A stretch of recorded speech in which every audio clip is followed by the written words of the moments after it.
Paper 165. The Perean mission begins. 1817.1, 165:0.1 on Tuesday, January 3, A.D.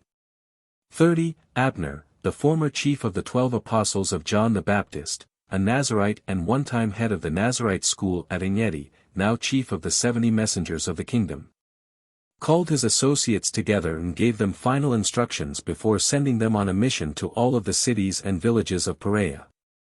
This Perean mission continued for almost 3 months and was the last ministry of the Master.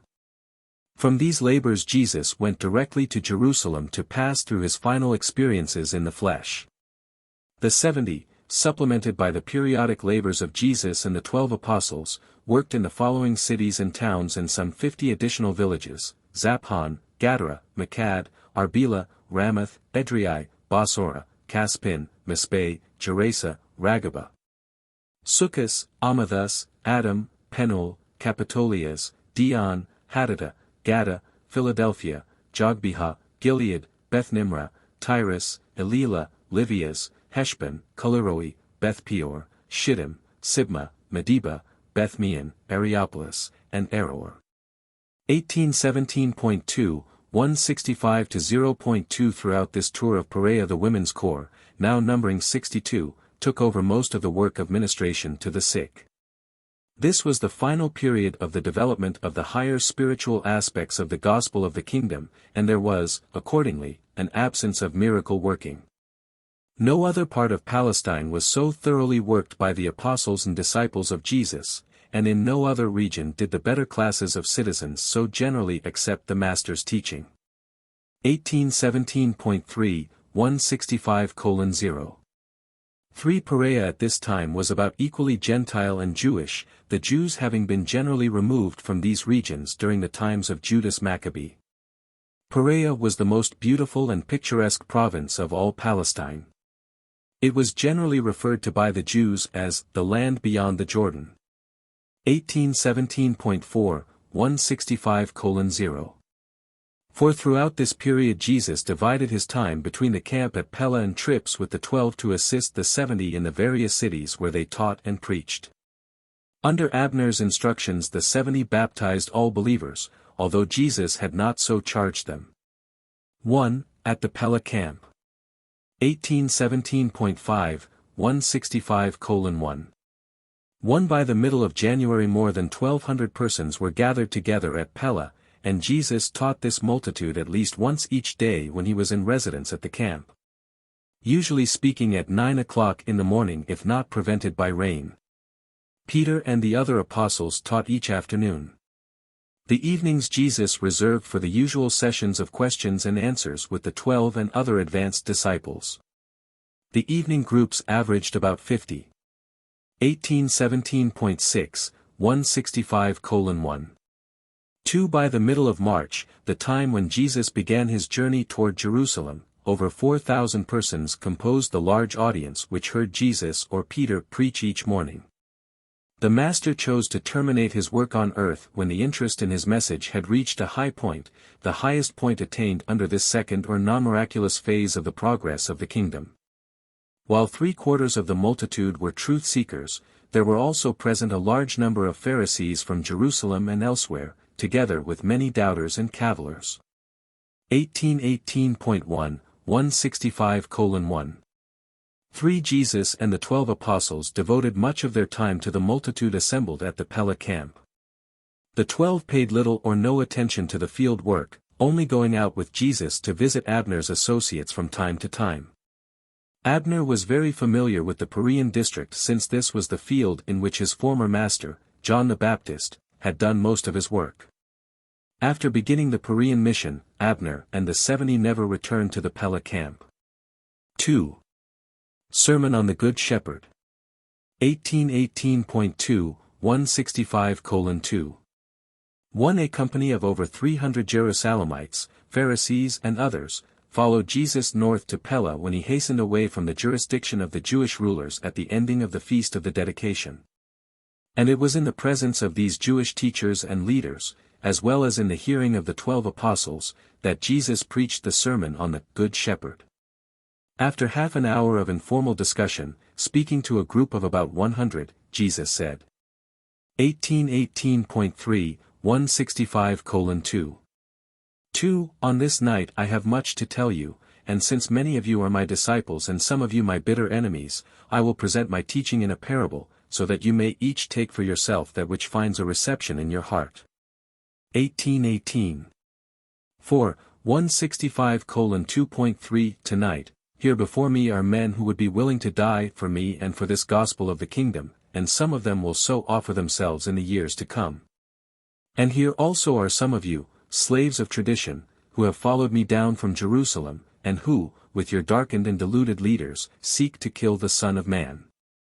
The life which I now live in the flesh shall judge both of you, the true shepherds and the false shepherds.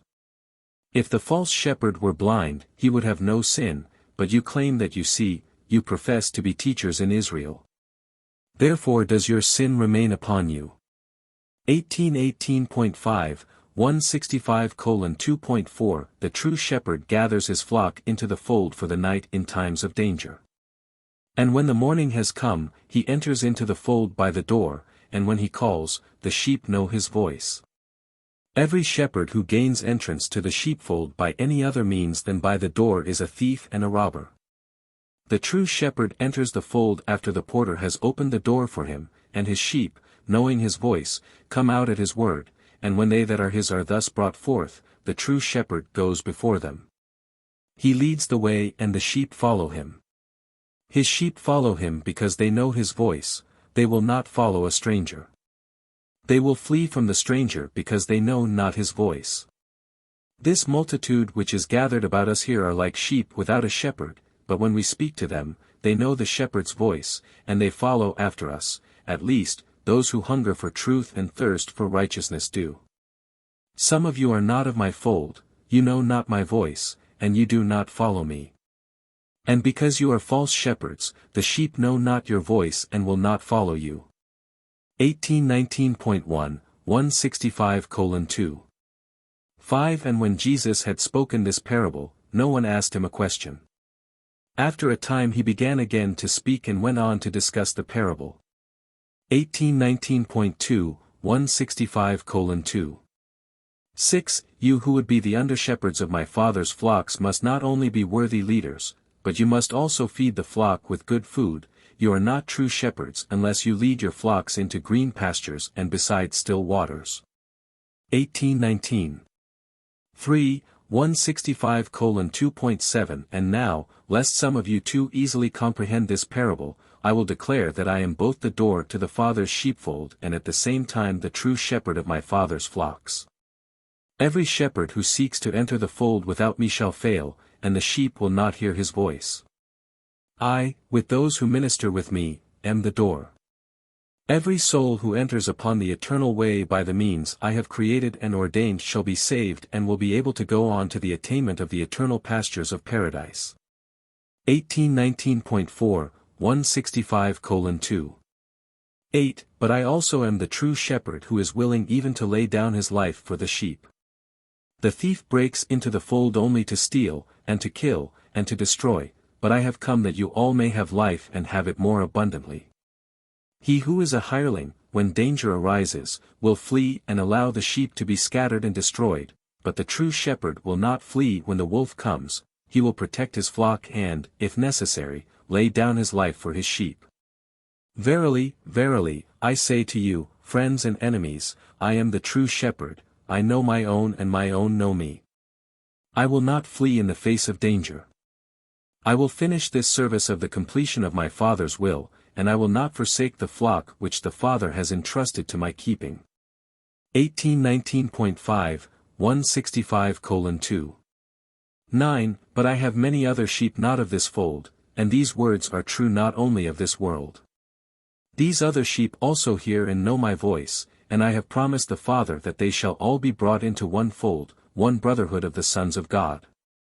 And then shall you all know the voice of one shepherd, the true shepherd, and shall all acknowledge the fatherhood of God. 18:19.6, 165:2. 10 And so shall you know why the Father loves me and has put all of his flocks in this domain in my hands for keeping. It is because the Father knows that I will not falter in the safeguarding of the sheepfold, that I will not desert my sheep, and that, if it shall be required, I will not hesitate to lay down my life in the service of his manifold flocks. But, mind you, if I lay down my life, I will take it up again. No man nor any other creature can take away my life. I have the right and the power to lay down my life, and I have the same power and right to take it up again. You cannot understand this, but I received such authority from my Father even before this world was. 1819.7, 165:2. 11 When they heard these words, his apostles were confused, his disciples were amazed, while the Pharisees from Jerusalem and around about went out into the night, saying, He is either mad or has a devil. But even some of the Jerusalem teachers said, He speaks like one having authority. Besides, whoever saw one having a devil open the eyes of a man born blind and do all of the wonderful things which this man has done? 1819.8, 165:2. 12 On the morrow about half of these Jewish teachers professed belief in Jesus, and the other half in dismay returned to Jerusalem and their homes. 3. Sabbath Sermon at Pella. 1819.9, 165:3. 1 By the end of January the Sabbath afternoon multitudes numbered almost 3,000. On Saturday, January 28, Jesus preached the memorable sermon on trust and spiritual preparedness. After preliminary remarks by Simon Peter, the Master said. 1820.1, 165:3. 2 What I have many times said to my apostles and to my disciples, I now declare to this multitude, beware of the leaven of the Pharisees which is hypocrisy, born of prejudice and nurtured in traditional bondage. Albeit many of these Pharisees are honest of heart and some of them abide here as my disciples. Presently all of you shall understand my teaching, for there is nothing now covered that shall not be revealed. That which is now hid from you shall all be made known when the Son of Man has completed his mission on earth and in the flesh. 1820. 2, 165:3.3 Soon, very soon, will the things which our enemies now plan in secrecy and in darkness be brought out into the light and be proclaimed from the housetops. But I say to you, my friends, when they seek to destroy the Son of Man, be not afraid of them. Fear not those who, although they may be able to kill the body, after that have no more power over you. I admonish you to fear none, in heaven or on earth, but to rejoice in the knowledge of him who has power to deliver you from all unrighteousness and to present you blameless before the judgment seat of a universe. 1820.3, 165:3. For, are not 5 sparrows sold for 2 pennies? And yet, when these birds flit about in quest of their sustenance, not one of them exists without the knowledge of the Father, the source of all life. To the seraphic guardians the very hairs of your head are numbered. And if all of this is true, why should you live in fear of the many trifles which come up in your daily lives? I say to you, fear not, you are of much more value than many sparrows. 1820.4, 165:3.5 All of you who have had the courage to confess faith in my gospel before men I will presently acknowledge before the angels of heaven. But he who shall knowingly deny the truth of my teachings before men shall be denied by his guardian of destiny even before the angels of heaven. 1820.5, 165:3.6 Say what you will about the Son of Man, and it shall be forgiven you. But he who presumes to blaspheme against God shall hardly find forgiveness. When men go so far as knowingly to ascribe the doings of God to the forces of evil, such deliberate rebels will hardly seek forgiveness for their sins. 1820.6, 165:3. 7 And when our enemies bring you before the rulers of the synagogues and before other high authorities, be not concerned about what you should say and be not anxious as to how you should answer their questions. For the Spirit that dwells within you shall certainly teach you in that very hour what you should say in honor of the gospel of the kingdom. 1820.7, 165:3.8 How long will you tarry in the valley of decision? Why do you halt between 2 opinions? Why should Jew or Gentile hesitate to accept the good news that he is a son of the eternal God? How long will it take us to persuade you to enter joyfully into your spiritual inheritance? I came into this world to reveal the Father to you and to lead you to the Father. The first I have done, but the last I may not do without your consent. The Father never compels any man to enter the kingdom. The invitation ever has been and always will be, whosoever will, let him come and freely partake of the water of life. 1820.8, 165:3. 9 When Jesus had finished speaking, many went forth to be baptized by the apostles in the Jordan while he listened to the questions of those who remained. 4. Dividing the inheritance. 1821.1, 165:4. 1 As the apostles baptized believers, the Master talked with those who tarried. And a certain young man said to him, Master, my father died leaving much property to me and my brother, but my brother refuses to give me that which is my own. Will you, then, bid my brother divide this inheritance with me? Jesus was mildly indignant that this material-minded youth should bring up for discussion such a question of business. But he proceeded to use the occasion for the impartation of further instruction. Said Jesus, Man, who made me a divider over you? Where did you get the idea that I give attention to the material affairs of this world? And then, turning to all who were about him, he said, Take heed and keep yourselves free from covetousness. A man's life consists not in the abundance of the things which he may possess. Happiness comes not from the power of wealth, and joy springs not from riches.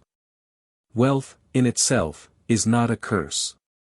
But the love of riches many times leads to such devotion to the things of this world that the soul becomes blinded to the beautiful attractions of the spiritual realities of the kingdom of God on earth and to the joys of eternal life in heaven. 1821.2, 165:4.2 Let me tell you a story of a certain rich man whose ground brought forth plentifully, and when he had become very rich, he began to reason with himself, saying, What shall I do with all my riches? I now have so much that I have no place to store my wealth. And when he had meditated on his problem, he said, This I will do. I will pull down my barns and build greater ones, and thus will I have abundant room in which to store my fruits and my goods. Then can I say to my soul, Soul, you have much wealth laid up for many years, take now your ease. Eat, drink, and be merry, for you are rich and increased in goods. 1821.3, 165:4.3 But this rich man was also foolish.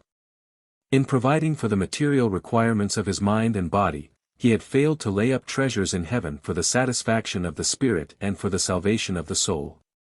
And even then he was not to enjoy the pleasure of consuming his hoarded wealth, for that very night was his soul required of him. That night there came the brigands who broke into his house to kill him, and after they had plundered his barns, they burned that which remained. And for the property which escaped the robbers his heirs fell to fighting among themselves. This man laid up treasures for himself on earth, but he was not rich toward God.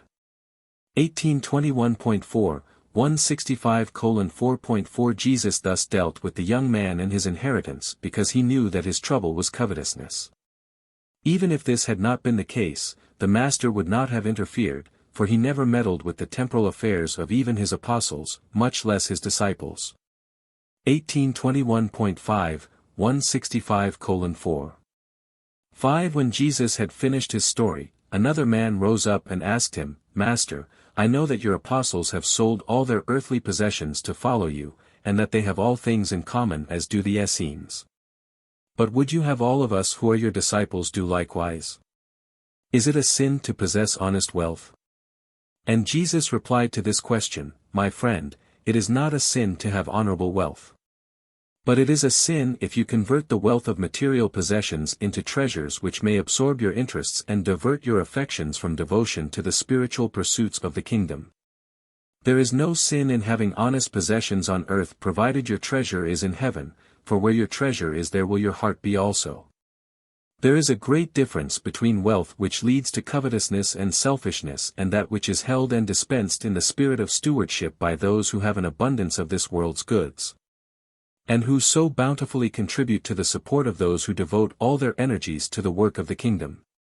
Many of you who are here and without money are fed and lodged in yonder tented city because liberal men and women of means have given funds to your host, David Zebedee, for such purposes. 1822.1, 165:4. 6. But never forget that, after all, wealth is unenduring. The love of riches all too often obscures and even destroys the spiritual vision. Fail not to recognize the danger of wealth's becoming, not your servant, but your master. 1822.2, 165:4. 7. Jesus did not teach nor countenance improvidence, idleness, indifference to providing the physical necessities for one's family, or dependence upon alms. But he did teach that the material and temporal must be subordinated to the welfare of the soul and the progress of the spiritual nature in the kingdom of heaven. 1822.3, 165:4. 8. Then, as the people went down by the river to witness the baptizing, the first man came privately to Jesus about his inheritance inasmuch as he thought Jesus had dealt harshly with him. And when the master had again heard him, he replied, "My son, why do you miss the opportunity to feed upon the bread of life on a day like this in order to indulge your covetous disposition? Do you not know that the Jewish laws of inheritance will be justly administered if you will go with your complaint to the court of the synagogue? Can you not see that my work has to do with making sure that you know about your heavenly inheritance? Have you not read the scripture, 'There is he who waxes rich by his wariness and much pinching, and this is the portion of his reward,' whereas he says, 'I have found rest and now shall be able to eat continually of my goods.' Yet he knows not what time shall bring upon him, and also that he must leave all these things to others when he dies. Have you not read the commandment, 'You shall not covet'? And again, 'They have eaten and filled themselves and waxed fat, and then did they turn to other gods.' Have you read in the Psalms that, 'The Lord abhors the covetous,' and that, 'The little a righteous man has is better than the riches of many wicked'? If riches increase, set not your heart upon them. Have you read where Jeremiah said, 'Let not the rich man glory in his riches'?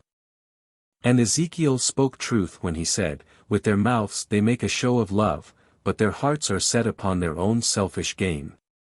1822.4, 165:4. 9. Jesus sent the young man away, saying to him, 'My son, what shall it profit you if you gain the whole world and lose your own soul?' 1822.5, 165:4. 10. To another standing nearby who asked Jesus how the wealthy would stand in the day of judgment, he replied, 'I have come to judge neither the rich nor the poor, but the lives men live will sit in judgment on all. Whatever else may concern the wealthy in the judgment, at least 3 questions must be answered by all who acquire great wealth, and these questions are: 1822.6, 165:4.11, 1. How much wealth did you accumulate? 1822.7, 165:4.12, 2. How did you get this wealth? 1822.8, 165:4.13, 3. How did you use your wealth? 1822.9, 165:4.14. Then Jesus went into his tent to rest for a while before the evening meal. When the apostles had finished with the baptizing, they came also and would have talked with him about wealth on earth and treasure in heaven, but he was asleep. 5. Talks to the apostles on wealth. 1823.1, 165:5. 1. That evening after supper, when Jesus and the 12 gathered together for their daily conference, Andrew asked, "Master, while we were baptizing the believers, you spoke many words to the lingering multitude which we did not hear. Would you be willing to repeat these words for our benefit?" And in response to Andrew's request, Jesus said, 1823.2, 165:5. 2. Yes, Andrew, I will speak to you about these matters of wealth and self-support, but my words to you, the apostles, must be somewhat different from those spoken to the disciples and the multitude, since you have forsaken everything. Not only to follow me, but to be ordained as ambassadors of the kingdom.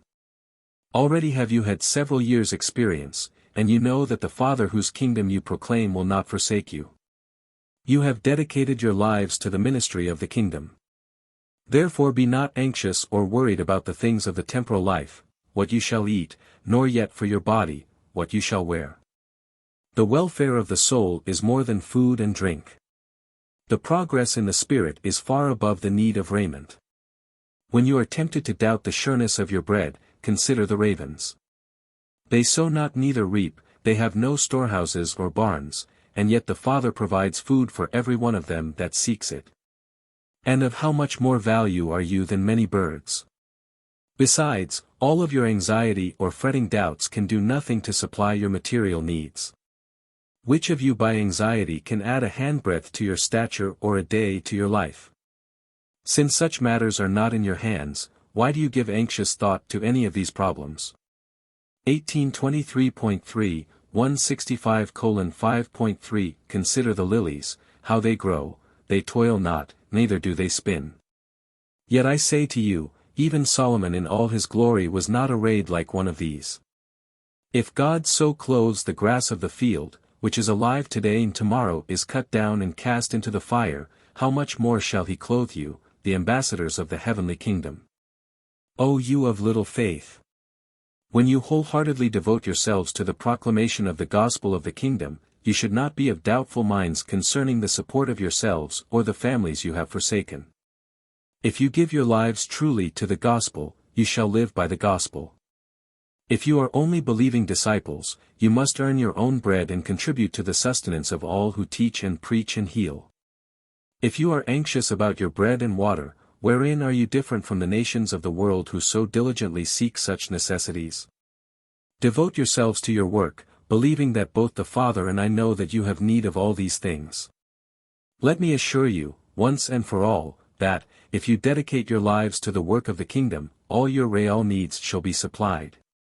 Seek the greater thing, and the lesser will be found therein. Ask for the heavenly, and the earthly shall be included. The shadow is certain to follow the substance. 1823.4, 165:5. For you are only a small group, but if you have faith, if you will not stumble in fear, I declare that it is my Father's good pleasure to give you this kingdom. You have laid up your treasures where the purse waxes not old, where no thief can despoil, and where no moth can destroy. And as I told the people, where your treasure is, there will your heart be also. 1824.1, 165:5. 5. But in the work which is just ahead of us, and in that which remains for you after I go to the Father, you will be grievously tried. You must all be on your watch against fear and doubts. Every one of you, gird up the loins of your minds and let your lamps be kept burning. Keep yourselves like men who are watching for their master to return from the marriage feast so that, when he comes and knocks, you may quickly open to him. Such watchful servants are blessed by the master who finds them faithful at such a great moment. Then will the master make his servants sit down while he himself serves them. Verily, verily, I say to you that a crisis is just ahead in your lives, and it behooves you to watch and be ready. 1824.2, 165:5. 6. You well understand that no man would suffer his house to be broken into if he knew what hour the thief was to come. Be you also on watch for yourselves, for in an hour that you least suspect and in a manner you think not, shall the Son of Man depart. 1824.3, 165:5.7 For some minutes the 12 sat in silence. Some of these warnings they had heard before but not in the setting presented to them at this time. 6. Answer to Peter's question. 1824.4, 165:6. 1. As they sat thinking, Simon Peter asked, Do you speak this parable to us, your apostles, or is it for all the disciples?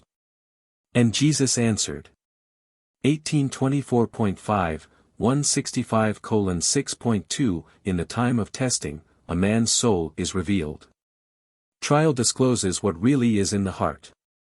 When the servant is tested and proved, then may the Lord of the house set such a servant over his household and safely trust this faithful steward to see that his children are fed and nurtured. Likewise, will I soon know who can be trusted with the welfare of my children when I shall have returned to the Father. As the Lord of the household shall set the true and tried servant over the affairs of his family, so will I exalt those who endure the trials of this hour in the affairs of my kingdom. 1824.6, 165:6. 3. But if the servant is slothful and begins to say in his heart, My master delays his coming, and begins to mistreat his fellow servants and to eat and drink with the drunken, then the Lord of that servant will come at a time when he looks not for him and, finding him unfaithful, will cast him out in disgrace. Therefore you do well to prepare yourselves for that day when you will be visited suddenly and in an unexpected manner. Remember, much has been given to you, therefore will much be required of you. Fiery trials are drawing near you. I have a baptism to be baptized with, and I am on watch until this is accomplished. You preach peace on earth, but my mission will not bring peace in the material affairs of men, not for a time, at least. Division can only be the result where 2 members of a family believe in me and 3 members reject this gospel. Friends, relatives, and loved ones are destined to be set against each other by the gospel you preach. True, each of these believers shall have great and lasting peace in his own heart, but peace on earth will not come until all are willing to believe and enter into their glorious inheritance of sonship with God. Nevertheless, go into all the world proclaiming this gospel to all nations, to every man, woman, and child. 1824.7, 165:6.4 And this was the end of a full and busy Sabbath day. On the morrow Jesus and the 12 went into the cities of northern Perea to visit with the 70, who were working in these regions under Abner's supervision. Paper 166. Last visit to northern Perea. 1825.1, 166:0.1 From February 11th to 20th, Jesus and the 12 made a tour of all the cities and villages of northern Perea where the associates of Abner and the members of the women's corps were working.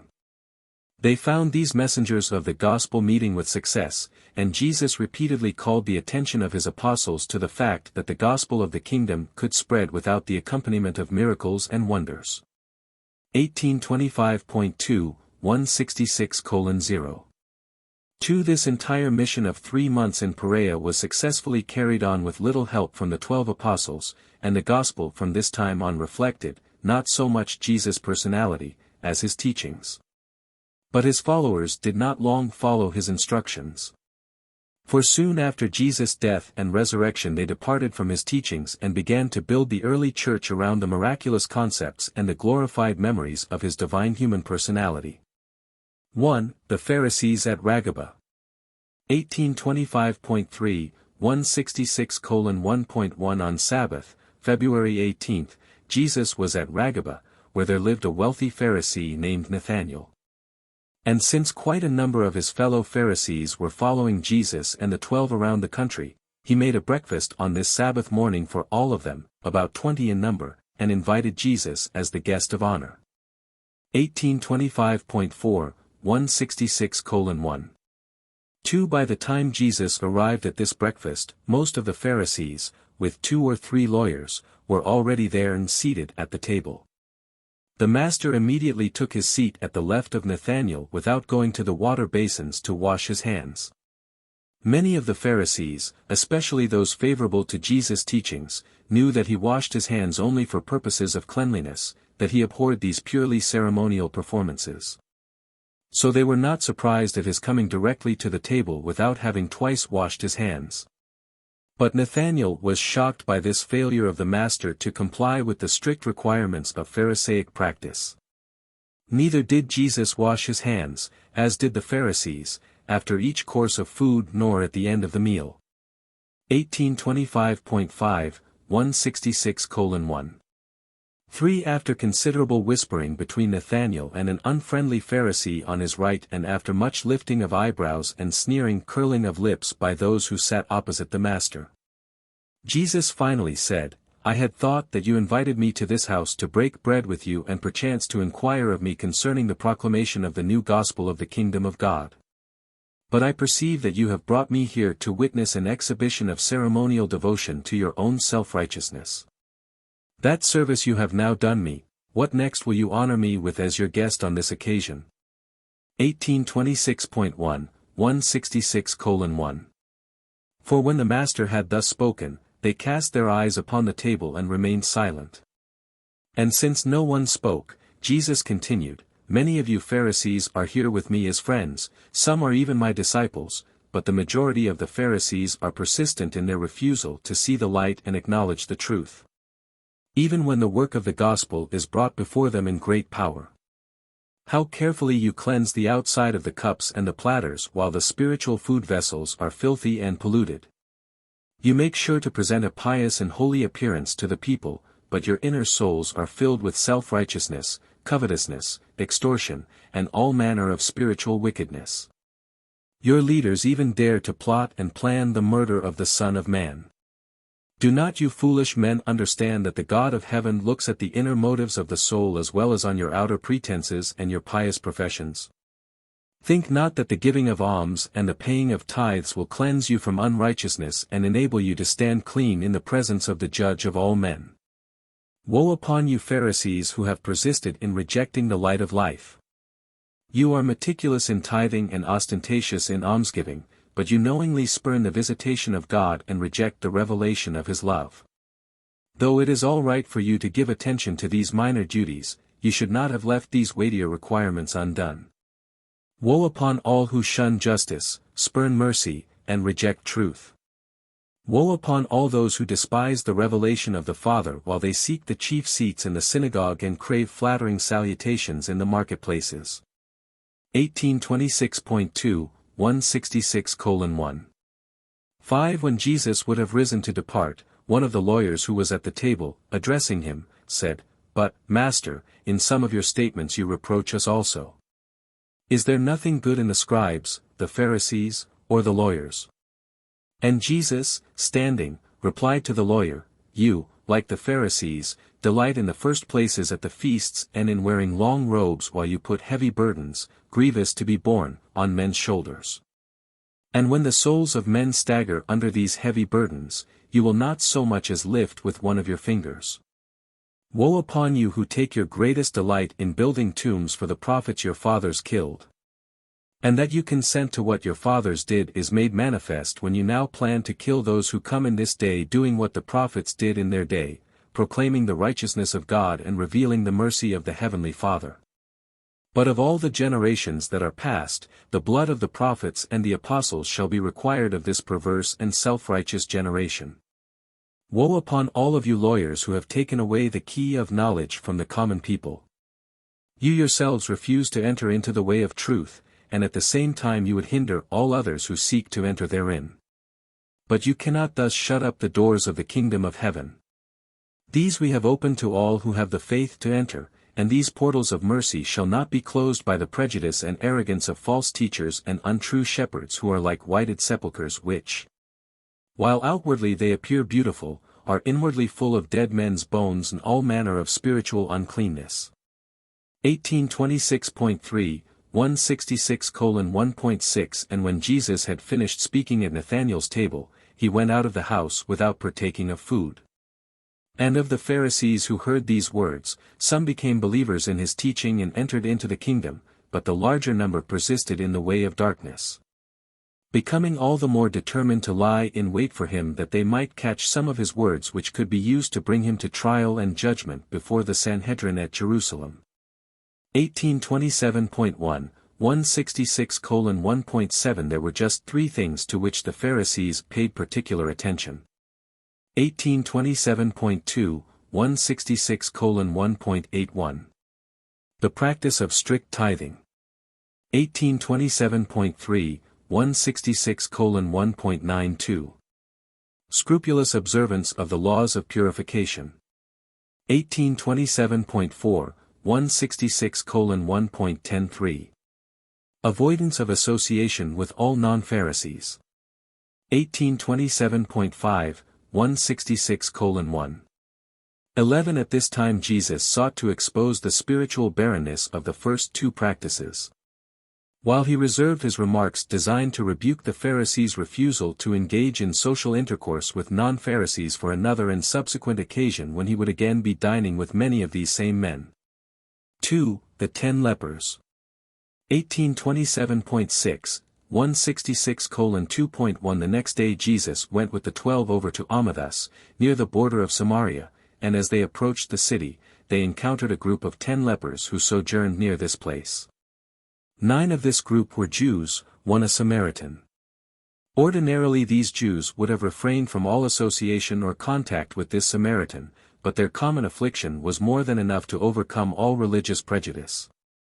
They had heard much of Jesus and his earlier miracles of healing, and since the 70 made a practice of announcing the time of Jesus' expected arrival when the Master was out with the 12 on these tours. The 10 lepers had been made aware that he was expected to appear in this vicinity at about this time. And they were, accordingly, posted here on the outskirts of the city where they hoped to attract his attention and ask for healing. When the lepers saw Jesus drawing near them, not daring to approach him, they stood afar off and cried to him, "Master, have mercy on us, cleanse us from our affliction. Heal us as you have healed others." 1827.7, 166:2. 2 Jesus had just been explaining to the 12 why the Gentiles of Perea, together with the less orthodox Jews, were more willing to believe the gospel preached by the 70 than were the more orthodox and tradition-bound Jews of Judea. He had called their attention to the fact that their message had likewise been more readily received by the Galileans, and even by the Samaritans. But the 12 apostles were hardly yet willing to entertain kind feelings for the long-despised Samaritans. 1827.8, 166:2. 3 Accordingly, when Simon Zelotes observed the Samaritan among the lepers, he sought to induce the Master to pass on into the city without even hesitating to exchange greetings with them. Said Jesus to Simon, "But what if the Samaritan loves God as well as the Jews? Should we sit in judgment on our fellow men? Who can tell? If we make these 10 men whole, perhaps the Samaritan will prove more grateful even than the Jews. Do you feel certain about your opinions, Simon?" And Simon quickly replied, "If you cleanse them, you will soon find out." And Jesus replied, "So shall it be, Simon, and you will soon know the truth regarding the gratitude of men and the loving mercy of God." 1827.9, 166:2. For Jesus, going near the lepers, said, "If you would be made whole, go forthwith and show yourselves to the priests as required by the law of Moses." And as they went, they were made whole. But when the Samaritan saw that he was being healed, he turned back and, going in quest of Jesus, began to glorify God with a loud voice. And when he had found the Master, he fell on his knees at his feet and gave thanks for his cleansing. The 9 others, the Jews, had also discovered their healing, and while they also were grateful for their cleansing, they continued on their way to show themselves to the priests. 1828.1, 166:2. 5 As the Samaritan remained kneeling at Jesus' feet, the Master, looking about at the 12, especially at Simon Zelotes, said, "Were not 10 cleansed? Where, then, are the other 9, the Jews? Only one, this alien, has returned to give glory to God." And then he said to the Samaritan, "Arise and go your way, your faith has made you whole." 1828.2, 166:2.6 Jesus looked again at his apostles as the stranger departed. And the apostles all looked at Jesus, save Simon Zelotes, whose eyes were downcast. The 12 said not a word. Neither did Jesus speak, it was not necessary that he should. 1828.3, 166:2. 7 Though all 10 of these men really believed they had leprosy, only 4 were thus afflicted. The other 6 were cured of a skin disease which had been mistaken for leprosy. But the Samaritan really had leprosy. 1828.4, 166:2. 8 Jesus enjoined the 12 to say nothing about the cleansing of the lepers, and as they went on into Amathus, he remarked, "You see how it is that the children of the house, even when they are insubordinate to their father's will, take their blessings for granted. They think it a small matter if they neglect to give thanks when the Father bestows healing upon them, but the strangers, when they receive gifts from the head of the house, are filled with wonder and are constrained to give thanks in recognition of the good things bestowed upon them." And still the apostles said nothing in reply to the Master's words. 3. The Sermon at Gerasa. 1828.5, 166:3. 1. As Jesus and the 12 visited with the messengers of the kingdom at Gerasa, one of the Pharisees who believed in him asked this question, Lord, will there be few or many really saved? And Jesus, answering, said. 1828.6, 166:3. 2. You have been taught that only the children of Abraham will be saved, that only the Gentiles of adoption can hope for salvation. Some of you have reasoned that, since the scriptures record that only Caleb and Joshua from among all the hosts that went out of Egypt lived to enter the promised land. Only a comparatively few of those who seek the kingdom of heaven shall find entrance thereto. 1828.7, 166:3. 3. You also have another saying among you, and one that contains much truth, that the way which leads to eternal life is straight and narrow, that the door which leads thereto is likewise narrow, so that, of those who seek salvation, few can find entrance through this door. You also have a teaching that the way which leads to destruction is broad, that the entrance thereto is wide, and that there are many who choose to go this way. And this proverb is not without its meaning. But I declare that salvation is first a matter of your personal choosing. Even if the door to the way of life is narrow, it is wide enough to admit all who sincerely seek to enter, for I am that door. And the Son will never refuse entrance to any child of the universe who, by faith, seeks to find the Father through the Son.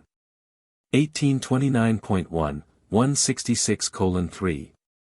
4. But herein is the danger to all who would postpone their entrance into the kingdom while they continue to pursue the pleasures of immaturity and indulge the satisfactions of selfishness, having refused to enter the kingdom as a spiritual experience.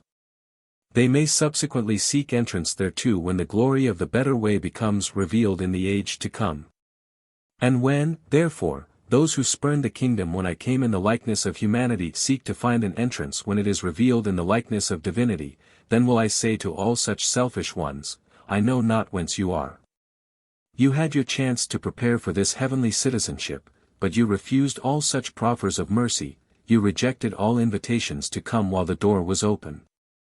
Now, to you who have refused salvation, the door is shut. This door is not open to those who would enter the kingdom for selfish glory. Salvation is not for those who are unwilling to pay the price of wholehearted dedication to doing my Father's will. When in spirit and soul you have turned your backs upon the Father's kingdom, it is useless in mind and body to stand before this door and knock, saying, Lord, open to us, we would also be great in the kingdom. Then will I declare that you are not of my fold. I will not receive you to be among those who have fought the good fight of faith and won the reward of unselfish service in the kingdom on earth. And when you say, Did we not eat and drink with you, and did you not teach in our streets, then shall I again declare that you are spiritual strangers, that we were not fellow servants in the Father's ministry of mercy on earth. That I do not know you, and then shall the judge of all the earth say to you, Depart from us, all you who have taken delight in the works of iniquity. 1829.2, 166:3.5, But fear not. Every one who sincerely desires to find eternal life by entrance into the kingdom of God shall certainly find such everlasting salvation. But you who refuse this salvation will someday see the prophets of the seed of Abraham sit down with the believers of the Gentile nations in this glorified kingdom to partake of the bread of life and to refresh themselves with the water thereof. And they who shall thus take the kingdom in spiritual power and by the persistent assaults of living faith will come from the north and the south and from the east and the west. And, behold, many who are first will be last, and those who are last will many times be first. 1829.3, 166:3.6 This was indeed a new and strange version of the old and familiar proverb of the straight and narrow way. 1829.4, 166:3. 7 Slowly the apostles and many of the disciples were learning the meaning of Jesus' early declaration, Unless you are born again, born of the Spirit, you cannot enter the kingdom of God. Nevertheless, to all who are honest of heart and sincere in faith, it remains eternally true, Behold, I stand at the doors of men's hearts and knock, and if any man will open to me, I will come in and sup with him and will feed him with the bread of life. We shall be one in spirit and purpose, and so shall we ever be brethren in the long and fruitful service of the search for the Paradise Father. And so, whether few or many are to be saved altogether depends on whether few or many will heed the invitation, I am the door, I am the new and living way, and whosoever wills may enter to embark upon the endless truth search for eternal life. 1829.5, 166:3.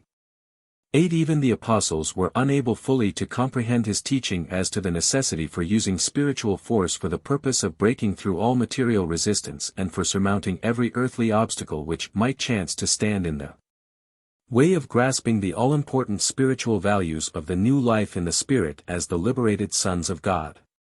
4. Teaching about accidents. 1830.1, 166:4.1. While most Palestinians ate only 2 meals a day, it was the custom of Jesus and the apostles, when on a journey, to pause at midday for rest and refreshment. And it was at such a noontide stop on the way to Philadelphia that Thomas asked Jesus, Master, from hearing your remarks as we journeyed this morning, I would like to inquire whether spiritual beings are concerned in the production of strange and extraordinary events in the material world and, further, to ask whether the angels and other spirit beings are able to prevent accidents. 1830.2, 166:4.2. In answer to Thomas's inquiry, Jesus said, Have I been so long with you, and yet you continue to ask me such questions? Have you failed to observe how the Son of Man lives as one with you and consistently refuses to employ the forces of heaven for his personal sustenance? Do we not all live by the same means whereby all men exist? Do you see the power of the spiritual world manifested in the material life of this world, save for the revelation of the Father and the sometime healing of his afflicted children? 1830.3, 166:4. 3. All too long have your fathers believed that prosperity was the token of divine approval, that adversity was the proof of God's displeasure. I declare that such beliefs are superstitions. Do you not observe that far greater numbers of the poor joyfully receive the gospel and immediately enter the kingdom? If riches evidence divine favor, why do the rich so many times refuse to believe this good news from heaven? 1830.4, 166:4. 4. The Father causes his rain to fall on the just and the unjust, the sun likewise shines on the righteous and the unrighteous. You know about those Galileans whose blood Pilate mingled with the sacrifices, but I tell you these Galileans were not in any manner sinners above all their fellows just because this happened to them. You also know about the 18 men upon whom the tower of Siloam fell, killing them. Think not that these men who were thus destroyed were offenders above all their brethren in Jerusalem. These folks were simply innocent victims of one of the accidents of time. 1830.5, 166:4.5. There are 3 groups of events which may occur in your lives. 1830.6, 166:4.6, 1. You may share in those normal happenings which are a part of the life you and your fellows live on the face of the earth. 1830.7, 166:4.7, 2. You may chance to fall victim to one of the accidents of nature, one of the mischances of men, knowing full well that such occurrences are in no way prearranged or otherwise produced by the spiritual forces of the realm. 1830.8, 166:4.8, 3. You may reap the harvest of your direct efforts to comply with the natural laws governing the world. 1830.9, 166:4. 9. There was a certain man who planted a fig tree in his yard, and when he had many times sought fruit thereon and found none, he called the vinedressers before him and said, Here have I come these 3 seasons looking for fruit on this fig tree and have found none. Cut down this barren tree, why should it encumber the ground? But the head gardener answered his master, Let it alone for 1 more year so that I may dig around it and put on fertilizer, and then, next year, if it bears no fruit, it shall be cut down. And when they had thus complied with the laws of fruitfulness, since the tree was living and good, they were rewarded with an abundant yield. 1831.1, 166:4. 10. In the matter of sickness and health, you should know that these bodily states are the result of material causes, health is not the smile of heaven, neither is affliction the frown of God. 1831.2, 166:4. 11. The Father's human children have equal capacity for the reception of material blessings, therefore does he bestow things physical upon the children of men without discrimination. When it comes to the bestowal of spiritual gifts, the Father is limited by man's capacity for receiving these divine endowments. Although the Father is no respecter of persons, in the bestowal of spiritual gifts he is limited by man's faith and by his willingness always to abide by the Father's will. 1831.3, 166:4. 12. As they journeyed on toward Philadelphia, Jesus continued to teach them and to answer their questions having to do with accidents, sickness, and miracles, but they were not able fully to comprehend this instruction. 1 hour of teaching will not wholly change the beliefs of a lifetime, and so Jesus found it necessary to reiterate his message, to tell again and again that which he wished them to understand. And even then they failed to grasp the meaning of his earth mission until after his death and resurrection. 5. The Congregation at Philadelphia. 1831.4, 166:5.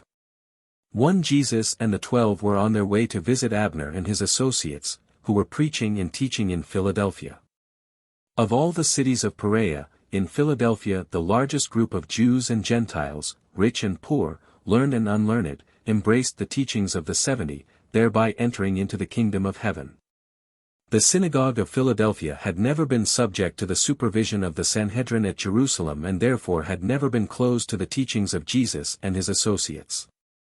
At this very time, Abner was teaching 3 times a day in the Philadelphia synagogue.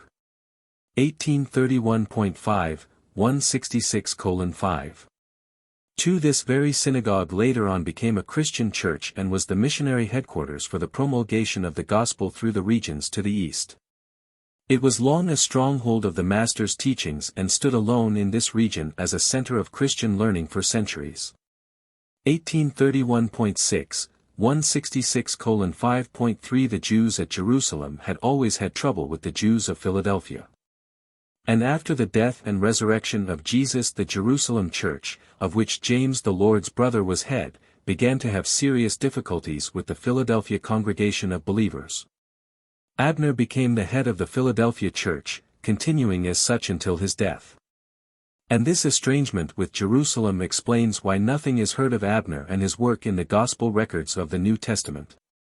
This feud between Jerusalem and Philadelphia lasted throughout the lifetimes of James and Abner and continued for some time after the destruction of Jerusalem. Philadelphia was really the headquarters of the early church in the south and east as Antioch was in the north and west. 1831.7, 166:5. For it was the apparent misfortune of Abner to be at variance with all of the leaders of the early Christian church. He fell out with Peter and James, Jesus' brother, over questions of administration and the jurisdiction of the Jerusalem church. He parted company with Paul over differences of philosophy and theology. Abner was more Babylonian than Hellenic in his philosophy, and he stubbornly resisted all attempts of Paul to remake the teachings of Jesus so as to present less that was objectionable, first to the Jews, then to the Greco-Roman believers in the mysteries. 1832.1, 166:5.5. Thus was Abner compelled to live a life of isolation. He was head of a church which was without standing at Jerusalem. He had dared to defy James the Lord's brother, who was subsequently supported by Peter. Such conduct effectively separated him from all his former associates. Then he dared to withstand Paul. Although he was wholly sympathetic with Paul in his mission to the Gentiles, and though he supported him in his contentions with the church at Jerusalem, he bitterly opposed the version of Jesus' teachings which Paul elected to preach. In his last years Abner denounced Paul as the clever corrupter of the life teachings of Jesus of Nazareth, the Son of the living God. 1832.2, 166:5. 6. During the later years of Abner and for some time thereafter, the believers at Philadelphia held more strictly to the religion of Jesus, as he lived and taught, than any other group on earth. 1832.3, 166:5. 7 Abner lived to be 89 years old, dying at Philadelphia on the 21st day of November, AD 74. And to the very end he was a faithful believer in, and teacher of, the gospel of the heavenly kingdom. Paper 167. The Visit to Philadelphia. 1833.1, 167:0. 1. Throughout this period of the Perean ministry, when mention is made of Jesus and the apostles visiting the various localities where the 70 were at work, it should be recalled that, as a rule, only 10 were with him, since it was the practice to leave at least 2 of the apostles at Pella to instruct the multitude. As Jesus prepared to go on to Philadelphia, Simon Peter and his brother, Andrew, returned to the Pella encampment to teach the crowds there assembled. When the master left the camp at Pella to visit about Perea, it was not uncommon for from 300 to 500 of the campers to follow him. When he arrived at Philadelphia, he was accompanied by over 600 followers. 1833.2, 167:0. 2. No miracles had attended the recent preaching tour through the Decapolis, and, excepting the cleansing of the 10 lepers, thus far there had been no miracles on this Perean mission. This was a period when the gospel was proclaimed with power, without miracles, and most of the time without the personal presence of Jesus or even of his apostles. 1833.3, 167:0. 3. Jesus and the 10 apostles arrived at Philadelphia on Wednesday, February 22, and spent Thursday and Friday resting from their recent travels and labors. That Friday night James spoke in the synagogue, and a general council was called for the following evening. They were much rejoiced over the progress of the gospel at Philadelphia and among the nearby villages. The messengers of David also brought word of the further advancement of the kingdom throughout Palestine, as well as good news from Alexandria and Damascus. 1. Breakfast with the Pharisees. 1833.4, 167:1. 1. There lived in Philadelphia a very wealthy and influential Pharisee who had accepted the teachings of Abner, and who invited Jesus to his house Sabbath morning for breakfast. It was known that Jesus was expected in Philadelphia at this time. So a large number of visitors, among them many Pharisees, had come over from Jerusalem and from elsewhere.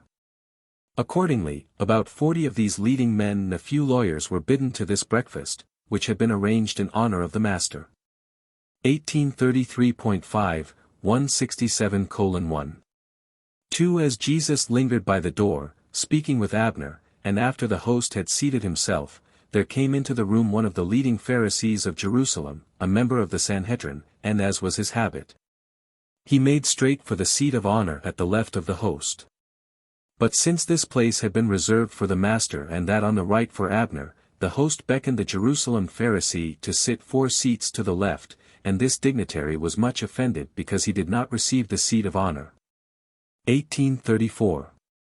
1. 167:1.3. Soon they were all seated and enjoying the visiting among themselves, since the majority of those present were disciples of Jesus or else were friendly to the gospel. Only his enemies took notice of the fact that he did not observe the ceremonial washing of his hands before he sat down to eat. Abner washed his hands at the beginning of the meal but not during the serving. 1834.2, 167:1. For near the end of the meal there came in from the street a man long afflicted with a chronic disease and now in a dropsical condition. This man was a believer, having recently been baptized by Abner's associates. He made no request of Jesus for healing, but the Master knew full well that this afflicted man came to this breakfast hoping thereby to escape the crowds which thronged him and thus be more likely to engage his attention. This man knew that few miracles were then being performed, however, he had reasoned in his heart that his sorry plight might possibly appeal to the Master's compassion. And he was not mistaken, for, when he entered the room, both Jesus and the self-righteous Pharisee from Jerusalem took notice of him. The Pharisee was not slow to voice his resentment that such a one should be permitted to enter the room. But Jesus looked upon the sick man and smiled so benignly that he drew near and sat down upon the floor. As the meal was ending, the Master looked over his fellow guests and then, after glancing significantly at the man with dropsy, said, "My friends, teachers in Israel and learned lawyers. I would like to ask you a question: is it lawful to heal the sick and afflicted on the Sabbath day, or not? But those who were there present knew Jesus too well, they held their peace, they answered not his question. 1834.3, 167:1.5 Then went Jesus over to where the sick man sat and, taking him by the hand, said, Arise and go your way. You have not asked to be healed, but I know the desire of your heart and the faith of your soul. Before the man left the room, Jesus returned to his seat and, addressing those at the table, said, Such works my Father does, not to tempt you into the kingdom, but to reveal himself to those who are already in the kingdom. You can perceive that it would be like the Father to do just such things, because which one of you, having a favorite animal that fell in the well on the Sabbath day, would not go right out and draw him up? And since no one would answer him, and inasmuch as his host evidently approved of what was going on, Jesus stood up and spoke to all present, My brethren, when you are bidden to a marriage feast, sit not down in the chief seat, lest, perchance, a more honored man than you has been invited, and the host will have to come to you and request that you give your place to this other and honored guest. In this event, with shame you will be required to take a lower place at the table. When you are bidden to a feast, it would be the part of wisdom, on arriving at the festive table, to seek for the lowest place and take your seat therein, so that, when the host looks over the guests, he may say to you, My friend, why sit in the seat of the least? Come up higher, and thus will such a one have glory in the presence of his fellow guests. Forget not, every one who exalts himself shall be humbled, while he who truly humbles himself shall be exalted. Therefore, when you entertain at dinner or give a supper, invite not always your friends, your brethren, your kinsmen, or your rich neighbors, that they in return may bid you to their feasts, and thus will you be recompensed. When you give a banquet, sometimes bid the poor, the maimed, and the blind. In this way you shall be blessed in your heart, for you well know that the lame and the halt cannot repay you for your loving ministry. 2. Parable of the Great Supper. 1835.1, 167:2. 1 As Jesus finished speaking at the breakfast table of the Pharisee, one of the lawyers present, desiring to relieve the silence, thoughtlessly said, Blessed is he who shall eat bread in the kingdom of God, that being a common saying of those days.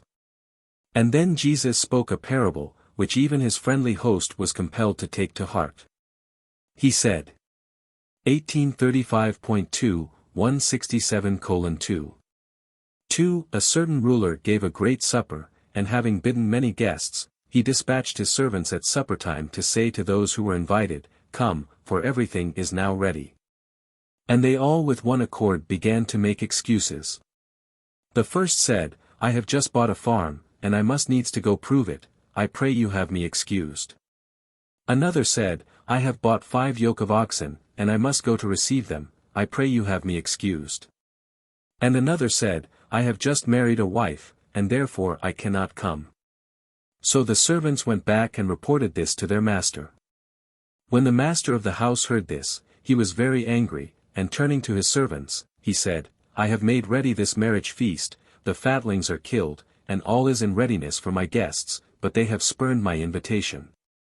They have gone every man after his lands and his merchandise, and they even show disrespect to my servants who bid them come to my feast.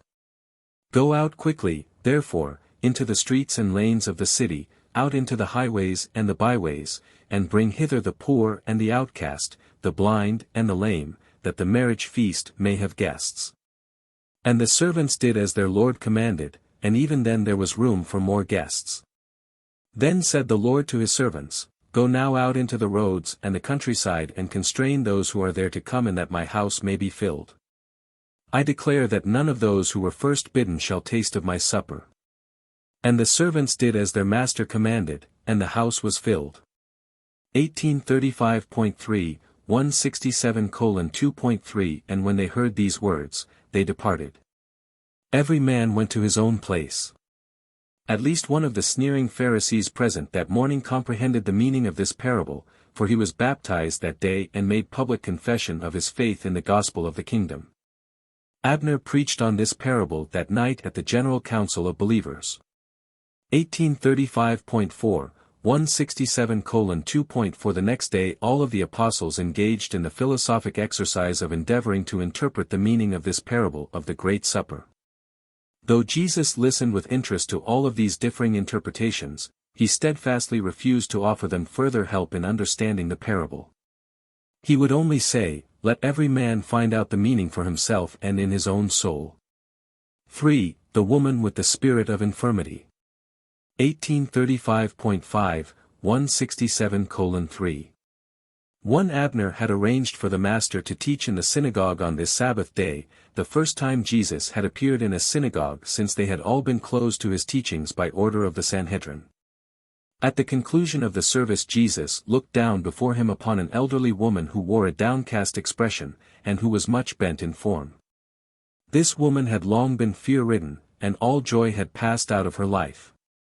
As Jesus stepped down from the pulpit, he went over to her and, touching her bowed-over form on the shoulder, said, "Woman, if you would only believe, you could be wholly loosed from your spirit of infirmity."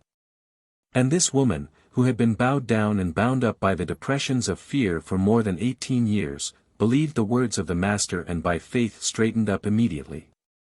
When this woman saw that she had been made straight, she lifted up her voice and glorified God. 1836.1, 167:3. 2. Notwithstanding that this woman's affliction was wholly mental, her bowed-over form being the result of her depressed mind, the people thought that Jesus had healed a real physical disorder.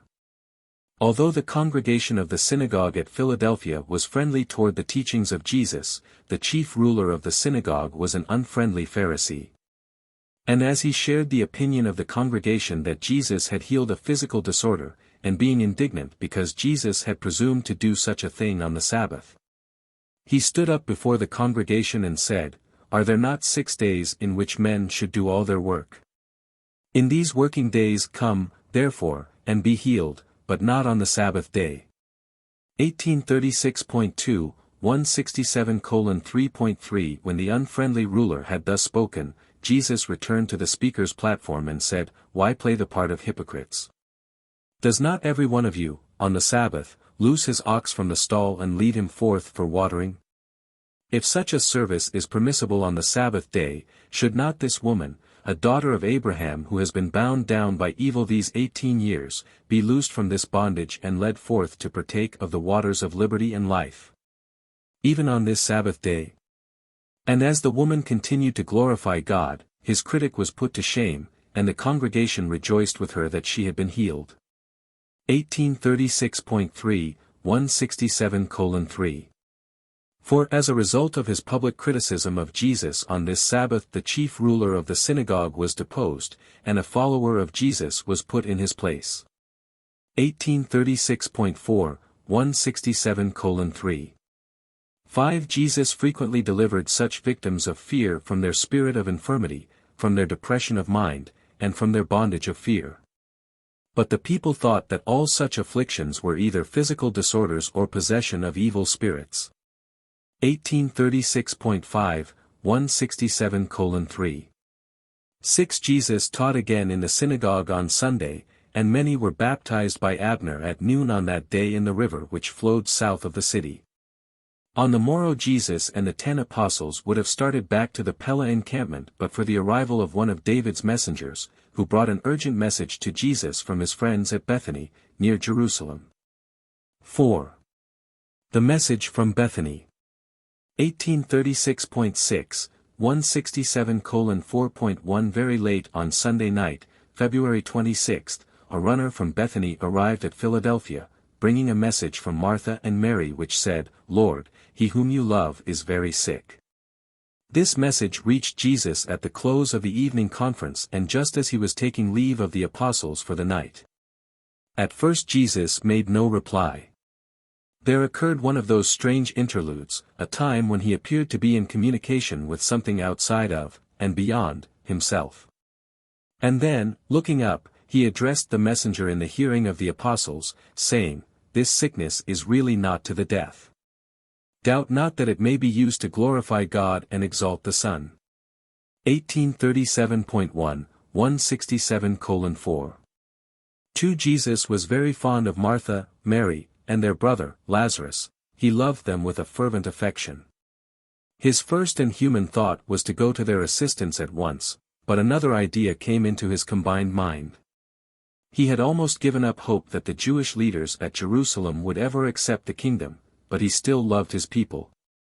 And there now occurred to him a plan whereby the scribes and Pharisees of Jerusalem might have one more chance to accept his teachings. And he decided, his Father willing, to make this last appeal to Jerusalem the most profound and stupendous outward working of his entire earth career. The Jews clung to the idea of a wonder-working deliverer. And though he refused to stoop to the performance of material wonders or to the enactment of temporal exhibitions of political power, he did now ask the Father's consent for the manifestation of his hitherto unexhibited power over life and death. 1837.2, 167:4.3 The Jews were in the habit of burying their dead on the day of their demise. This was a necessary practice in such a warm climate. It often happened that they put in the tomb one who was merely comatose, so that on the second or even the third day, such a one would come forth from the tomb. But it was the belief of the Jews that, while the spirit or soul might linger near the body for 2 or 3 days, it never tarried after the third day. That decay was well advanced by the 4th day, and that no one ever returned from the tomb after the lapse of such a period.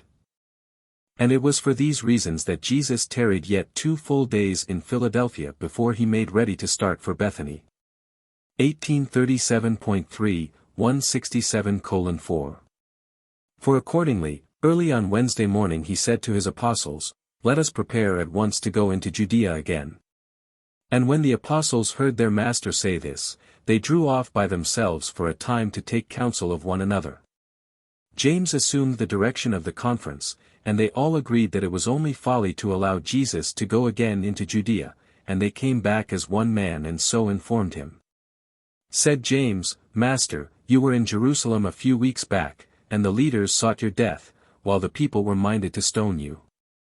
At that time you gave these men their chance to receive the truth, and we will not permit you to go again into Judea." 1837.4, 167:4.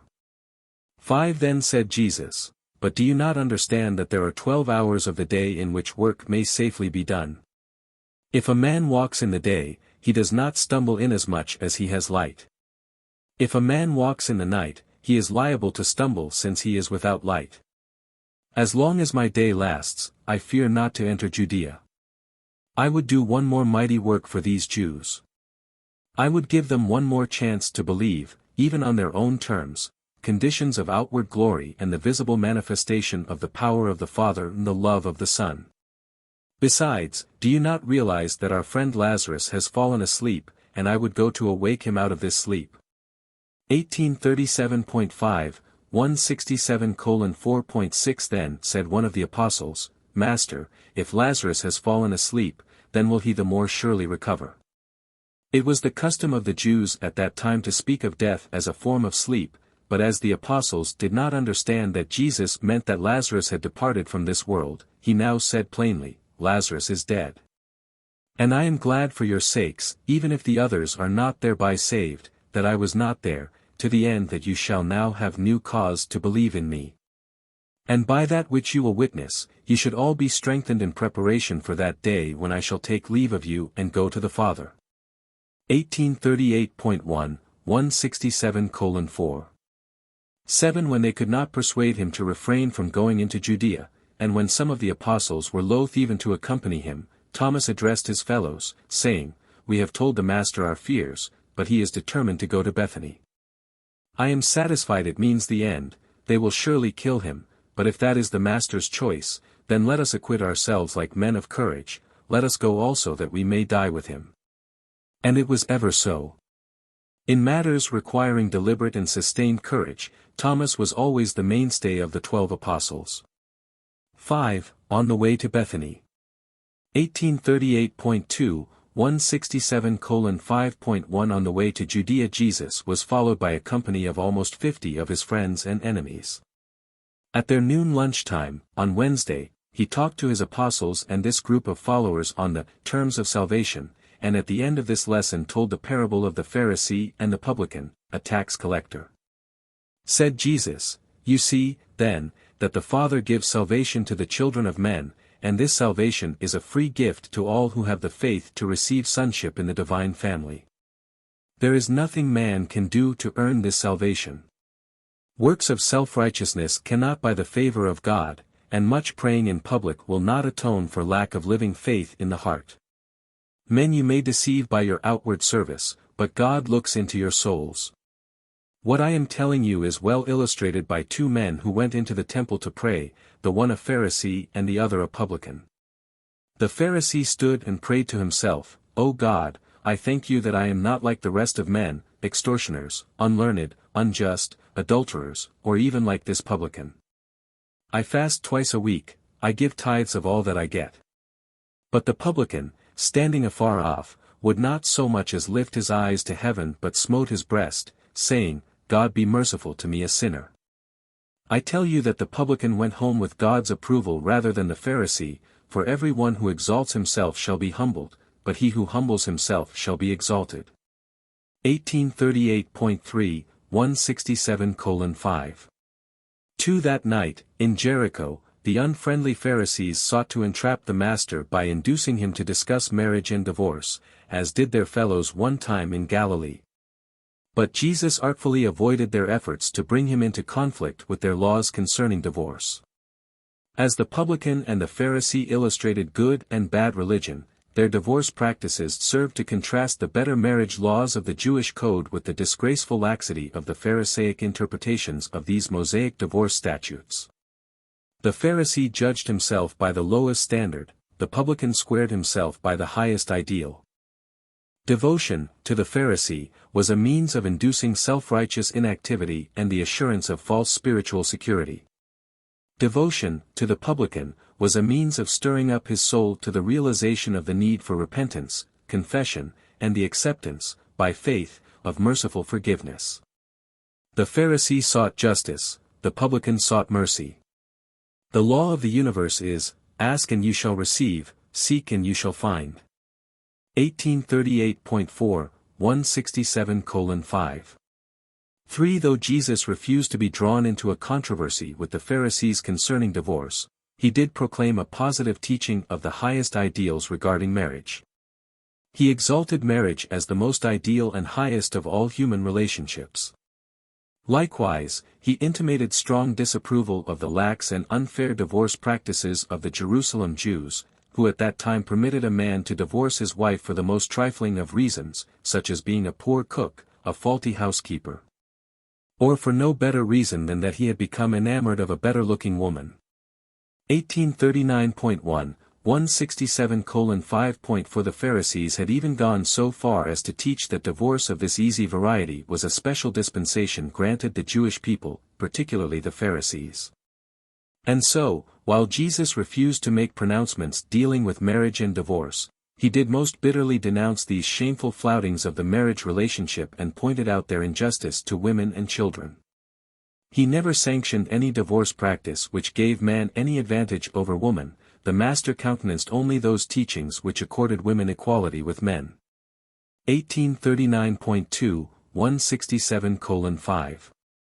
5 Although Jesus did not offer new mandates governing marriage and divorce, he did urge the Jews to live up to their own laws and higher teachings. He constantly appealed to the written scriptures in his effort to improve their practices along these social lines. While thus upholding the high and ideal concepts of marriage, Jesus skillfully avoided clashing with his questioners about the social practices represented by either their written laws or their much-cherished divorce privileges. 1839.3, 167:5.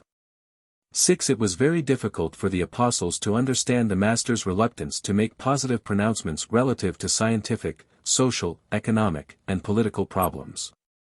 They did not fully realize that his earth mission was exclusively concerned with revelations of spiritual and religious truths. 1839.4, 167:5. 7 After Jesus had talked about marriage and divorce, later on that evening his apostles privately asked many additional questions, and his answers to these inquiries relieved their minds of many misconceptions. At the conclusion of this conference Jesus said, marriage is honorable and is to be desired by all men. The fact that the Son of Man pursues his earth mission alone is in no way a reflection on the desirability of marriage. That I should so work is the Father's will, but this same Father has directed the creation of male and female. And it is the divine will that men and women should find their highest service and consequent joy in the establishment of homes for the reception and training of children. In the creation of whom these parents become copartners with the makers of heaven and earth. And for this cause shall a man leave his father and mother and shall cleave to his wife, and they two shall become as one. 1839.5, 167:5. 8. And in this way Jesus relieved the minds of the apostles of many worries about marriage and cleared up many misunderstandings regarding divorce. At the same time he did much to exalt their ideals of social union and to augment their respect for women and children and for the home. 6. Blessing the little children.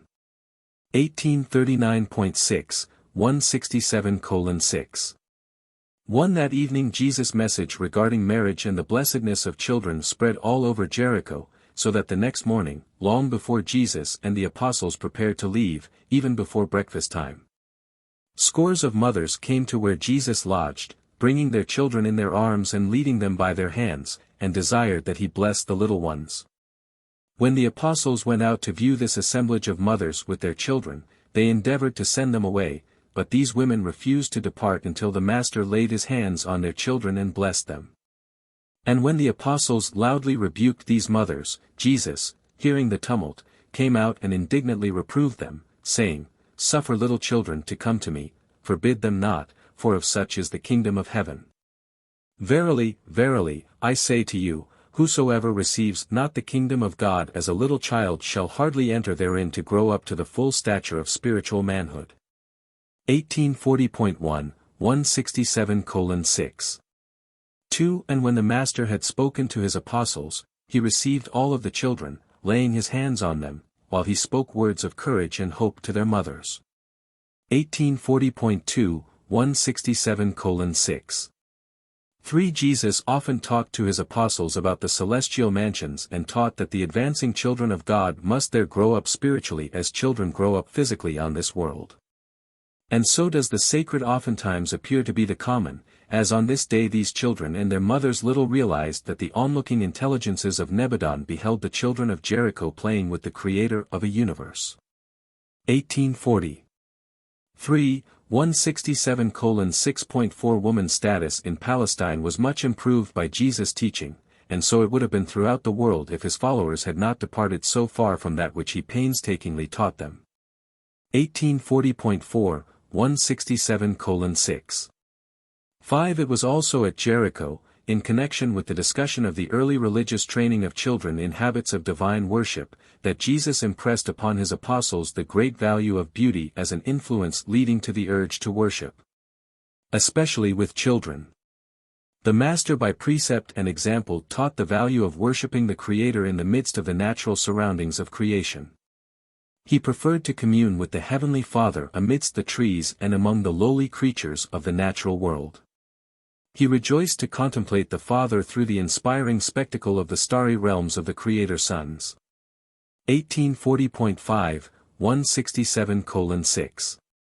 6. When it is not possible to worship God in the tabernacles of nature, men should do their best to provide houses of beauty, sanctuaries of appealing simplicity and artistic embellishment, so that the highest of human emotions may be aroused in association with the intellectual approach to spiritual communion with God. Truth, beauty, and holiness are powerful and effective aids to true worship. But spirit communion is not promoted by mere massive ornateness and overmuch embellishment with man's elaborate and ostentatious art. Beauty is most religious when it is most simple and nature-like. How unfortunate that little children should have their first introduction to concepts of public worship in cold and barren rooms so devoid of the beauty appeal and so empty of all suggestion of good cheer and inspiring holiness.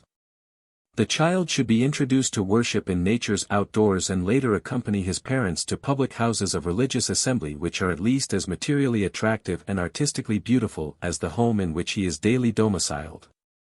7. The talk about angels. 1840.6, 167:7.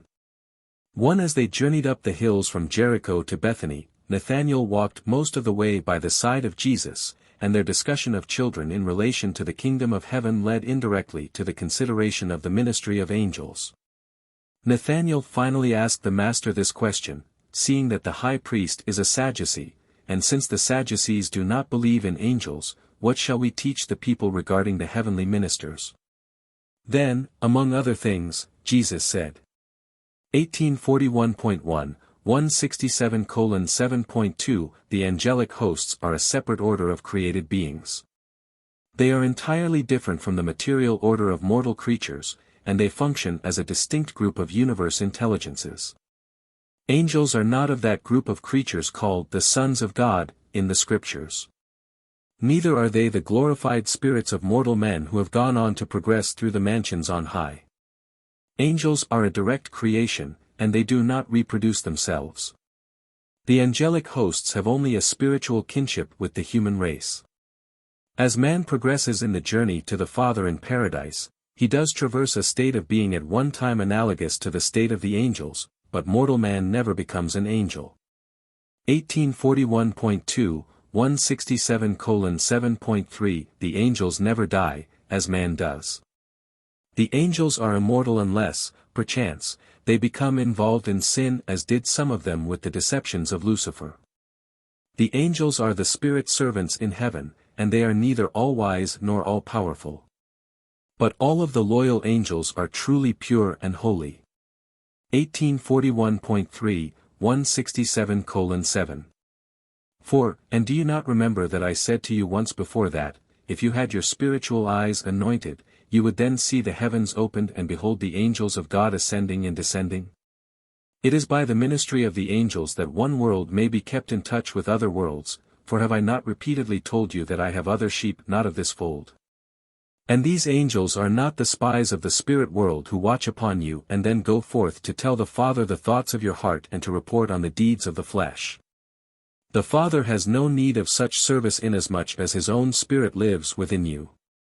But these angelic spirits do function to keep one part of the heavenly creation informed concerning the doings of other and remote parts of the universe. And many of the angels, while functioning in the government of the Father and the universes of the sons, are assigned to the service of the human races. When I taught you that many of these seraphim are ministering spirits, I spoke not in figurative language nor in poetic strains. And all this is true, regardless of your difficulty in comprehending such matters. 1841.4, 167:7.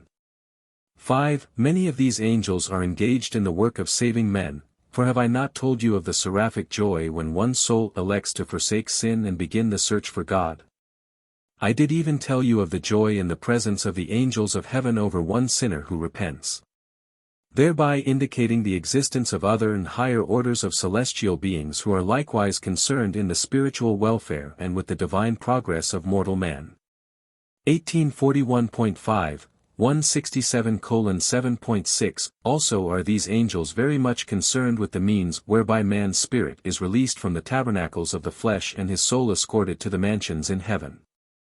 Angels are the sure and heavenly guides of the soul of man during that uncharted and indefinite period of time which intervenes between the death of the flesh and the new life in the spirit abodes. 1841.6, 167:7.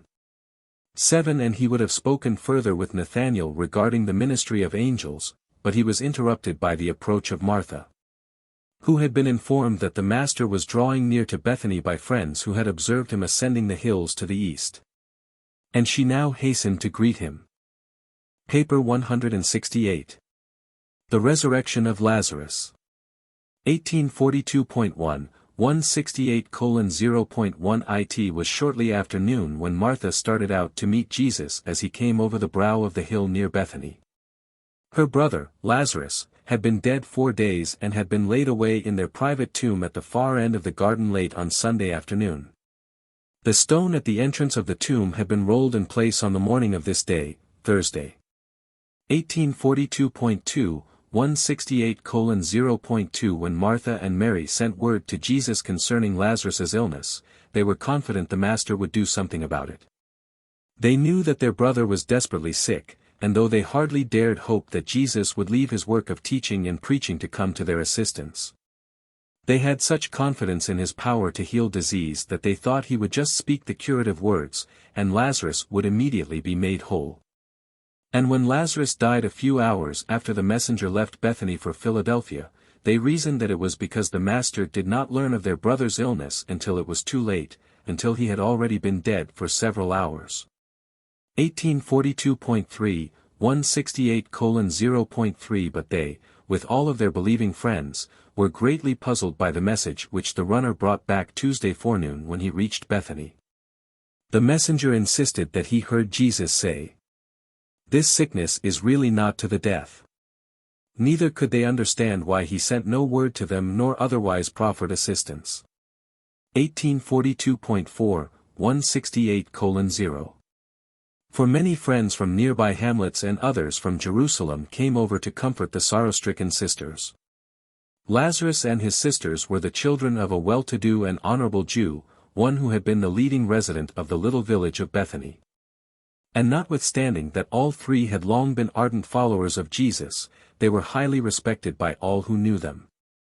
They had inherited extensive vineyards and olive orchards in this vicinity, and that they were wealthy was further attested by the fact that they could afford a private burial tomb on their own premises.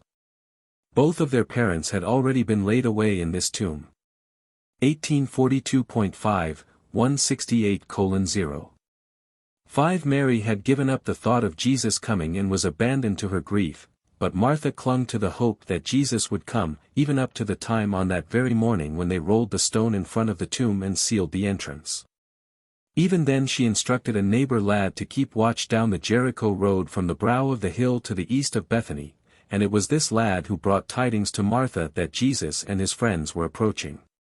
1842.6, 168:0.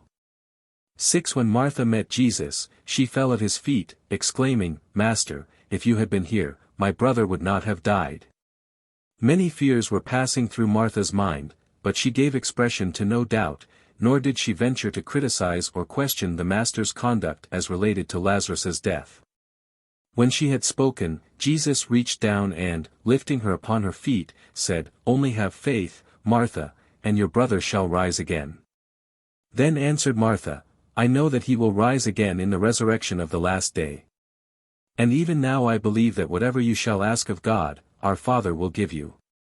1843.1, 168:0.7 Then said Jesus, looking straight into the eyes of Martha, "I am the resurrection and the life. He who believes in me, though he dies, yet shall he live. In truth, whosoever lives and believes in me shall never really die." Martha, do you believe this? And Martha answered the Master, "Yes, I have long believed that you are the deliverer, the Son of the living God, even he who should come to this world." 1843.2, 168:0. 8 Jesus having inquired for Mary, Martha went at once into the house and, whispering to her sister, said, "The Master is here and has asked for you." And when Mary heard this, she rose up quickly and hastened out to meet Jesus, who still tarried at the place, some distance from the house, where Martha had first met him. The friends who were with Mary, seeking to comfort her, when they saw that she rose up quickly and went out, followed her, supposing that she was going to the tomb to weep. 1843.3, 168:0.9 Many of those present were Jesus' bitter enemies. That is why Martha had come out to meet him alone, and also why she went in secretly to inform Mary that he had asked for her. Martha, while craving to see Jesus, desired to avoid any possible unpleasantness which might be caused by his coming suddenly into the midst of a large group of his Jerusalem enemies. It had been Martha's intention to remain in the house with their friends while Mary went to greet Jesus, but in this she failed, for they all followed Mary and so found themselves unexpectedly in the presence of the Master. 1843.4, 168:0. 10 Martha led Mary to Jesus, and when she saw him, she fell at his feet, exclaiming, "If you had only been here, my brother would not have died." And when Jesus saw how they all grieved over the death of Lazarus, his soul was moved with compassion. 1843.5, 168:0. 11 When the mourners saw that Mary had gone to greet Jesus, they withdrew for a short distance while both Martha and Mary talked with the Master and received further words of comfort and exhortation to maintain strong faith in the Father and complete resignation to the divine will. 1843.6, 168:0. 12 The human mind of Jesus was mightily moved by the contention between his love for Lazarus and the bereaved sisters and his disdain and contempt for the outward show of affection manifested by some of these unbelieving and murderously intentioned Jews. Jesus indignantly resented the show of forced and outward mourning for Lazarus by some of these professed friends inasmuch as such false sorrow was associated in their hearts with so much bitter enmity toward himself. Some of these Jews, however, were sincere in their mourning, for they were real friends of the family. 1. At the tomb of Lazarus. 1843.7, 168:1. 1 After Jesus had spent a few moments in comforting Martha and Mary, apart from the mourners, he asked them, "Where have you laid him?" Then Martha said, "Come and see." And as the Master followed on in silence with the two sorrowing sisters, he wept. When the friendly Jews who followed after them saw his tears, one of them said, "Behold how he loved him. Could not he who opened the eyes of the blind have kept this man from dying?" By this time they were standing before the family tomb, a small natural cave, or declivity, in the ledge of rock which rose up some 30 feet at the far end of the garden plot. 1844.1, 168:1. 2 It is difficult to explain to human minds just why Jesus wept. While we have access to the registration of the combined human emotions and divine thoughts, as of record in the mind of the personalized adjuster, we are not altogether certain about the real cause of these emotional manifestations. We are inclined to believe that Jesus wept because of a number of thoughts and feelings which were going through his mind at this time, such as 1844.2, 168:1.31. He felt a genuine and sorrowful sympathy for Martha and Mary. He had a real and deep human affection for these sisters who had lost their brother. 1844.3, 168:1.42. He was perturbed in his mind by the presence of the crowd of mourners, some sincere and some merely pretenders. He always resented these outward exhibitions of mourning. He knew the sisters loved their brother and had faith in the survival of believers. These conflicting emotions may possibly explain why he groaned as they came near the tomb. 1844.4, 168:1. 5-3. He truly hesitated about bringing Lazarus back to the mortal life. His sisters really needed him. But Jesus regretted having to summon his friend back to experience the bitter persecution which he well knew Lazarus would have to endure as a result of being the subject of the greatest of all demonstrations of the divine power of the Son of Man. 1844.5, 168:1.6 And now we may relate an interesting and instructive fact. Although this narrative unfolds as an apparently natural and normal event in human affairs, it has some very interesting sidelights. While the messenger went to Jesus on Sunday, telling him of Lazarus's illness, and while Jesus sent word that it was not to the death, at the same time he went in person up to Bethany and even asked the sisters, "Where have you laid him?" Even though all of this seems to indicate that the Master was proceeding after the manner of this life and in accordance with the limited knowledge of the human mind, nevertheless, the records of the universe reveal that Jesus' personalized adjuster issued orders for the indefinite detention of Lazarus's thought adjuster on the planet subsequent to Lazarus's death. And that this order was made of record just 15 minutes before Lazarus breathed his last. 1844.6, 168:1.7 Did the divine mind of Jesus know, even before Lazarus died, that he would raise him from the dead? We do not know. We know only what we are herewith placing on record. 1844.7, 168:1. 8 Many of Jesus' enemies were inclined to sneer at his manifestations of affection, and they said among themselves, "If he thought so much of this man, why did he tarry so long before coming to Bethany? If he is what they claim, why did he not save his dear friend?" What is the good of healing strangers in Galilee if he cannot save those whom he loves? And in many other ways they mocked and made light of the teachings and works of Jesus. 1844. 8, 168:1. 9. And so, on this Thursday afternoon at about 2:30, was the stage all set in this little hamlet of Bethany for the enactment of the greatest of all works connected with the earth ministry of Michael of Nebadon.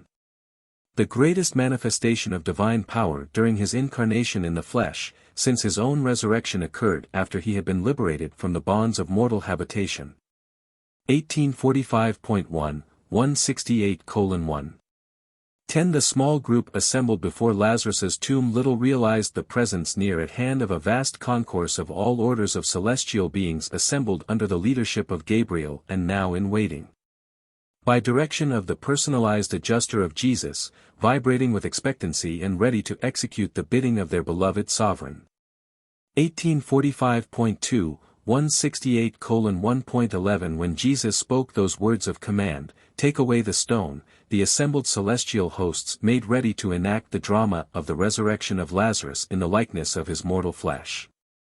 Such a form of resurrection involves difficulties of execution which far transcend the usual technique of the resurrection of mortal creatures in Urantia form and requires far more celestial personalities and a far greater organization of universe facilities.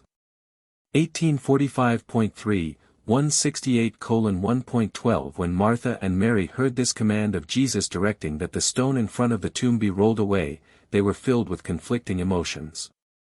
Mary hoped that Lazarus was to be raised from the dead, but Martha, while to some extent sharing her sister's faith, was more exercised by the fear that Lazarus would not be presentable, in his appearance, to Jesus, the apostles, and their friends. Said Martha, "Must we roll away the stone? My brother has now been dead 4 days, so that by this time decay of the body has begun." Martha also said this because she was not certain as to why the Master had requested that the stone be removed. She thought maybe Jesus wanted only to take one last look at Lazarus. She was not settled and constant in her attitude. As they hesitated to roll away the stone, Jesus said, "Did I not tell you at the first that this sickness was not to the death? Have I not come to fulfill my promise? And after I came to you, did I not say that, if you would only believe, you should see the glory of God? Wherefore do you doubt? How long before you will believe and obey?" 1845.4, 168:1. 13. When Jesus had finished speaking, his apostles, with the assistance of willing neighbors, laid hold upon the stone and rolled it away from the entrance to the tomb. 1845.5, 168:1. 14. It was the common belief of the Jews that the drop of gall on the point of the sword of the angel of death began to work by the end of the 3rd day, so that it was taking full effect on the 4th day. They allowed that the soul of man might linger about the tomb until the end of the 3rd day, seeking to reanimate the dead body, but they firmly believed that such a soul had gone on to the abode of departed spirits ere the 4th day had dawned. 1845.6, 168:1. 15. These beliefs and opinions regarding the dead and the departure of the spirits of the dead served to make sure, in the minds of all who were now present at Lazarus's tomb and subsequently to all who might hear of what was about to occur, that this was really and truly a case of the raising of the dead by the personal working of one who declared he was the resurrection and the life. 2. The resurrection of Lazarus. 1845.7, 168:2.1. As this company of some 45 mortals stood before the tomb, they could dimly see the form of Lazarus, wrapped in linen bandages, resting on the right lower niche of the burial cave. While these earth creatures stood there in almost breathless silence, a vast host of celestial beings had swung into their places preparatory to answering the signal for action when it should be given by Gabriel, their commander. 1846.1, 168:2. 2. Jesus lifted up his eyes and said, "Father, I am thankful that you heard and granted my request. I know that you always hear me, but because of those who stand here with me, I thus speak with you, that they may believe that you have sent me into the world, and that they may know that you are working with me in that which we are about to do. And when he had prayed, he cried with a loud voice, Lazarus, come forth. 1846.2, 168:2.3 Though these human observers remained motionless, the vast celestial host was all astir in unified action in obedience to the Creator's word. In just 12 seconds of earth time the hitherto lifeless form of Lazarus began to move and presently sat up on the edge of the stone shelf whereon it had rested. His body was bound about with grave cloths, and his face was covered with a napkin. And as he stood up before them, alive, Jesus said, Loose him and let him go. 1846.3, 168:2.4 All, save the apostles, with Martha and Mary, fled to the house. They were pale with fright and overcome with astonishment. While some tarried, many hastened to their homes. 1846.4, 168:2.5 Lazarus greeted Jesus and the apostles and asked the meaning of the grave cloths and why he had awakened in the garden. Jesus and the apostles drew to one side while Martha told Lazarus of his death, burial, and resurrection. She had to explain to him that he had died on Sunday and was now brought back to life on Thursday, inasmuch as he had had no consciousness of time since falling asleep in death. 1846.5, 168:2. 6 As Lazarus came out of the tomb, the personalized adjuster of Jesus, now chief of his kind in this local universe, gave command to the former adjuster of Lazarus, now in waiting, to resume abode in the mind and soul of the resurrected man. 1846. 6, 168:2.7 Then went Lazarus over to Jesus and, with his sisters, knelt at the Master's feet to give thanks and offer praise to God. Jesus, taking Lazarus by the hand, lifted him up, saying, My son, what has happened to you will also be experienced by all who believe this gospel except that they shall be resurrected in a more glorious form. You shall be a living witness of the truth which I spoke, I am the resurrection and the life. But let us all now go into the house and partake of nourishment for these physical bodies. 1846.7, 168:2. 8 As they walked toward the house, Gabriel dismissed the extra groups of the assembled heavenly host while he made record of the first instance on Urantia, and the last. Where a mortal creature had been resurrected in the likeness of the physical body of death. 1846.8, 168:2.9 Lazarus could hardly comprehend what had occurred. He knew he had been very sick, but he could recall only that he had fallen asleep and been awakened. He was never able to tell anything about these 4 days in the tomb because he was wholly unconscious. Time is non-existent to those who sleep the sleep of death. 1846.9, 168:2. 10 Though many believed in Jesus as a result of this mighty work, others only hardened their hearts the more to reject him. By noon the next day this story had spread over all Jerusalem. Scores of men and women went to Bethany to look upon Lazarus and talk with him, and the alarmed and disconcerted Pharisees hastily called a meeting of the Sanhedrin that they might determine what should be done about these new developments. 3. Meeting of the Sanhedrin. 1847.1, 168:3. 1 Even though the testimony of this man raised from the dead did much to consolidate the faith of the mass of believers in the gospel of the kingdom, it had little or no influence on the attitude of the religious leaders and rulers at Jerusalem except to hasten their decision to destroy Jesus and stop his work.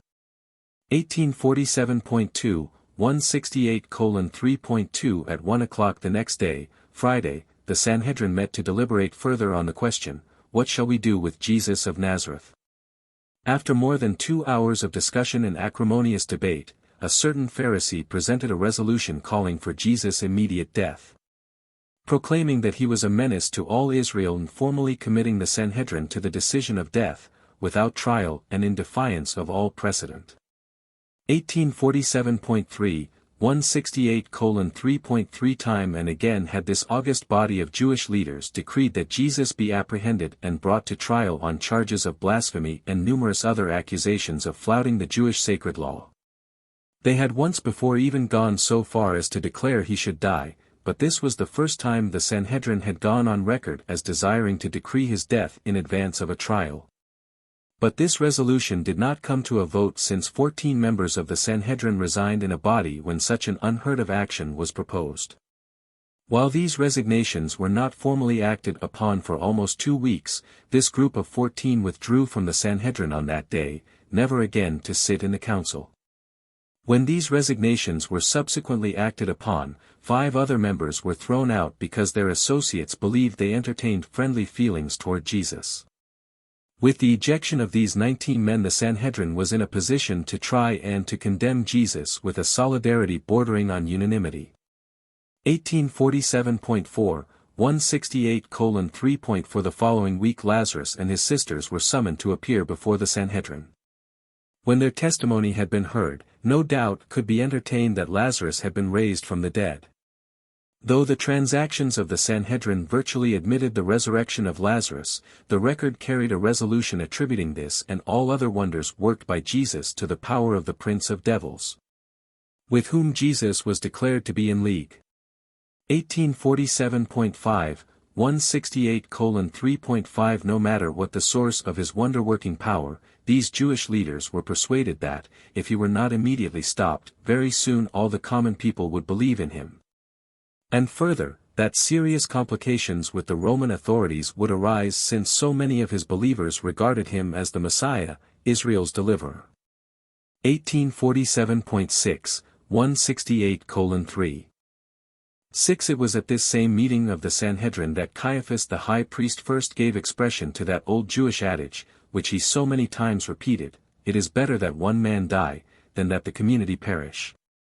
1847.7, 168:3. 7. Although Jesus had received warning of the doings of the Sanhedrin on this dark Friday afternoon, he was not in the least perturbed and continued resting over the Sabbath with friends in Bethpage, a hamlet near Bethany. Early Sunday morning Jesus and the apostles assembled, by pre-arrangement, at the home of Lazarus, and taking leave of the Bethany family, they started on their journey back to the Pella encampment. 4. The answer to prayer. 1848.1, 168:4. 1. On the way from Bethany to Pella the apostles asked Jesus many questions, all of which the Master freely answered except those involving the details of the resurrection of the dead. Such problems were beyond the comprehension capacity of his apostles, therefore did the Master decline to discuss these questions with them. Since they had departed from Bethany in secret, they were alone. Jesus therefore embraced the opportunity to say many things to the 10 which he thought would prepare them for the trying days just ahead. 1848.2, 168:4. 2. The apostles were much stirred up in their minds and spent considerable time discussing their recent experiences as they were related to prayer and its answering. They all recalled Jesus' statement to the Bethany messenger at Philadelphia, when he said plainly, "This sickness is not really to the death." And yet, in spite of this promise, Lazarus actually died. All that day, again and again, they reverted to the discussion of this question of the answer to prayer. 1848.3, 168:4.3. Jesus' answers to their many questions may be summarized as follows. 1848.4, 168:4.41. Prayer is an expression of the finite mind in an effort to approach the infinite. The making of a prayer must, therefore, be limited by the knowledge, wisdom, and attributes of the finite. Likewise must the answer be conditioned by the vision, aims, ideals, and prerogatives of the infinite. There never can be observed an unbroken continuity of material phenomena between the making of a prayer and the reception of the full spiritual answer thereto. 1848.5, 168:4.52. When a prayer is apparently unanswered, the delay often betokens a better answer, although one which is for some good reason greatly delayed. When Jesus said that Lazarus' sickness was really not to the death, he had already been dead 11 hours. No sincere prayer is denied an answer except when the superior viewpoint of the spiritual world has devised a better answer, an answer which meets the petition of the spirit of man as contrasted with the prayer of the mere mind of man. 1848. 6, 168:4.63. The prayers of time, when indited by the Spirit and expressed in faith, are often so vast and all-encompassing that they can be answered only in eternity. The finite petition is sometimes so fraught with the grasp of the infinite that the answer must long be postponed to await the creation of adequate capacity for receptivity. The prayer of faith may be so all-embracing that the answer can be received only on paradise. 1848.7, 168:4.74. The answers to the prayer of the mortal mind are often of such a nature that they can be received and recognized only after that same praying mind has attained the immortal state. The prayer of the material being can many times be answered only when such an individual has progressed to the spirit level. 1848.8, 168:4.85. The prayer of a God-knowing person may be so distorted by ignorance and so deformed by superstition that the answer thereto would be highly undesirable. Then must the intervening spirit beings so translate such a prayer that, when the answer arrives, the petitioner wholly fails to recognize it as the answer to his prayer. 1848.9, 168:4.96. All true prayers are addressed to spiritual beings, and all such petitions must be answered in spiritual terms, and all such answers must consist in spiritual realities. Spirit beings cannot bestow material answers to the spirit petitions of even material beings. Material beings can pray effectively only when they pray in the spirit. 1849.1, 168:4.107.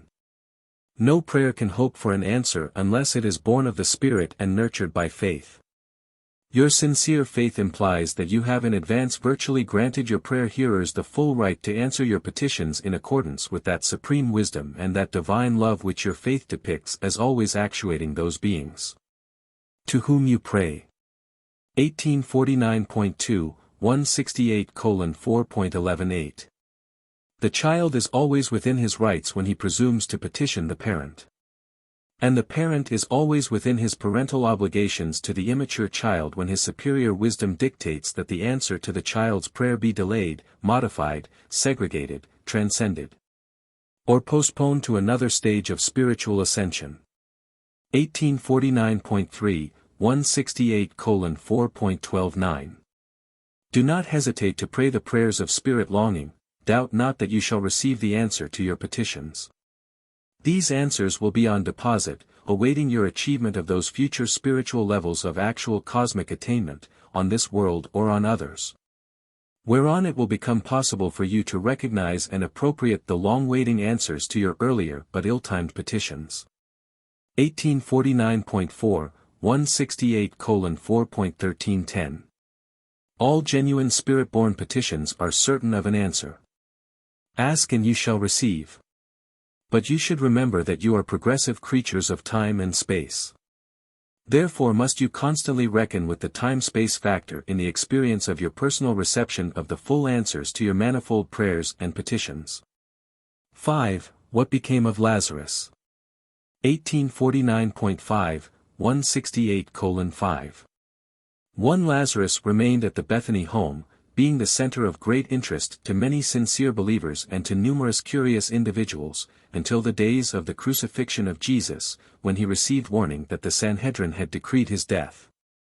The rulers of the Jews were determined to put a stop to the further spread of the teachings of Jesus, and they well judged that it would be useless to put Jesus to death if they permitted Lazarus, who represented the very peak of his wonder-working, to live and bear testimony to the fact that Jesus had raised him from the dead.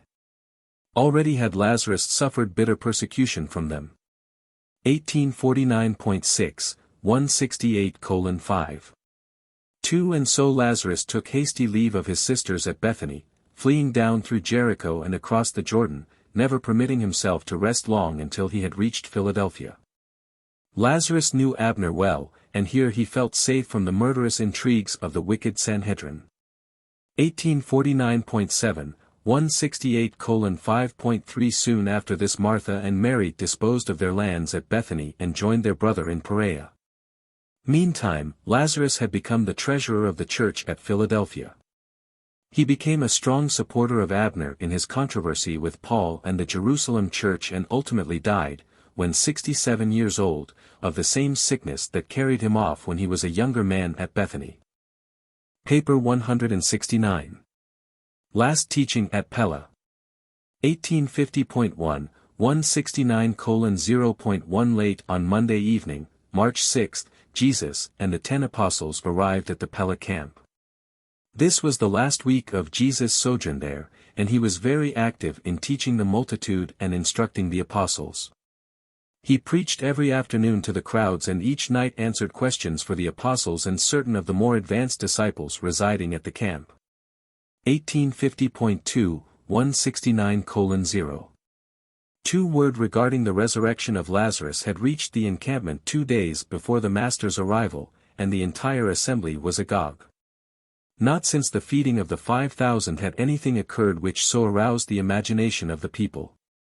And thus it was at the very height of the second phase of the public ministry of the kingdom that Jesus planned to teach this one short week at Pella and then to begin the tour of southern Perea which led right up to the final and tragic experiences of the last week in Jerusalem. 1850.3, 169:0.3 The Pharisees and the chief priests had begun to formulate their charges and to crystallize their accusations. They objected to the Master's teachings on these grounds. 1850.4, 169:0.41. He is a friend of publicans and sinners. He receives the ungodly and even eats with them. 1850.5, 169:0.52.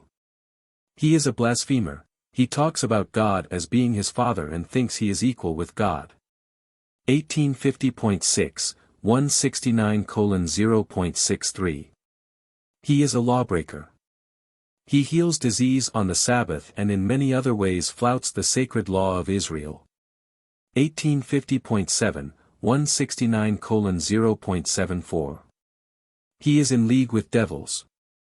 He works wonders and does seeming miracles by the power of Beelzebub, the prince of devils. 1. Parable of the Lost Son. 1850.8, 169:1.1 On Thursday afternoon Jesus talked to the multitude about the grace of salvation. In the course of this sermon he retold the story of the lost sheep and the lost coin and then added his favorite parable of the prodigal son. Said Jesus. 1850.9, 169:1.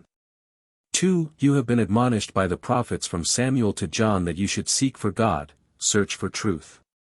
Always have they said, seek the Lord while he may be found. And all such teaching should be taken to heart. But I have come to show you that, while you are seeking to find God, God is likewise seeking to find you.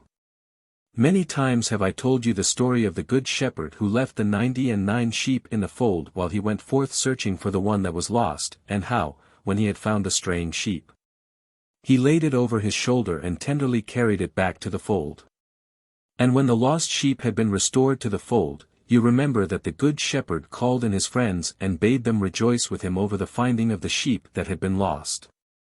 Again I say there is more joy in heaven over one sinner who repents than over the 99 just persons who need no repentance. The fact that souls are lost only increases the interest of the Heavenly Father. I have come to this world to do my Father's bidding, and it has truly been said of the Son of Man that he is a friend of publicans and sinners. 1851.1, 169:1. 3. You have been taught that divine acceptance comes after your repentance and as a result of all your works of sacrifice and penitence. But I assure you that the Father accepts you even before you have repented and sends the Son and his associates to find you and bring you, with rejoicing, back to the fold, the kingdom of sonship and spiritual progress. You are all like sheep which have gone astray, and I have come to seek and to save those who are lost. 1851.2, 169:1. 4. And you should also remember the story of the woman who, having had 10 pieces of silver made into a necklace of adornment, lost 1 piece. And how she lit the lamp and diligently swept the house and kept up the search until she found the lost piece of silver. And as soon as she found the coin that was lost, she called together her friends and neighbors, saying, Rejoice with me, for I have found the piece that was lost. So again I say, there is always joy in the presence of the angels of heaven over one sinner who repents and returns to the Father's fold. And I tell you this story to impress upon you that the Father and his Son go forth to search for those who are lost, and in this search we employ all influences capable of rendering assistance in our diligent efforts to find those who are lost. Those who stand in need of salvation. And so, while the Son of Man goes out in the wilderness to seek for the sheep gone astray, he also searches for the coin which is lost in the house. The sheep wanders away, unintentionally. The coin is covered by the dust of time and obscured by the accumulation of the things of men. 1851.3, 169:1. 5. And now I would like to tell you the story of a thoughtless son of a well-to-do farmer who deliberately left his father's house and went off into a foreign land, where he fell into much tribulation. You recall that the sheep strayed away without intention, but this youth left his home with premeditation. It was like this. 1851.4, 169:1.6. A certain man had two sons. One, the younger, was light-hearted and carefree, always seeking for a good time and shirking responsibility, while his older brother was serious, sober, hard-working, and willing to bear responsibility. Now these two brothers did not get along well together, they were always quarreling and bickering. The younger lad was cheerful and vivacious, but indolent and unreliable. The older son was steady and industrious, at the same time self-centered, surly, and conceited. The younger son enjoyed play but shunned work, the older devoted himself to work but seldom played. This association became so disagreeable that the younger son came to his father and said, "Father, give me the third portion of your possessions which would fall to me and allow me to go out into the world to seek my own fortune." And when the father heard this request, knowing how unhappy the young man was at home and with his older brother, he divided his property, giving the youth his share. 1851.5, 169:1. 7. Within a few weeks the young man gathered together all his funds and set out upon a journey to a far country, and finding nothing profitable to do which was also pleasurable, he soon wasted all his inheritance in riotous living. And when he had spent all, there arose a prolonged famine in that country, and he found himself in want. And so, when he suffered hunger and his distress was great, he found employment with one of the citizens of that country, who sent him into the fields to feed swine. And the young man would fain have filled himself with the husks which the swine ate, but no one would give him anything. 1852.1, 169:1. 8. One day, when he was very hungry, he came to himself and said, "How many hired servants of my father have bread enough and to spare while I perish with hunger, feeding swine off here in a foreign country? I will arise and go to my father, and I will say to him, Father, I have sinned against heaven and against you. I am no more worthy to be called your son, only be willing to make me one of your hired servants." And when the young man had reached this decision, he arose and started out for his father's house. 1852.2, 169:1.9. Now this father had grieved much for his son, he had missed the cheerful, though thoughtless, lad. This father loved this son and was always on the lookout for his return, so that on the day he approached his home, even while he was yet afar off, the father saw him and, being moved with loving compassion, ran out to meet him. And with affectionate greeting he embraced and kissed him. And after they had thus met, the son looked up into his father's tearful face and said, "Father, I have sinned against heaven and in your sight. I am no more worthy to be called a son." But the lad did not find opportunity to complete his confession because the overjoyed father said to the servants who had by this time come running up, "Bring quickly his best robe, the one I have saved. And put it on him and put the son's ring on his hand and fetch sandals for his feet." 1852.3, 169:1.10. And then, after the happy father had led the footsore and weary lad into the house, he called to his servants, "Bring on the fatted calf and kill it, and let us eat and make merry, for this my son was dead and is alive again. He was lost and is found." And they all gathered about the father to rejoice with him over the restoration of his son. 1852.4, 169:1. 11. About this time, while they were celebrating, the elder son came in from his day's work in the field, and as he drew near the house, he heard the music and the dancing. And when he came up to the back door, he called out one of the servants and inquired as to the meaning of all this festivity. And then said the servant, "Your long-lost brother has come home, and your father has killed the fatted calf to rejoice over his son's safe return. Come in that you also may greet your brother and receive him back into your father's house." 1852. 5, 169:1.12 But when the older brother heard this, he was so hurt and angry he would not go into the house. When his father heard of his resentment of the welcome of his younger brother, he went out to entreat him. But the older son would not yield to his father's persuasion. He answered his father, saying, "Here these many years have I served you, never transgressing the least of your commands, and yet you never gave me even a kid that I might make merry with my friends. I have remained here to care for you all these years, and you never made rejoicing over my faithful service, but when this your son returns, having squandered your substance with harlots, you make haste to kill the fatted calf and make merry over him." 1852.6, 169:1.13 Since this father truly loved both of his sons, he tried to reason with this older one, "But, my son, you have all the while been with me, and all this which I have is yours. You could have had a kid at any time you had made friends to share your merriment. But it is only proper that you should now join with me in being glad and merry because of your brother's return. Think of it, my son, your brother was lost and is found, he has returned alive to us." 1853.1, 169:1. 14 This was one of the most touching and effective of all the parables which Jesus ever presented to impress upon his hearers the Father's willingness to receive all who seek entrance into the kingdom of heaven. 1853.2, 169:1. 15 Jesus was very partial to telling these three stories at the same time.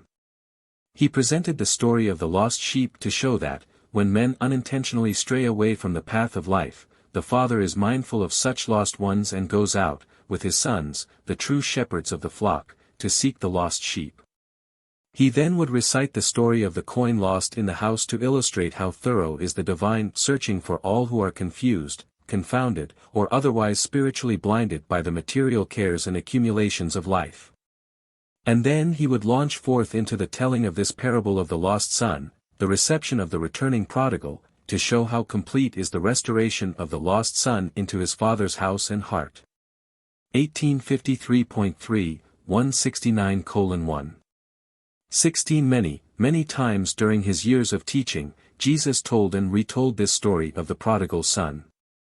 This parable and the story of the Good Samaritan were his favorite means of teaching the love of the Father and the neighborliness of man. 2. Parable of the Shrewd Steward. 1853.4, 169:2.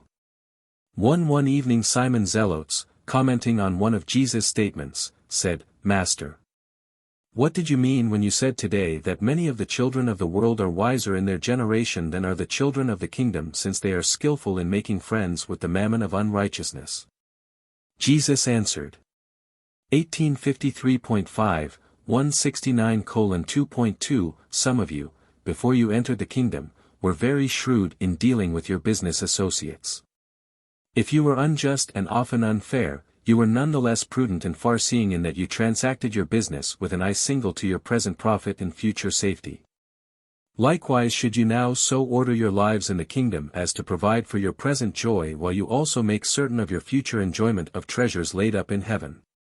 If you were so diligent in making gains for yourselves when in the service of self, why should you show less diligence in gaining souls for the kingdom since you are now servants of the brotherhood of man and stewards of God? 1853.6, 169:2. 3. You may all learn a lesson from the story of a certain rich man who had a shrewd but unjust steward. This steward had not only oppressed his master's clients for his own selfish gain, but he had also directly wasted and squandered his master's funds. When all this finally came to the ears of his master, he called the steward before him and asked the meaning of these rumors and required that he should give immediate accounting of his stewardship and prepare to turn his master's affairs over to another. 1853.7, 169:2.4 Now this unfaithful steward began to say to himself, what shall I do since I am about to lose this stewardship? I have not the strength to dig, to beg I am ashamed. I know what I will do to make certain that, when I am put out of this stewardship, I will be welcomed into the houses of all who do business with my master. And then, calling in each of his lord's debtors, he said to the first, How much do you owe my master? He answered, 100 measures of oil. Then said the steward, Take your wax-board bond, sit down quickly, and change it to 50. Then he said to another debtor, How much do you owe? And he replied, 100 measures of wheat. Then said the steward, Take your bond and write 80. And this he did with numerous other debtors. And so did this dishonest steward seek to make friends for himself after he would be discharged from his stewardship.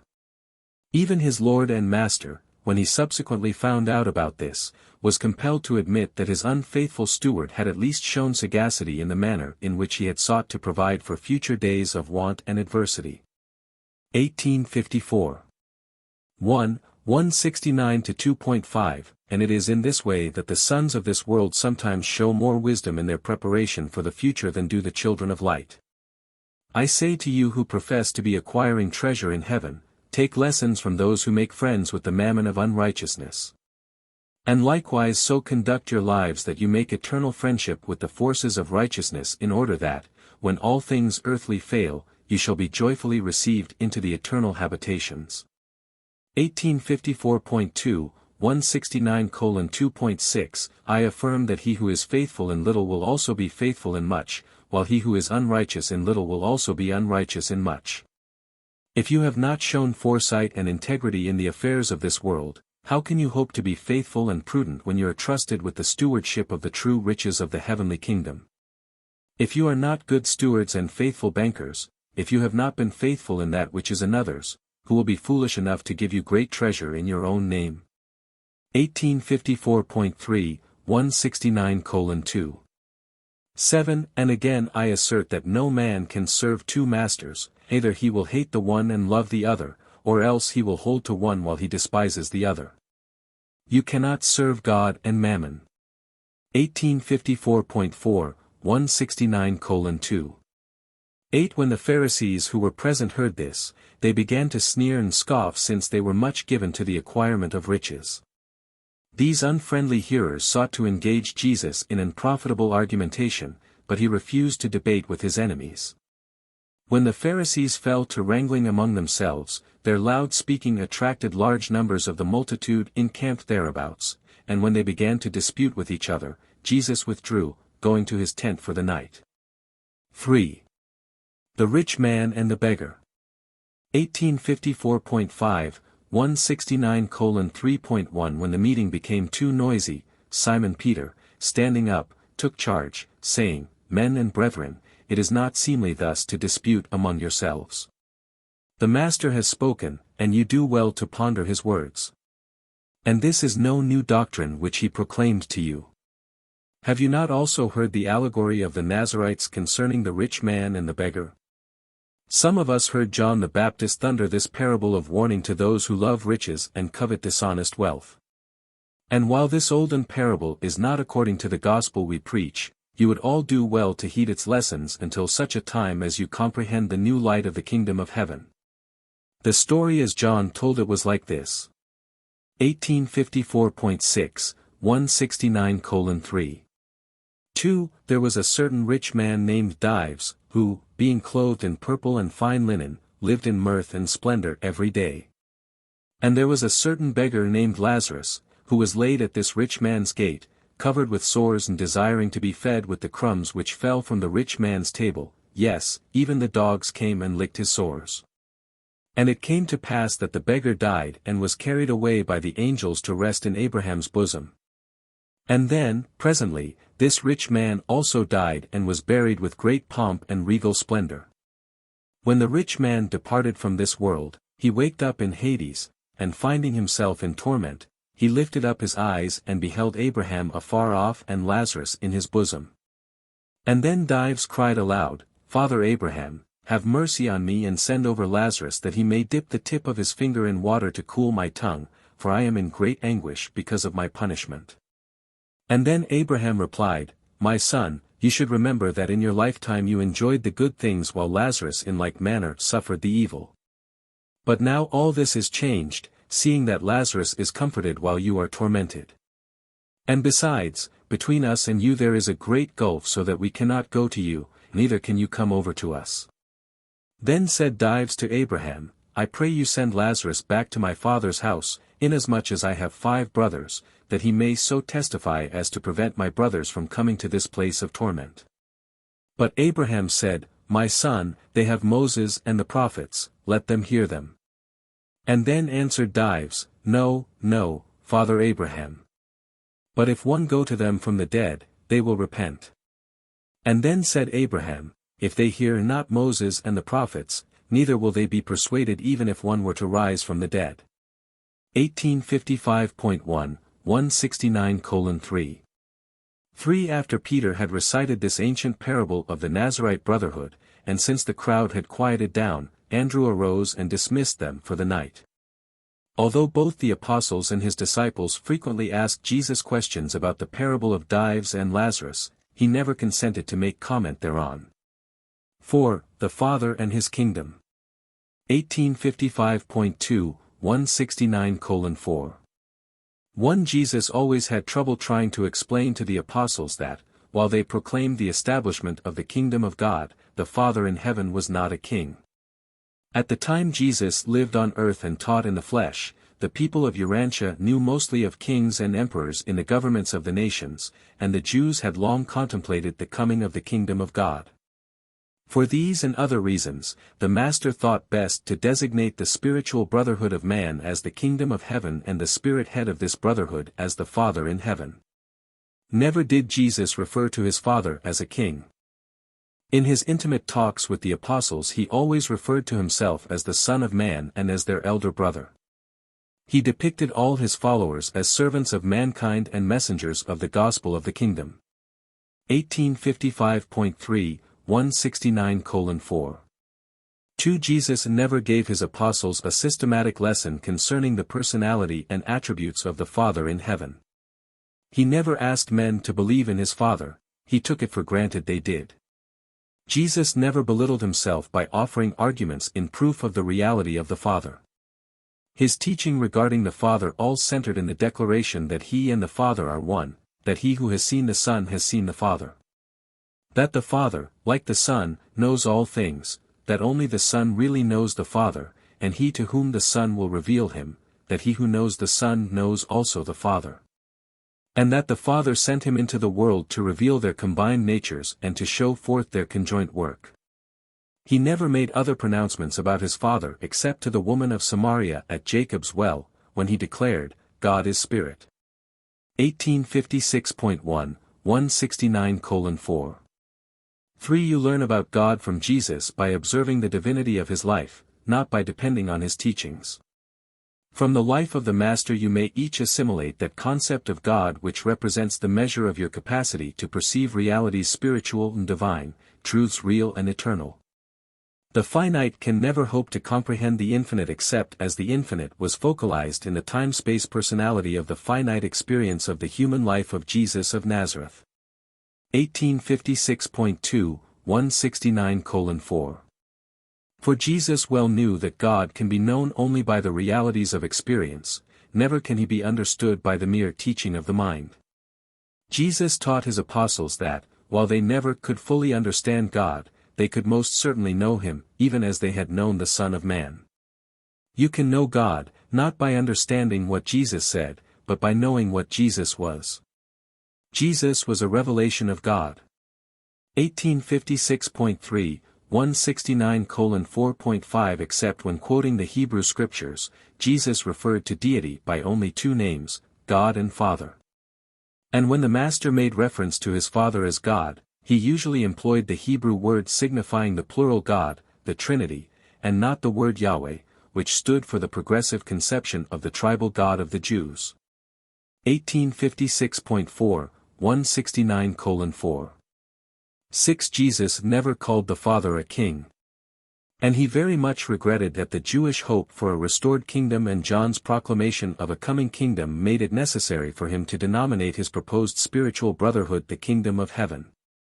With the one exception, the declaration that God is spirit, Jesus never referred to deity in any manner other than in terms descriptive of his own personal relationship with the first source and center of paradise. 1856.5, 169:4. 7. Jesus employed the word God to designate the idea of deity and the word Father to designate the experience of knowing God. When the word Father is employed to denote God, it should be understood in its largest possible meaning. The word God cannot be defined and therefore stands for the infinite concept of the Father, while the term Father, being capable of partial definition, may be employed to represent the human concept of the Divine Father as he is associated with man during the course of mortal existence. 1856.6, 169:4.8. To the Jews, Elohim was the God of gods, while Yahweh was the God of Israel. Jesus accepted the concept of Elohim and called this supreme group of beings God. In the place of the concept of Yahweh, the racial deity, he introduced the idea of the fatherhood of God and the worldwide brotherhood of man. He exalted the Yahweh concept of a deified racial father to the idea of a father of all the children of men, a divine father of the individual believer. And he further taught that this God of universes and this Father of all men were one and the same paradise deity. 1856.7, 169:4.9. Jesus never claimed to be the manifestation of Elohim, God, in the flesh. He never declared that he was a revelation of Elohim, God, to the worlds. He never taught that he who had seen him had seen Elohim, God. But he did proclaim himself as the revelation of the Father in the flesh, and he did say that whoso had seen him had seen the Father. As the divine Son he claimed to represent only the Father. 1857.1, 169:4. 10. He was, indeed, the Son of even the Elohim God. But in the likeness of mortal flesh and to the mortal sons of God, he chose to limit his life revelation to the portrayal of his Father's character in so far as such a revelation might be comprehensible to mortal man. As regards the character of the other persons of the Paradise Trinity, we shall have to be content with the teaching that they are altogether like the Father, who has been revealed in personal portraiture in the life of his incarnated Son, Jesus of Nazareth. 1857.2, 169:4.11. Although Jesus revealed the true nature of the Heavenly Father in his earth life, he taught little about him. In fact, he taught only two things, that God in himself is spirit, and that, in all matters of relationship with his creatures, he is a Father. On this evening Jesus made the final pronouncement of his relationship with God when he declared, "I have come out from the Father, and I have come into the world, again, I will leave the world and go to the Father." 1857.3, 169:4.12. But mark you. Never did Jesus say, "Whoso has heard me has heard God." But he did say, "He who has seen me has seen the Father." To hear Jesus' teaching is not equivalent to knowing God, but to see Jesus is an experience which in itself is a revelation of the Father to the soul. The God of universes rules the far-flung creation, but it is the Father in heaven who sends forth his Spirit to dwell within your minds. 1857.4, 169:4. 13. Jesus is the spiritual lens in human likeness which makes visible to the material creature him who is invisible. He is your elder brother who, in the flesh, makes known to you a being of infinite attributes whom not even the celestial hosts can presume fully to understand. But all of this must consist in the personal experience of the individual believer. God who is spirit can be known only as a spiritual experience. God can be revealed to the finite sons of the material worlds, by the divine Son of the spiritual realms, only as a Father. You can know the Eternal as a Father. You can worship him as the God of universes, the infinite creator of all existences. Paper 170. The Kingdom of Heaven. 1858.1, 170:0.1. Saturday afternoon, March 11, Jesus preached his last sermon at Pella. This was among the notable addresses of his public ministry, embracing a full and complete discussion of the kingdom of heaven. He was aware of the confusion which existed in the minds of his apostles and disciples regarding the meaning and significance of the terms, kingdom of heaven, and kingdom of God, which he used as interchangeable designations of his bestowal mission. Although the very term kingdom of heaven should have been enough to separate what it stood for from all connection with earthly kingdoms and temporal governments, it was not. The idea of a temporal king was too deep-rooted in the Jewish mind thus to be dislodged in a single generation. Therefore Jesus did not at first openly oppose this long-nourished concept of the kingdom. 1858.2, 170:0. This Sabbath afternoon the Master sought to clarify the teaching about the kingdom of heaven. He discussed the subject from every viewpoint and endeavored to make clear the many different senses in which the term had been used. In this narrative we will amplify the address by adding numerous statements made by Jesus on previous occasions and by including some remarks made only to the apostles during the evening discussions of this same day. We will also make certain comments dealing with the subsequent outworking of the kingdom idea as it is related to the later Christian Church. 1. Concepts of the Kingdom of Heaven. 1858.3, 170:1. 1. In connection with the recital of Jesus' sermon it should be noted that throughout the Hebrew Scriptures there was a dual concept of the kingdom of heaven. The prophets presented the kingdom of God as 1858.4, 170:1.21. A present reality. And as 1858.5, 170:1.32. A future hope, when the kingdom would be realized in fullness upon the appearance of the Messiah. This is the kingdom concept which John the Baptist taught. 1858.6, 170:1. For from the very first Jesus and the apostles taught both of these concepts. There were two other ideas of the kingdom which should be borne in mind. 1858.7, 170:1.53. The later Jewish concept of a worldwide and transcendental kingdom of supernatural origin and miraculous inauguration. 1858.8, 170:1.64. The Persian teachings portraying the establishment of a divine kingdom as the achievement of the triumph of good over evil at the end of the world. 1858.9, 170:1. 7. Just before the advent of Jesus on earth, the Jews combined and confused all of these ideas of the kingdom into their apocalyptic concept of the Messiah's coming to establish the age of the Jewish triumph. The eternal age of God's supreme rule on earth, the new world, the era in which all mankind would worship Yahweh. In choosing to utilize this concept of the kingdom of heaven, Jesus elected to appropriate the most vital and culminating heritage of both the Jewish and Persian religions. 1859.1, 170:1. 8. The kingdom of heaven, as it has been understood and misunderstood down through the centuries of the Christian era, embraced four distinct groups of ideas.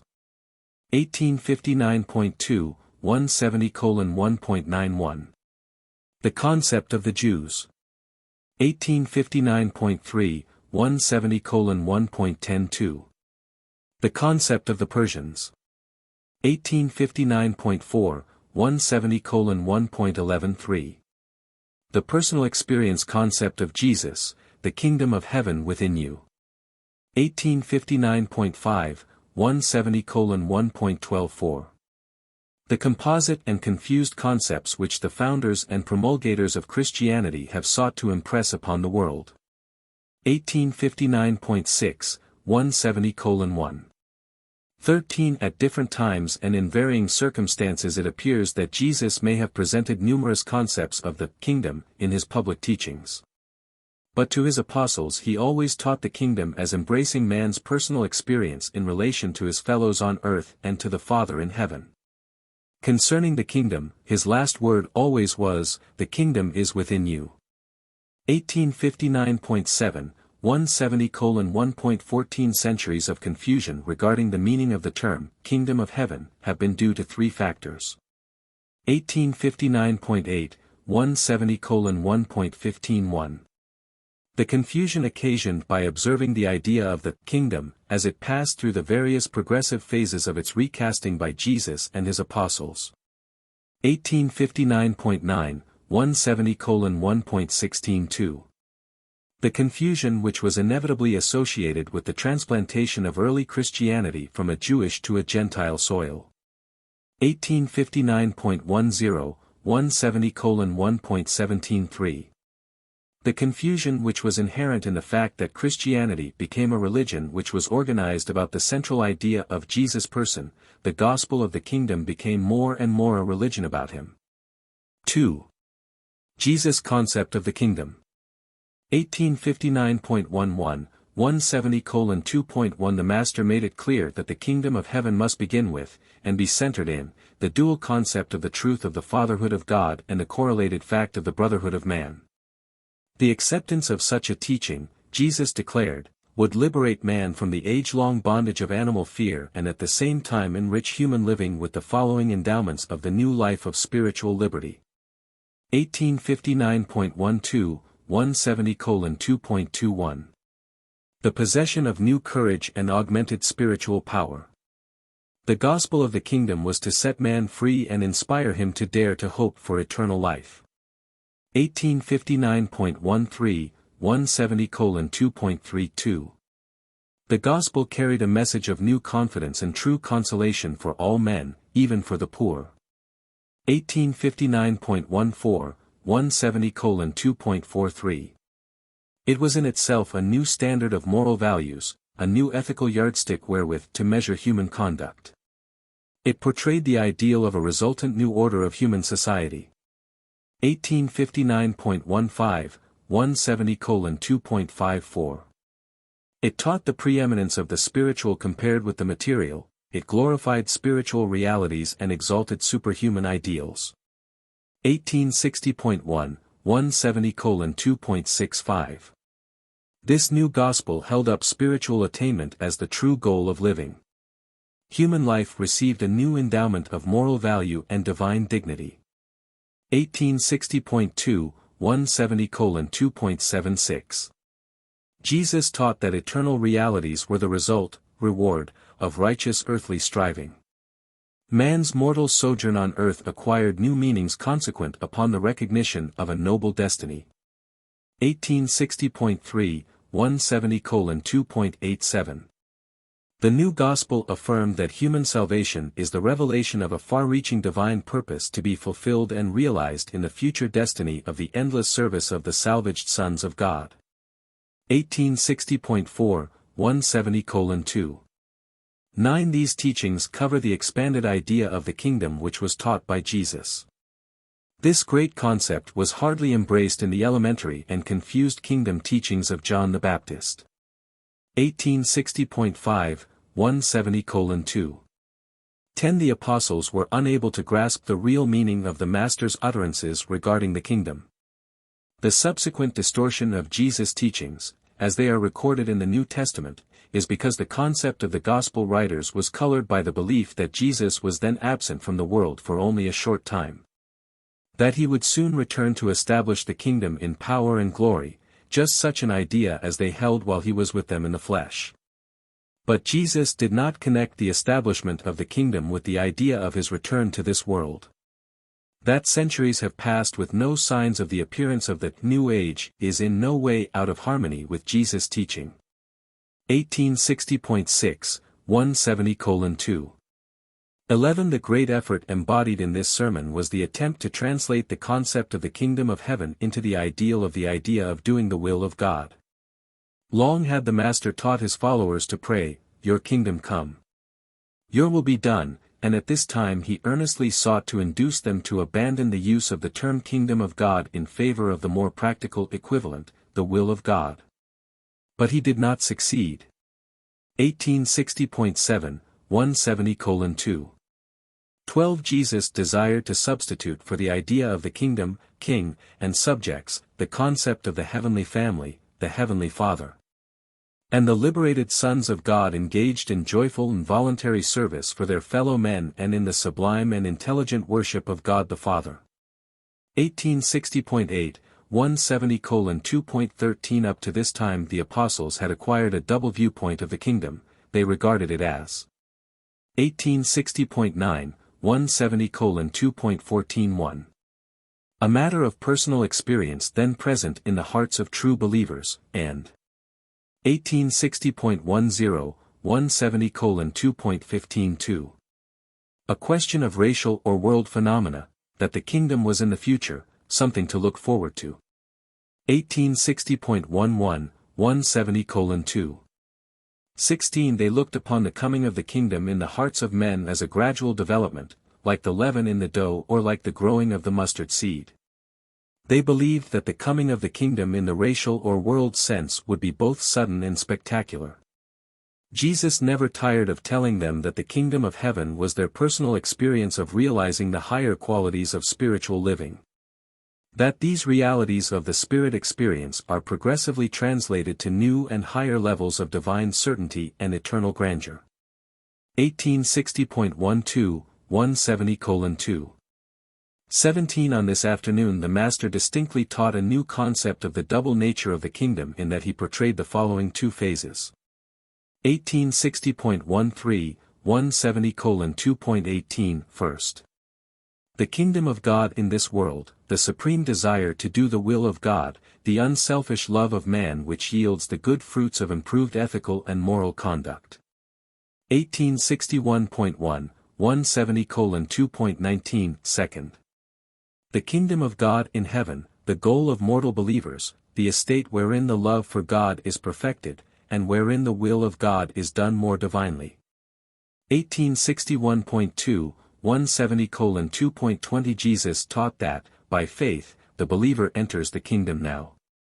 In the various discourses he taught that two things are essential to faith entrance into the kingdom. 1861.3, 170:2.21.1. Faith, sincerity. To come as a little child, to receive the bestowal of sonship as a gift. To submit to the doing of the Father's will without questioning and in the full confidence and genuine trustfulness of the Father's wisdom, to come into the kingdom free from prejudice and preconception. To be open-minded and teachable like an unspoiled child. 1861.4, 170:2.22.2. Truth hunger. The thirst for righteousness, a change of mind, the acquirement of the motive to be like God and to find God.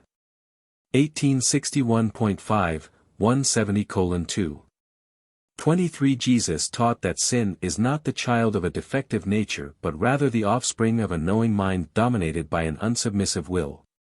Regarding sin, he taught that God has forgiven. That we make such forgiveness personally available by the act of forgiving our fellows.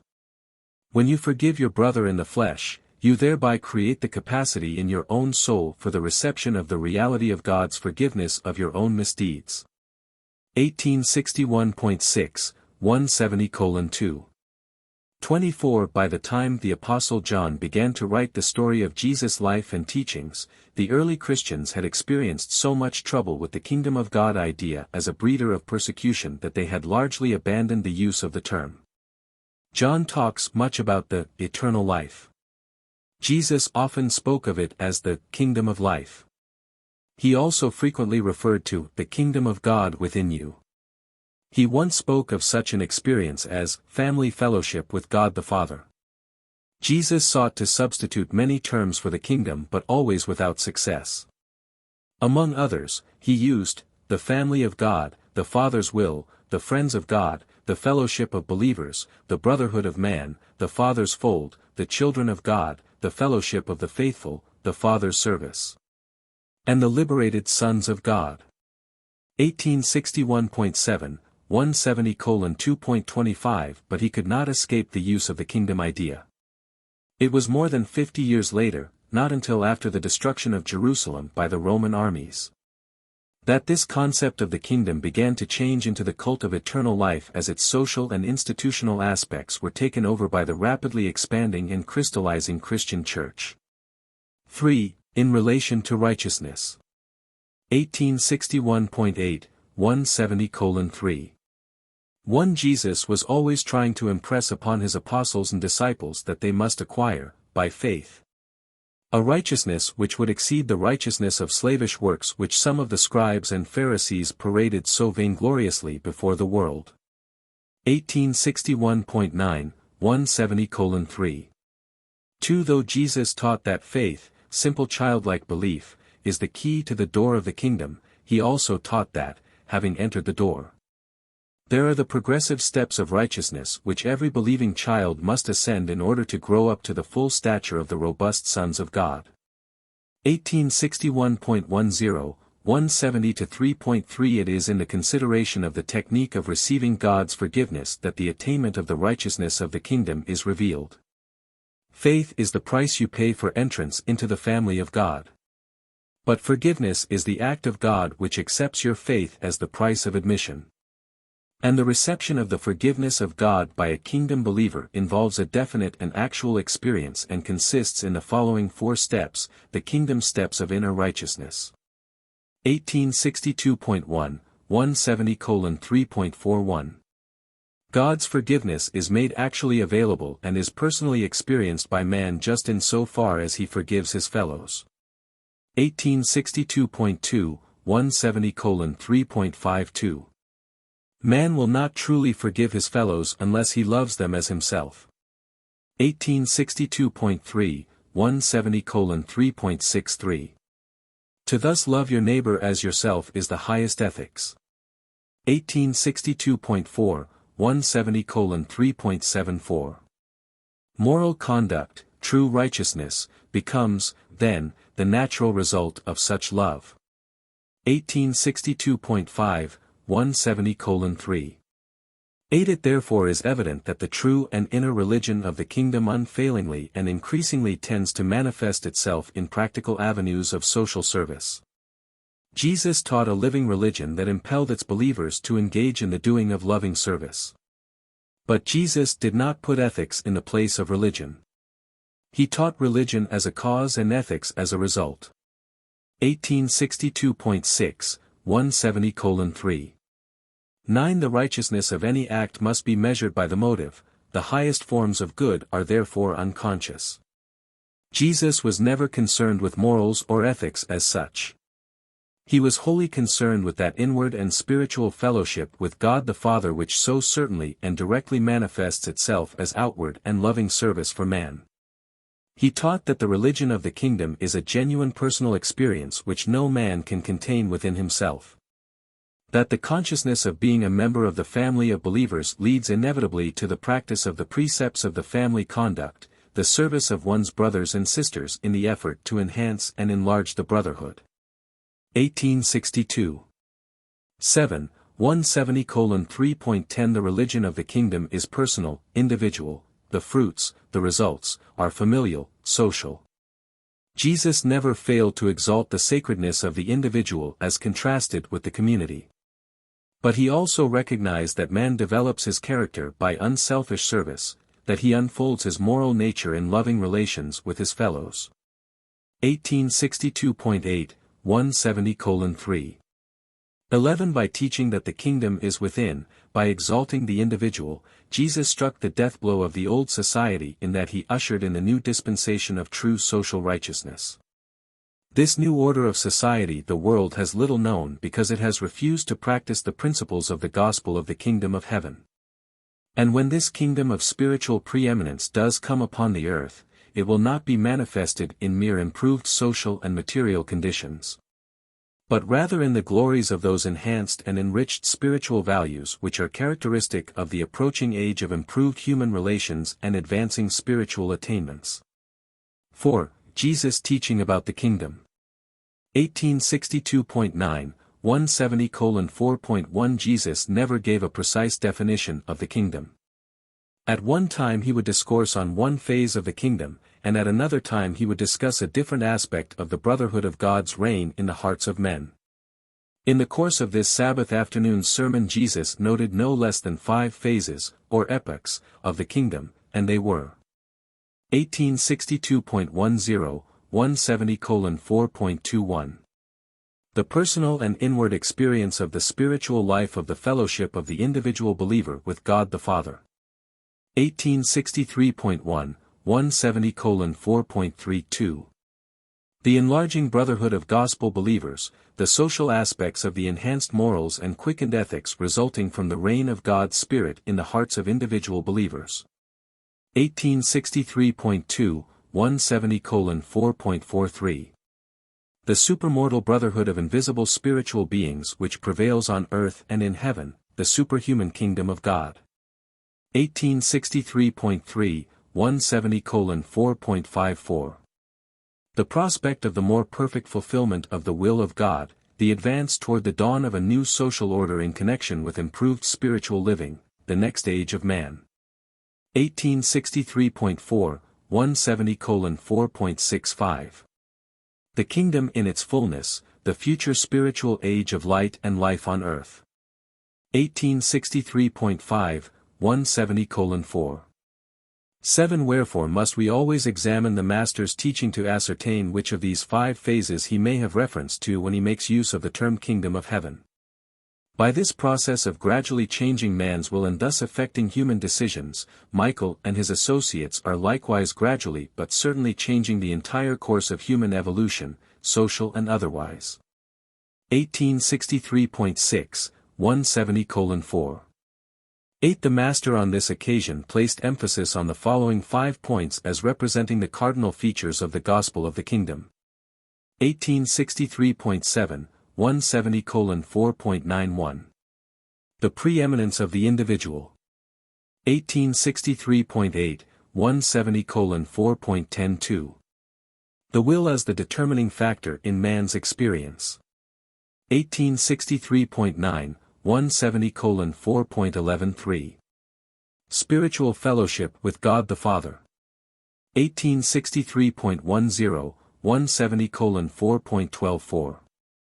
The supreme satisfactions of the loving service of man. 1863.11, 170:4.135. The transcendency of the spiritual over the material in human personality. 1863.12, 170:4.14. This world has never seriously or sincerely or honestly tried out these dynamic ideas and divine ideals of Jesus' doctrine of the kingdom of heaven. But you should not become discouraged by the apparently slow progress of the kingdom idea on Urantia. Remember that the order of progressive evolution is subjected to sudden and unexpected periodical changes in both the material and the spiritual worlds. The bestowal of Jesus as an incarnated Son was just such a strange and unexpected event in the spiritual life of the world. Neither make the fatal mistake, in looking for the age manifestation of the kingdom, of failing to effect its establishment within your own souls. 1863.13, 170:4. 15. Although Jesus referred one phase of the kingdom to the future and did, on numerous occasions, intimate that such an event might appear as a part of a world crisis. And though he did likewise most certainly, on several occasions, definitely promise sometime to return to Urantia, it should be recorded that he never positively linked these two ideas together. He promised a new revelation of the kingdom on earth and at some future time. He also promised sometime to come back to this world in person, but he did not say that these two events were synonymous. From all we know, these promises may, or may not, refer to the same event. 1863.14, 170:4.16. His apostles and disciples most certainly linked these two teachings together. When the kingdom failed to materialize as they had expected, recalling the Master's teaching concerning a future kingdom and remembering his promise to come again, they jumped to the conclusion that these promises referred to an identical event. And therefore they lived in hope of his immediate second coming to establish the kingdom in its fullness and with power and glory. And so have successive believing generations lived on earth entertaining the same inspiring but disappointing hope. 5. Later ideas of the kingdom. 1864.1, 170:5. 1. Having summarized the teachings of Jesus about the kingdom of heaven, we are permitted to narrate certain later ideas which became attached to the concept of the kingdom and to engage in a prophetic forecast of the kingdom as it may evolve in the age to come. 1864.2, 170:5. 2. Throughout the first centuries of the Christian propaganda, the idea of the kingdom of heaven was tremendously influenced by the then rapidly spreading notions of Greek idealism. The idea of the natural as the shadow of the spiritual, the temporal as the time shadow of the eternal.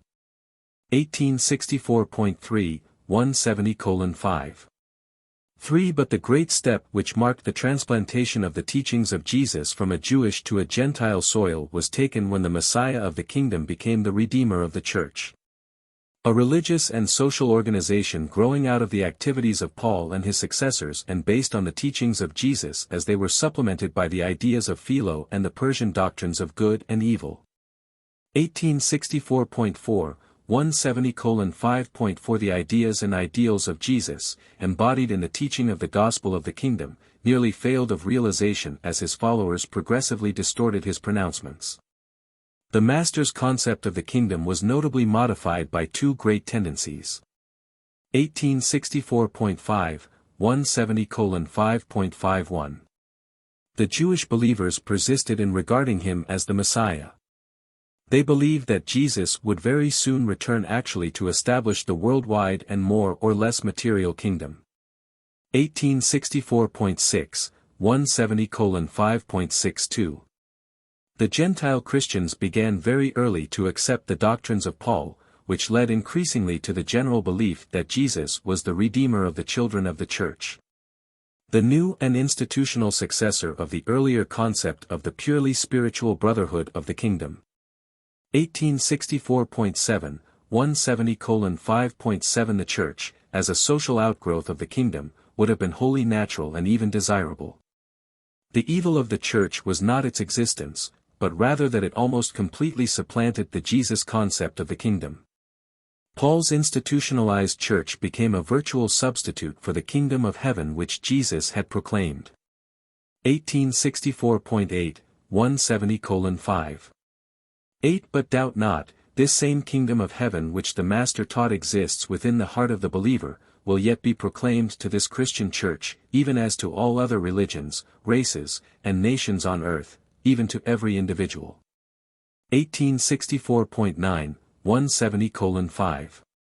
9 The kingdom of Jesus' teaching, the spiritual ideal of individual righteousness and the concept of man's divine fellowship with God, became gradually submerged into the mystic conception of the person of Jesus as the Redeemer, Creator and spiritual head of a socialized religious community. In this way a formal and institutional church became the substitute for the individually spirit-led brotherhood of the kingdom.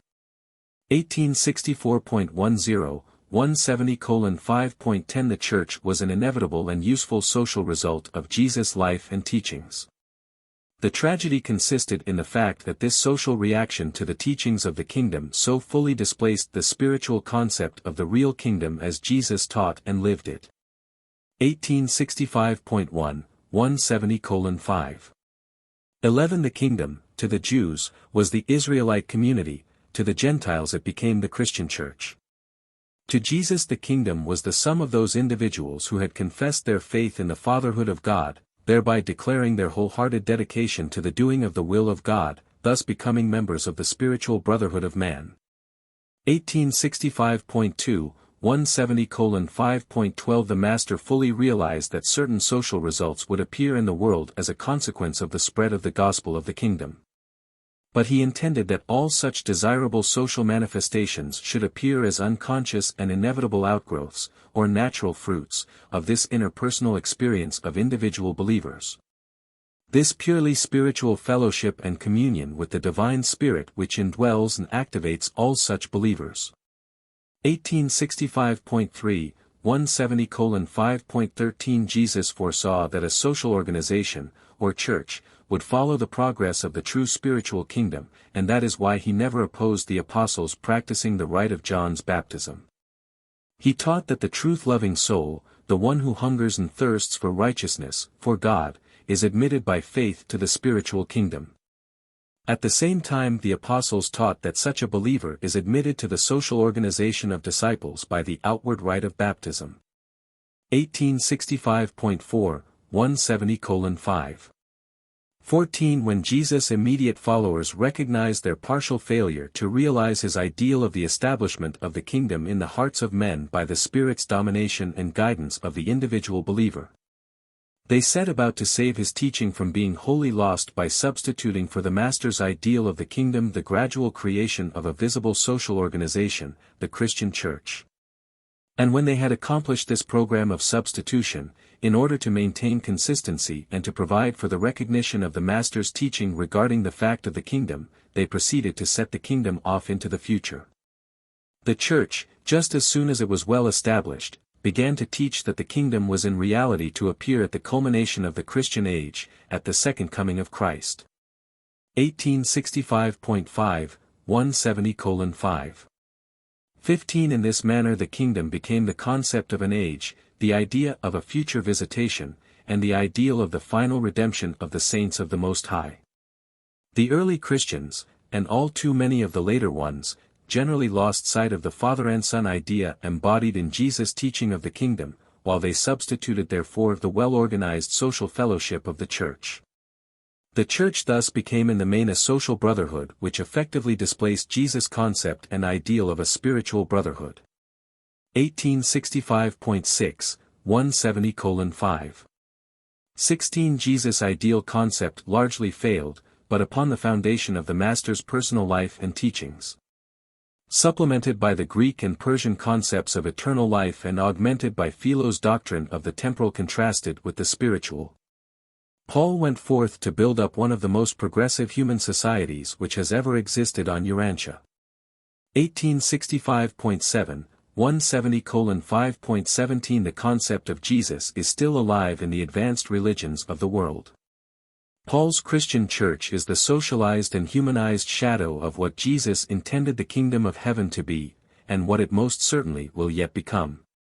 Paul and his successors partly transferred the issues of eternal life from the individual to the Church. Christ thus became the head of the Church rather than the elder brother of each individual believer in the Father's family of the kingdom. Paul and his contemporaries applied all of Jesus' spiritual implications regarding himself and the individual believer to the Church as a group of believers. And in doing this, they struck a death blow to Jesus' concept of the divine kingdom in the heart of the individual believer. 1866.1, 170:5. 18 And so, for centuries, the Christian Church has labored under great embarrassment because it dared to lay claim to those mysterious powers and privileges of the kingdom. Powers and privileges which can be exercised and experienced only between Jesus and his spiritual believer brothers. And thus it becomes apparent that membership in the Church does not necessarily mean fellowship in the kingdom, one is spiritual, the other mainly social. 1866.2, 170:5. 19 Sooner or later another and greater John the Baptist is due to arise proclaiming, the kingdom of God is at hand, meaning a return to the high spiritual concept of Jesus, who proclaimed that the kingdom is the will of his heavenly Father dominant and transcendent in the heart of the believer, and doing all this without in any way referring either to the visible church on earth or to the anticipated second coming of Christ. There must come a revival of the actual teachings of Jesus, such a restatement as will undo the work of his early followers who went about to create a socio-philosophical system of belief regarding the fact of Michael's sojourn on earth. In a short time the teaching of this story about Jesus nearly supplanted the preaching of Jesus' gospel of the kingdom. In this way a historical religion displaced that teaching in which Jesus had blended man's highest moral ideas and spiritual ideals with man's most sublime hope for the future, eternal life. And that was the gospel of the kingdom. 1866.3, 170:5. 20 It is just because the gospel of Jesus was so many-sided that within a few centuries students of the records of his teachings became divided up into so many cults and sects. This pitiful subdivision of Christian believers results from failure to discern in the Master's manifold teachings the divine oneness of his matchless life. But someday the true believers in Jesus will not be thus spiritually divided in their attitude before unbelievers. Always we may have diversity of intellectual comprehension and interpretation, even varying degrees of socialization, but lack of spiritual brotherhood is both inexcusable and reprehensible. 1866.4, 170:5.21 Mistake not. There is in the teachings of Jesus an eternal nature which will not permit them forever to remain unfruitful in the hearts of thinking men. The kingdom as Jesus conceived it has to a large extent failed on earth. For the time being, an outward church has taken its place. But you should comprehend that this church is only the larval stage of the thwarted spiritual kingdom, which will carry it through this material age and over into a more spiritual dispensation where the Master's teachings may enjoy a fuller opportunity for development. Thus does the so-called Christian church become the cocoon in which the kingdom of Jesus concept now slumbers. The kingdom of the divine brotherhood is still alive and will eventually and certainly come forth from this long submergence. Just as surely as the butterfly eventually emerges as the beautiful unfolding of its less attractive creature of metamorphic development. Paper 171. On the Way to Jerusalem. 1867.1, 171:0. 1. The day after the memorable sermon on the Kingdom of Heaven, Jesus announced that on the following day he and the apostles would depart for the Passover at Jerusalem, visiting numerous cities in southern Perea on the way.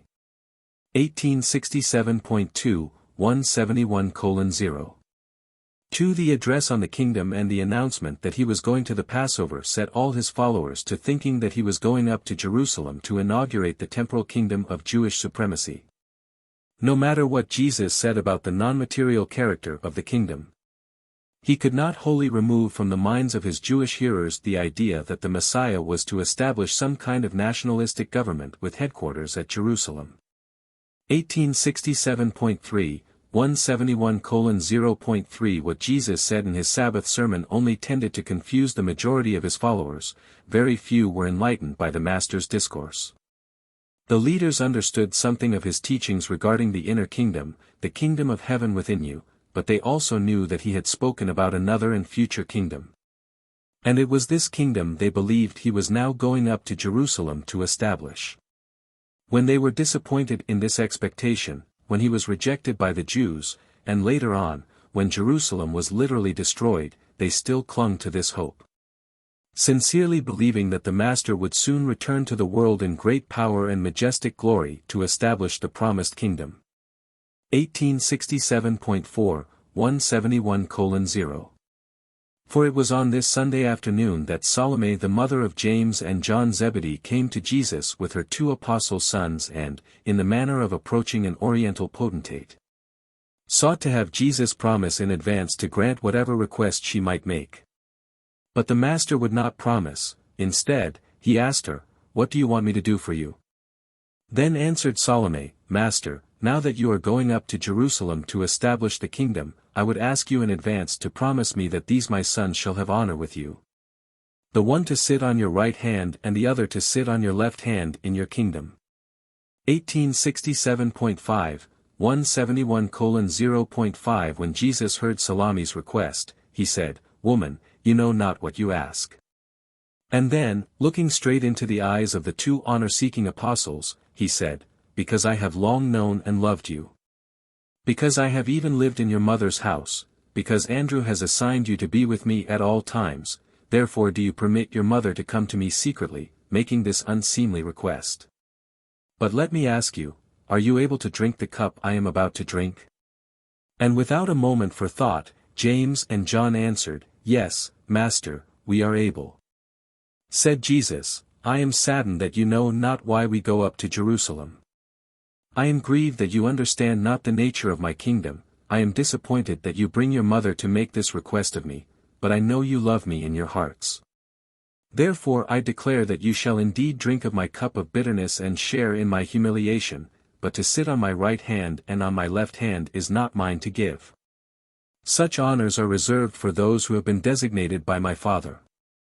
1868.1, 171:0. 6 By this time someone had carried word of this conference to Peter and the other apostles, and they were highly indignant that James and John would seek to be preferred before them, and that they would secretly go with their mother to make such a request. When they fell to arguing among themselves, Jesus called them all together and said, you well understand how the rulers of the Gentiles lord it over their subjects, and how those who are great exercise authority. But it shall not be so in the kingdom of heaven. Whosoever would be great among you, let him first become your servant. He who would be first in the kingdom, let him become your minister. I declare to you that the Son of Man came not to be ministered to but to minister, and I now go up to Jerusalem to lay down my life in the doing of the Father's will and in the service of my brethren. When the apostles heard these words, they withdrew by themselves to pray.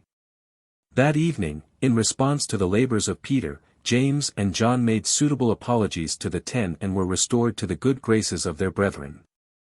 1868.2, 171:0. 7. In asking for places on the right hand and on the left hand of Jesus at Jerusalem. The sons of Zebedee little realized that in less than 1 month their beloved teacher would be hanging on a Roman cross with a dying thief on one side and another transgressor on the other side. And their mother, who was present at the crucifixion, well remembered the foolish request she had made of Jesus at Pella regarding the honor she so unwisely sought for her apostle sons. 1. The departure from Pella. 1868.3, 171:1. 1. On the forenoon of Monday, March 13, Jesus and his 12 apostles took final leave of the Pella encampment, starting south on their tour of the cities of southern Perea, where Abner's associates were at work. They spent more than 2 weeks visiting among the 70 and then went directly to Jerusalem for the Passover.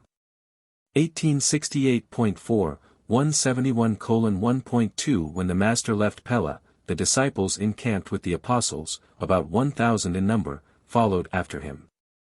About one half of this group left him at the Jordan ford on the road to Jericho when they learned he was going over to Heshbon, and after he had preached the sermon on counting the cost. They went on up to Jerusalem, while the other half followed him for 2 weeks, visiting the towns in southern Perea. 1868.5, 171:1. 3. In a general way, most of Jesus' immediate followers understood that the camp at Pella had been abandoned, but they really thought this indicated that their master at last intended to go to Jerusalem and lay claim to David's throne. A large majority of his followers never were able to grasp any other concept of the kingdom of heaven. No matter what he taught them, they would not give up this Jewish idea of the kingdom. 1868.6, 171:1. For acting on the instructions of the Apostle Andrew, David Zebedee closed the visitors' camp at Pella on Wednesday, March 15. At this time almost 4,000 visitors were in residence, and this does not include the 1,000 and more persons who sojourned with the apostles at what was known as the Teacher's Camp, and who went south with Jesus and the 12.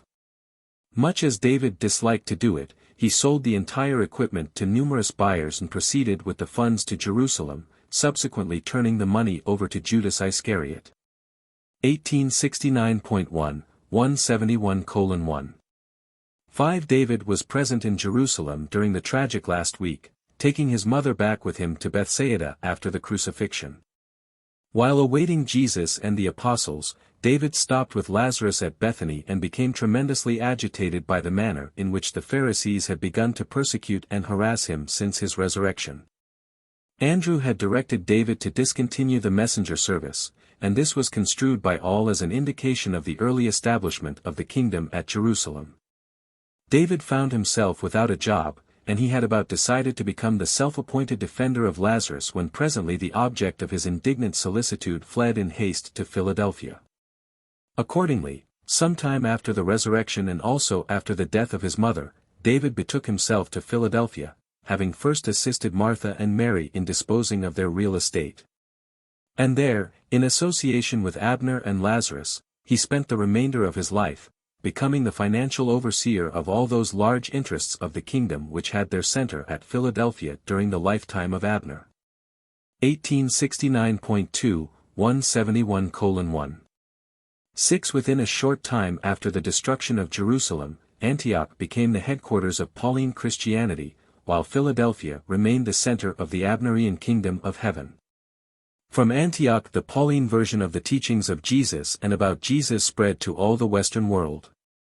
From Philadelphia, the missionaries of the Abnerian version of the Kingdom of Heaven spread throughout Mesopotamia and Arabia until the later times when these uncompromising emissaries of the teachings of Jesus were overwhelmed by the sudden rise of Islam. 2. On counting the cost. 1869.3, 171:2.1 When Jesus and a company of almost 1,000 followers arrived at the Bethany ford of the Jordan, sometimes called Bethabara, his disciples began to realize that he was not going directly to Jerusalem. While they hesitated and debated among themselves, Jesus climbed upon a huge stone and delivered that discourse which has become known as, Counting the Cost. The Master said. 1869.4, 171:2. 2. You who would follow after me from this time on, must be willing to pay the price of wholehearted dedication to the doing of my Father's will. If you would be my disciples, you must be willing to forsake father, mother, wife, children, brothers, and sisters. If any one of you would now be my disciple, you must be willing to give up even your life, just as the Son of Man is about to offer up his life for the completion of the mission of doing the Father's will on earth and in the flesh. 1869.5, 171:2. 3. If you are not willing to pay the full price, you can hardly be my disciple. Before you go further, you should each sit down and count the cost of being my disciple. Which one of you would undertake to build a watchtower on your lands without first sitting down to count up the cost to see whether you had money enough to complete it?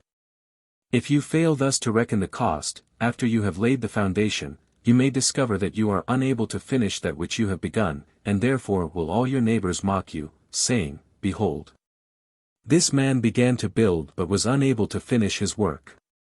Again, what king, when he prepares to make war upon another king, does not first sit down and take counsel as to whether he will be able, with 10,000 men, to meet him who comes against him with 20,000? If the king cannot afford to meet his enemy because he is unprepared, he sends an embassy to this other king, even when he is yet a great way off, asking for terms of peace. 1870.1, 171:2. For now, then, must each of you sit down and count the cost of being my disciple. From now on you will not be able to follow after us, listening to the teaching and beholding the works. You will be required to face bitter persecutions and to bear witness for this gospel in the face of crushing disappointment. If you are unwilling to renounce all that you are and to dedicate all that you have, then are you unworthy to be my disciple. If you have already conquered yourself within your own heart, you need have no fear of that outward victory which you must presently gain when the Son of Man is rejected by the chief priests and the Sadducees and is given into the hands of mocking unbelievers. 1870.2, 171:2.5 Now should you examine yourself to find out your motive for being my disciple. If you seek honor and glory, if you are worldly minded, you are like the salt when it has lost its savor. And when that which is valued for its saltiness has lost its savor, wherewith shall it be seasoned? Such a condiment is useless, it is fit only to be cast out among the refuse. Now have I warned you to turn back to your homes in peace if you are not willing to drink with me the cup which is being prepared. Again and again have I told you that my kingdom is not of this world, but you will not believe me. He who has ears to hear, let him hear what I say. 1870.3, 171:2.6 Immediately after speaking these words, Jesus, leading the 12, started off on the way to Heshbon, followed by about 500. After a brief delay, the other half of the multitude went on up to Jerusalem. His apostles, together with the leading disciples, thought much about these words, but still they clung to the belief that, after this brief period of adversity and trial, the kingdom would certainly be set up somewhat in accordance with their long-cherished hopes. 3. The Perean Tour. 1870.4, 171:3.1 For more than 2 weeks Jesus and the 12, followed by a crowd of several hundred disciples, journeyed about in southern Perea, visiting all of the towns wherein the 70 labored. Many Gentiles lived in this region, and since few were going up to the Passover feast at Jerusalem, the messengers of the kingdom went right on with their work of teaching and preaching. 1870.5, 171:3. 2 Jesus met Abner at Heshbon, and Andrew directed that the labors of the 70 should not be interrupted by the Passover feast. Jesus advised that the messengers should go forward with their work in complete disregard of what was about to happen at Jerusalem. He also counseled Abner to permit the women's corps, at least such as desired, to go to Jerusalem for the Passover. And this was the last time Abner ever saw Jesus in the flesh. His farewell to Abner was, "My son, I know you will be true to the kingdom, and I pray the Father to grant you wisdom that you may love and understand your brethren." 1870.6, 171:3. 3. As they traveled from city to city, large numbers of their followers deserted to go on to Jerusalem so that, by the time Jesus started for the Passover, the number of those who followed along with him day by day had dwindled to less than 200. 1871.1, 171:3.4. The apostles understood that Jesus was going to Jerusalem for the Passover. They knew that the Sanhedrin had broadcast a message to all Israel that he had been condemned to die and directing that anyone knowing his whereabouts should inform the Sanhedrin. And yet, despite all this, they were not so alarmed as they had been when he had announced to them in Philadelphia that he was going to Bethany to see Lazarus. This change of attitude from that of intense fear to a state of hushed expectancy was mostly because of Lazarus's resurrection. They had reached the conclusion that Jesus might, in an emergency, assert his divine power and put to shame his enemies. This hope, coupled with their more profound and mature faith in the spiritual supremacy of their Master, accounted for the outward courage displayed by his immediate followers, who now made ready to follow him into Jerusalem in the very face of the open declaration of the Sanhedrin that he must die. 1871.2, 171:3.5. The majority of the apostles and many of his inner disciples did not believe it possible for Jesus to die. They, believing that he was the resurrection and the life, regarded him as immortal and already triumphant over death. 4. Teaching at Livia's. 1871.3, 171:4.1. On Wednesday evening, March 29, Jesus and his followers encamped at Livia's on their way to Jerusalem, after having completed their tour of the cities of southern Perea. It was during this night at Livia's that Simon Zelotes and Simon Peter, having conspired to have delivered into their hands at this place more than 100 swords, received and distributed these arms to all who would accept them and wear them concealed beneath their cloaks. Simon Peter was still wearing his sword on the night of the Master's betrayal in the garden. 1871.4, 171:4.2. Early on Thursday morning, before the others were awake, Jesus called Andrew and said, "Awaken your brethren. I have something to say to them." Jesus knew about the swords and which of his apostles had received and were wearing these weapons, but he never disclosed to them that he knew such things.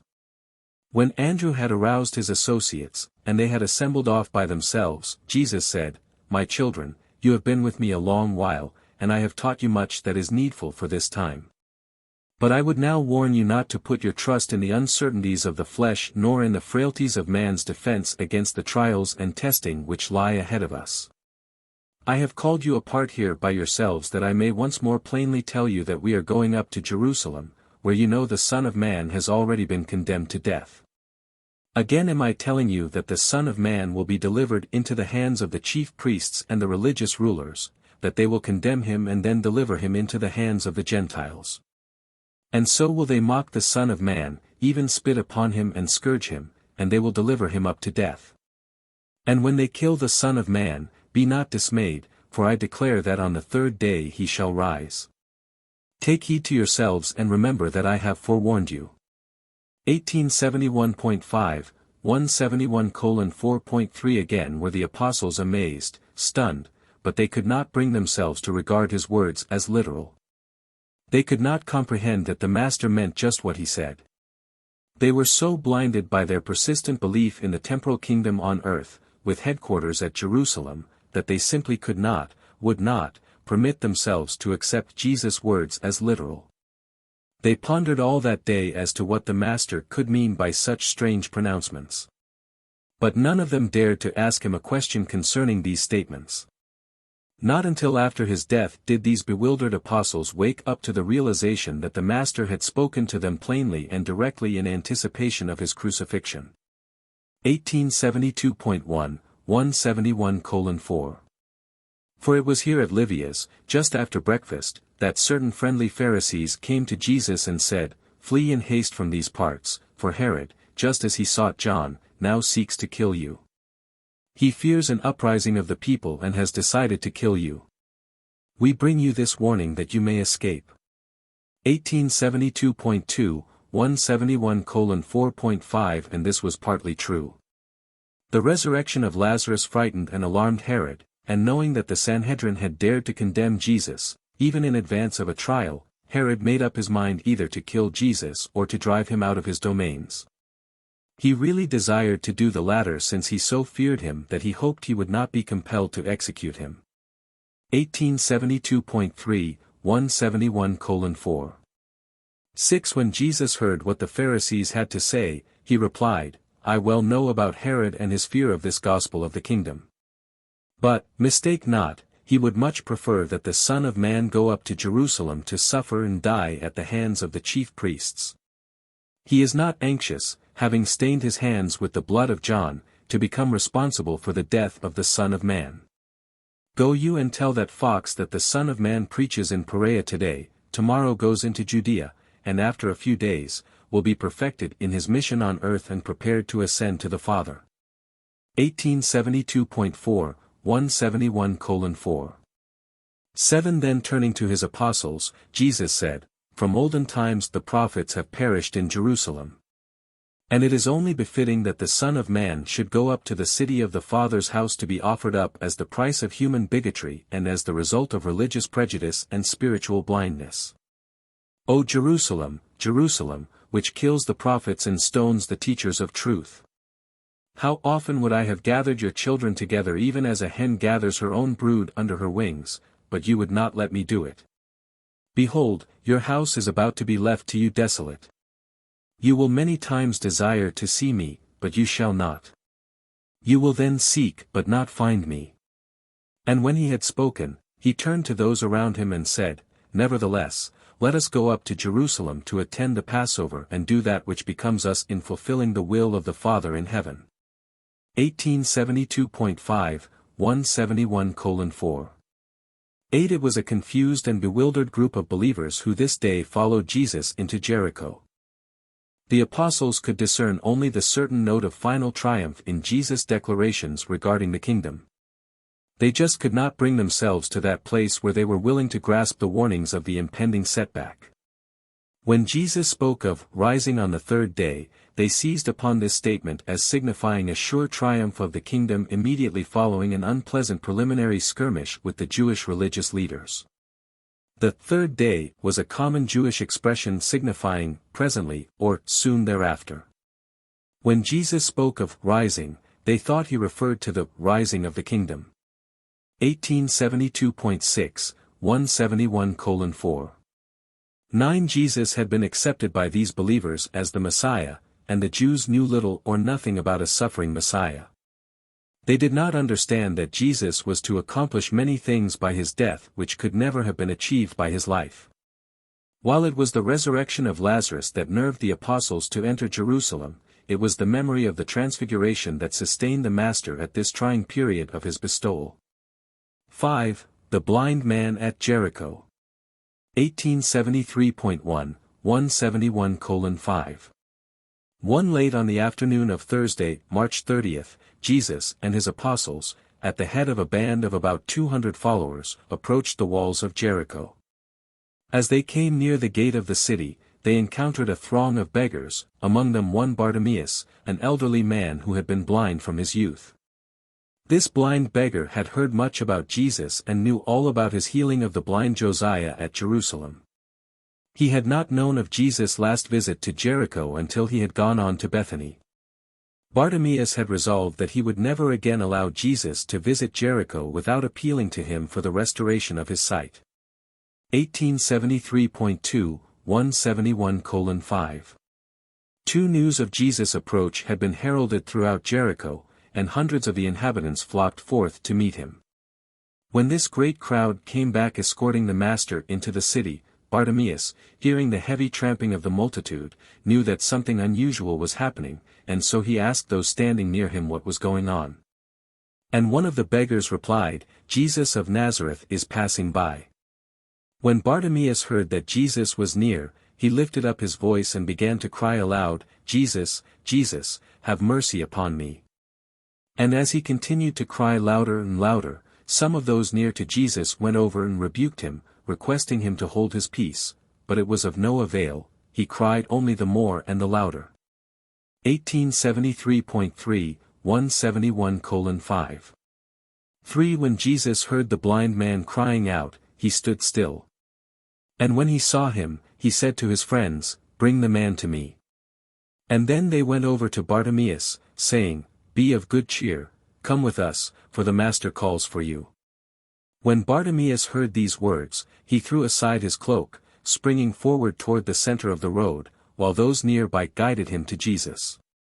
Addressing Bartimaeus, Jesus said, "What do you want me to do for you?" Then answered the blind man, "I would have my sight restored." And when Jesus heard this request and saw his faith, he said, "You shall receive your sight, go your way, your faith has made you whole."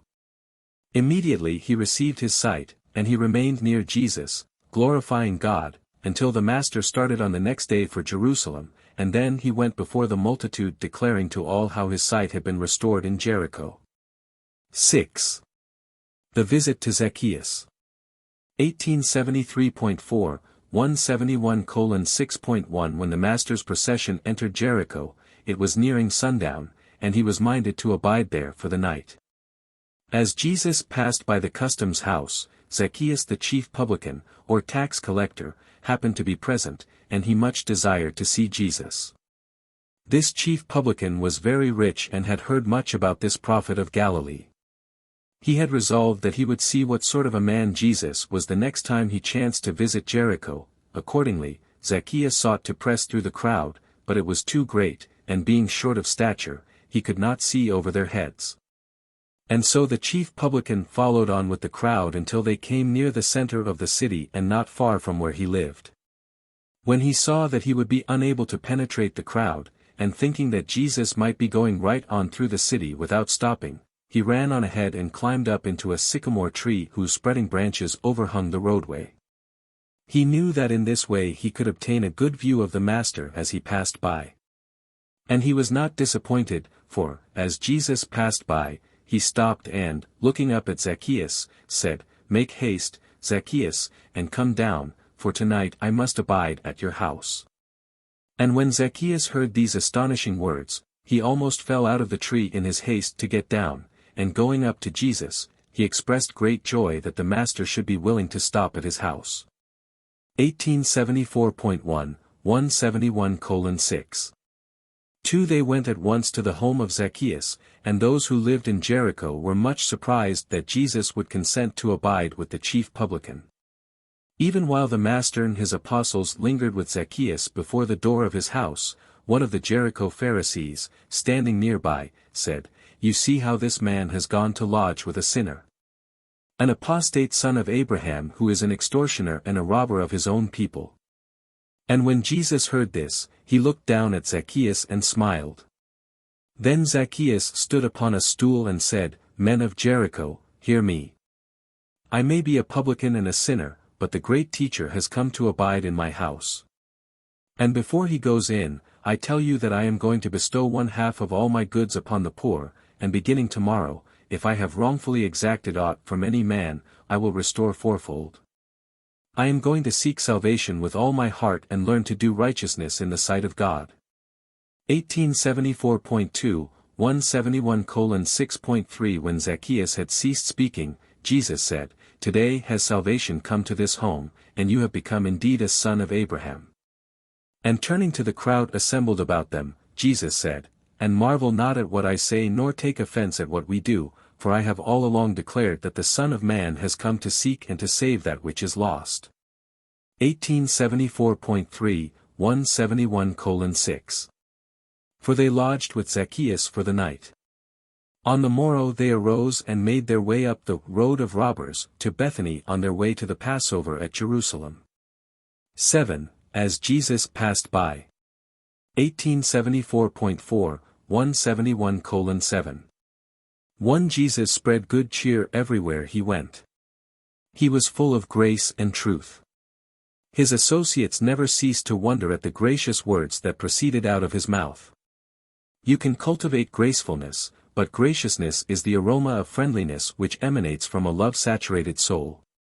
1874.5, 171:7.2 Goodness always compels respect, but when it is devoid of grace, it often repels affection. Goodness is universally attractive only when it is gracious. Goodness is effective only when it is attractive. 1874.6, 171:7.3 Jesus really understood men, therefore could he manifest genuine sympathy and show sincere compassion. But he seldom indulged in pity. While his compassion was boundless, his sympathy was practical, personal, and constructive.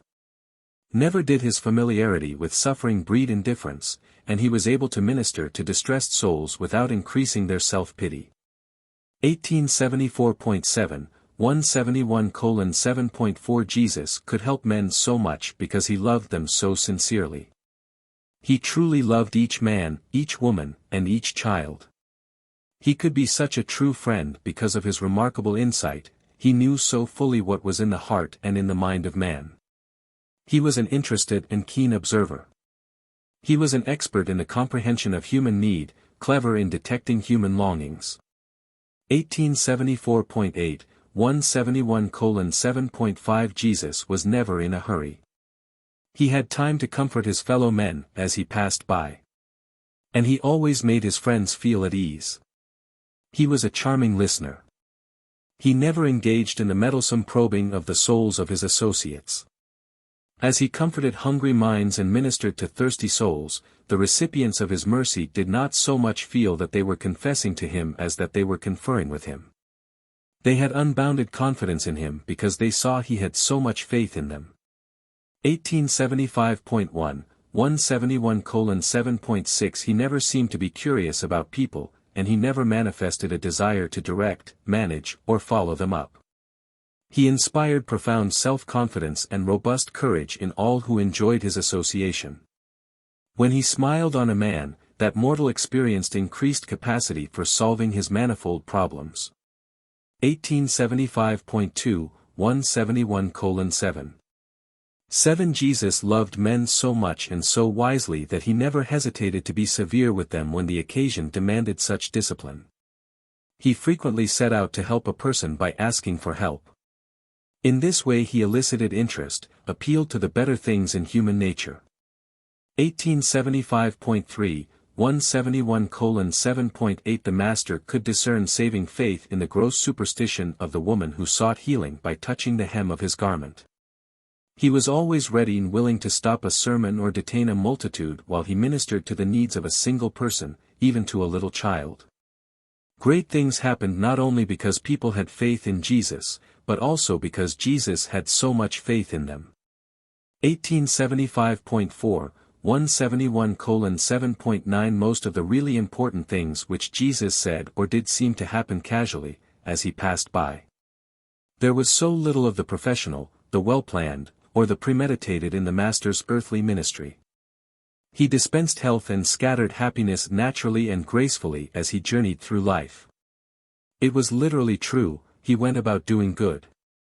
1875.5, 171:7.10 And it behooves the Master's followers in all ages to learn to minister as they pass by, to do unselfish good as they go about their daily duties. 8. Parable of the Pounds. 1875.6, 171:8.1 They did not start from Jericho until near noon, since they sat up late the night before while Jesus taught Zacchaeus and his family the gospel of the kingdom. About halfway up the ascending road to Bethany the party paused for lunch while the multitude passed on to Jerusalem, not knowing that Jesus and the apostles were going to abide that night on the Mount of Olives. 1875.7, 171:8. 2. The parable of the pounds, unlike the parable of the talents, which was intended for all the disciples. was spoken more exclusively to the apostles and was largely based on the experience of Archelaus and his futile attempt to gain the rule of the kingdom of Judea. This is one of the few parables of the Master to be founded on an actual historic character.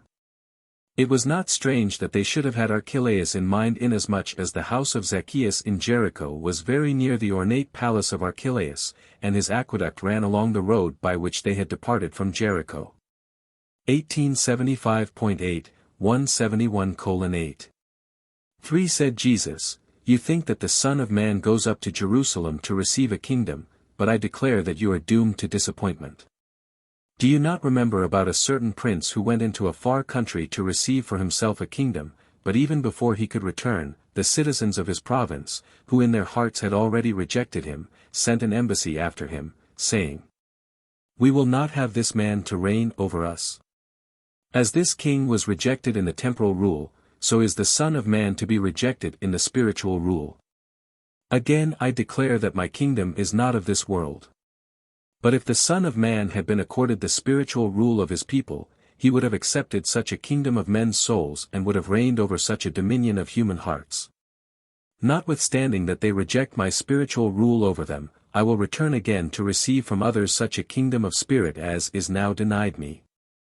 You will see the Son of Man rejected now, but in another age that which the children of Abraham now reject will be received and exalted." 1876.1, 171:8. 4 And now, as the rejected nobleman of this parable, would call before me my 12 servants, special stewards, and giving into each of your hands the sum of £1. I would admonish each to heed well my instructions, that you trade diligently with your trust fund while I am away, that you may have wherewith to justify your stewardship when I return, when a reckoning shall be required of you. 1876.2, 171:8.5 And even if this rejected son should not return, another son will be sent to receive this kingdom, and this son will then send for all of you to receive your report of stewardship and to be made glad by your gains. 1876. 3, 171:8.6 And when these stewards were subsequently called together for an accounting, the first came forward, saying, Lord, with your pound I have made 10 pounds more. And his master said to him, Well done, you are a good servant. Because you have proved faithful in this matter, I will give you authority over 10 cities. And the second came, saying, Your pound left with me, Lord, has made 5 pounds. And the master said, I will accordingly make you ruler over 5 cities. And so on down through the others until the last of the servants, on being called to account, reported, Lord, behold, here is your pound, which I have kept safely done up in this napkin. And this I did because I feared you. I believed that you were unreasonable, seeing that you take up where you have not laid down, and that you seek to reap where you have not sown. Then said his Lord, You negligent and unfaithful servant, I will judge you out of your own mouth. You knew that I reap where I have apparently not sown, therefore you knew this reckoning would be required of you. Knowing this, you should have at least given my money to the banker, that at my coming I might have had it with proper interest. 1876.4, 171:8.7 And then said this ruler to those who stood by, Take the money from this slothful servant and give it to him who has 10 pounds. And when they reminded the master that such a one already had 10 pounds, he said, To every one who has shall be given more, but from him who has not, even that which he has shall be taken away from him. 1876.5, 171:8. 8 And then the apostles sought to know the difference between the meaning of this parable and that of the former parable of the talents, but Jesus would only say, In answer to their many questions, Ponder well these words in your hearts while each of you finds out their true meaning. 1876.6, 171:8.9 It was Nathanael who so well taught the meaning of these two parables in the after years, summing up his teachings in these conclusions. 1876.7, 171:8.101 Ability is the practical measure of life's opportunities. You will never be held responsible for the accomplishment of that which is beyond your abilities.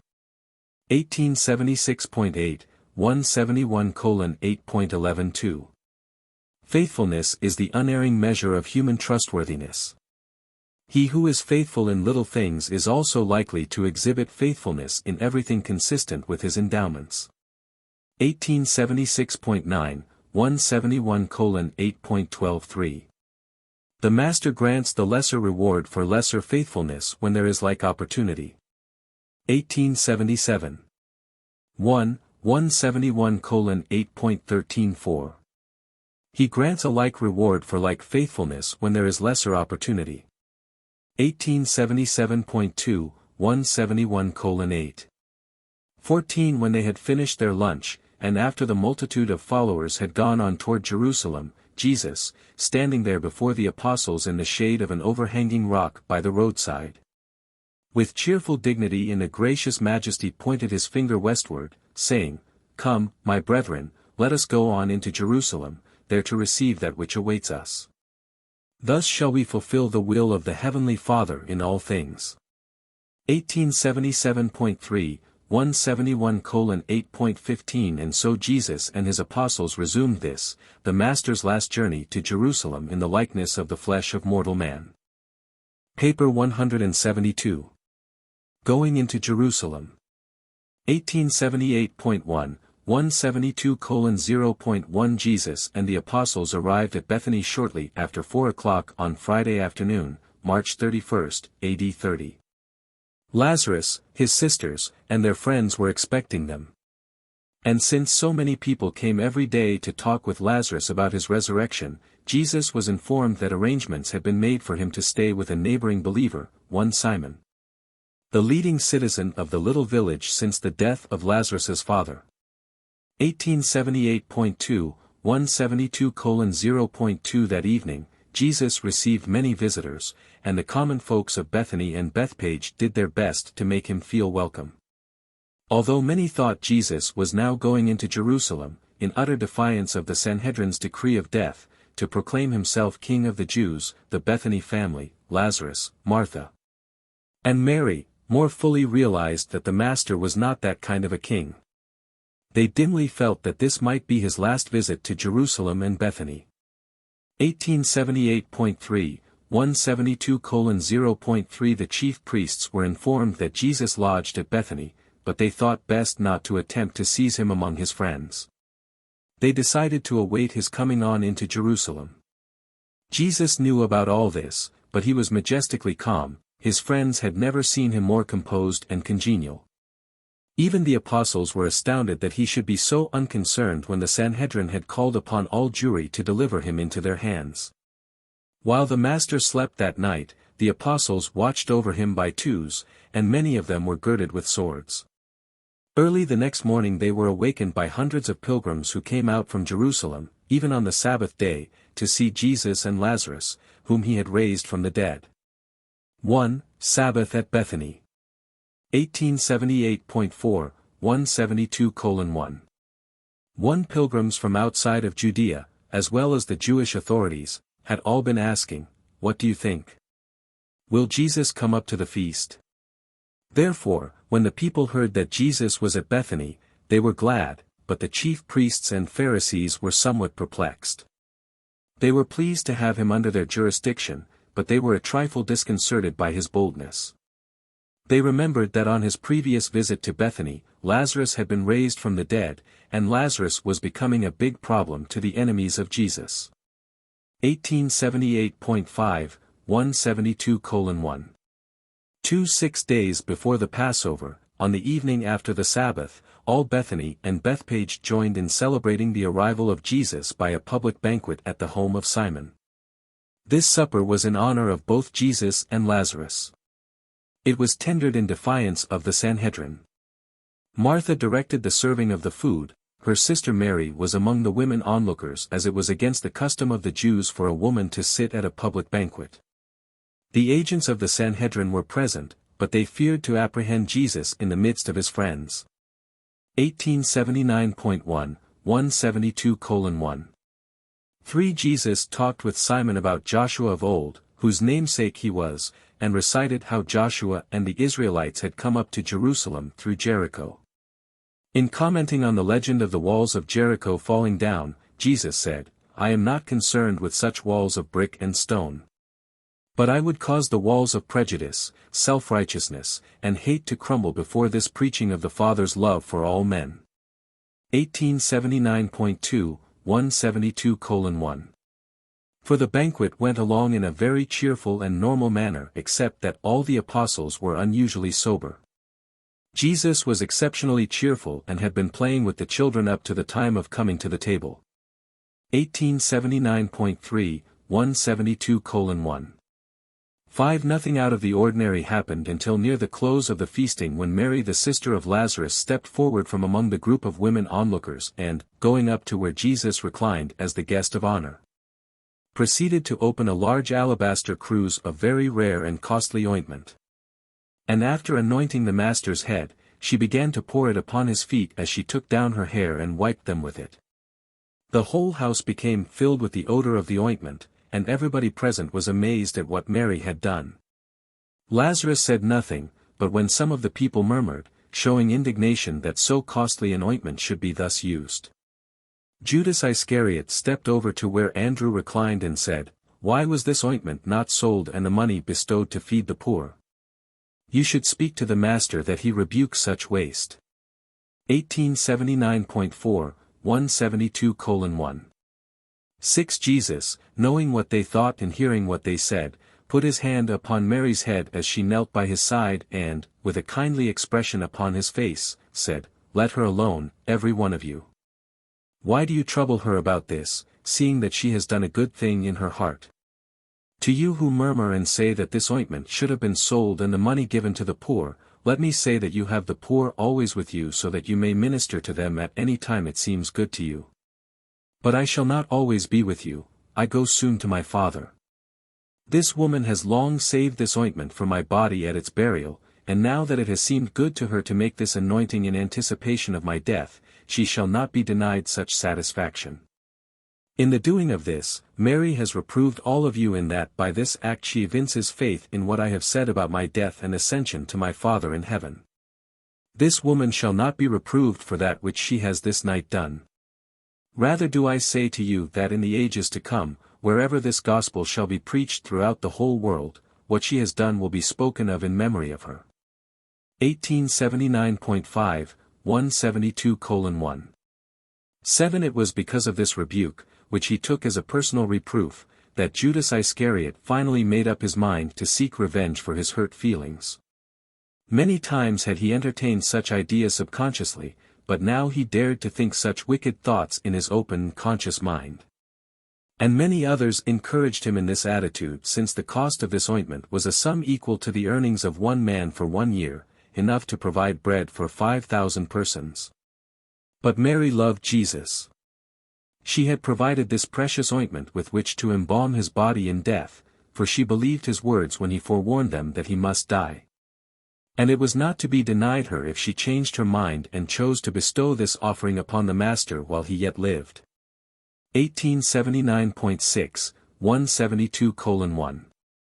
8. Both Lazarus and Martha knew that Mary had long saved the money wherewith to buy this cruse of spikenard, and they heartily approved of her doing as her heart desired in such a matter. For they were well-to-do and could easily afford to make such an offering.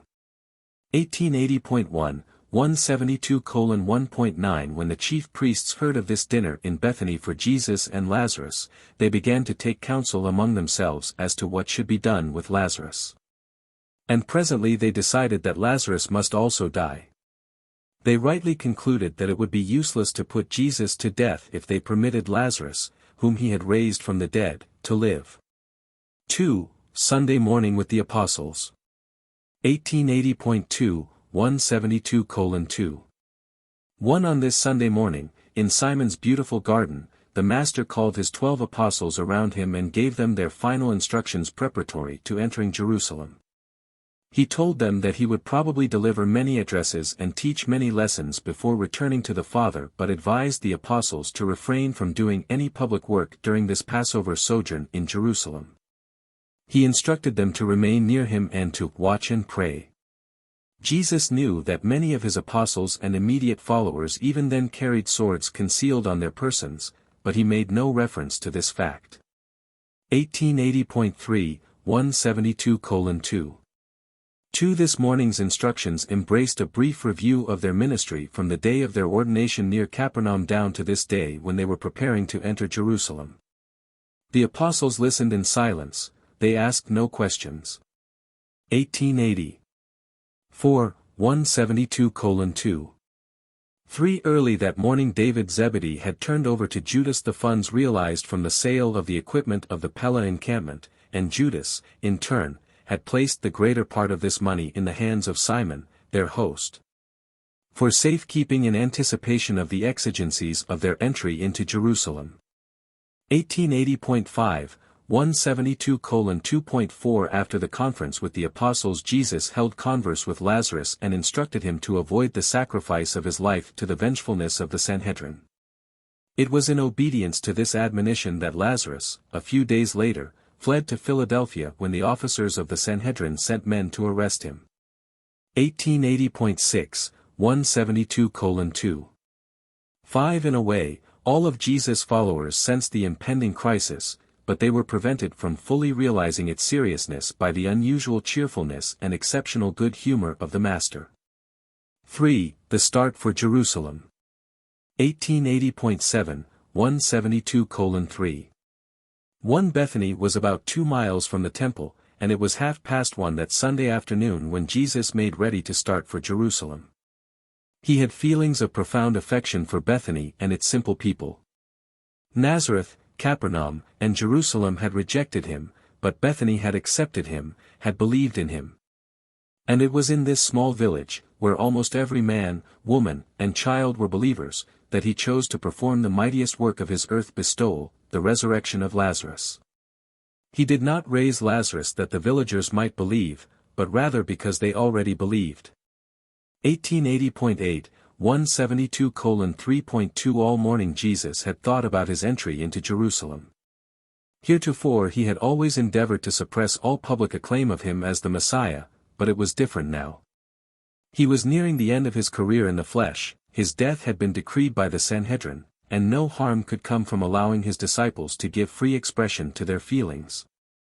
Just as might occur if he elected to make a formal and public entry into the city.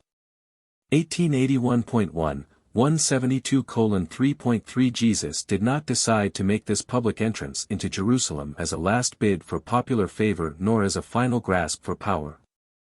Neither did he do it altogether to satisfy the human longings of his disciples and apostles. Jesus entertained none of the illusions of a fantastic dreamer, he well knew what was to be the outcome of this visit.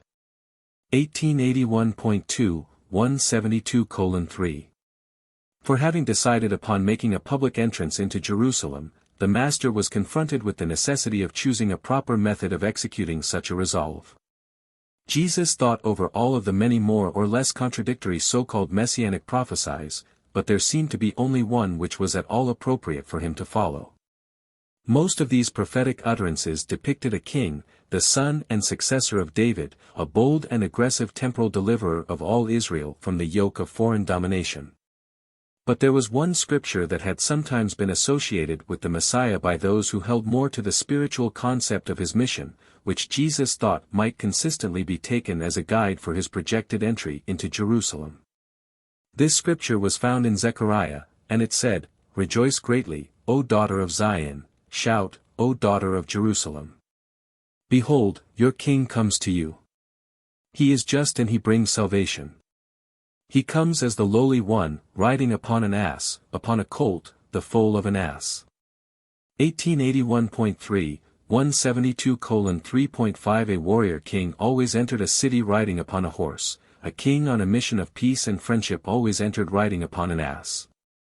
Jesus would not enter Jerusalem as a man on horseback, but he was willing to enter peacefully and with good will as the Son of Man on a donkey. 1881.4, 172:3. 6. Jesus had long tried by direct teaching to impress upon his apostles and his disciples that his kingdom was not of this world, that it was a purely spiritual matter, but he had not succeeded in this effort. Now, what he had failed to do by plain and personal teaching, he would attempt to accomplish by a symbolic appeal.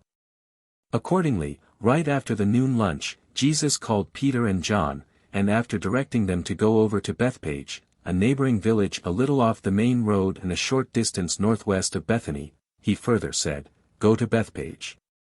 And when you come to the junction of the roads, you will find the colt of an ass tied there. Loose the colt and bring it back with you. If anyone asks you why you do this, merely say, 'The Master has need of him.'" And when the two apostles had gone into Bethpage as the Master had directed, they found the colt tied near his mother in the open street and close to a house on the corner. As Peter began to untie the colt, the owner came over and asked why they did this, and when Peter answered him as Jesus had directed, the man said, "If your master is Jesus from Galilee, let him have the colt." And so they returned bringing the colt with them. 1881.5, 172:3.7 By this time several hundred pilgrims had gathered around Jesus and his apostles. Since mid-forenoon the visitors passing by on their way to the Passover had tarried. Meanwhile, David Zebedee and some of his former messenger associates took it upon themselves to hasten on down to Jerusalem, where they effectively spread the report among the throngs of visiting pilgrims about the temple that Jesus of Nazareth was making a triumphal entry into the city. Accordingly, several thousand of these visitors flocked forth to greet this much-talked-of prophet and wonder-worker, whom some believed to be the Messiah. This multitude, coming out from Jerusalem, met Jesus and the crowd going into the city just after they had passed over the brow of Olivet and had begun the descent into the city. 1882.1, 172:3. 8 As the procession started out from Bethany, there was great enthusiasm among the festive crowd of disciples, believers, and visiting pilgrims, many hailing from Galilee and Perea. Just before they started, the 12 women of the original women's corps, accompanied by some of their associates, arrived on the scene and joined this unique procession as it moved on joyously toward the city. 1882.2, 172:3. 9 Before they started, the Alphaeus twins put their cloaks on the donkey and held him while the Master got on. As the procession moved toward the summit of Olivet, the festive crowd threw their garments on the ground and brought branches from the nearby trees in order to make a carpet of honor for the donkey bearing the royal son, the promised Messiah. As the merry crowd moved on toward Jerusalem, they began to sing, or rather to shout in unison, the psalm, "Hosanna to the Son of David, blessed is he who comes in the name of the Lord. Hosanna in the highest. Blessed be the kingdom that comes down from heaven." 1882.3, 172:3.10 Jesus was light-hearted and cheerful as they moved along until he came to the brow of Olivet, where the city and the temple towers came into full view. There the Master stopped the procession, and a great silence came upon all as they beheld him weeping. Looking down upon the vast multitude coming forth from the city to greet him, the Master, with much emotion and with tearful voice, said, "O Jerusalem, if you had only known, even you, at least in this your day, the things which belong to your peace, and which you could so freely have had. But now are these glories about to be hid from your eyes. You are about to reject the Son of Peace and turn your backs upon the gospel of salvation. The days will soon come upon you wherein your enemies will cast a trench around about you and lay siege to you on every side. They shall utterly destroy you, insomuch that not one stone shall be left upon another. And all this shall befall you because you knew not the time of your divine visitation. You are about to reject the gift of God, and all men will reject you." 1882.4, 172:3. 11 When he had finished speaking, they began the descent of Olivet and presently were joined by the multitude of visitors who had come from Jerusalem waving palm branches, shouting hosannas, and otherwise expressing gleefulness and good fellowship. The Master had not planned that these crowds should come out from Jerusalem to meet them, that was the work of others. He never premeditated anything which was dramatic. 1882.5, 172:3. 12 Along with the multitude which poured out to welcome the Master, there came also many of the Pharisees and his other enemies. They were so much perturbed by this sudden and unexpected outburst of popular acclaim that they feared to arrest him lest such action precipitate an open revolt of the populace. They greatly feared the attitude of the large numbers of visitors, who had heard much of Jesus, and who, many of them, believed in him. 1882.6, 172:3.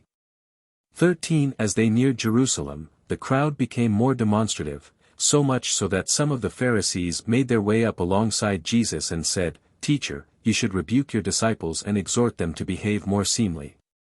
Jesus answered, "It is only fitting that these children should welcome the Son of Peace, whom the chief priests have rejected. It would be useless to stop them lest in their stead these stones by the roadside cry out." 1882.7, 172:3.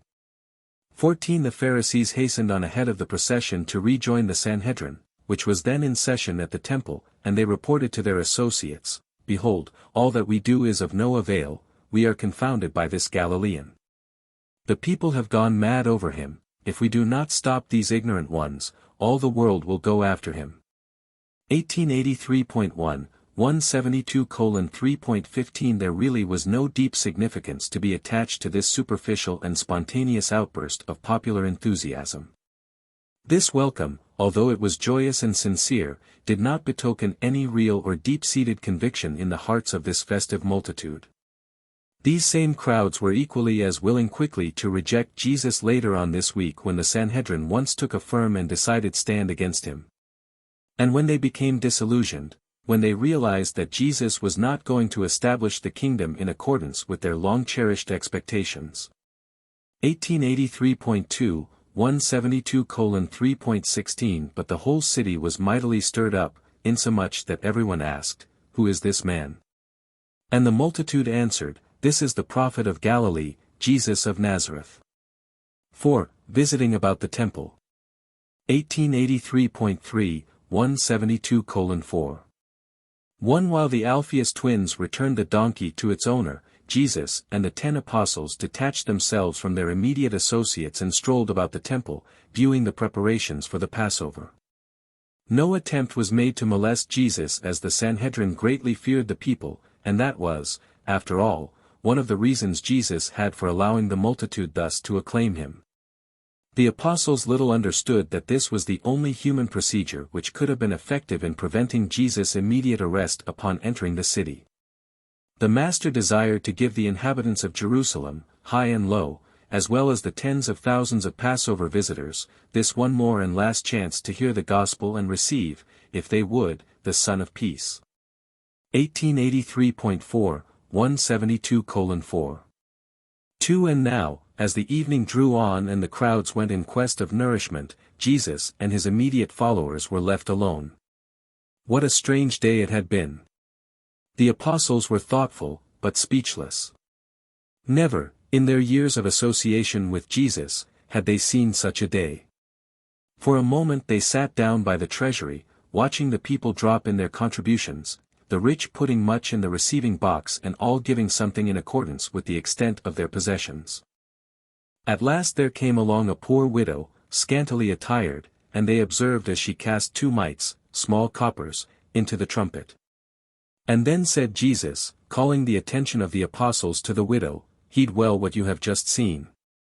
This poor widow cast in more than all the others, for all these others, from their superfluity, cast in some trifle as a gift, but this poor woman, even though she is in want, gave all that she had, even her living." 1883.5, 172:4. 3 As the evening drew on, they walked about the temple courts in silence, and after Jesus had surveyed these familiar scenes once more, recalling his emotions in connection with previous visits, not excepting the earlier ones, he said, "Let us go up to Bethany for our rest."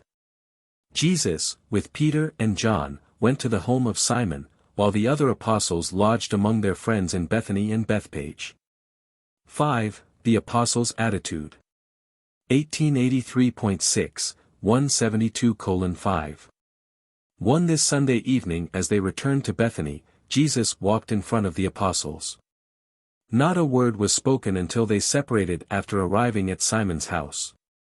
No 12 human beings ever experienced such diverse and inexplicable emotions as now surged through the minds and souls of these ambassadors of the kingdom.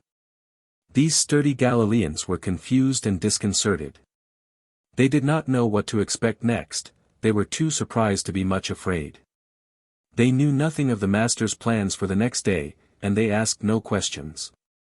They went to their lodgings, though they did not sleep much, save the twins. But they did not keep armed watch over Jesus at Simon's house. 1884.1, 172:5.2 Andrew was thoroughly bewildered, well nigh confused. He was the one apostle who did not seriously undertake to evaluate the popular outburst of acclaim. He was too preoccupied with the thought of his responsibility as chief of the apostolic corps to give serious consideration to the meaning or significance of the loud hosannas of the multitude.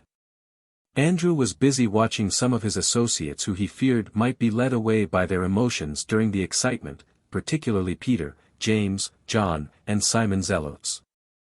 Throughout this day and those which immediately followed, Andrew was troubled with serious doubts, but he never expressed any of these misgivings to his apostolic associates. He was concerned about the attitude of some of the 12 who he knew were armed with swords, but he did not know that his own brother, Peter, was carrying such a weapon. And so the procession into Jerusalem made a comparatively superficial impression upon Andrew. He was too busy with the responsibilities of his office to be otherwise affected. 1884.2, 172:5. 3 Simon Peter was at first almost swept off his feet by this popular manifestation of enthusiasm, but he was considerably sobered by the time they returned to Bethany that night. Peter simply could not figure out what the Master was about. He was terribly disappointed that Jesus did not follow up this wave of popular favor with some kind of a pronouncement. Peter could not understand why Jesus did not speak to the multitude when they arrived at the temple, or at least permit one of the apostles to address the crowd. Peter was a great preacher, and he disliked to see such a large, receptive, and enthusiastic audience go to waste. He would so much have liked to preach the gospel of the kingdom to that throng right there in the temple. But the Master had specifically charged them that they were to do no teaching or preaching while in Jerusalem this Passover week. The reaction from the spectacular procession into the city was disastrous to Simon Peter. By night he was sobered and inexpressibly saddened. 1884.3, 172:5.4 To James Zebedee, this Sunday was a day of perplexity and profound confusion. He could not grasp the purport of what was going on. He could not comprehend the Master's purpose in permitting this wild acclaim and then in refusing to say a word to the people when they arrived at the temple. As the procession moved down Olivet toward Jerusalem, more especially when they were met by the thousands of pilgrims who poured forth to welcome the Master, James was cruelly torn by his conflicting emotions of elation and gratification at what he saw and by his profound feeling of fear as to what would happen when they reached the temple. And then was he downcast and overcome by disappointment when Jesus climbed off the donkey and proceeded to walk leisurely about the temple courts. James could not understand the reason for throwing away such a magnificent opportunity to proclaim the kingdom. By night, his mind was held firmly in the grip of a distressing and dreadful uncertainty. 1884.4, 172:5. 5 John Zebedee came somewhere near understanding why Jesus did this. At least he grasped in part the spiritual significance of this so-called triumphal entry into Jerusalem. As the multitude moved on toward the temple, and as John beheld his Master sitting there astride the colt, he recalled hearing Jesus one time quote the passage of Scripture, the utterance of Zechariah, which described the coming of the Messiah as a man of peace and riding into Jerusalem on an ass. As John turned this scripture over in his mind, he began to comprehend the symbolic significance of this Sunday afternoon pageant. At least, he grasped enough of the meaning of this scripture to enable him somewhat to enjoy the episode and to prevent his becoming overmuch depressed by the apparent purposeless ending of the triumphal procession. John had a type of mind which naturally tended to think and feel in symbols. 1885.1, 172:5.6 Philip was entirely unsettled by the suddenness and spontaneity of the outburst. He could not collect his thoughts sufficiently while on the way down Olivet to arrive at any settled notion as to what all the demonstration was about. In a way, he enjoyed the performance because his Master was being honored. By the time they reached the temple, he was perturbed by the thought that Jesus might possibly ask him to feed the multitude, so that the conduct of Jesus in turning leisurely away from the crowds, which so sorely disappointed the majority of the apostles, was a great relief to Philip. Multitudes had sometimes been a great trial to the steward of the 12. After he was relieved of these personal fears regarding the material needs of the crowds, Philip joined with Peter in the expression of disappointment that nothing was done to teach the multitude. That night Philip got to thinking over these experiences and was tempted to doubt the whole idea of the kingdom. He honestly wondered what all these things could mean, but he expressed his doubts to no one. He loved Jesus too much. He had great personal faith in the Master. 1885.2, 172:5.7 Nathaniel, aside from the symbolic and prophetic aspects, came the nearest to understanding the Master's reason for enlisting the popular support of the Passover pilgrims. He reasoned it out, before they reached the temple, that without such a demonstrative entry into Jerusalem Jesus would have been arrested by the Sanhedrin officials and cast into prison the moment he presumed to enter the city. He was not, therefore, in the least surprised that the Master made no further use of the cheering crowds when he had once got inside the walls of the city and had thus so forcibly impressed the Jewish leaders that they would refrain from placing him under immediate arrest. Understanding the real reason for the Master's entering the city in this manner, Nathanael naturally followed along with more poise and was less perturbed and disappointed by Jesus' subsequent conduct than were the other apostles. Nathanael had great confidence in Jesus' understanding of men as well as in his sagacity and cleverness in handling difficult situations. 1885.3, 172:5.8 Matthew was at first nonplussed by this pageant performance. He did not grasp the meaning of what his eyes were seeing until he also recalled the scripture in Zechariah where the prophet had alluded to the rejoicing of Jerusalem because her king had come bringing salvation and riding upon the colt of an ass.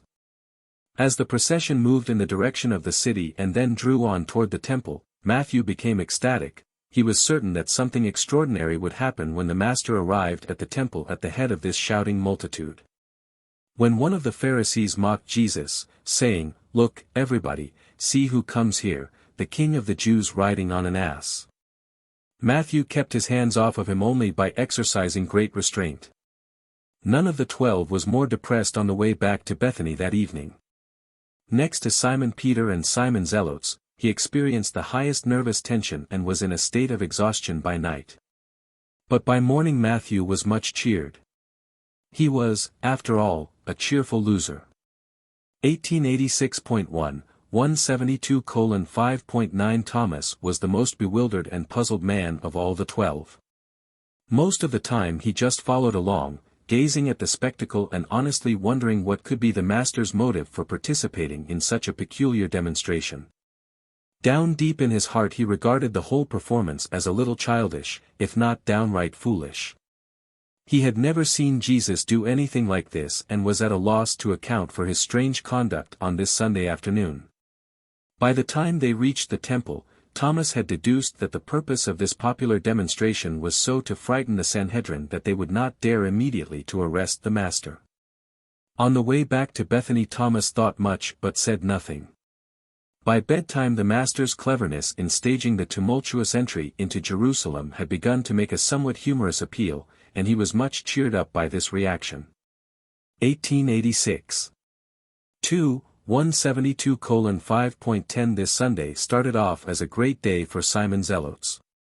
He saw visions of wonderful doings in Jerusalem the next few days, and in that he was right, but Simon dreamed of the establishment of the new national rule of the Jews, with Jesus on the throne of David.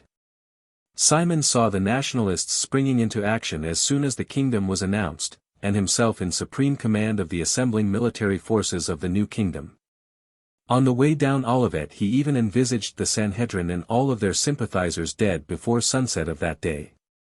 He really believed something great was going to happen. He was the noisiest man in the whole multitude. By 5 o'clock that afternoon he was a silent, crushed, and disillusioned apostle. He never fully recovered from the depression which settled down on him as a result of this day's shock, at least not until long after the Master's resurrection. 1886.3, 172:5.11 To the Alphaeus twins this was a perfect day. They really enjoyed it all the way through, and not being present during the time of quiet visitation about the temple, they escaped much of the anticlimax of the popular upheaval. They could not possibly understand the downcast behavior of the apostles when they came back to Bethany that evening. In the memory of the twins, this was always their day of being nearest heaven on earth. This day was the satisfying climax of their whole career as apostles. And the memory of the elation of this Sunday afternoon carried them on through all of the tragedy of this eventful week, right up to the hour of the crucifixion. It was the most befitting entry of the king the twins could conceive. They enjoyed every moment of the whole pageant. They fully approved of all they saw and long cherished the memory.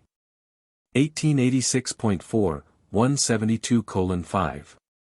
12 of all the apostles, Judas Iscariot was the most adversely affected by this processional entry into Jerusalem. His mind was in a disagreeable ferment because of the Master's rebuke the preceding day in connection with Mary's anointing at the feast in Simon's house. Judas was disgusted with the whole spectacle. To him it seemed childish, if not indeed ridiculous. As this vengeful apostle looked upon the proceedings of this Sunday afternoon, Jesus seemed to him more to resemble a clown than a king. He heartily resented the whole performance. He shared the views of the Greeks and Romans, who looked down upon anyone who would consent to ride upon an ass or the colt of an ass. By the time the triumphal procession had entered the city, Judas had about made up his mind to abandon the whole idea of such a kingdom. He was almost resolved to forsake all such farcical attempts to establish the kingdom of heaven. And then he thought of the resurrection of Lazarus, and many other things, and decided to stay on with the 12, at least for another day. Besides, he carried the bag, and he would not desert with the apostolic funds in his possession. On the way back to Bethany that night his conduct did not seem strange since all of the apostles were equally downcast and silent. 1887.1, 172:5.13 Judas was tremendously influenced by the ridicule of his Sadducean friends. No other single factor exerted such a powerful influence on him, in his final determination to forsake Jesus and his fellow apostles. As a certain episode which occurred just as Jesus reached the gate of the city, a prominent Sadducee, a friend of Judas's family, rushed up to him in a spirit of gleeful ridicule and, slapping him on the back, said, "Why so troubled of countenance? My good friend, cheer up and join us all while we acclaim this Jesus of Nazareth, the King of the Jews, as he rides through the gates of Jerusalem seated on an ass." Judas had never shrunk from persecution, but he could not stand this sort of ridicule. With the long-nourished emotion of revenge there was now blended this fatal fear of ridicule, that terrible and fearful feeling of being ashamed of his master and his fellow apostles. At heart, this ordained ambassador of the kingdom was already a deserter. It only remained for him to find some plausible excuse for an open break with the master. Paper 173. Monday in Jerusalem. 1888.1, 173:0.1 Early on this Monday morning, by prearrangement, Jesus and the apostles assembled at the home of Simon in Bethany, and after a brief conference they set out for Jerusalem. The 12 were strangely silent as they journeyed on toward the temple. They had not recovered from the experience of the preceding day. They were expectant, fearful, and profoundly affected by a certain feeling of detachment growing out of the Master's sudden change of tactics, coupled with his instruction that they were to engage in no public teaching throughout this Passover week. 1888.2, 173:0.2 As this group journeyed down Mount Olivet, Jesus led the way, the apostles following closely behind in meditative silence. There was just one thought uppermost in the minds of all save Judas Iscariot, and that was, what will the Master do today? The one absorbing thought of Judas was, what shall I do? Shall I go on with Jesus and my associates, or shall I withdraw? And if I am going to quit, how shall I break off? 1888.3, 173:0.3 It was about 9 o'clock on this beautiful morning when these men arrived at the temple. They went at once to the large court where Jesus so often taught, and after greeting the believers who were awaiting him, Jesus mounted one of the teaching platforms and began to address the gathering crowd. The apostles withdrew for a short distance and awaited developments. 1. Cleansing the temple. 1888.4, 173:1.1 A huge commercial traffic had grown up in association with the services and ceremonies of the temple worship. There was the business of providing suitable animals for the various sacrifices. Though it was permissible for a worshipper to provide his own sacrifice, the fact remained that this animal must be free from all blemish in the meaning of the Levitical law and as interpreted by official inspectors of the temple. Many a worshipper had experienced the humiliation of having his supposedly perfect animal rejected by the temple examiners. It therefore became the more general practice to purchase sacrificial animals at the temple, and although there were several stations on nearby Olivet where they could be bought, it had become the vogue to buy these animals directly from the temple pens. Gradually there had grown up this custom of selling all kinds of sacrificial animals in the temple courts. An extensive business, in which enormous profits were made, had thus been brought into existence. Part of these gains was reserved for the temple treasury, but the larger part went indirectly into the hands of the ruling high priestly families. 1888.5, 173:1. 2. This sale of animals in the temple prospered because, when the worshipper purchased such an animal, although the price might be somewhat high, no more fees had to be paid.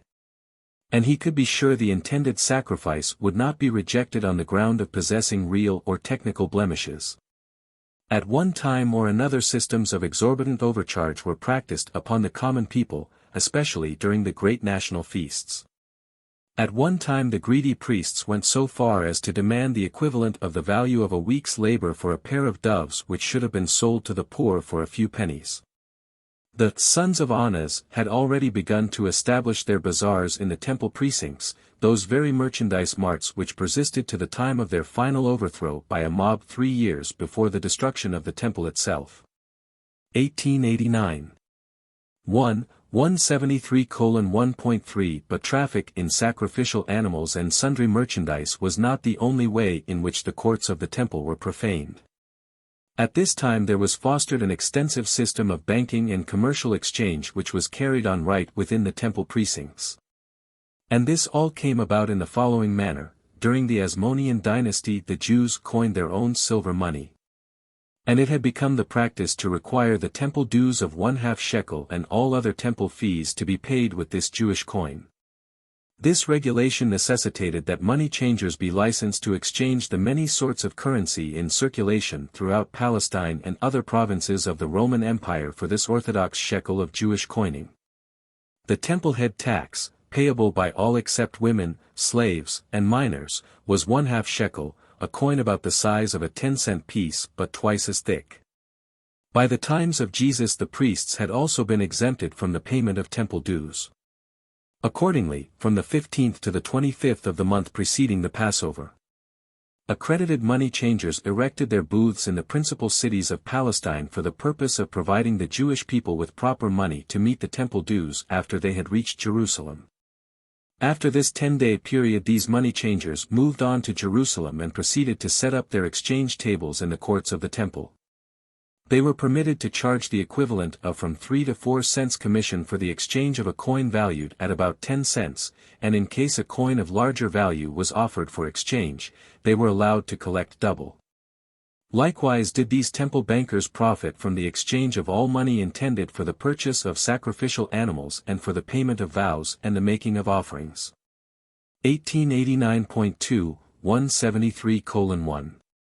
For these temple money changers not only conducted a regular banking business for profit in the exchange of more than 20 sorts of money which the visiting pilgrims would periodically bring to Jerusalem, but they also engaged in all other kinds of transactions pertaining to the banking business. Both the temple treasury and the temple rulers profited tremendously from these commercial activities. It was not uncommon for the temple treasury to hold upwards of $10 million while the common people languished in poverty and continued to pay these unjust levies. 1889.3, 173:1. 5. In the midst of this noisy aggregation of money changers, merchandisers, and cattle sellers, Jesus, on this Monday morning, attempted to teach the gospel of the heavenly kingdom.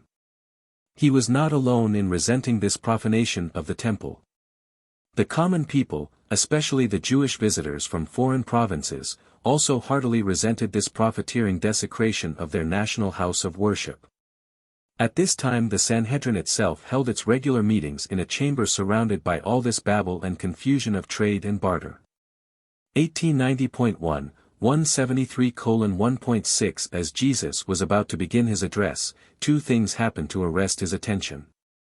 At the money table of a nearby exchanger a violent and heated argument had arisen over the alleged overcharging of a Jew from Alexandria. While at the same moment the air was rent by the bellowing of a drove of some 100 bullocks which was being driven from one section of the animal pens to another. As Jesus paused, silently but thoughtfully contemplating this scene of commerce and confusion, close by he beheld a simple-minded Galilean, a man he had once talked with in iron, being ridiculed and jostled about by supercilious and would-be superior Judeans. And all of this combined to produce one of those strange and periodic uprisings of indignant emotion in the soul of Jesus. 1890.2, 173:1. 7 To the amazement of his apostles, standing near at hand, who refrained from participation in what so soon followed, Jesus stepped down from the teaching platform and, going over to the lad who was driving the cattle through the court, took from him his whip of cords and swiftly drove the animals from the temple.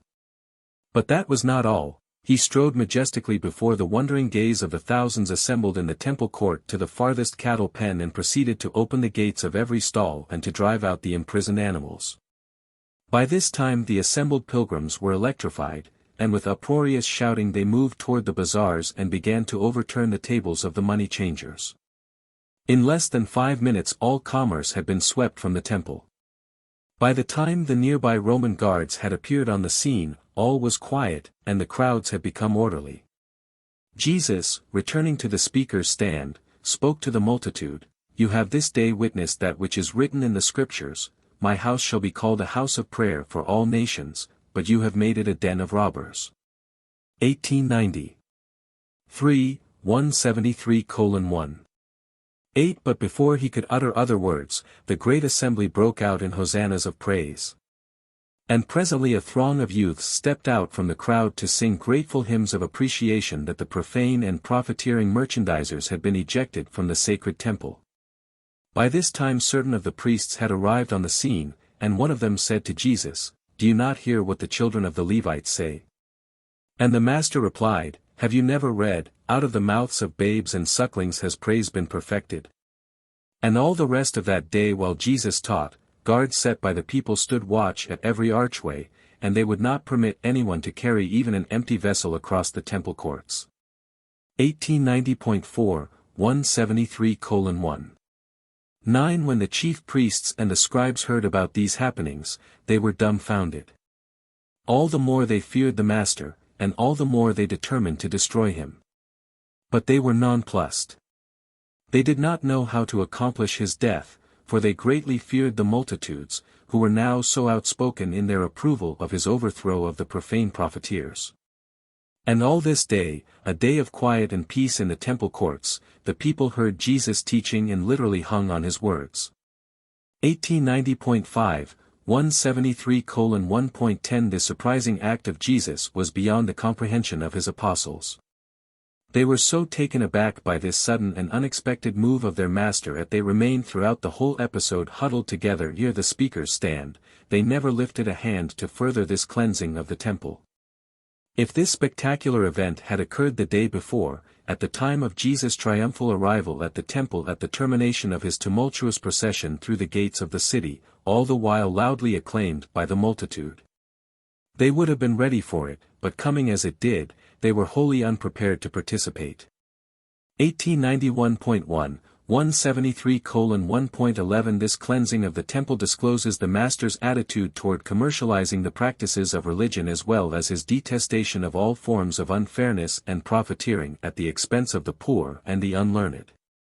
This episode also demonstrates that Jesus did not look with approval upon the refusal to employ force to protect the majority of any given human group against the unfair and enslaving practices of unjust minorities who may be able to entrench themselves behind political, financial, or ecclesiastical power. Shrewd, wicked, and designing men are not to be permitted to organize themselves for the exploitation and oppression of those who, because of their idealism, are not disposed to resort to force for self-protection or for the furtherance of their laudable life projects. 2. Challenging the master's authority.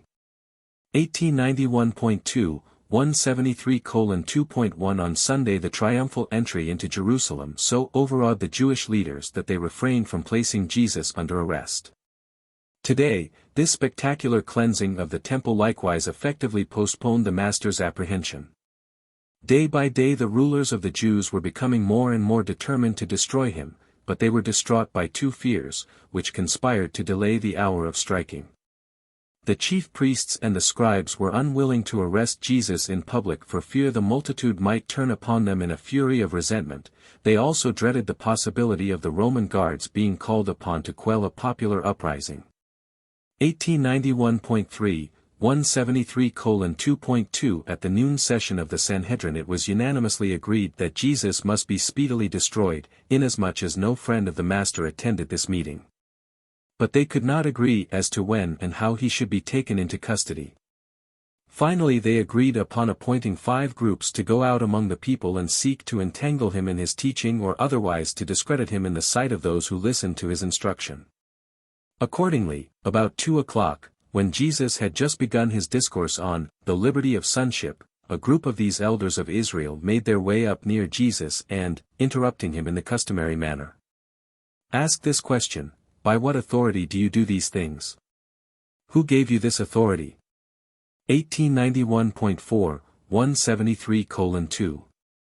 3. It was altogether proper at the temple rulers and the officers of the Jewish Sanhedrin should ask this question of anyone who presumed to teach and perform in the extraordinary manner which had been characteristic of Jesus, especially as concerned his recent conduct in clearing the temple of all commerce.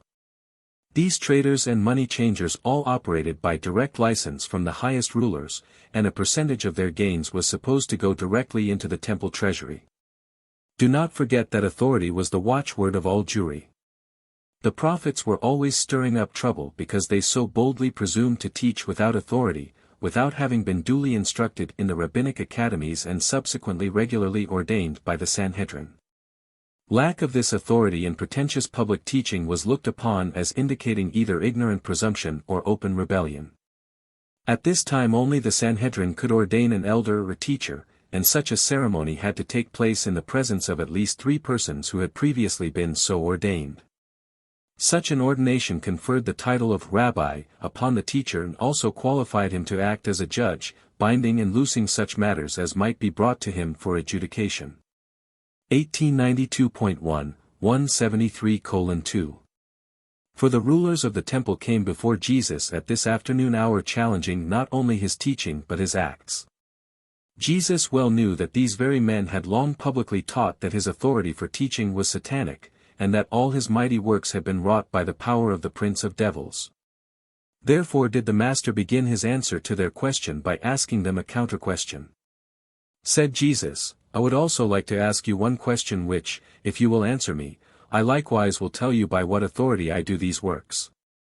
The baptism of John, whence was it? Did John get his authority from heaven or from men?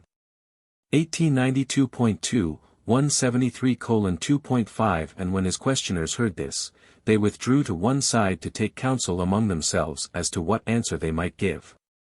They had thought to embarrass Jesus before the multitude, but now they found themselves much confused before all who were assembled at that time in the temple court. And their discomfiture was all the more apparent when they returned to Jesus, saying, Concerning the baptism of John, we cannot answer, we do not know. And they so answered the Master because they had reasoned among themselves, If we shall say from heaven, then will he say, Why did you not believe him, and perchance will add that he received his authority from John. And if we shall say from men, then might the multitude turn upon us, for most of them hold that John was a prophet.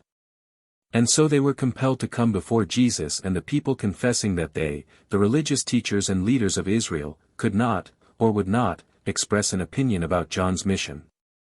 And when they had spoken, Jesus, looking down upon them, said, Neither will I tell you by what authority I do these things. 1892.3, 173:2.6 Jesus never intended to appeal to John for his authority. John had never been ordained by the Sanhedrin. Jesus' authority was in himself and in his Father's eternal supremacy. 1892.4, 173:2.7 In employing this method of dealing with his adversaries, Jesus did not mean to dodge the question. At first it may seem that he was guilty of a masterly evasion, but it was not so. Jesus was never disposed to take unfair advantage of even his enemies. In this apparent evasion he really supplied all his hearers with the answer to the Pharisees' question as to the authority behind his mission. They had asserted that he performed by authority of the prince of devils. Jesus had repeatedly asserted that all his teaching and works were by the power and authority of his Father in heaven. This the Jewish leaders refused to accept and were seeking to corner him into admitting that he was an irregular teacher since he had never been sanctioned by the Sanhedrin. In answering them as he did, while not claiming authority from John, he so satisfied the people with the inference that the effort of his enemies to ensnare him was effectively turned upon themselves and was much to their discredit in the eyes of all present. 1892.5, 173:2.8 And it was this genius of the Master for dealing with his adversaries that made them so afraid of him. They attempted no more questions that day, they retired to take further counsel among themselves. But the people were not slow to discern the dishonesty and insincerity in these questions asked by the Jewish rulers. Even the common folk could not fail to distinguish between the moral majesty of the Master and the designing hypocrisy of his enemies. But the cleansing of the temple had brought the Sadducees over to the side of the Pharisees in perfecting the plan to destroy Jesus. And the Sadducees now represented a majority of the Sanhedrin. 3. Parable of the Two Sons. 1893.1, 173:3. 1 As the cavilling Pharisees stood there in silence before Jesus, he looked down on them and said, Since you are in doubt about John's mission and arrayed in enmity against the teaching and the works of the Son of Man, give ear while I tell you a parable. A certain great and respected landholder had 2 sons, and desiring the help of his sons in the management of his large estates, he came to one of them, saying, Son, go work today in my vineyard. And this unthinking son answered his father, saying, I will not go, but afterward he repented and went. When he had found his older son, likewise he said to him, Son, go work in my vineyard. And this hypocritical and unfaithful son answered, Yes, my father, I will go. But when his father had departed, he went not. Let me ask you, which of these sons really did his father's will? 1893.2, 173:3. 2 And the people spoke with one accord, saying, The first son. And then said Jesus, Even so. And now do I declare that the publicans and harlots, even though they appear to refuse the call to repentance, shall see the error of their way and go on into the kingdom of God before you, who make great pretensions of serving the Father in heaven while you refuse to do the works of the Father. It was not you, the Pharisees and scribes, who believed John, but rather the publicans and sinners. Neither do you believe my teaching, but the common people hear my words gladly. 1893.3, 173:3. 3 Jesus did not despise the Pharisees and Sadducees personally. It was their systems of teaching and practice which he sought to discredit. He was hostile to no man, but here was occurring the inevitable clash between a new and living religion of the Spirit and the older religion of ceremony, tradition, and authority. 1893.4, 173:3. For all this time the 12 apostles stood near the Master, but they did not in any manner participate in these transactions. Each one of the 12 was reacting in his own peculiar way to the events of these closing days of Jesus' ministry in the flesh. And each one likewise remained obedient to the Master's injunction to refrain from all public teaching and preaching during this Passover week. 4. Parable of the Absent Landlord. 1893.5, 173:4. 1 When the chief Pharisees and the scribes who had sought to entangle Jesus with their questions had finished listening to the story of the 2 sons, they withdrew to take further counsel, and the Master, turning his attention to the listening multitude, told another parable. 1893. 6. 173:4.2 There was a good man who was a householder, and he planted a vineyard. He set a hedge about it, dug a pit for the winepress, and built a watchtower for the guards. Then he let this vineyard out to tenants while he went on a long journey into another country. And when the season of the fruits drew near, he sent servants to the tenants to receive his rental. But they took counsel among themselves and refused to give these servants the fruits due their master. Instead, they fell upon his servants, beating one, stoning another, and sending the others away empty-handed. And when the householder heard about all this, he sent other and more trusted servants to deal with these wicked tenants, and these they wounded and also treated shamefully. And then the householder sent his favorite servant, his steward, and him they killed. And still, in patience and with forbearance, he dispatched many other servants, but none would they receive. Some they beat, others they killed, and when the householder had been so dealt with, he decided to send his son to deal with these ungrateful tenants, saying to himself, "They may mistreat my servants, but they will surely show respect for my beloved son." But when these unrepentant and wicked tenants saw the son, they reasoned among themselves, "This is the heir, come, let us kill him and then the inheritance will be ours." So they laid hold on him, and after casting him out of the vineyard, they killed him. When the Lord of that vineyard shall hear how they have rejected and killed his son, what will he do to those ungrateful and wicked tenants? 1894.1, 173:4. 3. And when the people heard this parable and the question Jesus asked, they answered, "He will destroy those miserable men and let out his vineyard to other and honest farmers who will render to him the fruits in their season." And when some of them who heard perceived that this parable referred to the Jewish nation and its treatment of the prophets and to the impending rejection of Jesus and the gospel of the kingdom, they said in sorrow, "God forbid that we should go on doing these things." 1894.2, 173:4. For Jesus saw a group of the Sadducees and Pharisees making their way through the crowd, and he paused for a moment until they drew near him, when he said, "You know how your fathers rejected the prophets. And you well know that you are set in your hearts to reject the Son of Man." And then, looking with searching gaze upon those priests and elders who were standing near him, Jesus said, "Did you never read in the scripture about the stone which the builders rejected, and which, when the people had discovered it, was made into the cornerstone? And so once more do I warn you that, if you continue to reject this gospel, presently will the kingdom of God be taken away from you and be given to a people willing to receive the good news and to bring forth the fruits of the Spirit. And there is a mystery about this stone, seeing that whoso falls upon it, while he is thereby broken in pieces, shall be saved, but on whomsoever this stone falls, he will be ground to dust and his ashes scattered to the four winds." 1894. 3. 173:4.5 When the Pharisees heard these words, they understood that Jesus referred to themselves and the other Jewish leaders. They greatly desired to lay hold on him then and there, but they feared the multitude. However, they were so angered by the Master's words that they withdrew and held further counsel among themselves as to how they might bring about his death. And that night both the Sadducees and the Pharisees joined hands in the plan to entrap him the next day.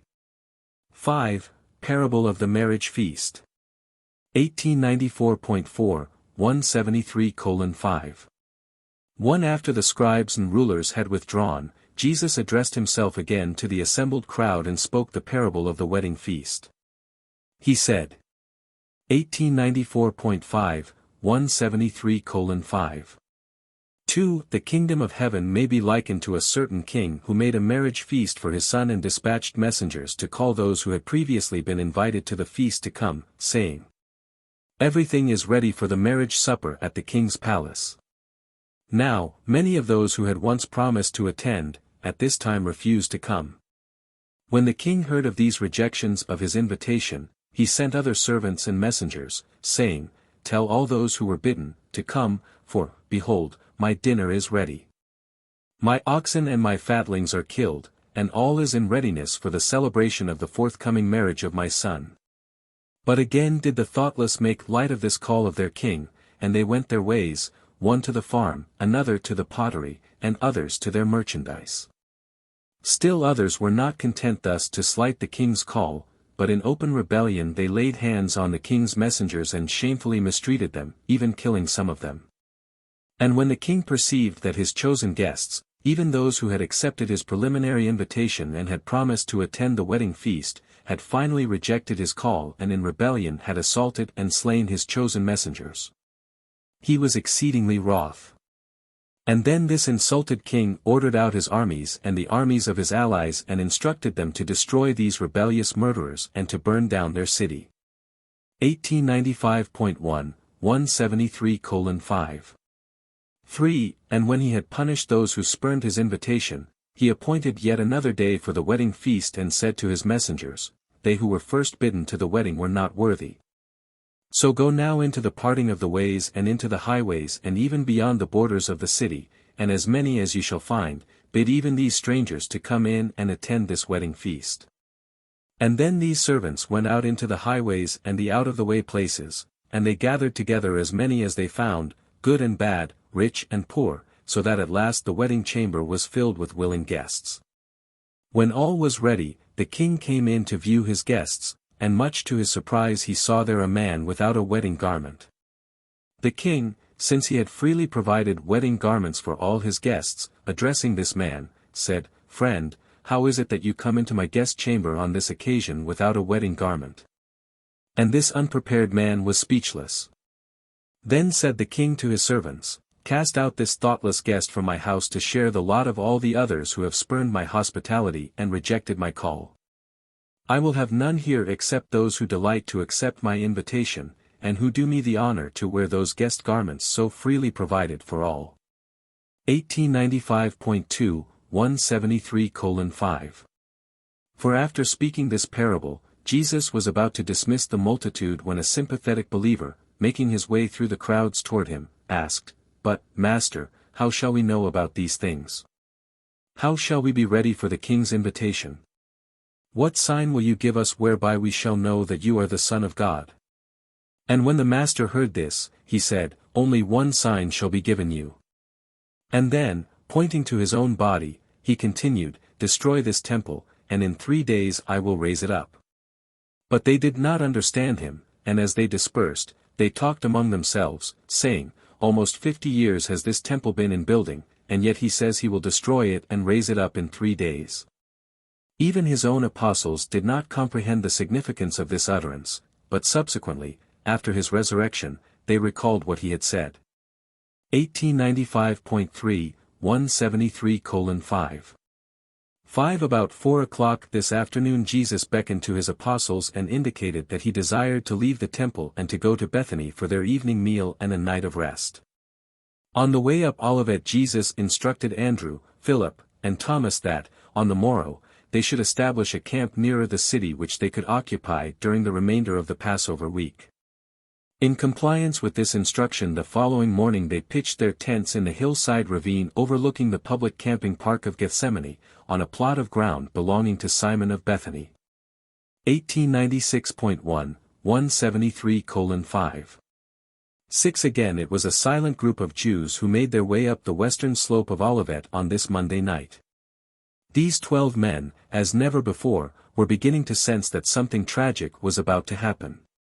While the dramatic cleansing of the temple during the early morning had aroused their hopes of seeing the Master assert himself and manifest his mighty powers, the events of the entire afternoon only operated as an anticlimax in that they all pointed to the certain rejection of Jesus' teaching by the Jewish authorities. The apostles were gripped by suspense and were held in the firm grasp of a terrible uncertainty. They realized that only a few short days could intervene between the events of the day just past and the crash of an impending doom. They all felt that something tremendous was about to happen, but they knew not what to expect. They went to their various places for rest, but they slept very little. Even the Alphaeus twins were at last aroused to the realization that the events of the Master's life were moving swiftly toward their final culmination. Paper 174. Tuesday morning in the Temple. 1897.1, 174:0.1. About 7 o'clock on this Tuesday morning Jesus met the apostles, the women's corps, and some 24 other prominent disciples at the home of Simon. At this meeting he said farewell to Lazarus, giving him that instruction which led him so soon to flee to Philadelphia in Perea, where he later became connected with the missionary movement having its headquarters in that city. Jesus also said goodbye to the aged Simon, and gave his parting advice to the women's corps, as he never again formally addressed them. 1897.2, 174:0.2 This morning he greeted each of the 12 with a personal salutation. To Andrew he said, "Be not dismayed by the events just ahead. Keep a firm hold on your brethren and see that they do not find you downcast." To Peter he said, "Put not your trust in the arm of flesh nor in weapons of steel. Establish yourself on the spiritual foundations of the eternal rocks." To James he said, "Falter not because of outward appearances. Remain firm in your faith, and you shall soon know of the reality of that which you believe." To John he said, "Be gentle, love even your enemies, be tolerant. And remember that I have trusted you with many things." To Nathanael he said, "Judge not by appearances, remain firm in your faith when all appears to vanish. Be true to your commission as an ambassador of the kingdom." To Philip he said, "Be unmoved by the events now impending. Remain unshaken, even when you cannot see the way. Be loyal to your oath of consecration." To Matthew he said, "Forget not the mercy that received you into the kingdom. Let no man cheat you of your eternal reward. As you have withstood the inclinations of the mortal nature, be willing to be steadfast."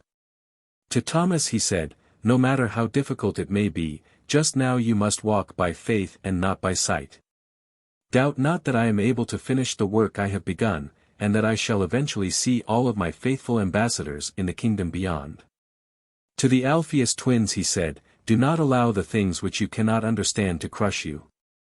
Be true to the affections of your hearts and put not your trust in either great men or the changing attitude of the people. Stand by your brethren." And to Simon Zelotes he said, "Simon, you may be crushed by disappointment, but your spirit shall rise above all that may come upon you. What you have failed to learn from me, my Spirit will teach you. Seek the true realities of the Spirit and cease to be attracted by unreal and material shadows." And to Judas Iscariot he said, "Judas, I have loved you and have prayed that you would love your brethren. Be not weary in well-doing. And I would warn you to beware the slippery paths of flattery and the poisoned darts of ridicule." 1897.3, 174:0. 3 And when he had concluded these greetings, he departed for Jerusalem with Andrew, Peter, James, and John as the other apostles set about the establishment of the Gethsemane camp, where they were to go that night. And where they made their headquarters for the remainder of the Master's life in the flesh. About halfway down the slope of Olivet Jesus paused and visited more than an hour with the 4 apostles. 1. Divine Forgiveness. 1898.1, 174:1. 1 For several days Peter and James had been engaged in discussing their differences of opinion about the Master's teaching regarding the forgiveness of sin. They had both agreed to lay the matter before Jesus, and Peter embraced this occasion as a fitting opportunity for securing the Master's counsel. Accordingly, Simon Peter broke in on the conversation dealing with the differences between praise and worship, by asking, "Master, James and I are not in accord regarding your teachings having to do with the forgiveness of sin. James claims you teach that the Father forgives us even before we ask him, and I maintain that repentance and confession must precede the forgiveness. Which of us is right? What do you say?" 1898.2, 174:1. 2 After a short silence Jesus looked significantly at all 4 and answered, "My brethren, you err in your opinions because you do not comprehend the nature of those intimate and loving relations between the creature and the Creator. Between man and God. You fail to grasp that understanding sympathy which the wise parent entertains for his immature and sometimes erring child. It is indeed doubtful whether intelligent and affectionate parents are ever called upon to forgive an average and normal child. Understanding relationships associated with attitudes of love effectively prevent all those estrangements which later necessitate the readjustment of repentance by the child with forgiveness by the parent." 1898.3, 174:1. 3. A part of every father lives in the child. The father enjoys priority and superiority of understanding in all matters connected with the child-parent relationship. The parent is able to view the immaturity of the child in the light of the more advanced parental maturity, the riper experience of the older partner. With the earthly child and the heavenly Father, the divine parent possesses infinity and divinity of sympathy and capacity for loving understanding. Divine forgiveness is inevitable. It is inherent and inalienable in God's infinite understanding, in His perfect knowledge of all that concerns the mistaken judgment and erroneous choosing of the child. Divine justice is so eternally fair that it unfailingly embodies understanding mercy. 1898.4, 174:1.4 When a wise man understands the inner impulses of his fellows, he will love them. And when you love your brother, you have already forgiven him. This capacity to understand man's nature and forgive his apparent wrongdoing is godlike. If you are wise parents, this is the way you will love and understand your children, even forgive them when transient misunderstanding has apparently separated you. The child, being immature and lacking in the fuller understanding of the depth of the child-father relationship, must frequently feel a sense of guilty separation from a father's full approval. But the true father is never conscious of any such separation. Sin is an experience of creature consciousness, it is not a part of God's consciousness. 1898.5, 174:1. 5. Your inability or unwillingness to forgive your fellows is the measure of your immaturity, your failure to attain adult sympathy, understanding, and love. You hold grudges and nurse vengefulness in direct proportion to your ignorance of the inner nature and true longings of your children and your fellow beings. Love is the outworking of the divine and inner urge of life. It is founded on understanding, nurtured by unselfish service, and perfected in wisdom. 2. Questions by the Jewish rulers. 1899.1, 174:2. 1. On Monday evening there had been held a council between the Sanhedrin and some 50 additional leaders selected from among the scribes, Pharisees, and the Sadducees. It was the consensus of this meeting that it would be dangerous to arrest Jesus in public because of his hold upon the affections of the common people. It was also the opinion of the majority that a determined effort should be made to discredit him in the eyes of the multitude before he should be arrested and brought to trial. Accordingly, several groups of learned men were designated to be on hand the next morning in the temple to undertake to entrap him with difficult questions and otherwise to seek to embarrass him before the people. At last, the Pharisees, Sadducees, and even the Herodians were all united in this effort to discredit Jesus in the eyes of the Passover multitudes. 1899.2, 174:2. 2. Tuesday morning, when Jesus arrived in the temple court and began to teach, he had uttered but few words when a group of the younger students from the academies, who had been rehearsed for this purpose, came forward and by their spokesman addressed Jesus, "Master, we know you are a righteous teacher, and we know that you proclaim the ways of truth, and that you serve only God, for you fear no man, and that you are no respecter of persons. We are only students, and we would know the truth about a matter which troubles us. Our difficulty is this: is it lawful for us to give tribute to Caesar? Shall we give or shall we not give?" Jesus, perceiving their hypocrisy and craftiness, said to them, "Why do you thus come to tempt me? Show me the tribute money, and I will answer you." And when they handed him a denarius, he looked at it and said, "Whose image and superscription does this coin bear?"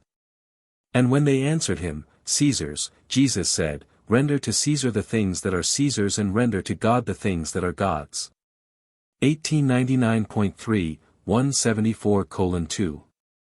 3. When he had thus answered these young scribes and their Herodian accomplices, they withdrew from his presence, and the people, even the Sadducees, enjoyed their discomfiture. Even the youths who had endeavored to entrap him marveled greatly at the unexpected sagacity of the master's answer. 1899.4, 174:2. For the previous day the rulers had sought to trip him before the multitude on matters of ecclesiastical authority, and having failed, they now sought to involve him in a damaging discussion of civil authority. Both Pilate and Herod were in Jerusalem at this time, and Jesus' enemies conjectured that, if he would dare to advise against the payment of tribute to Caesar, they could go at once before the Roman authorities and charge him with sedition. On the other hand, if he should advise the payment of tribute in so many words, they rightly calculated that such a pronouncement would greatly wound the national pride of his Jewish hearers, thereby alienating the goodwill and affection of the multitude. 1899.5, 174:2. 5. In all this the enemies of Jesus were defeated, since it was a well-known ruling of the Sanhedrin, made for the guidance of the Jews dispersed among the Gentile nations, that the right of coinage carried with it the right to levy taxes. In this manner Jesus avoided their trap. To have answered "no" to their question would have been equivalent to inciting rebellion. To have answered "yes" would have shocked the deep-rooted nationalist sentiments of that day. The Master did not evade the question, he merely employed the wisdom of making a double reply. Jesus was never evasive, but he was always wise in his dealings with those who sought to harass and destroy him. 3. The Sadducees and the Resurrection. 1900.1, 174:3.1. Before Jesus could get started with his teaching, another group came forward to question him, this time a company of the learned and crafty Sadducees. Their spokesman, drawing near to him, said, "Master, Moses said that if a married man should die, leaving no children, his brother should take the wife and raise up seed for the deceased brother." Now there occurred a case where a certain man who had 6 brothers died childless. His next brother took his wife but also soon died, leaving no children. Likewise did the second brother take the wife, but he also died, leaving no offspring. And so on until all 6 of the brothers had had her, and all 6 of them passed on without leaving children. And then, after them all, the woman herself died. Now, what we would like to ask you is this: in the resurrection whose wife will she be, since all 7 of these brothers had her? 1900.2, 174:3. 2. Jesus knew, and so did the people, that these Sadducees were not sincere in asking this question, because it was not likely that such a case would really occur. And besides, this practice of the brothers of a dead man seeking to beget children for him was practically a dead letter at this time among the Jews. Nevertheless, Jesus condescended to reply to their mischievous question. He said, "You all do err in asking such questions because you know neither the Scriptures or the living power of God.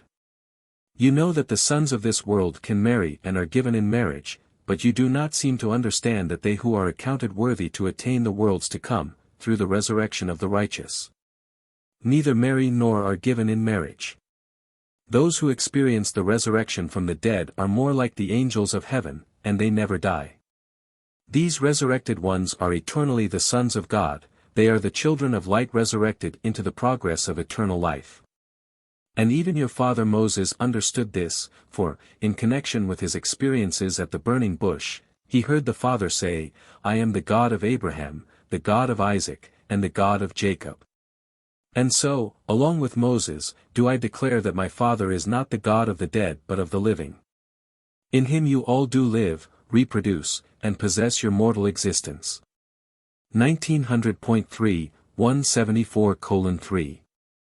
3. When Jesus had finished answering these questions, the Sadducees withdrew, and some of the Pharisees so far forgot themselves as to exclaim, "True, true, Master, you have well answered these unbelieving Sadducees."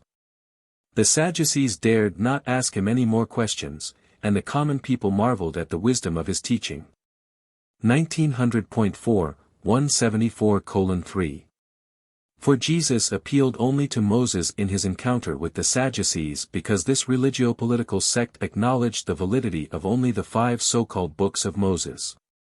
They did not allow that the teachings of the prophets were admissible as a basis of doctrinal dogmas. The Master in his answer, though positively affirming the fact of the survival of mortal creatures by the technique of the resurrection, did not in any sense speak approvingly of the Pharisaic beliefs in the resurrection of the literal human body. The point Jesus wished to emphasize was, that the Father had said, "I am the God of Abraham, Isaac, and Jacob, not I was their God." 1900.5, 174:3. 5. The Sadducees had thought to subject Jesus to the withering influence of ridicule, knowing full well that persecution in public would most certainly create further sympathy for him in the minds of the multitude. 4. The Great Commandment. 1901. 174:4. Another group of Sadducees had been instructed to ask Jesus entangling questions about angels, but when they beheld the fate of their comrades who had sought to entrap him with questions concerning the resurrection, they very wisely decided to hold their peace. They retired without asking a question. It was the prearranged plan of the confederated Pharisees, scribes, Sadducees, and Herodians to fill up the entire day with these entangling questions, hoping thereby to discredit Jesus before the people and at the same time effectively to prevent his having any time for the proclamation of his disturbing teachings. 1901.2, 174:4.2. Then came forward one of the groups of the Pharisees to ask harassing questions, and the spokesman, signaling to Jesus, said, "Master, I am a lawyer, and I would like to ask you which, in your opinion, is the greatest commandment?" Jesus answered, "There is but one commandment, and that one is the greatest of all, and that commandment is, Hear, O Israel, the Lord our God, the Lord is one. And you shall love the Lord your God with all your heart and with all your soul, with all your mind and with all your strength. This is the first and great commandment. And the second commandment is like this first. Indeed, it springs directly therefrom, and it is, You shall love your neighbor as yourself. There is no other commandment greater than these, on these two commandments hang all the law and the prophets." 1901.3, 174:4. 3. When the lawyer perceived that Jesus had answered not only in accordance with the highest concept of Jewish religion, but that he had also answered wisely in the sight of the assembled multitude, he thought it the better part of valor openly to commend the master's reply. Accordingly, he said, "Of a truth, Master, you have well said that God is one and there is none beside him. And that to love him with all the heart, understanding, and strength, and also to love one's neighbor as oneself, is the first and great commandment. And we are agreed that this great commandment is much more to be regarded than all the burnt offerings and sacrifices." When the lawyer answered thus discreetly, Jesus looked down upon him and said, "My friend, I perceive that you are not far from the kingdom of God." 1901.4, 174:4. For Jesus spoke the truth when he referred to this lawyer as being not far from the kingdom, for that very night he went out to the master's camp near Gethsemane, professed faith in the gospel of the kingdom, and was baptized by Josiah, one of the disciples of Abner. 1901.5, 174:4. 5. 2 or 3 other groups of the scribes and Pharisees were present and had intended to ask questions, but they were either disarmed by Jesus' answer to the lawyer, or they were deterred by the discomfiture of all who had undertaken to ensnare him. After this no man dared to ask him another question in public. 1901.6, 174:4. 6. When no more questions were forthcoming, and as the noon hour was near, Jesus did not resume his teaching but was content merely to ask the Pharisees and their associates a question. Said Jesus, "Since you ask no more questions, I would like to ask you one. What do you think of the deliverer? That is, whose son is he?" After a brief pause one of the scribes answered, "The Messiah is the son of David." And since Jesus knew that there had been much debate, even among his own disciples, as to whether or not he was the son of David, he asked this further question, "If the deliverer is indeed the son of David, how is it that in the psalm which you accredit to David, he himself, speaking in the Spirit, says, 'The Lord said to my Lord, Sit on my right hand until I make your enemies the footstool of your feet'? If David calls him Lord, how then can he be his son?" Although the rulers, the scribes, and the chief priests made no reply to this question, they likewise refrained from asking him any more questions in an effort to entangle him. They never answered this question which Jesus put to them, but after the Master's death they attempted to escape the difficulty by changing the interpretation of this psalm so as to make it refer to Abraham instead of the Messiah. Others sought to escape the dilemma by disallowing that David was the author of this so-called messianic psalm. 1902.1, 174:4.7. A short time back the Pharisees had enjoyed the manner in which the Sadducees had been silenced by the Master. Now the Sadducees were delighted by the failure of the Pharisees, but such rivalry was only momentary. They speedily forgot their time-honored differences in the united effort to stop Jesus' teachings and doings. But throughout all of these experiences the common people heard him gladly. 5. The Inquiring Greeks. 1902.2, 174:5. One about noontime, as Philip was purchasing supplies for the new camp which was that day being established near Gethsemane, he was accosted by a delegation of strangers, a group of believing Greeks from Alexandria, Athens, and Rome, whose spokesman said to the apostle, "You have been pointed out to us by those who know you. So we come to you, sir, with the request to see Jesus, your master." Philip was taken by surprise thus to meet these prominent and inquiring Greek Gentiles in the marketplace, and, since Jesus had so explicitly charged all of the 12 not to engage in any public teaching during the Passover week, he was a bit perplexed as to the right way to handle this matter. He was also disconcerted because these men were foreign Gentiles. If they had been Jews or nearby and familiar Gentiles, he would not have hesitated so markedly. What he did was this: he asked these Greeks to remain right where they were. As he hastened away, they supposed that he went in search of Jesus, but in reality he hurried off to the home of Joseph, where he knew Andrew and the other apostles were at lunch. And calling Andrew out, he explained the purpose of his coming, and then, accompanied by Andrew, he returned to the waiting Greeks. 1902.3, 174:5. 2. Since Philip had about finished the purchasing of supplies, he and Andrew returned with the Greeks to the home of Joseph, where Jesus received them. And they sat near while he spoke to his apostles, and a number of leading disciples assembled at this luncheon. Said Jesus. 1902.4, 174:5. 3. My Father sent me to this world to reveal his loving kindness to the children of men, but those to whom I first came have refused to receive me.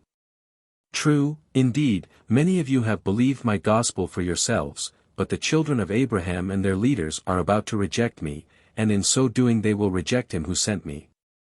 I have freely proclaimed the gospel of salvation to this people. I have told them of sonship with joy, liberty, and life more abundant in the Spirit. My Father has done many wonderful works among these fear-ridden sons of men. But truly did the prophet Isaiah refer to this people when he wrote, "Lord, who has believed our teachings? And to whom has the Lord been revealed? Truly have the leaders of my people deliberately blinded their eyes that they see not, and hardened their hearts lest they believe and be saved. All these years have I sought to heal them of their unbelief that they might be recipients of the Father's eternal salvation. I know that not all have failed me, some of you have indeed believed my message. In this room now are a full score of men who were once members of the Sanhedrin, or who were high in the councils of the nation, albeit even some of you still shrink from open confession of the truth lest they cast you out of the synagogue. Some of you are tempted to love the glory of men more than the glory of God.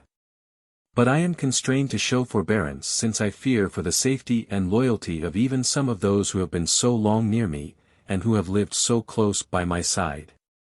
1903.1, 174:5.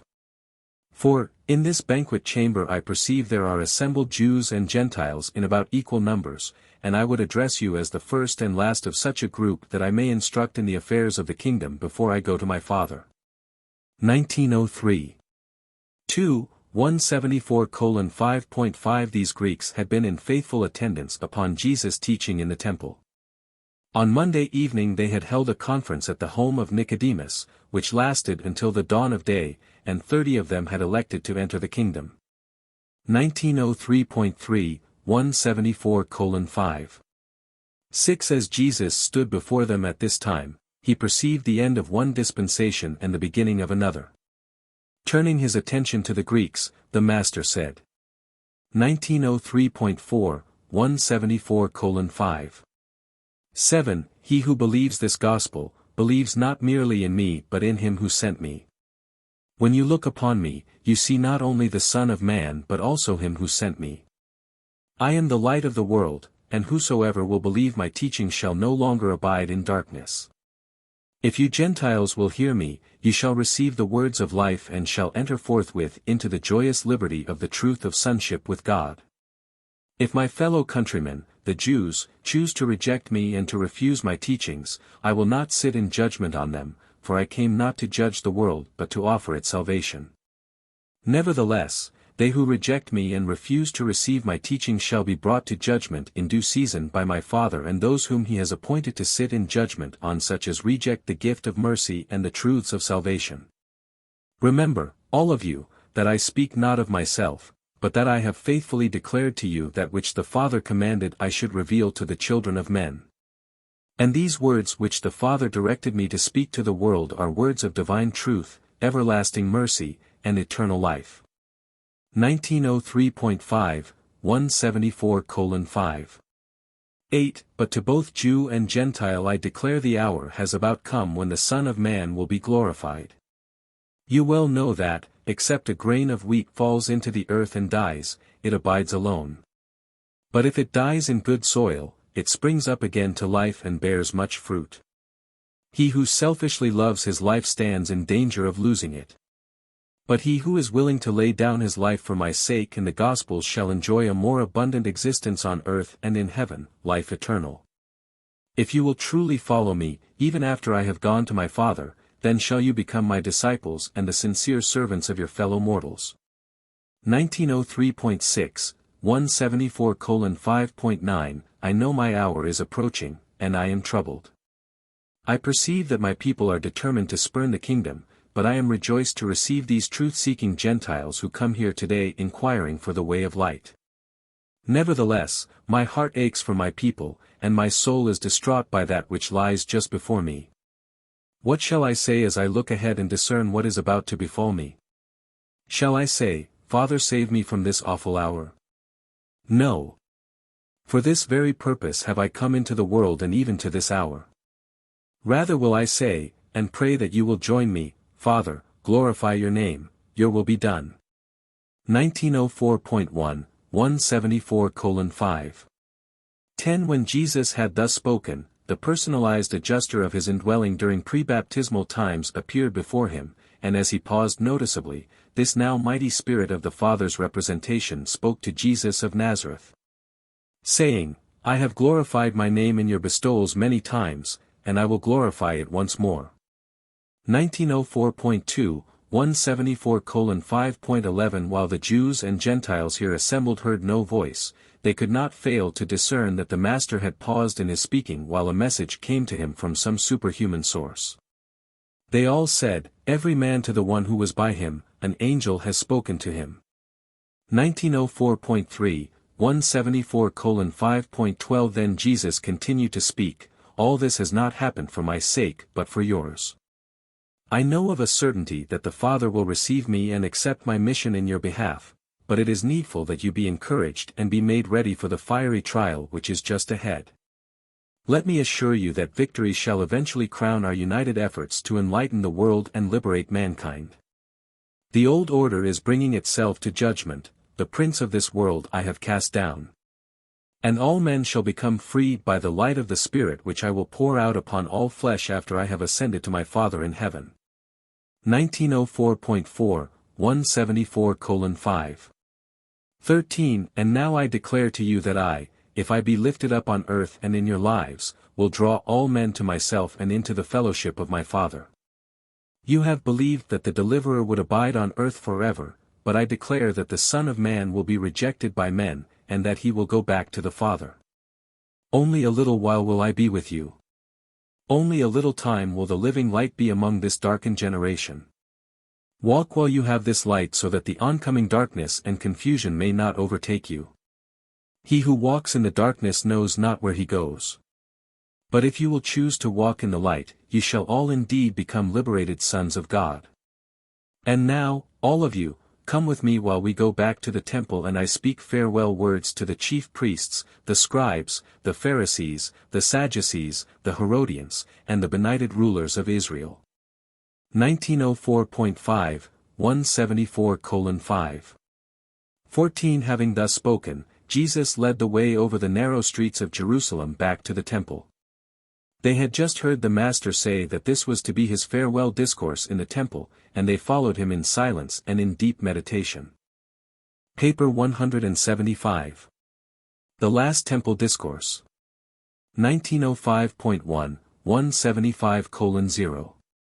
1 Shortly after 2 o'clock on this Tuesday afternoon, Jesus, accompanied by 11 apostles, Joseph of Arimathea, the 30 Greeks, and certain other disciples, arrived at the temple and began the delivery of his last address in the courts of the sacred edifice. This discourse was intended to be his last appeal to the Jewish people and the final indictment of his vehement enemies and would-be destroyers, the scribes, Pharisees, Sadducees, and the chief rulers of Israel.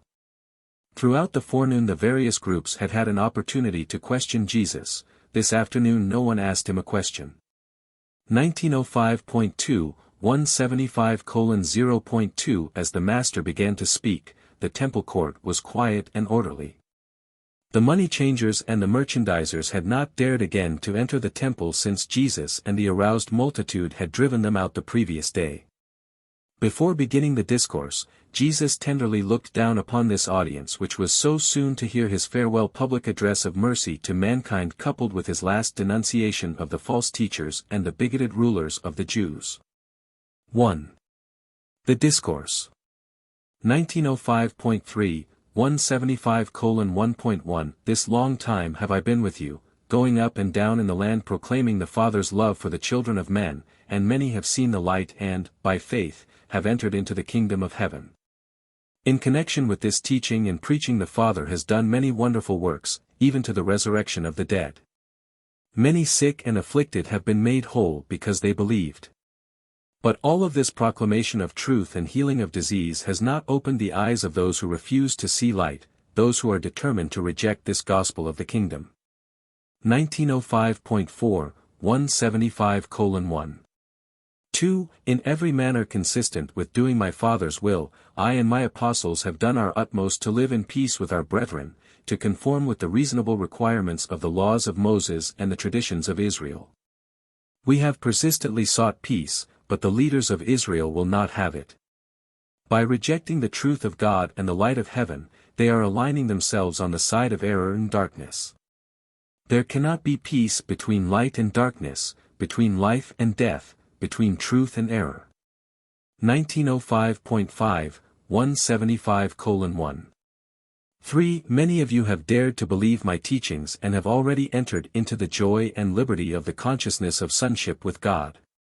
And you will bear me witness that I have offered this same sonship with God to all the Jewish nation, even to these very men who now seek my destruction. And even now would my Father receive these blinded teachers and these hypocritical leaders if they would only turn to him and accept his mercy. Even now it is not too late for this people to receive the word of heaven and to welcome the Son of Man. 1906.1, 175:1.4 My Father has long dealt in mercy with this people. Generation after generation have we sent our prophets to teach and warn them, and generation after generation have they killed these heaven-sent teachers. And now do your willful high priests and stubborn rulers go right on doing this same thing. As Herod brought about the death of John, you likewise now make ready to destroy the Son of Man. 1906.2, 175:1. 5. As long as there is a chance that the Jews will turn to my Father and seek salvation, the God of Abraham, Isaac, and Jacob will keep his hands of mercy outstretched toward you. But when you have once filled up your cup of impenitence, and when once you have finally rejected my Father's mercy, this nation will be left to its own counsels, and it shall speedily come to an inglorious end. This people was called to become the light of the world, to show forth the spiritual glory of a God-knowing race. But you have so far departed from the fulfillment of your divine privileges that your leaders are about to commit the supreme folly of all the ages in that they are on the verge of finally rejecting the gift of God to all men and for all ages, the revelation of the love of the Father in heaven for all his creatures on earth. 1906.3, 175:1.6 And when you do once reject this revelation of God to man, the kingdom of heaven shall be given to other peoples, to those who will receive it with joy and gladness. In the name of the Father who sent me, I solemnly warn you that you are about to lose your position in the world as the standard-bearers of eternal truth and the custodians of the divine law. I am just now offering you your last chance to come forward and repent, to signify your intention to seek God with all your hearts and to enter, like little children and by sincere faith, into the security and salvation of the kingdom of heaven. 1906.4, 175:1.7 My Father has long worked for your salvation, and I came down to live among you and personally show you the way. Many of both the Jews and the Samaritans, and even the Gentiles, have believed the gospel of the kingdom. But those who should be first to come forward and accept the light of heaven have steadfastly refused to believe the revelation of the truth of God, God revealed in man and man uplifted to God. 1906.5, 175:1.8 This afternoon my apostles stand here before you in silence, but you shall soon hear their voices ringing out with the call to salvation and with the urge to unite with the heavenly kingdom as the sons of the living God.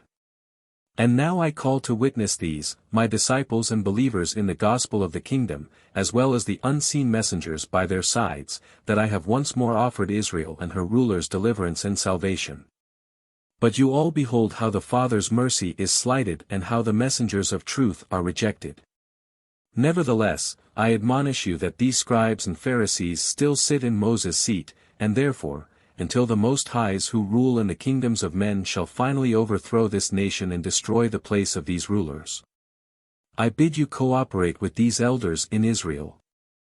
You are not required to unite with them in their plans to destroy the Son of Man, but in everything related to the peace of Israel you are to be subject to them. In all these matters do whatsoever they bid you and observe the essentials of the law, but do not pattern after their evil works. Remember, this is the sin of these rulers, they say that which is good, but they do it not. You well know how these leaders bind heavy burdens on your shoulders, burdens grievous to bear, and that they will not lift as much as one finger to help you bear these weighty burdens. They have oppressed you with ceremonies and enslaved you by traditions. 1907.1, 175:1.9 Furthermore, these self-centered rulers delight in doing their good works so that they will be seen by men. They make broad their phylacteries and enlarge the borders of their official robes. They crave the chief places at the feasts and demand the chief seats in the synagogues. They covet laudatory salutations in the marketplaces and desire to be called rabbi by all men. And even while they seek all this honor from men, they secretly lay hold of widows' houses and take profit from the services of the sacred temple. For a pretense these hypocrites make long prayers in public and give alms to attract the notice of their fellows. 1907.2, 175:1.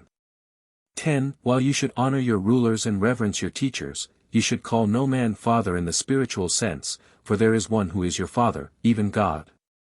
Neither should you seek to lord it over your brethren in the kingdom. Remember, I have taught you that he who would be greatest among you should become the server of all. If you presume to exalt yourselves before God, you will certainly be humbled, but whoso truly humbles himself will surely be exalted.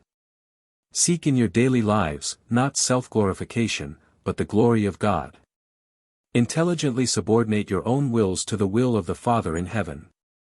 1907.3, 175:1.11 Mistake not my words. I bear no malice toward these chief priests and rulers who even now seek my destruction. I have no ill will for these scribes and Pharisees who reject my teachings. I know that many of you believe in secret, and I know you will openly profess your allegiance to the kingdom when my hour comes. But how will your rabbis justify themselves since they profess to talk with God and then presume to reject and destroy him who comes to reveal the Father to the worlds? 1907.4, 175:1.12 Woe upon you, scribes and Pharisees, hypocrites! You would shut the doors of the kingdom of heaven against sincere men because they happen to be unlearned in the ways of your teaching. You refuse to enter the kingdom and at the same time do everything within your power to prevent all others from entering. You stand with your backs to the doors of salvation and fight with all who would enter therein. 1907.5, 175:1. 13 Woe upon you, scribes and Pharisees, hypocrites that you are! For you do indeed encompass land and sea to make one proselyte, and when you have succeeded, you are not content until you have made him twofold worse than he was as a child of the heathen. 1907.6, 175:1. 14 Woe upon you, chief priests and rulers who lay hold of the property of the poor and demand heavy dues of those who would serve God as they think Moses ordained. You who refuse to show mercy, can you hope for mercy in the worlds to come? 1907. 7. 175:1.15 Woe upon you, false teachers, blind guides! What can be expected of a nation when the blind lead the blind? They both shall stumble into the pit of destruction. 1907.8, 175:1.16 Woe upon you who dissimulate when you take an oath! You are tricksters, since you teach that a man may swear by the temple and break his oath, but that whoso swears by the gold in the temple must remain bound. You are all fools and blind. You are not even consistent in your dishonesty, for which is the greater, the gold or the temple which has supposedly sanctified the gold? You also teach that, if a man swears by the altar, it is nothing. But that, if one swears by the gift that is upon the altar, then shall he be held as a debtor. Again, are you blind to the truth, for which is the greater, the gift or the altar which sanctifies the gift? How can you justify such hypocrisy and dishonesty in the sight of the God of heaven? 1908.1, 175:1. 17 Woe upon you, scribes and Pharisees and all other hypocrites who make sure that they tithe mint, anise, and cumin and at the same time disregard the weightier matters of the law, faith, mercy, and judgment. Within reason, the one you ought to have done but not to have left the other undone. You are truly blind guides and dumb teachers, you strain out the gnat and swallow the camel. 1908.2, 175:1.18 Woe upon you, scribes, Pharisees, and hypocrites! For you are scrupulous to cleanse the outside of the cup and the platter, but within there remains the filth of extortion, excesses, and deception. You are spiritually blind. Do you not recognize how much better it would be first to cleanse the inside of the cup, and then that which spills over would of itself cleanse the outside? You wicked reprobates! You make the outward performances of your religion to conform with the letter of your interpretation of Moses' law while your souls are steeped in iniquity and filled with murder. 1908.3, 175:1. 19 Woe upon all of you who reject truth and spurn mercy! Many of you are like whited sepulchres, which outwardly appear beautiful but within are full of dead men's bones and all sorts of uncleanness. Even so do you who knowingly reject the counsel of God appear outwardly to men as holy and righteous, but inwardly your hearts are filled with hypocrisy and iniquity. 1908.4, 175:1.20 Woe upon you, false guides of a nation! Over yonder have you built a monument to the martyred prophets of old, while you plot to destroy him of whom they spoke. You garnish the tombs of the righteous and flatter yourselves that, had you lived in the days of your fathers, you would not have killed the prophets. And then in the face of such self-righteous thinking you make ready to slay him of whom the prophet spoke, the Son of Man. Inasmuch as you do these things, are you witness to yourselves that you are the wicked sons of them who slew the prophets? Go on, then, and fill up the cup of your condemnation to the full. 1908.5, 175:1.21 Woe upon you, children of evil! John did truly call you the offspring of vipers, and I ask, how can you escape the judgment that John pronounced upon you? 1908. 6, 175:1.22 But even now I offer you in my Father's name mercy and forgiveness, even now I proffer the loving hand of eternal fellowship. My Father has sent you the wise men and the prophets, some you have persecuted and others you have killed. Then appeared John proclaiming the coming of the Son of Man, and him you destroyed after many had believed his teaching. And now you make ready to shed more innocent blood. Do you not comprehend that a terrible day of reckoning will come when the Judge of all the earth shall require of this people an accounting for the way they have rejected, persecuted, and destroyed these messengers of heaven? Do you not understand that you must account for all of this righteous blood, from the first prophet killed down to the times of Zechariah, who was slain between the sanctuary and the altar? And if you go on in your evil ways, this accounting may be required of this very generation. 1908.7, 175:1. 23. O Jerusalem and the children of Abraham, you who have stoned the prophets and killed the teachers that were sent to you, even now would I gather your children together as a hen gathers her chickens under her wings, but you will not. 1908. 8, 175:1.24, And now I take leave of you. You have heard my message and have made your decision. Those who have believed my gospel are even now safe within the kingdom of God. To you who have chosen to reject the gift of God, I say that you will no more see me teaching in the temple. My work for you is done.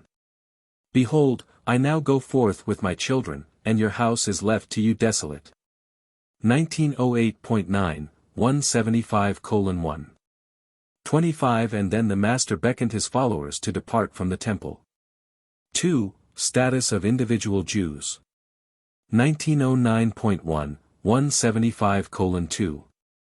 1. The fact that the spiritual leaders and the religious teachers of the Jewish nation one time rejected the teachings of Jesus and conspired to bring about his cruel death, does not in any manner affect the status of any individual Jew in his standing before God. And it should not cause those who profess to be followers of the Christ to be prejudiced against the Jew as a fellow mortal. The Jews, as a nation, as a socio-political group, paid in full the terrible price of rejecting the Prince of Peace. Long since they ceased to be the spiritual torchbearers of divine truth to the races of mankind. But this constitutes no valid reason why the individual descendants of these long-ago Jews should be made to suffer the persecutions which have been visited upon them by intolerant, unworthy, and bigoted professed followers of Jesus of Nazareth, who was, himself, a Jew by natural birth. 1909.2, 175:2.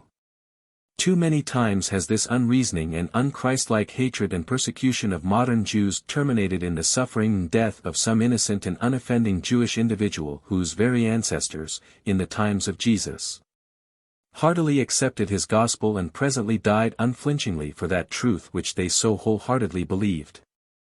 What a shudder of horror passes over the onlooking celestial beings as they behold the professed followers of Jesus indulge themselves in persecuting, harassing, and even murdering the later-day descendants of Peter, Philip, Matthew, and others of the Palestinian Jews who so gloriously yielded up their lives as the first martyrs of the gospel of the heavenly kingdom. 1909.3, 175:2.3 How cruel and unreasoning to compel innocent children to suffer for the sins of their progenitors, misdeeds of which they are wholly ignorant, and for which they could in no way be responsible. And to do such wicked deeds in the name of one who taught his disciples to love even their enemies. It has become necessary, in this recital of the life of Jesus, to portray the manner in which certain of his fellow Jews rejected him and conspired to bring about his ignominious death. But we would warn all who read this narrative that the presentation of such a historical recital in no way justifies the unjust hatred, nor condones the unfair attitude of mind, which so many professed Christians have maintained toward individual Jews for many centuries. Kingdom believers, those who follow the teachings of Jesus, must cease to mistreat the individual Jew as one who is guilty of the rejection and crucifixion of Jesus. The Father and his Creator Son have never ceased to love the Jews. God is no respecter of persons, and salvation is for the Jew as well as for the Gentile. 3. The fateful Sanhedrin meeting. 1909.4, 175:3.1 At 8 o'clock on this Tuesday evening the fateful meeting of the Sanhedrin was called to order. On many previous occasions had this Supreme Court of the Jewish nation informally decreed the death of Jesus.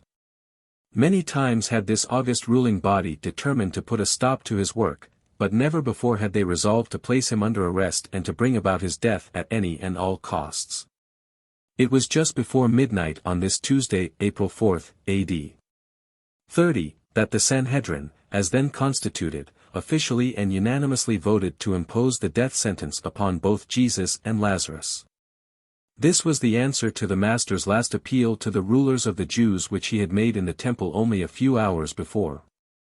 And it represented their reaction of bitter resentment toward Jesus' last and vigorous indictment of these same chief priests and impenitent Sadducees and Pharisees. The passing of death sentence, even before his trial, upon the Son of God was the Sanhedrin's reply to the last offer of heavenly mercy ever to be extended to the Jewish nation, as such. 1910.1, 175:3.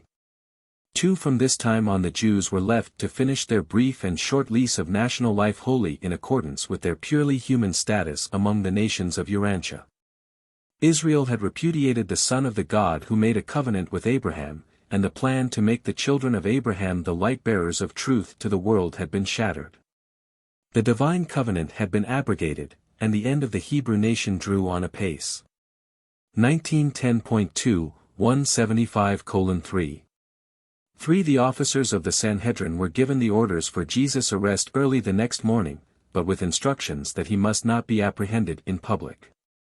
They were told to plan to take him in secret, preferably suddenly and at night.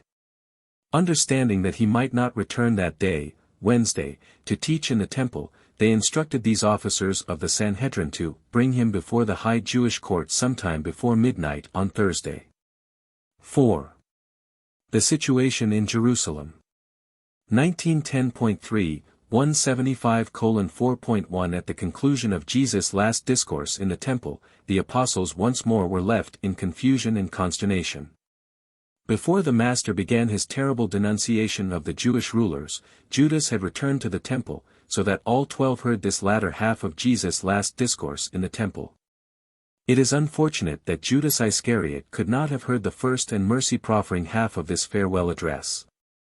He did not hear this last offer of mercy to the Jewish rulers because he was still in conference with a certain group of Sadducean relatives and friends with whom he had lunched, and with whom he was conferring as to the most fitting manner of dissociating himself from Jesus and his fellow apostles. It was while listening to the Master's final indictment of the Jewish leaders and rulers that Judas finally and fully made up his mind to forsake the gospel movement and wash his hands of the whole enterprise. Nevertheless, he left the temple in company with the 12, went with them to Mount Olivet, where, with his fellow apostles, he listened to that fateful discourse on the destruction of Jerusalem and the end of the Jewish nation, and remained with them that Tuesday night at the new camp near Gethsemane. 1910.4, 175:4.2 The multitude who heard Jesus swing from his merciful appeal to the Jewish leaders into that sudden and scathing rebuke which bordered on ruthless denunciation, were stunned and bewildered. That night, while the Sanhedrin sat in death judgment upon Jesus, and while the Master sat with his apostles and certain of his disciples out on the Mount of Olives foretelling the death of the Jewish nation, all Jerusalem was given over to the serious and suppressed discussion of just one question: what will they do with Jesus? 1910.5, 175:4.3 At the home of Nicodemus more than 30 prominent Jews who were secret believers in the kingdom met and debated what course they would pursue in case an open break with the Sanhedrin should come. All present agreed that they would make open acknowledgment of their allegiance to the Master in the very hour they should hear of his arrest. And that is just what they did. 1911.1, 175:4. For the Sadducees, who now controlled and dominated the Sanhedrin, were desirous of making away with Jesus for the following reasons. 1911.2, 175:4.51. They feared that the increased popular favor with which the multitude regarded him threatened to endanger the existence of the Jewish nation by possible involvement with the Roman authorities. 1911.3, 175:4.62. His zeal for temple reform struck directly at their revenues. The cleansing of the temple affected their pocketbooks. 1911.4, 175:4.73. They felt themselves responsible for the preservation of social order, and they feared the consequences of the further spread of Jesus' strange and new doctrine of the brotherhood of man. 1911.5, 175:4. 8 The Pharisees had different motives for wanting to see Jesus put to death. They feared him because 1911.6, 175:4.91. He was arrayed in telling opposition to their traditional hold upon the people. The Pharisees were ultra-conservative, and they bitterly resented these supposedly radical attacks upon their vested prestige as religious teachers. 1911.7, 175:4.102. They held that Jesus was a lawbreaker. That he had shown utter disregard for the Sabbath and numerous other legal and ceremonial requirements. 1911.8, 175:4.113. They charged him with blasphemy because he alluded to God as his Father. 1911.9, 175:4.124. And now were they thoroughly angry with him because of his last discourse of bitter denunciation which he had this day delivered in the temple as the concluding portion of his farewell address. 1911.10, 175:4. 13. The Sanhedrin, having formally decreed the death of Jesus and having issued orders for his arrest, adjourned on this Tuesday near midnight. After appointing to meet at 10 o'clock the next morning at the home of Caiaphas the high priest for the purpose of formulating the charges on which Jesus should be brought to trial. 1911.11, 175:4.14. A small group of the Sadducees had actually proposed to dispose of Jesus by assassination, but the Pharisees utterly refused to countenance such a procedure. 1911.12, 175:4. 15. And this was the situation in Jerusalem and among men on this eventful day while a vast concourse of celestial beings hovered over this momentous scene on earth. Anxious to do something to assist their beloved sovereign but powerless to act because they were effectively restrained by their commanding superiors. Paper 176.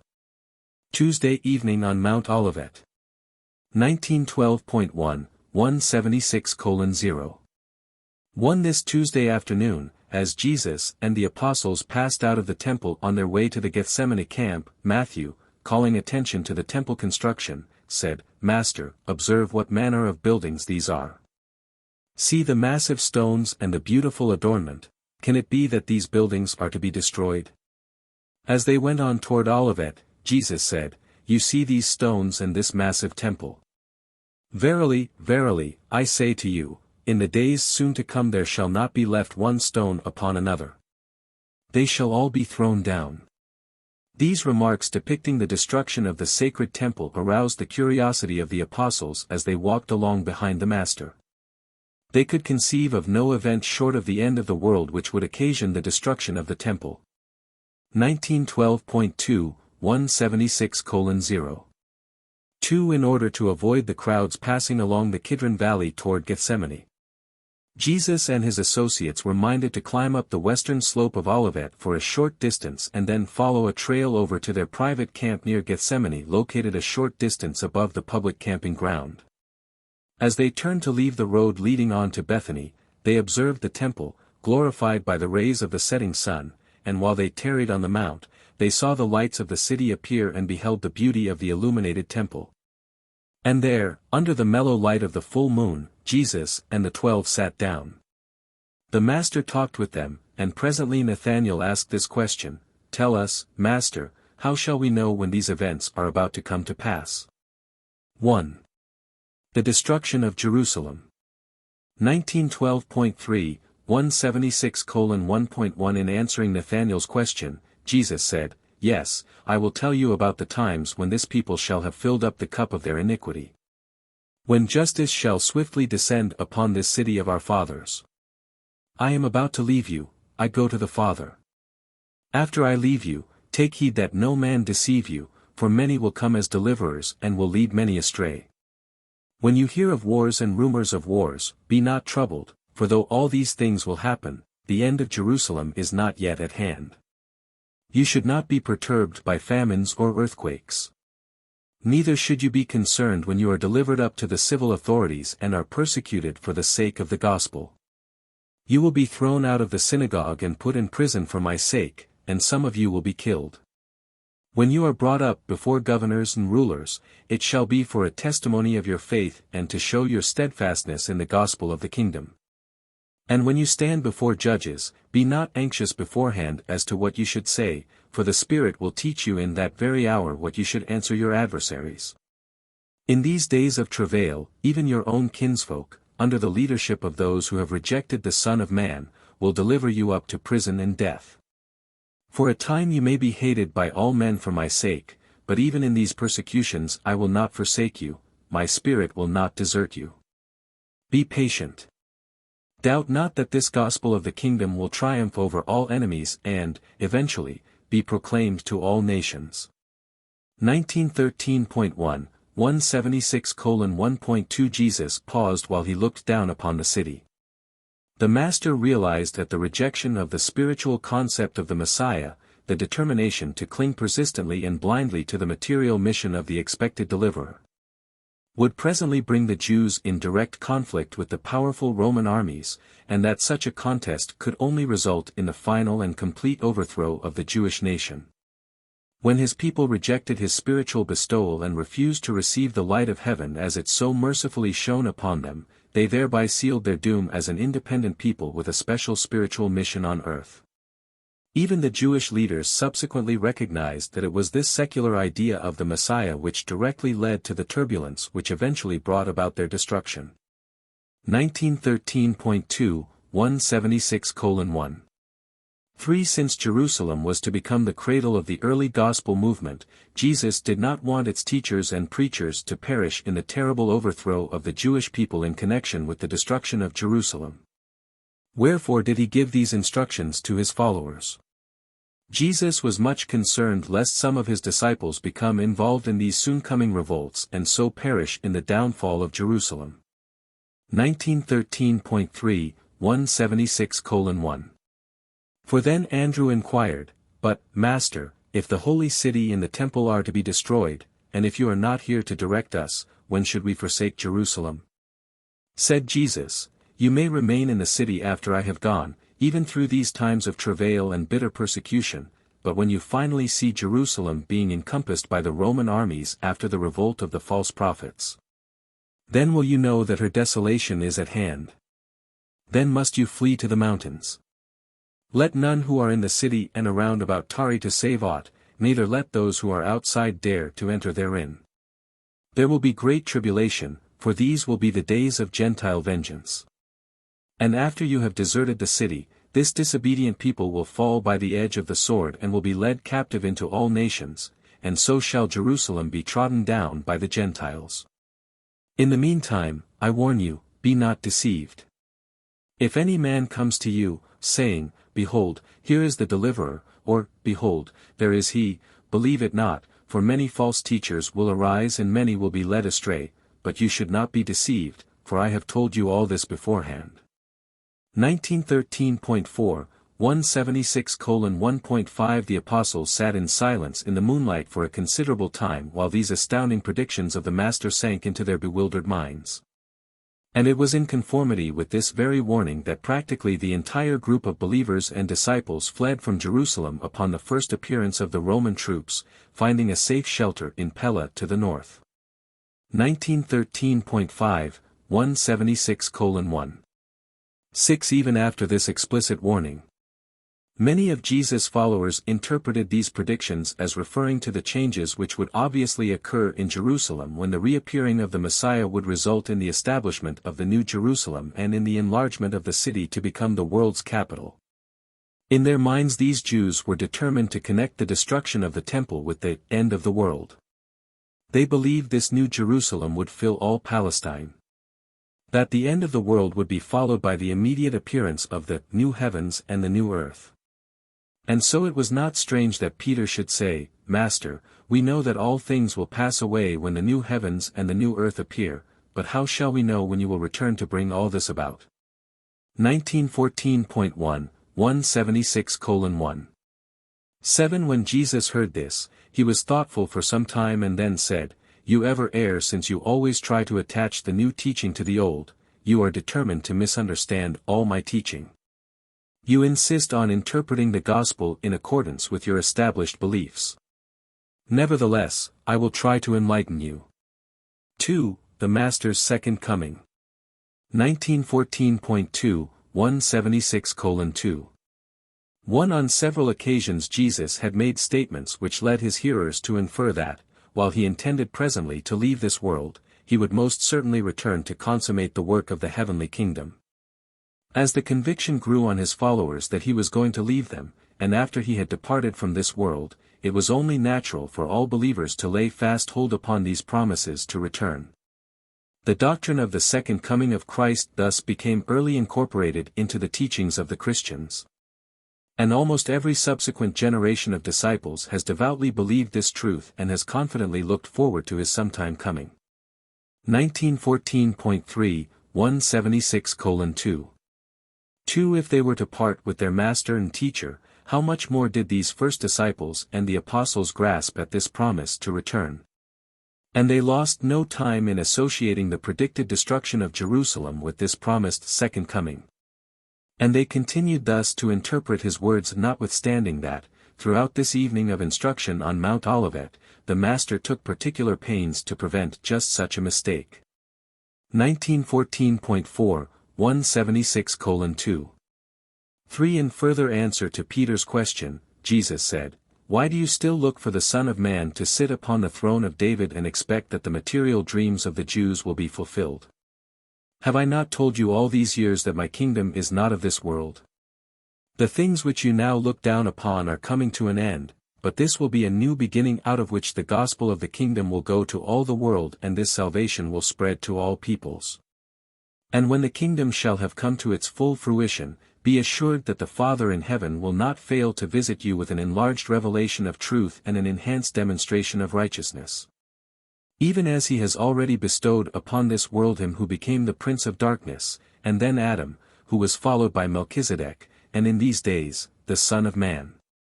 And so will my Father continue to manifest his mercy and show forth his love, even to this dark and evil world. So also will I, after my Father has invested me with all power and authority, continue to follow your fortunes and to guide in the affairs of the kingdom by the presence of my Spirit, who shall shortly be poured out upon all flesh. Even though I shall thus be present with you in spirit, I also promise that I will sometime return to this world, where I have lived this life in the flesh and achieved the experience of simultaneously revealing God to man and leading man to God. Very soon must I leave you and take up the work the Father has entrusted to my hands, but be of good courage, for I will sometime return. In the meantime, my Spirit of the truth of a universe shall comfort and guide you." 1915.1, 176:2. 4. You behold me now in weakness and in the flesh, but when I return, it shall be with power and in the Spirit. The eye of flesh beholds the Son of Man in the flesh, but only the eye of the Spirit will behold the Son of Man glorified by the Father and appearing on earth in his own name. 1915.2, 176:2. 5. But the times of the reappearing of the Son of Man are known only in the councils of paradise, not even the angels of heaven know when this will occur. However, you should understand that, when this gospel of the kingdom shall have been proclaimed to all the world for the salvation of all peoples, and when the fullness of the age has come to pass, the Father will send you another dispensational bestowal, or else the Son of Man will return to adjudge the age. 1915.3, 176-2.6. And now concerning the travail of Jerusalem, about which I have spoken to you, even this generation will not pass away until my words are fulfilled. But concerning the times of the coming again of the Son of Man, no one in heaven or on earth may presume to speak. But you should be wise regarding the ripening of an age, you should be alert to discern the signs of the times. You know when the fig tree shows its tender branches and puts forth its leaves that summer is near. Likewise, when the world has passed through the long winter of material-mindedness and you discern the coming of the spiritual springtime of a new dispensation, should you know that the summertime of a new visitation draws near. 1915.4, 176:2. 7. But what is the significance of this teaching having to do with the coming of the sons of God? Do you not perceive that, when each of you is called to lay down his life struggle and pass through the portal of death, you stand in the immediate presence of judgment? And that you are face to face with the facts of a new dispensation of service in the eternal plan of the infinite Father? What the whole world must face as a literal fact at the end of an age, you, as individuals, must each most certainly face as a personal experience when you reach the end of your natural life and thereby pass on to be confronted with the conditions and demands inherent in the next revelation of the eternal progression of the Father's kingdom. 1915.5, 176:2. 8 Of all the discourses which the Master gave his apostles, none ever became so confused in their minds as this one, given this Tuesday evening on the Mount of Olives. Regarding the twofold subject of the destruction of Jerusalem and his own second coming. There was, therefore, little agreement between the subsequent written accounts based on the memories of what the Master said on this extraordinary occasion. Consequently, when the records were left blank concerning much that was said that Tuesday evening, there grew up many traditions. And very early in the 2nd century a Jewish apocalyptic about the Messiah written by one Celta, who was attached to the court of the Emperor Caligula, was bodily copied into the Matthew Gospel and subsequently added, in part, to the Mark and Luke records. It was in these writings of Celta that the parable of the 10 virgins appeared. No part of the Gospel record ever suffered such confusing misconstruction as this evening's teaching. But the Apostle John never became thus confused. 1915.6, 176:2. 9 As these 13 men resumed their journey toward the camp, they were speechless and under great emotional tension. Judas had finally confirmed his decision to abandon his associates. It was a late hour when David Zebedee, John Mark, and a number of the leading disciples welcomed Jesus and the 12 to the new camp, but the apostles did not want to sleep. They wanted to know more about the destruction of Jerusalem, the Master's departure, and the end of the world. 3. Later discussion at the camp. 1916.1, 176:3. 1 As they gathered about the campfire, some 20 of them, Thomas asked, "Since you are to return to finish the work of the kingdom, what should be our attitude while you are away on the Father's business?"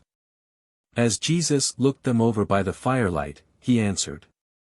1916.2, 176:3.2, And even you, Thomas, fail to comprehend what I have been saying. Have I not all this time taught you that your connection with the kingdom is spiritual and individual, wholly a matter of personal experience in the Spirit by the faith realization that you are a son of God? What more shall I say? The downfall of nations, the crash of empires, the destruction of the unbelieving Jews, the end of an age, even the end of the world, what have these things to do with one who believes this gospel? And who has hid his life in the surety of the eternal kingdom? You who are God-knowing and gospel-believing have already received the assurances of eternal life. Since your lives have been lived in the Spirit and for the Father, nothing can be of serious concern to you. Kingdom builders, the accredited citizens of the heavenly worlds, are not to be disturbed by temporal upheavals or perturbed by terrestrial cataclysms. What does it matter to you who believe this gospel of the kingdom if nations overturn, the age ends, or all things visible crash, since you know that your life is the gift of the Son, and that it is eternally secure in the Father? Having lived the temporal life by faith and having yielded the fruits of the Spirit as the righteousness of loving service for your fellows, you can confidently look forward to the next step in the eternal career with the same survival faith that has carried you through your first and earthly adventure in sonship with God. 1916.3, 176-3.3 Each generation of believers should carry on their work, in view of the possible return of the Son of Man, exactly as each individual believer carries forward his life work in view of inevitable and ever-impending natural death. When you have by faith once established yourself as a son of God, nothing else matters as regards the surety of survival. But make no mistake. This survival faith is a living faith, and it increasingly manifests the fruits of that divine Spirit which first inspired it in the human heart. That you have once accepted sonship in the heavenly kingdom will not save you in the face of the knowing and persistent rejection of those truths which have to do with the progressive spiritual fruit-bearing of the sons of God in the flesh. You who have been with me in the Father's business on earth can even now desert the kingdom if you find that you love not the way of the Father's service for mankind. 1916.4, 176:3. For, as individuals, and as a generation of believers, hear me while I speak a parable. There was a certain great man who, before starting out on a long journey to another country, called all his trusted servants before him and delivered into their hands all his goods. To one he gave 5 talents, to another 2, and to another 1. And so on down through the entire group of honored stewards. To each he entrusted his goods according to their several abilities, and then he set out on his journey. When their lord had departed, his servants set themselves at work to gain profits from the wealth entrusted to them. Immediately he who had received 5 talents began to trade with them and very soon had made a profit of another 5 talents. In like manner he who had received 2 talents soon had gained 2 more. And so did all of these servants make gains for their master except him who received but 1 talent. He went away by himself and dug a hole in the earth where he hid his lord's money. Presently the lord of those servants unexpectedly returned and called upon his stewards for a reckoning. And when they had all been called before their master, he who had received the 5 talents came forward with the money which had been entrusted to him and brought 5 additional talents, saying, Lord, you gave me 5 talents to invest. And I am glad to present 5 other talents as my gain. And then his lord said to him, Well done, good and faithful servant, you have been faithful over a few things, I will now set you as steward over many, enter forthwith into the joy of your lord. And then he who had received the 2 talents came forward, saying, Lord, you delivered into my hands 2 talents, behold, I have gained these other 2 talents. And his lord then said to him, Well done, good and faithful steward. You also have been faithful over a few things, and I will now set you over many, enter you into the joy of your lord. And then there came to the accounting he who had received the 1 talent. This servant came forward, saying, Lord, I knew you and realized that you were a shrewd man in that you expected gains where you had not personally labored, therefore was I afraid to risk aught of that which was entrusted to me. I safely hid your talent in the earth, here it is, you now have what belongs to you. But his lord answered, You are an indolent and slothful steward. By your own words you confessed that you knew I would require of you an accounting with reasonable profit, such as your diligent fellow servants have this day rendered. Knowing this, you ought, therefore, to have at least put my money into the hands of the bankers that on my return I might have received my own with interest. And then to the chief steward this lord said, Take away this 1 talent from this unprofitable servant and give it to him who has the 10 talents. 1917.1, 176:3.5 To every one who has, more shall be given, and he shall have abundance. But from him who has not, even that which he has shall be taken away. You cannot stand still in the affairs of the eternal kingdom. My Father requires all his children to grow in grace and in a knowledge of the truth. You who know these truths must yield the increase of the fruits of the Spirit and manifest a growing devotion to the unselfish service of your fellow servants. And remember that, inasmuch as you minister to one of the least of my brethren, you have done this service to me. 1917.2, 176:3.6 And so should you go about the work of the Father's business, now and henceforth, even forevermore. Carry on until I come. In faithfulness do that which is entrusted to you, and thereby shall you be ready for the reckoning call of death. And having thus lived for the glory of the Father and the satisfaction of the Son, you shall enter with joy and exceedingly great pleasure into the eternal service of the everlasting kingdom. 1917.3, 176:3.7 Truth is living. The Spirit of truth is ever leading the children of light into new realms of spiritual reality and divine service. You are not given truth to crystallize into settled, safe, and honored forms. Your revelation of truth must be so enhanced by passing through your personal experience that new beauty and actual spiritual gains will be disclosed to all who behold your spiritual fruits and in consequence thereof are led to glorify the Father, who is in heaven. Only those faithful servants who thus grow in the knowledge of the truth, and who thereby develop the capacity for divine appreciation of spiritual realities, can ever hope to enter fully into the joy of their Lord. What a sorry sight for successive generations of the professed followers of Jesus to say, regarding their stewardship of divine truth, here, Master, is the truth you committed to us 100 or 1,000 years ago. We have lost nothing.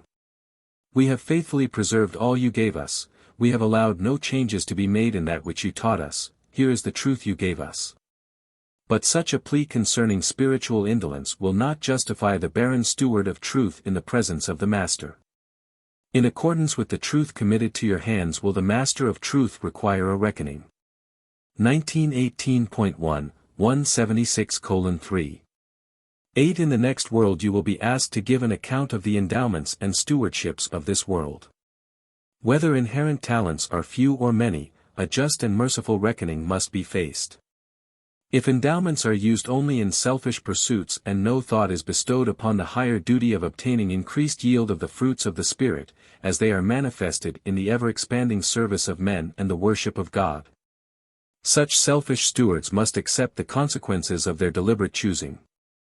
1918.2, 176:3.9. And how much like all selfish mortals was this unfaithful servant with the one talent in that he blamed his slothfulness directly upon his Lord. How prone is man, when he is confronted with the failures of his own making, to put the blame upon others, oftentimes upon those who least deserve it. 1918.3, 176:3.10. Said Jesus that night as they went to their rest, freely have you received. Therefore freely should you give of the truth of heaven, and in the giving will this truth multiply and show forth the increasing light of saving grace, even as you minister it. 4. The return of Michael. 1918.4, 176:4. One of all the Master's teachings no one phase has been so misunderstood as his promise sometime to come back in person to this world. It is not strange that Michael should be interested in sometime returning to the planet whereon he experienced his seventh and last bestowal, as a mortal of the realm. It is only natural to believe that Jesus of Nazareth, now sovereign ruler of a vast universe, would be interested in coming back, not only once but even many times, to the world whereon he lived such a unique life and finally won for himself the Father's unlimited bestowal of universe power and authority. Urantia will eternally be one of the 7 nativity spheres of Michael in the winning of universe sovereignty. 1918.5, 176:4.2. Jesus did, on numerous occasions and to many individuals, declare his intention of returning to this world.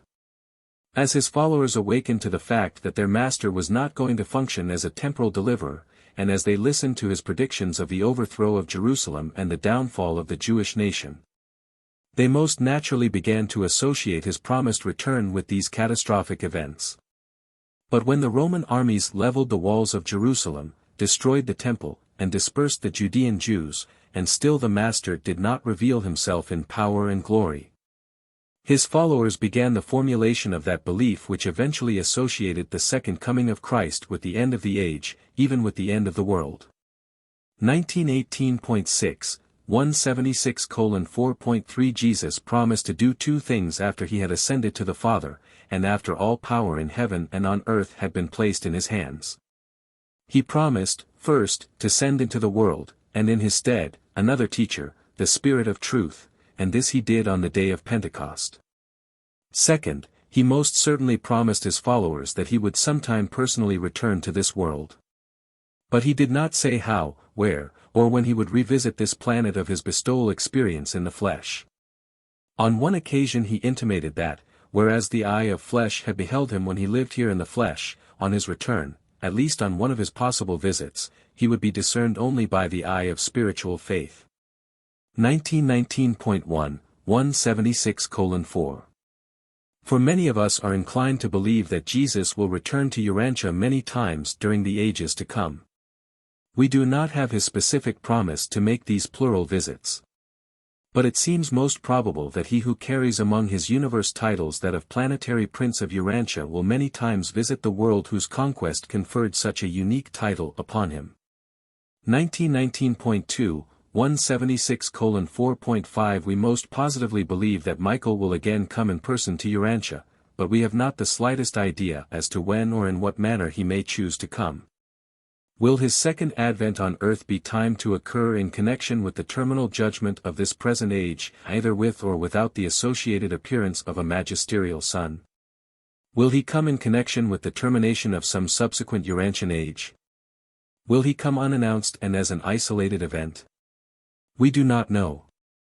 Only one thing we are certain of, that is, when he does return, all the world will likely know about it, for he must come as the supreme ruler of a universe and not as the obscure babe of Bethlehem. But if every eye is to behold him, and if only spiritual eyes are to discern his presence, then must his advent be long deferred. 1919.3, 176:4. 6. You would do well, therefore, to disassociate the Master's personal return to earth from any and all set events or settled epochs. We are sure of only one thing: he has promised to come back. We have no idea as to when he will fulfill this promise or in what connection. As far as we know, he may appear on earth any day, and he may not come until age after age has passed and been duly adjudicated by his associated sons of the Paradise Corps. 1919.4, 176:4. 7. The second advent of Michael on earth is an event of tremendous sentimental value to both midwayers and humans. But otherwise it is of no immediate moment to midwayers and of no more practical importance to human beings than the common event of natural death, which so suddenly precipitates mortal man into the immediate grasp of that succession of universe events which leads directly to the presence of this same Jesus, the sovereign ruler of our universe. The children of light are all destined to see him, and it is of no serious concern whether we go to him or whether he should chance first to come to us. Be you therefore ever ready to welcome him on earth as he stands ready to welcome you in heaven. We confidently look for his glorious appearing, even for repeated comings, but we are wholly ignorant as to how, when, or in what connection he is destined to appear. Paper 177. Wednesday, the Rest Day. 1920.1, 177:0.1. When the work of teaching the people did not press them, it was the custom of Jesus and his apostles to rest from their labors each Wednesday. On this particular Wednesday they ate breakfast somewhat later than usual, and the camp was pervaded by an ominous silence. Little was said during the first half of this morning meal. At last Jesus spoke, "I desire that you rest today.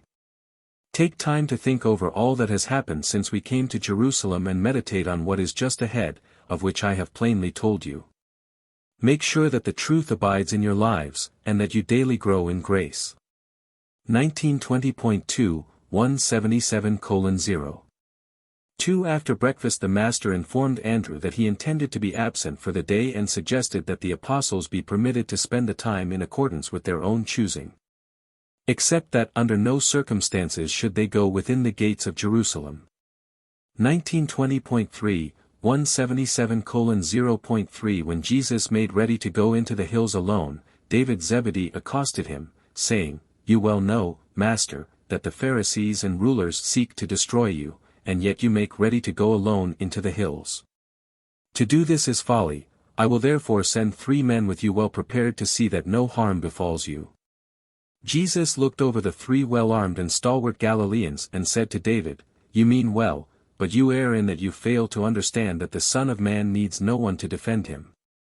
No man will lay hands on me until that hour when I am ready to lay down my life in conformity to my Father's will. These men may not accompany me. I desire to go alone, that I may commune with the Father." 1920.4, 177:0. For upon hearing these words, David and his armed guards withdrew, but as Jesus started off alone, John Mark came forward with a small basket containing food and water and suggested that, if he intended to be away all day, he might find himself hungry. The Master smiled on John and reached down to take the basket. 1 day alone with God. 1920.5, 177:1. 1. As Jesus was about to take the lunch basket from John's hand, the young man ventured to say, "But, Master, you may set the basket down while you turn aside to pray and go on without it. Besides, if I should go along to carry the lunch, you would be more free to worship, and I will surely be silent. I will ask no questions and will stay by the basket when you go apart by yourself to pray." 1920.6, 177:1. 2. While making this speech, the temerity of which astonished some of the nearby listeners, John had made bold to hold on to the basket. There they stood, both John and Jesus holding the basket. Presently the master let go and, looking down on the lad, said, "Since with all your heart you crave to go with me, it shall not be denied you. We will go off by ourselves and have a good visit. You may ask me any question that arises in your heart, and we will comfort and console each other. You may start out carrying the lunch, and when you grow weary, I will help you. Follow on with me." 1921.1, 177:1. 3. Jesus did not return to the camp that evening until after sunset. The Master spent this last day of quiet on earth visiting with this truth-hungry youth and talking with his paradise father. This event has become known on high as the day which a young man spent with God in the hills. Forever this occasion exemplifies the willingness of the Creator to fellowship the creature. Even a youth, if the desire of the heart is really supreme, can command the attention and enjoy the loving companionship of the God of a universe, actually experience the unforgettable ecstasy of being alone with God in the hills. And for a whole day. And such was the unique experience of John Mark on this Wednesday in the hills of Judea. 1921.2, 177:1.4 Jesus visited much with John, talking freely about the affairs of this world and the next. John told Jesus how much he regretted that he had not been old enough to be one of the apostles and expressed his great appreciation that he had been permitted to follow on with them since their first preaching at the Jordan ford near Jericho. Except for the trip to Phoenicia. Jesus warned the lad not to become discouraged by impending events and assured him he would live to become a mighty messenger of the kingdom. 1921.3, 177:1. 5. John Mark was thrilled by the memory of this day with Jesus in the hills, but he never forgot the Master's final admonition, spoken just as they were about to return to the Gethsemane camp, when he said, "Well, John, we have had a good visit. A real day of rest, but see to it that you tell no man the things which I told you." And John Mark never did reveal anything that transpired on this day which he spent with Jesus in the hills. 1921.4, 177:1. 6. Throughout the few remaining hours of Jesus' earth life, John Mark never permitted the Master for long to get out of his sight. Always was the lad in hiding nearby, he slept only when Jesus slept. 2. Early home life. 1921.5, 177:2. 1. In the course of this day's visiting with John Mark, Jesus spent considerable time comparing their early childhood and later boyhood experiences. Although John's parents possessed more of this world's goods than had Jesus' parents, there was much experience in their boyhood which was very similar. Jesus said many things which helped John better to understand his parents and other members of his family. When the lad asked the Master how he could know that he would turn out to be a mighty messenger of the kingdom, Jesus said. 1921.6, 177:2. 2. I know you will prove loyal to the gospel of the kingdom because I can depend upon your present faith and love when these qualities are grounded upon such an early training as has been your portion at home. You are the product of a home where the parents bear each other a sincere affection, and therefore you have not been overloved so as injuriously to exalt your concept of self-importance. Neither has your personality suffered distortion in consequence of your parents' loveless maneuvering for your confidence and loyalty, the one against the other. You have enjoyed that parental love which ensures laudable self-confidence and which fosters normal feelings of security. But you have also been fortunate in that your parents possessed wisdom as well as love. And it was wisdom which led them to withhold most forms of indulgence and many luxuries which wealth can buy while they sent you to the synagogue school along with your neighborhood playfellows. And they also encouraged you to learn how to live in this world by permitting you to have original experience. You came over to the Jordan, where we preached and John's disciples baptized, with your young friend Amos. Both of you desired to go with us. When you returned to Jerusalem, your parents consented, Amos's parents refused. They loved their son so much that they denied him the blessed experience which you have had, even such as you this day enjoy. By running away from home, Amos could have joined us, but in so doing he would have wounded love and sacrificed loyalty. Even if such a course had been wise, it would have been a terrible price to pay for experience, independence, and liberty. Wise parents, such as yours, see to it that their children do not have to wound love or stifle loyalty in order to develop independence and enjoy invigorating liberty when they have grown up to your age. 1922.1, 177:2. 3. Love, John, is the supreme reality of the universe when bestowed by all-wise beings, but it is a dangerous and oftentimes semi-selfish trait as it is manifested in the experience of mortal parents. When you get married and have children of your own to rear, make sure that your love is admonished by wisdom and guided by intelligence. 1922.2, 177:2. For, your young friend Amos believes this gospel of the kingdom just as much as you, but I cannot fully depend upon him. I am not certain about what he will do in the years to come. His early home life was not such as would produce a wholly dependable person. Amos is too much like one of the apostles who failed to enjoy a normal, loving, and wise home training. Your whole afterlife will be more happy and dependable because you spent your first 8 years in a normal and well-regulated home. You possess a strong and well-knit character because you grew up in a home where love prevailed and wisdom reigned. Such a childhood training produces a type of loyalty which assures me that you will go through with the course you have begun. 1922.3, 177:2.5. For more than an hour Jesus and John continued this discussion of home life. The Master went on to explain to John how a child is wholly dependent on his parents and the associated home life for all his early concepts of everything intellectual, social, moral, and even spiritual, since the family represents to the young child all that he can first know of either human or divine relationships. The child must derive his first impressions of the universe from the mother's care. He is wholly dependent on the earthly father for his first ideas of the heavenly Father. The child's subsequent life is made happy or unhappy, easy or difficult, in accordance with his early mental and emotional life, conditioned by these social and spiritual relationships of the home. A human being's entire afterlife is enormously influenced by what happens during the first few years of existence. 1922.4, 177:2. 6. It is our sincere belief that the gospel of Jesus' teaching, founded as it is on the father-child relationship, can hardly enjoy a worldwide acceptance until such a time as the home life of the modern civilized peoples embraces more of love and more of wisdom. Notwithstanding that parents of the 20th century possess great knowledge and increased truth for improving the home and ennobling the home life, it remains a fact that very few modern homes are such good places in which to nurture boys and girls as Jesus' home in Galilee and John Mark's home in Judea. Albeit the acceptance of Jesus' gospel will result in the immediate improvement of home life, the love life of a wise home and the loyal devotion of true religion exert a profound reciprocal influence upon each other. Such a home life enhances religion, and genuine religion always glorifies the home. 1923.1, 177:2.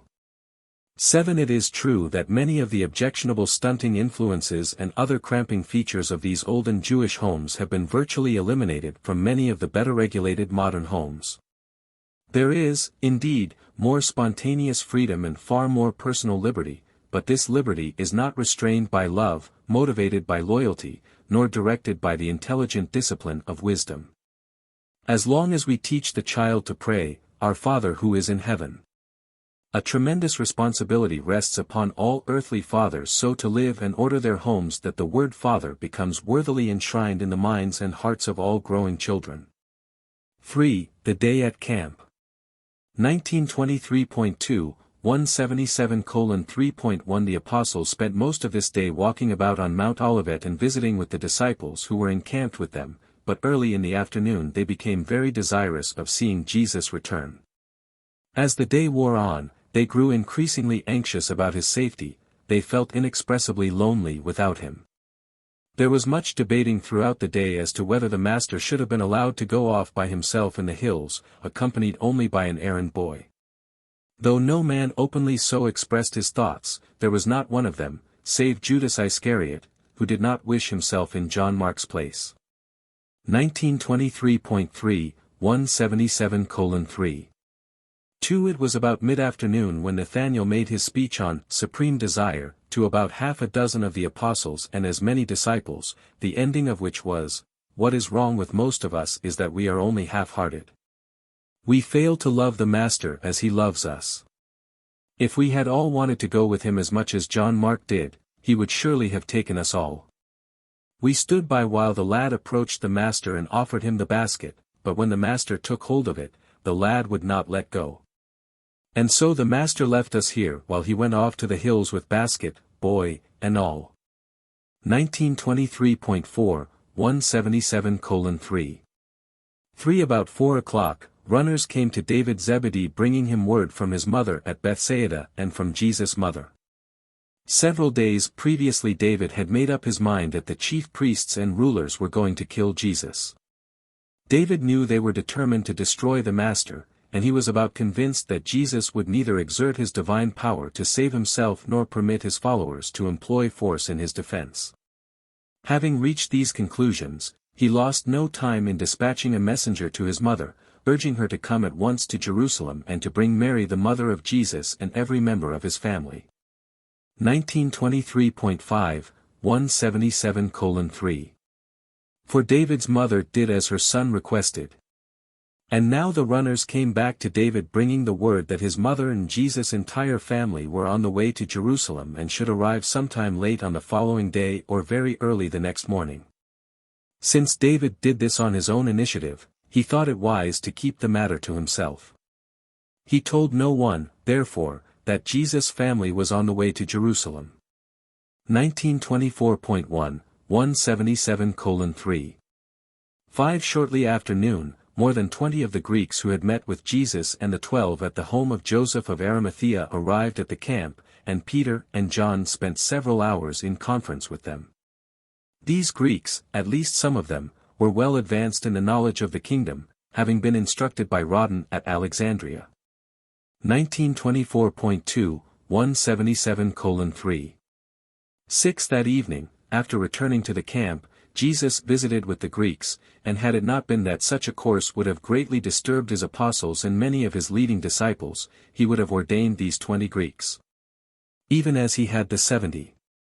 1924.3, 177:3.7. While all of this was going on at the camp, in Jerusalem the chief priests and elders were amazed that Jesus did not return to address the multitudes. True, the day before, when he left the temple, he had said, "I leave your house to you desolate." But they could not understand why he would be willing to forego the great advantage which he had built up in the friendly attitude of the crowds. While they feared he would stir up a tumult among the people, the Master's last words to the multitude had been an exhortation to conform in every reasonable manner with the authority of those who sit in Moses' seat.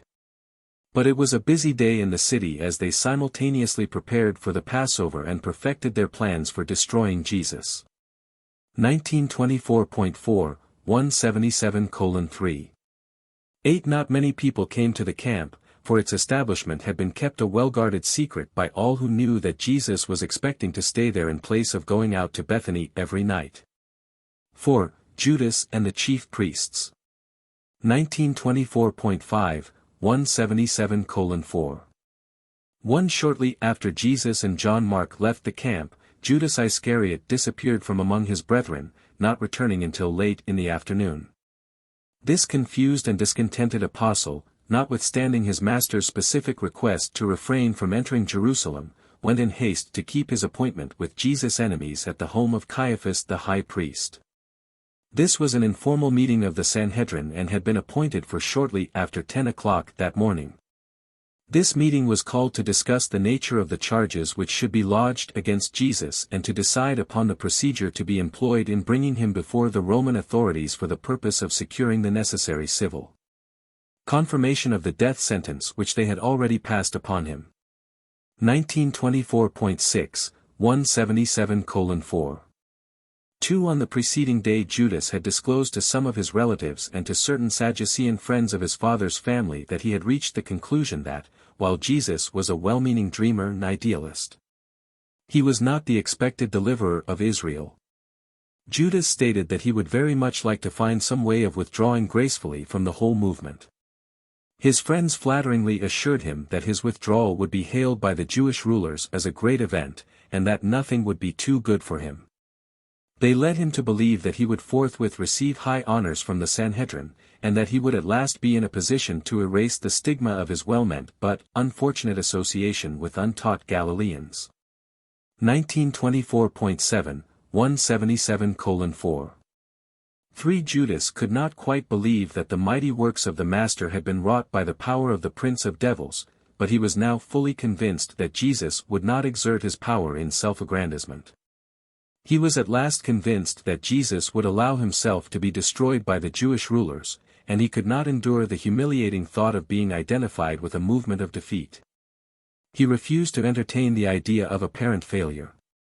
He thoroughly understood the sturdy character of his Master and the keenness of that majestic and merciful mind, yet he derived pleasure from even the partial entertainment of the suggestion of one of his relatives that Jesus, while he was a well-meaning fanatic, was probably not really sound of mind.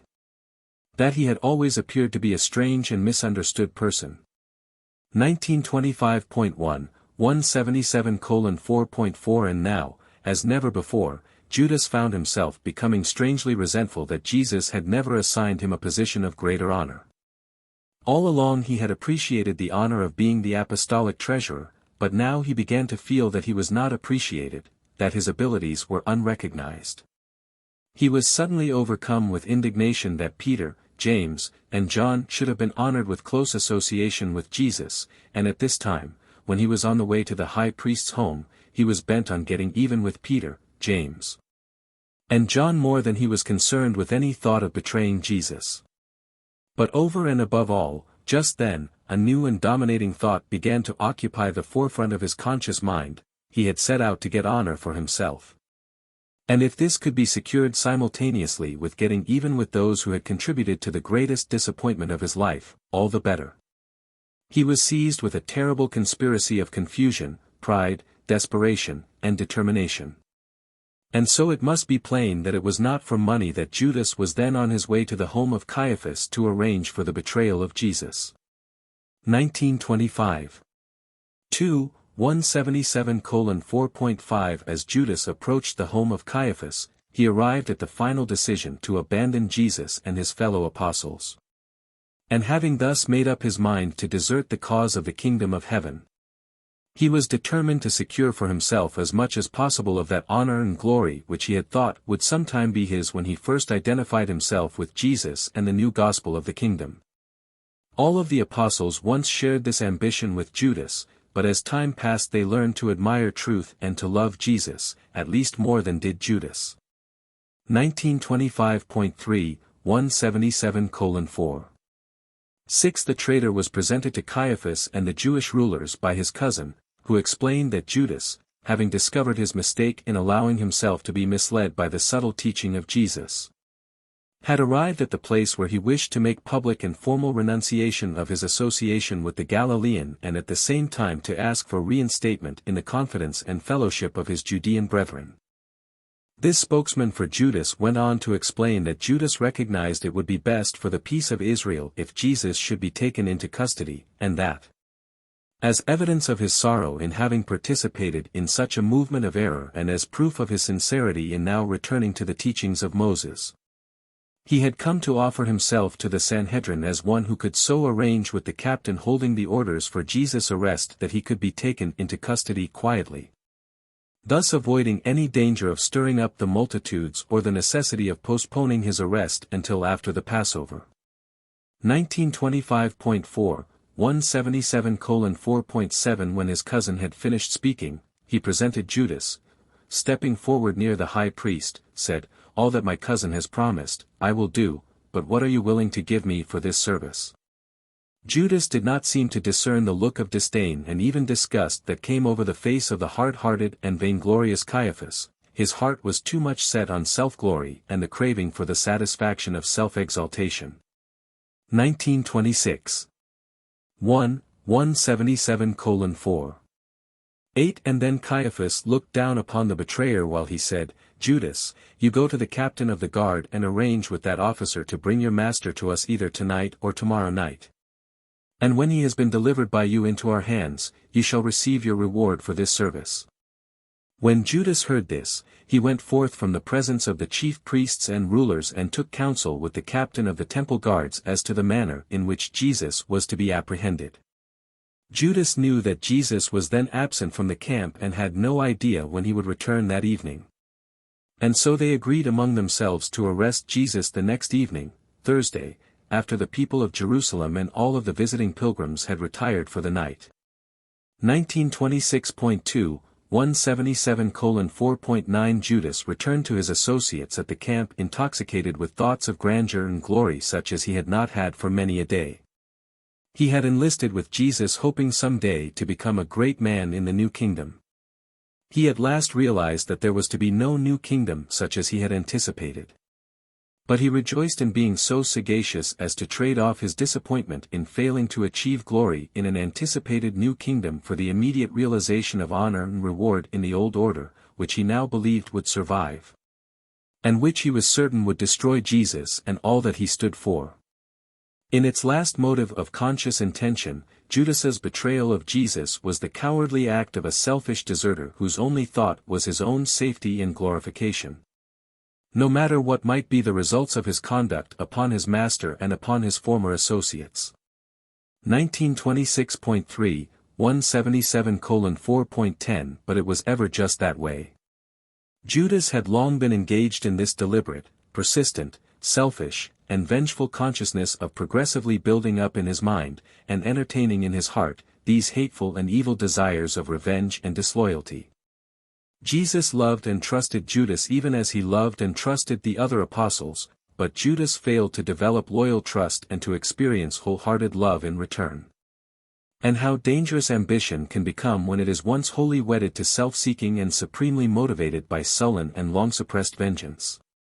What a crushing thing is disappointment in the lives of those foolish persons who, in fastening their gaze on the shadowy and evanescent allurements of time, become blinded to the higher and more real achievements of the everlasting attainments of the eternal worlds of divine values and true spiritual realities.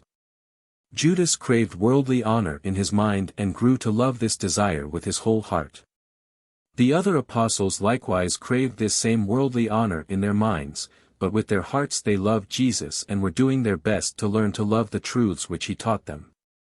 1926.4 177:4 11 Judas did not realize it at this time, but he had been a subconscious critic of Jesus ever since John the Baptist was beheaded by Herod. Deep down in his heart Judas always resented the fact that Jesus did not save John. You should not forget that Judas had been a disciple of John before he became a follower of Jesus. And all these accumulations of human resentment and bitter disappointment which Judas had laid by in his soul in habiliments of hate were now well organized in his subconscious mind and ready to spring up to engulf him when he once dared to separate himself from the supporting influence of his brethren while at the same time exposing himself to the clever insinuations and subtle ridicule of the enemies of Jesus. Every time Judas allowed his hopes to soar high and Jesus would do or say something to dash them to pieces, there was always left in Judas's heart a scar of bitter resentment. And as these scars multiplied, presently that heart, so often wounded, lost all real affection for the one who had inflicted this distasteful experience upon a well-intentioned but cowardly and self-centered personality. Judas did not realize it, but he was a coward. Accordingly was he always inclined to assign to Jesus cowardice as the motive which led him so often to refuse to grasp for power or glory when they were apparently within his easy reach. And every mortal man knows full well how love, even when once genuine, can, through disappointment, jealousy, and long-continued resentment, be eventually turned into actual hate. 1927.1 177:4 12 At last the chief priests and elders could breathe easily for a few hours. They would not have to arrest Jesus in public, and the securing of Judas as a traitorous ally ensured that Jesus would not escape from their jurisdiction as he had so many times in the past. 5. The last social hour. 1927.2 177:5 1. Since it was Wednesday, this evening at the camp was a social hour. The master endeavored to cheer his downcast apostles, but that was well nigh impossible. They were all beginning to realize that disconcerting and crushing events were impending. They could not be cheerful, even when the master recounted their years of eventful and loving association. Jesus made careful inquiry about the families of all of the apostles and, looking over toward David Zebedee, asked if anyone had heard recently from his mother, his youngest sister, or other members of his family. David looked down at his feet. He was afraid to answer.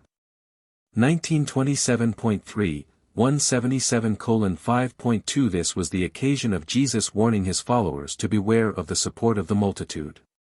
He recounted their experiences in Galilee when time and again great throngs of people enthusiastically followed them around and then just as ardently turned against them and returned to their former ways of believing and living.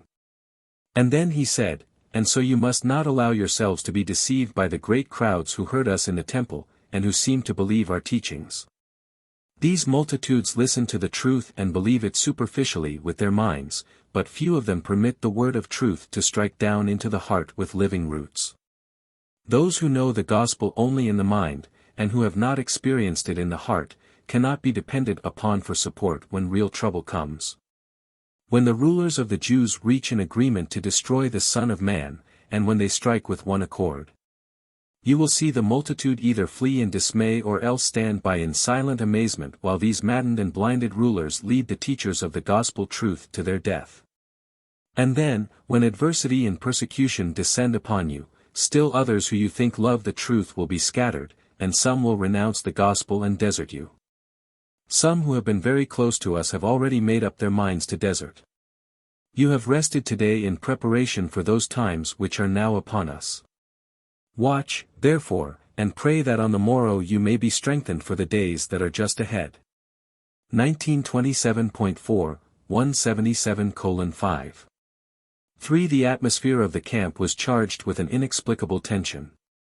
Silent messengers came and went, communicating with only David Zebedee. Before the evening had passed, certain ones knew that Lazarus had taken hasty flight from Bethany.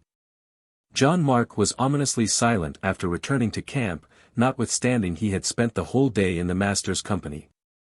Every effort to persuade him to talk only indicated clearly that Jesus had told him not to talk. 1928.1, 177:5. For even the master's good cheer and his unusual sociability frightened them. They all felt the certain drawing upon them of the terrible isolation which they realized was about to descend with crashing suddenness and inescapable terror. They vaguely sensed what was coming, and none felt prepared to face the test. The master had been away all day, they had missed him tremendously. 1928.2, 177:5. 5. This Wednesday evening was the low-tide mark of their spiritual status up to the actual hour of the master's death. Although the next day was one more day nearer the tragic Friday, still, he was with them, and they passed through its anxious hours more gracefully. 1928.3, 177:5. 6. It was just before midnight when Jesus, knowing this would be the last night he would ever sleep through with his chosen family on earth, said, as he dispersed them for the night, "Go to your sleep, my brethren. And peace be upon you till we rise on the morrow, one more day to do the Father's will and experience the joy of knowing that we are his sons." Paper 178. Last day at the camp. 1929.1, 178:0.1 Jesus planned to spend this Thursday, his last free day on earth as a divine Son incarnated in the flesh, with his apostles and a few loyal and devoted disciples.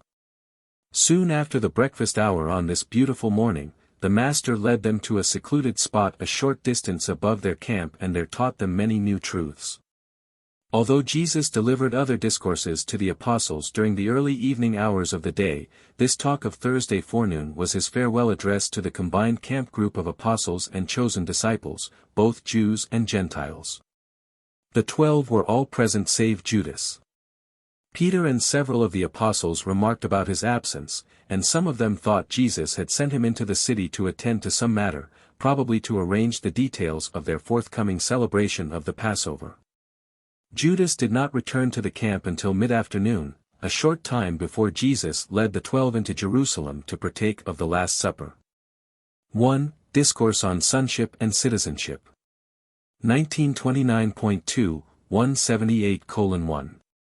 1. Jesus talked to about 50 of his trusted followers for almost 2 hours and answered a score of questions regarding the relation of the kingdom of heaven to the kingdoms of this world.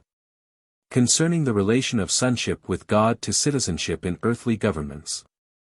This discourse, together with his answers to questions, may be summarized and restated in modern language as follows. 1929.3, 178:1. 2. The kingdoms of this world, being material, may often find it necessary to employ physical force in the execution of their laws and for the maintenance of order. In the kingdom of heaven true believers will not resort to the employment of physical force. The kingdom of heaven, being a spiritual brotherhood of the Spirit-born sons of God, may be promulgated only by the power of the Spirit. This distinction of procedure refers to the relations of the kingdom of believers to the kingdoms of secular government and does not nullify the right of social groups of believers to maintain order in their ranks and administer discipline upon unruly and unworthy members. 1929.4, 178:1.3. There is nothing incompatible between sonship in the spiritual kingdom and citizenship in the secular or civil government. It is the believer's duty to render to Caesar the things which are Caesar's and to God the things which are God's. There cannot be any disagreement between these two requirements, the one being material and the other spiritual. Unless it should develop that a Caesar presumes to usurp the prerogatives of God and demand that spiritual homage and supreme worship be rendered to him. In such a case you shall worship only God while you seek to enlighten such misguided earthly rulers and in this way lead them also to the recognition of the Father in heaven. You shall not render spiritual worship to earthly rulers. Neither should you employ the physical forces of earthly governments, whose rulers may sometime become believers, in the work of furthering the mission of the spiritual kingdom. 1930.1, 178:1. For sonship in the kingdom, from the standpoint of advancing civilization, should assist you in becoming the ideal citizens of the kingdoms of this world since brotherhood and service are the cornerstones of the gospel of the kingdom. The love call of the spiritual kingdom should prove to be the effective destroyer of the hate urge of the unbelieving and war-minded citizens of the earthly kingdoms. But these material-minded sons in darkness will never know of your spiritual light of truth unless you draw very near them with that unselfish social service which is the natural outgrowth of the bearing of the fruits of the Spirit in the life experience of each individual believer. 1930.2, 178:1.5. As mortal and material men, you are indeed citizens of the earthly kingdoms, and you should be good citizens, all the better for having become reborn spirit sons of the heavenly kingdom. As faith-enlightened and spirit-liberated sons of the kingdom of heaven, you face a double responsibility of duty to man and duty to God while you voluntarily assume a third and sacred obligation, service to the brotherhood of God-knowing believers. 1930.3, 178:1.6. You may not worship your temporal rulers, and you should not employ temporal power in the furtherance of the spiritual kingdom, but you should manifest the righteous ministry of loving service to believers and unbelievers alike. In the gospel of the kingdom there resides the mighty Spirit of truth, and presently I will pour out this same Spirit upon all flesh. The fruits of the Spirit, your sincere and loving service, are the mighty social lever to uplift the races of darkness, and this Spirit of truth will become your power-multiplying fulcrum. 1930.4, 178:1. 7. Display wisdom and exhibit sagacity in your dealings with unbelieving civil rulers. By discretion show yourselves to be expert in ironing out minor disagreements and in adjusting trifling misunderstandings. In every possible way, in everything short of your spiritual allegiance to the rulers of the universe, seek to live peaceably with all men. Be you always as wise as serpents but as harmless as doves. 1930.5, 178:1. 8. You should be made all the better citizens of the secular government as a result of becoming enlightened sons of the kingdom. So should the rulers of earthly governments become all the better rulers in civil affairs as a result of believing this gospel of the heavenly kingdom. The attitude of unselfish service of man and intelligent worship of God should make all kingdom believers better world citizens. While the attitude of honest citizenship and sincere devotion to one's temporal duty should help to make such a citizen the more easily reached by the Spirit call to sonship in the heavenly kingdom. 1930.6, 178:1.9 So long as the rulers of earthly governments seek to exercise the authority of religious dictators, you who believe this gospel can expect only trouble, persecution, and even death. But the very light which you bear to the world, and even the very manner in which you will suffer and die for this gospel of the kingdom, will, in themselves, eventually enlighten the whole world and result in the gradual divorcement of politics and religion. The persistent preaching of this gospel of the kingdom will someday bring to all nations a new and unbelievable liberation, intellectual freedom, and religious liberty.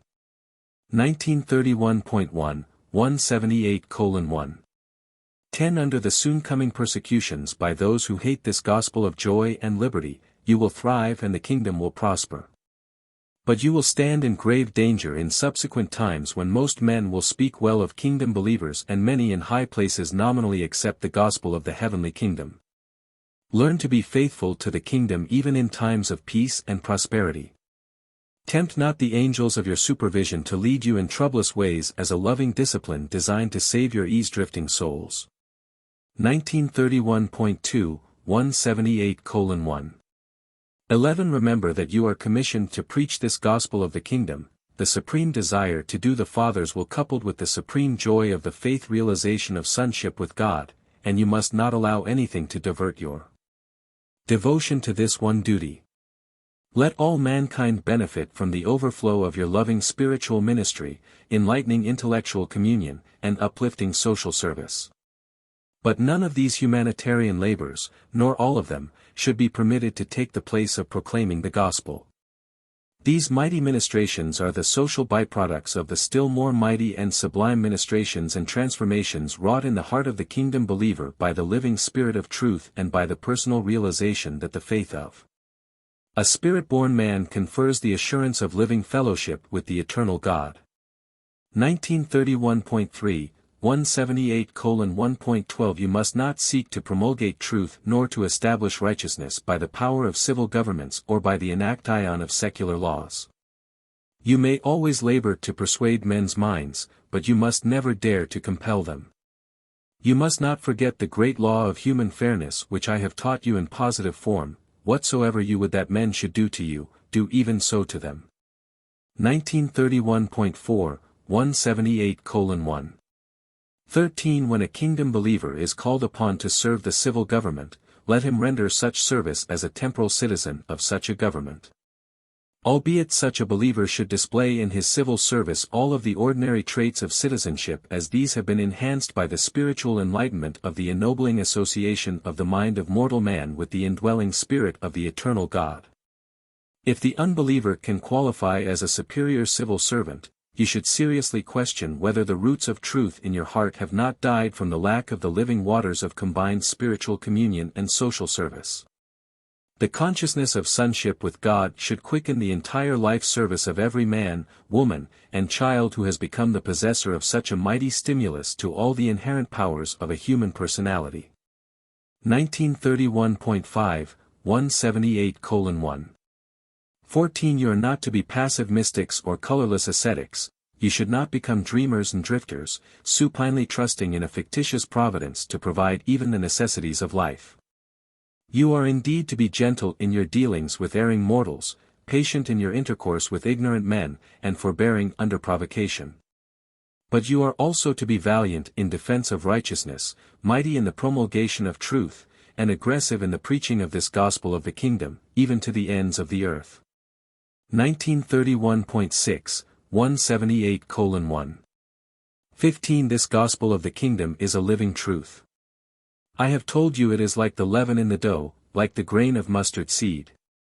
And now I declare that it is like the seed of the living being, which, from generation to generation, while it remains the same living seed, unfailingly unfolds itself in new manifestations and grows acceptably in channels of new adaptation to the peculiar needs and conditions of each successive generation.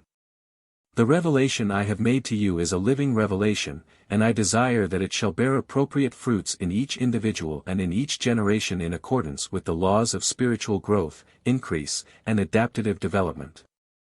From generation to generation this gospel must show increasing vitality and exhibit greater depth of spiritual power.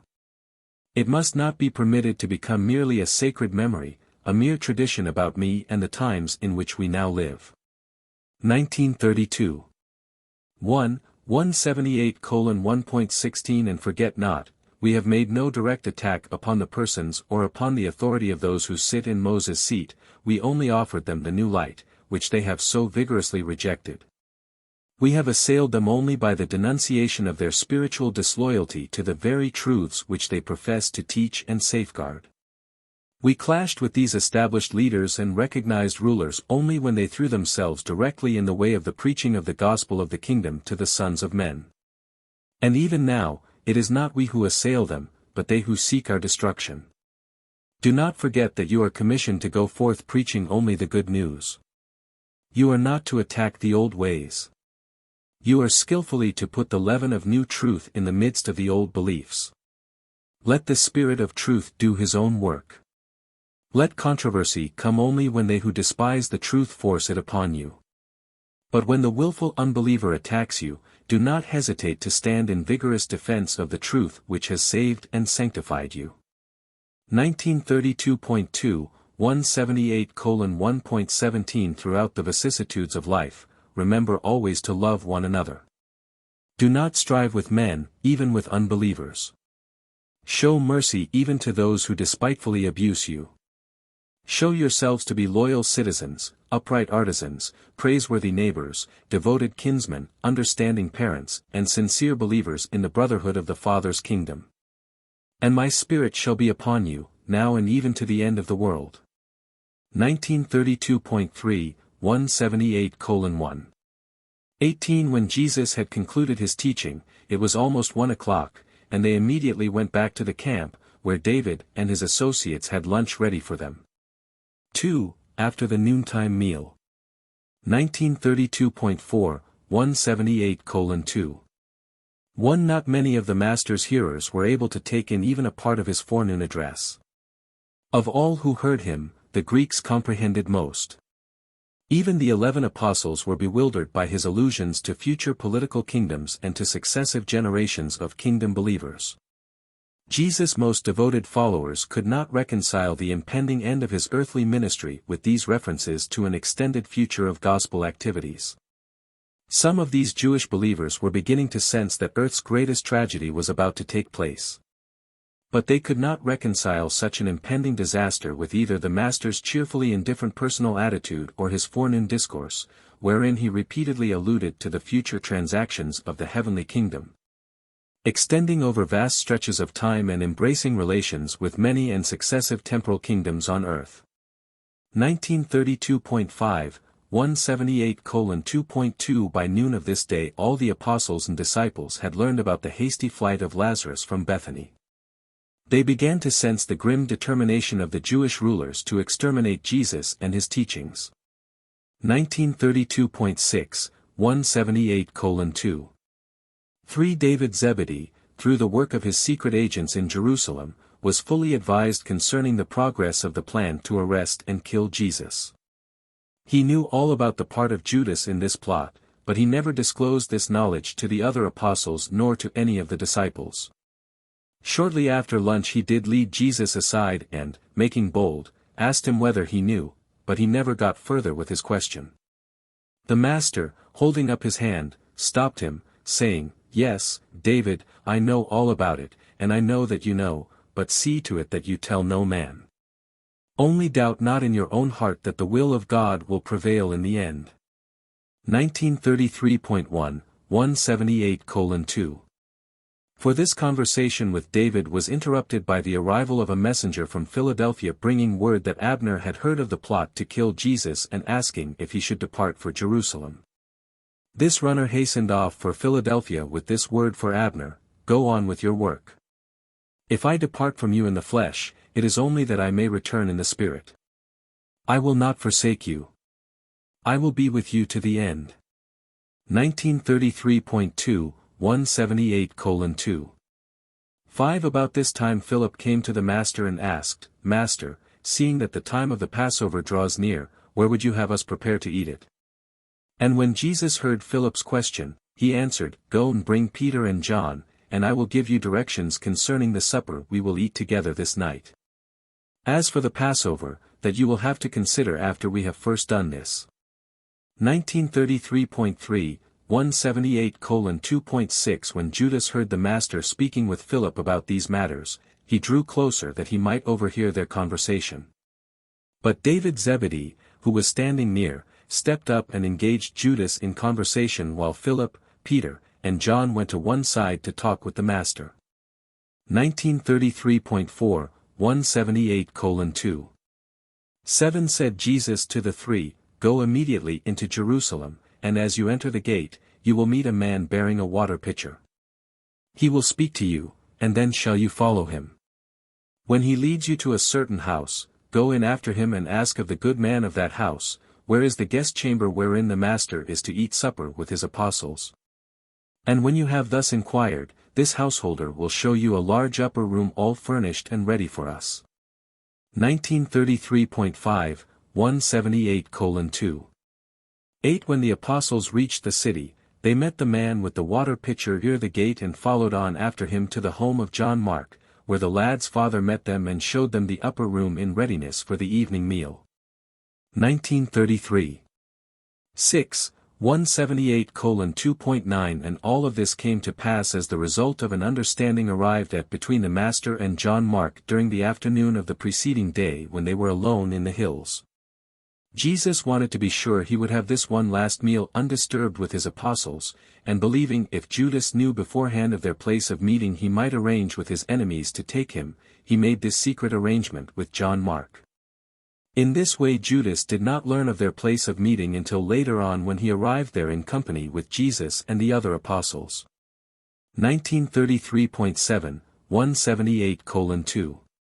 10. David Zebedee had much business to transact with Judas so that he was easily prevented from following Peter, John, and Philip, as he so much desired to do. When Judas gave David a certain sum of money for provisions, David said to him, Judas, might it not be well, under the circumstances, to provide me with a little money in advance of my actual needs? And after Judas had reflected for a moment, he answered, Yes, David, I think it would be wise. In fact, in view of the disturbed conditions in Jerusalem, I think it would be best for me to turn over all the money to you. They plot against the Master, and in case anything should happen to me, you would not be hampered. 1934.1, 178:2.11. And so David received all the apostolic cash funds and receipts for all money on deposit. Not until the evening of the next day did the apostles learn of this transaction. 1934.2, 178:2.12. It was about 4:30 when the three apostles returned and informed Jesus that everything was in readiness for the supper. The Master immediately prepared to lead his 12 apostles over the trail to the Bethany road and on into Jerusalem. And this was the last journey he ever made with all 12 of them. 3. On the way to the supper. 1934.3, 178:3. 1. Seeking again to avoid the crowds passing through the Kidron Valley back and forth between Gethsemane Park and Jerusalem, Jesus and the 12 walked over the western brow of Mount Olivet to meet the road leading from Bethany down to the city. As they drew near the place where Jesus had tarried the previous evening to discourse on the destruction of Jerusalem, they unconsciously paused while they stood and looked down in silence upon the city. As they were a little early, and since Jesus did not wish to pass through the city until after sunset, he said to his associates. 1934.4, 178:3.2. Sit down and rest yourselves while I talk with you about what must shortly come to pass. All these years have I lived with you as brethren, and I have taught you the truth concerning the kingdom of heaven and have revealed to you the mysteries thereof. And my Father has indeed done many wonderful works in connection with my mission on earth. You have been witnesses of all this and partakers in the experience of being laborers together with God. And you will bear me witness that I have for some time warned you that I must presently return to the work the Father has given me to do. I have plainly told you that I must leave you in the world to carry on the work of the kingdom. It was for this purpose that I set you apart, in the hills of Capernaum. The experience you have had with me, you must now make ready to share with others. As the Father sent me into this world, so am I about to send you forth to represent me and finish the work I have begun. 1934.5, 178:3.3 You look down on yonder city in sorrow, for you have heard my words telling of the end of Jerusalem. I have forewarned you lest you should perish in her destruction and so delay the proclamation of the gospel of the kingdom.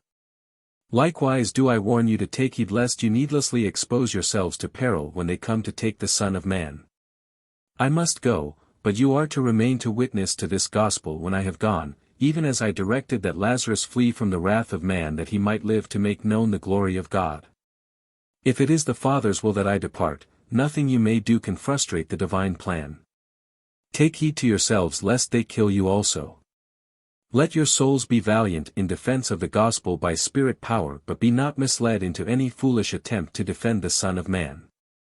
I need no defense by the hand of man, the armies of heaven are even now near at hand. But I am determined to do the will of my Father in heaven, and therefore must we submit to that which is so soon to come upon us. 1934.6, 178:3 For, when you see this city destroyed, forget not that you have entered already upon the eternal life of endless service in the ever-advancing kingdom of heaven, even of the heaven of heavens. You should know that in my Father's universe and in mine are many abodes, and that there awaits the children of light the revelation of cities whose builder is God and worlds whose habit of life is righteousness and joy in the truth. I have brought the kingdom of heaven to you here on earth, but I declare that all of you who by faith enter therein and remain therein by the living service of truth, shall surely ascend to the worlds on high and sit with me in the spirit kingdom of our Father. But first must you gird yourselves and complete the work which you have begun with me. You must first pass through much tribulation and endure many sorrows, and these trials are even now upon us, and when you have finished your work on earth, you shall come to my joy. Even as I have finished my Father's work on earth and am about to return to his embrace. 1935.1, 178:3.5 When the Master had spoken, he arose, and they all followed him down Olivet and into the city. None of the apostles, save 3, knew where they were going as they made their way along the narrow streets in the approaching darkness. The crowds jostled them, but no one recognized them nor knew that the Son of God was passing by on his way to the last mortal rendezvous with his chosen ambassadors of the kingdom. And neither did the apostles know that one of their own number had already entered into a conspiracy to betray the Master into the hands of his enemies. 1935.2, 178:3 6 John Mark had followed them all the way into the city, and after they had entered the gate, he hurried on by another street so that he was waiting to welcome them to his Father's home when they arrived. Paper 179. The Last Supper. 1936.1, 179:0 1 During the afternoon of this Thursday, when Philip reminded the Master about the approaching Passover and inquired concerning his plans for its celebration. He had in mind the Passover supper which was due to be eaten on the evening of the next day, Friday. It was the custom to begin the preparations for the celebration of the Passover not later than noon of the preceding day. And since the Jews reckoned the day as beginning at sunset, this meant that Saturday's Passover supper would be eaten on Friday night, sometime before the midnight hour. 1936.2, 179:0 2 The apostles were, therefore, entirely at a loss to understand the Master's announcement that they would celebrate the Passover one day early. They thought, at least some of them did, that he knew he would be placed under arrest before the time of the Passover supper on Friday night and was therefore calling them together for a special supper on this Thursday evening. Others thought that this was merely a special occasion which was to precede the regular Passover celebration. 1936.3, 179:0.3 The apostles knew that Jesus had celebrated other Passovers without the lamb. They knew that he did not personally participate in any sacrificial service of the Jewish system. He had many times partaken of the paschal lamb as a guest, but always, when he was the host, no lamb was served. It would not have been a great surprise to the apostles to have seen the lamb omitted even on Passover night, and since this supper was given one day earlier, they thought nothing of its absence. 1936.4, 179:0. For after receiving the greetings of welcome extended by the father and mother of John Mark, the apostles went immediately to the upper chamber while Jesus lingered behind to talk with the Mark family. 1936.5, 179:0. 5. It had been understood beforehand that the Master was to celebrate this occasion alone with his 12 apostles, therefore no servants were provided to wait upon them. 1. The desire for preference. 1936.6, 179:1. 1. When the apostles had been shown upstairs by John Mark, they beheld a large and commodious chamber, which was completely furnished for the supper, and observed that the bread, wine, water, and herbs were all in readiness on one end of the table. Except for the end on which rested the bread and wine, this long table was surrounded by 13 reclining couches, just such as would be provided for the celebration of the Passover in a well-to-do Jewish household. 1936.7, 179:1.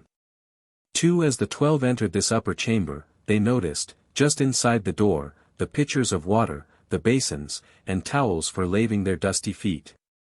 And since no servant had been provided to render this service, the apostles began to look at one another as soon as John Mark had left them, and each began to think within himself, "Who shall wash our feet?" And each likewise thought that it would not be he who would thus seem to act as the servant of the others. 1937.1, 179:1. 3. As they stood there, debating in their hearts, they surveyed the seating arrangement of the table. Taking note of the higher divan of the host with one couch on the right and 11 arranged around the table on up to opposite this second seat of honor on the host's right.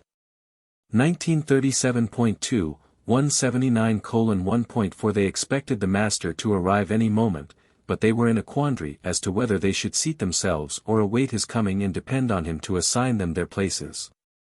While they hesitated, Judas stepped over to the seat of honor, at the left of the host, and signified that he intended there to recline as the preferred guest. This act of Judas immediately stirred up a heated dispute among the other apostles.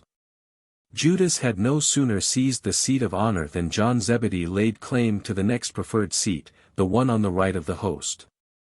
Simon Peter was so enraged at this assumption of choice positions by Judas and John that, as the other angry apostles looked on, he marched clear around the table and took his place on the lowest couch, the end of the seating order and just opposite to that chosen by John Zebedee. Since others had seized the high seats, Peter thought to choose the lowest, and he did this, not merely in protest against the unseemly pride of his brethren, but with the hope that Jesus, when he should come and see him in the place of least honor, would call him up to a higher one, thus displacing one who had presumed to honor himself. 1937.3, 179:1.5. With the highest and the lowest positions thus occupied, the rest of the apostles chose places, some near Judas and some near Peter, until all were located. They were seated about the U-shaped table on these reclining divans in the following order: on the right of the Master, John. On the left, Judas, Simon Zelotes, Matthew, James Zebedee, Andrew, the Alphaeus twins, Philip, Nathanael, Thomas, and Simon Peter. 1937.4, 179:1. 6. They are gathered together to celebrate, at least in spirit, an institution which antedated even Moses and referred to the times when their fathers were slaves in Egypt. This supper is their last rendezvous with Jesus, and even in such a solemn setting, under the leadership of Judas the apostles are led once more to give way to their old predilection for honor, preference, and personal exaltation. 1937.5, 179:1.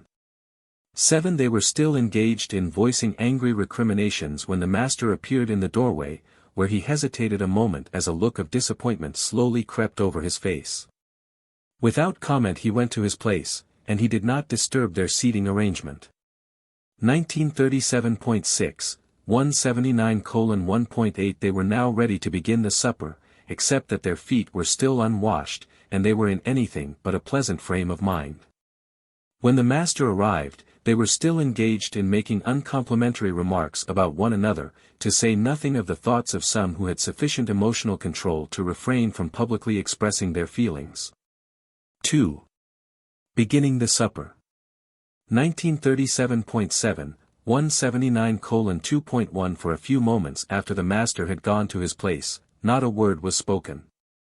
Jesus looked them all over and, relieving the tension with a smile, said, "I have greatly desired to eat this Passover with you. I wanted to eat with you once more before I suffered, and realizing that my hour has come, I arranged to have this supper with you tonight, for, as concerns the morrow, we are all in the hands of the Father, whose will I have come to execute. I shall not again eat with you until you sit down with me in the kingdom which my Father will give me when I have finished that for which he sent me into this world." 1938.1, 179:2. 2 After the wine and the water had been mixed, they brought the cup to Jesus, who, when he had received it from the hand of Thaddeus, held it while he offered thanks. And when he had finished offering thanks, he said, "Take this cup and divide it among yourselves, and, when you partake of it, realize that I shall not again drink with you the fruit of the vine since this is our last supper. When we sit down again in this manner, it will be in the kingdom to come." 1938.2, 179:2.3 Jesus began thus to talk to his apostles because he knew that his hour had come. He understood that the time had come when he was to return to the Father, and that his work on earth was almost finished. The Master knew he had revealed the Father's love on earth and had shown forth his mercy to mankind, and that he had completed that for which he came into the world, even to the receiving of all power and authority in heaven and on earth. Likewise, he knew Judas Iscariot had fully made up his mind to deliver him that night into the hands of his enemies. He fully realized that this traitorous betrayal was the work of Judas, but that it also pleased Lucifer, Satan, and Caligastia the prince of darkness. But he feared none of those who sought his spiritual overthrow any more than he feared those who sought to accomplish his physical death. The Master had but one anxiety, and that was for the safety and salvation of his chosen followers. And so, with the full knowledge that the Father had put all things under his authority, the Master now prepared to enact the parable of brotherly love. 3. Washing the Apostles' feet. 1938.3, 179:3. 1 After drinking the first cup of the Passover, it was the Jewish custom for the host to arise from the table and wash his hands.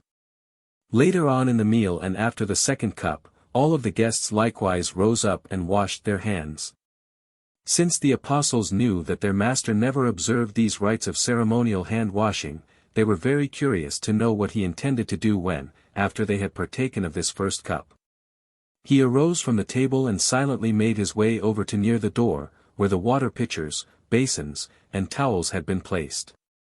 And their curiosity grew into astonishment as they saw the Master remove his outer garment, gird himself with a towel, and begin to pour water into one of the foot basins. Imagine the amazement of these 12 men, who had so recently refused to wash one another's feet, and who had engaged in such unseemly disputes about positions of honor at the table. When they saw him make his way around the unoccupied end of the table to the lowest seat of the feast, where Simon Peter reclined, and, kneeling down in the attitude of a servant, make ready to wash Simon's feet.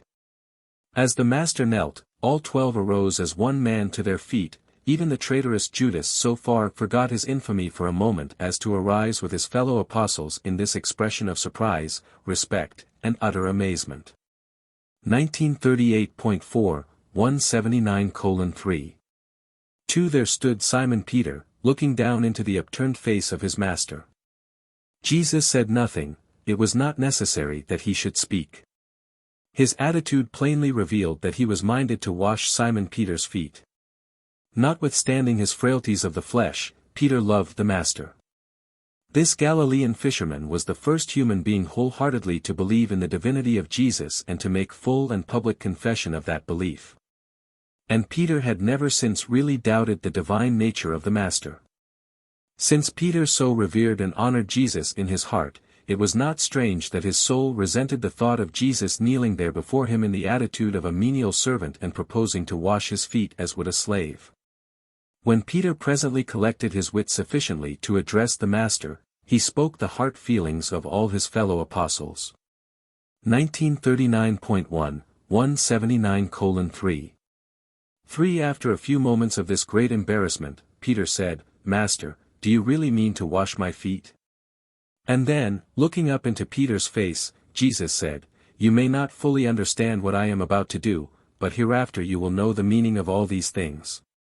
Then Simon Peter, drawing a long breath, said, "Master, you shall never wash my feet." And each of the apostles nodded their approval of Peter's firm declaration of refusal to allow Jesus thus to humble himself before them. 1939.2, 179:3. For the dramatic appeal of this unusual scene at first touched the heart of even Judas Iscariot. But when his vainglorious intellect passed judgment upon the spectacle, he concluded that this gesture of humility was just one more episode which conclusively proved that Jesus would never qualify as Israel's deliverer. And that he had made no mistake in the decision to desert the Master's cause. 1939.3, 179:3.5. As they all stood there in breathless amazement, Jesus said, "Peter, I declare that, if I do not wash your feet, you will have no part with me in that which I am about to perform." When Peter heard this declaration, coupled with the fact that Jesus continued kneeling there at his feet, he made one of those decisions of blind acquiescence in compliance with the wish of one whom he respected and loved. As it began to dawn on Simon Peter that there was attached to this proposed enactment of service some signification that determined one's future connection with the Master's work, he not only became reconciled to the thought of allowing Jesus to wash his feet but, in his characteristic and impetuous manner, said, "Then, Master, wash not my feet only but also my hands and my head." 1939.4, 179:3.6. As the Master made ready to begin washing Peter's feet, he said, "He who is already clean needs only to have his feet washed. You who sit with me tonight are clean, but not all. But the dust of your feet should have been washed away before you sat down at meat with me. And besides, I would perform this service for you as a parable to illustrate the meaning of a new commandment which I will presently give you." 1939. 5, 179:3.7. In like manner the Master went around the table, in silence, washing the feet of his 12 apostles, not even passing by Judas. When Jesus had finished washing the feet of the 12, he donned his cloak, returned to his place as host, and after looking over his bewildered apostles, said, 1939.6, 179:3.8. Do you really understand what I have done to you? You call me Master, and you say well, for so I am. If, then, the Master has washed your feet, why was it that you were unwilling to wash one another's feet? What lesson should you learn from this parable in which the Master so willingly does that service which his brethren were unwilling to do for one another? Verily, verily, I say to you, a servant is not greater than his master. Neither is one who is sent greater than he who sends him. You have seen the way of service in my life among you, and blessed are you who will have the gracious courage so to serve. But why are you so slow to learn that the secret of greatness in the spiritual kingdom is not like the methods of power in the material world? 1940.1, 179:3. 9. When I came into this chamber tonight, you were not content proudly to refuse to wash one another's feet, but you must also fall to disputing among yourselves as to who should have the places of honor at my table. Such honors the Pharisees and the children of this world seek, but it should not be so among the ambassadors of the heavenly kingdom. Do you not know that there can be no place of preferment at my table? Do you not understand that I love each of you as I do the others? Do you not know that the place nearest me, as men regard such honors, can mean nothing concerning your standing in the kingdom of heaven? You know that the kings of the Gentiles have lordship over their subjects, while those who exercise this authority are sometimes called benefactors. But it shall not be so in the kingdom of heaven. He who would be great among you, let him become as the younger, while he who would be chief, let him become as one who serves. Who is the greater, he who sits at meat, or he who serves? Is it not commonly regarded that he who sits at meat is the greater? But you will observe that I am among you as one who serves. If you are willing to become fellow servants with me in doing the Father's will, in the kingdom to come you shall sit with me in power, still doing the Father's will in future glory. 1940.2, 179:3. 10 When Jesus had finished speaking, the Alphaeus twins brought on the bread and wine, with the bitter herbs and the paste of dried fruits, for the next course of the Last Supper. 4. Last words to the betrayer. 1940.3, 179:4. 1 For some minutes the apostles ate in silence, but under the influence of the Master's cheerful demeanor they were soon drawn into conversation. And ere long the meal was proceeding as if nothing out of the ordinary had occurred to interfere with the good cheer and social accord of this extraordinary occasion. After some time had elapsed, in about the middle of this second course of the meal, Jesus, looking them over, said, I have told you how much I desire to have this supper with you. And knowing how the evil forces of darkness have conspired to bring about the death of the Son of Man, I determined to eat this supper with you in this secret chamber and a day in advance of the Passover, since I will not be with you by this time tomorrow night. I have repeatedly told you that I must return to the Father. Now has my hour come, but it was not required that one of you should betray me into the hands of my enemies. 1940.4, 179:4. 2 When the 12 heard this, having already been robbed of much of their self-assertiveness and self-confidence by the parable of the feet washing and the Master's subsequent discourse, they began to look at one another while in disconcerted tones they hesitatingly inquired, Is it I? And when they had all so inquired, Jesus said, While it is necessary that I go to the Father, it was not required that one of you should become a traitor to fulfill the Father's will. This is the coming to fruit of the concealed evil in the heart of one who failed to love the truth with his whole soul. How deceitful is the intellectual pride that precedes the spiritual downfall. My friend of many years, who even now eats my bread, will be willing to betray me, even as he now dips his hand with me in the dish. 1940.5, 179:4.3 And when Jesus had thus spoken, they all began again to ask, Is it I? And as Judas, sitting on the left of his master, again asked, Is it I? Jesus, dipping the bread in the dish of herbs, handed it to Judas, saying, You have said. But the others did not hear Jesus speak to Judas. John, who reclined on Jesus' right hand, leaned over and asked the Master, Who is it? We should know who it is that has proved untrue to his trust. Jesus answered, Already have I told you, even he to whom I gave the sop. But it was so natural for the host to give a sop to the one who sat next to him on the left that none of them took notice of this, even though the Master had so plainly spoken. But Judas was painfully conscious of the meaning of the Master's words associated with his act, and he became fearful lest his brethren were likewise now aware that he was the betrayer. 1941.1, 179:4. For Peter was highly excited by what had been said, and leaning forward over the table, he addressed John, Ask him who it is, or if he has told you, tell me who is the betrayer. 1941.2, 179:4. 5 Jesus brought their whisperings to an end by saying, I sorrow that this evil should have come to pass, and hoped even up to this hour that the power of truth might triumph over the deceptions of evil. But such victories are not won without the faith of the sincere love of truth. I would not have told you these things at this, our Last Supper, but I desire to warn you of these sorrows and so prepare you for what is now upon us. I have told you of this because I desire that you should recall, after I have gone, that I knew about all these evil plottings, and that I forewarned you of my betrayal. And I do all this only that you may be strengthened for the temptations and trials which are just ahead. 1941.3, 179:4.6 When Jesus had thus spoken, leaning over toward Judas, he said, What you have decided to do, do quickly. And when Judas heard these words, he arose from the table and hastily left the room, going out into the night to do what he had set his mind to accomplish. When the other apostles saw Judas hasten off after Jesus had spoken to him, they thought he had gone to procure something additional for the supper or to do some other errand for the Master, since they supposed he still carried the bag. 1941. 4. 179:4.7 Jesus now knew that nothing could be done to keep Judas from turning traitor. He started with 12, now he had 11.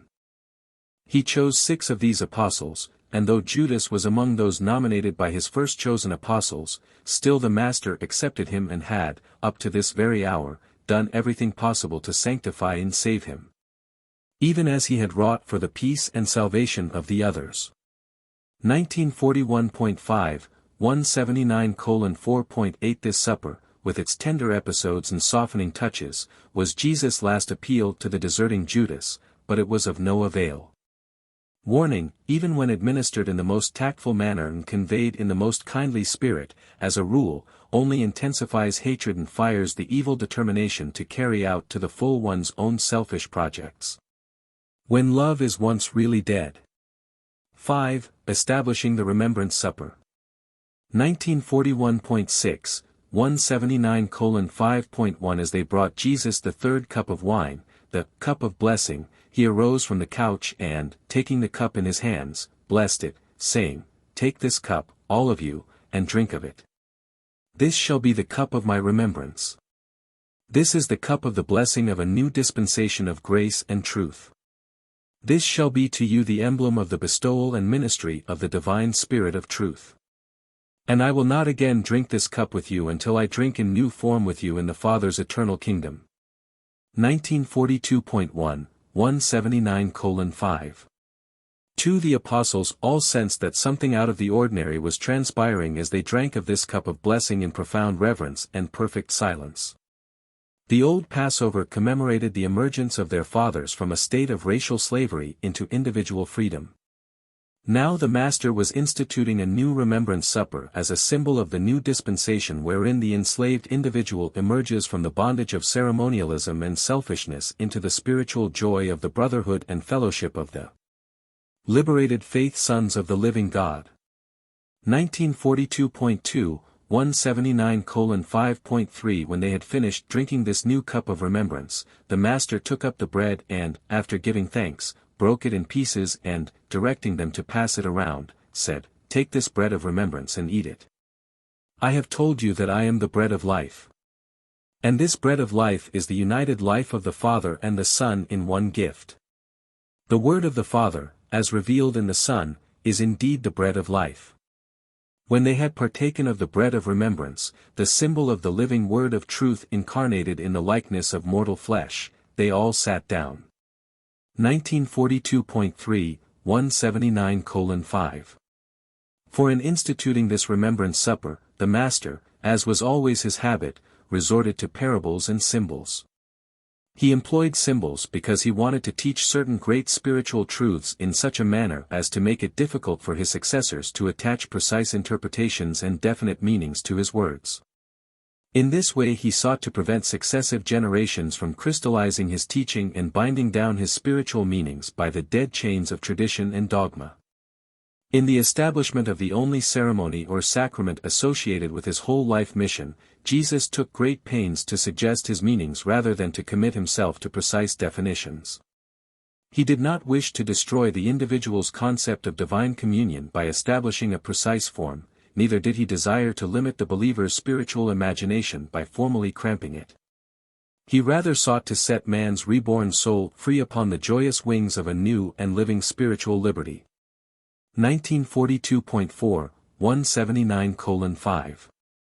5. Notwithstanding the Master's effort thus to establish this new sacrament of the remembrance, those who followed after him in the intervening centuries saw to it that his expressed desire was effectively thwarted in that his simple spiritual symbolism of that last night in the flesh has been reduced to precise interpretations and subjected to the almost mathematical precision of a set formula. Of all Jesus' teachings none have become more tradition standardized. 1942.5, 179:5. 6. This supper of remembrance, when it is partaken of by those who are Son-believing and God-knowing, does not need to have associated with its symbolism any of man's puerile misinterpretations regarding the meaning of the divine presence. For upon all such occasions the Master is really present. The remembrance supper is the believer's symbolic rendezvous with Michael. When you become thus spirit-conscious, the Son is actually present, and his spirit fraternizes with the indwelling fragment of his Father. 1942.6, 179:5. 7. After they had engaged in meditation for a few moments, Jesus continued speaking, "When you do these things, recall the life I have lived on earth among you and rejoice that I am to continue to live on earth with you and to serve through you.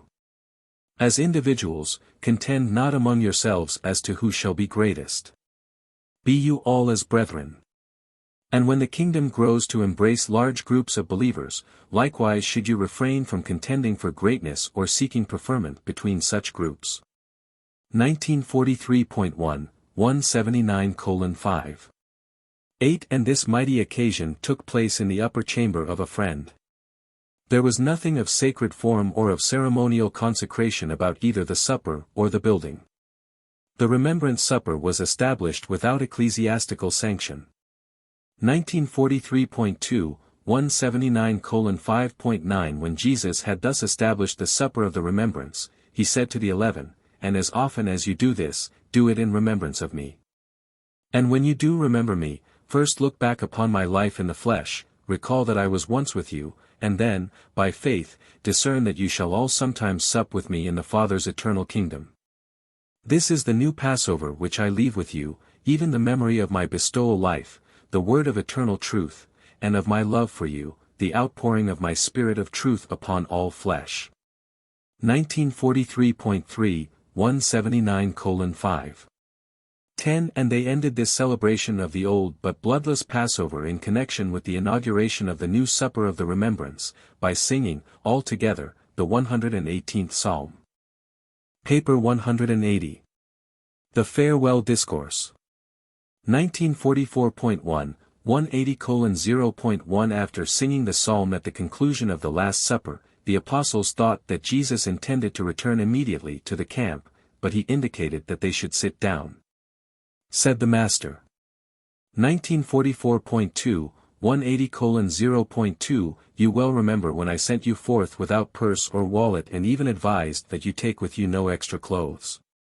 And you will all recall that you lacked nothing. But now have you come upon troublous times. No longer can you depend upon the goodwill of the multitudes. Henceforth, he who has a purse, let him take it with him. When you go out into the world to proclaim this gospel, make such provision for your support as seems best. I have come to bring peace, but it will not appear for a time.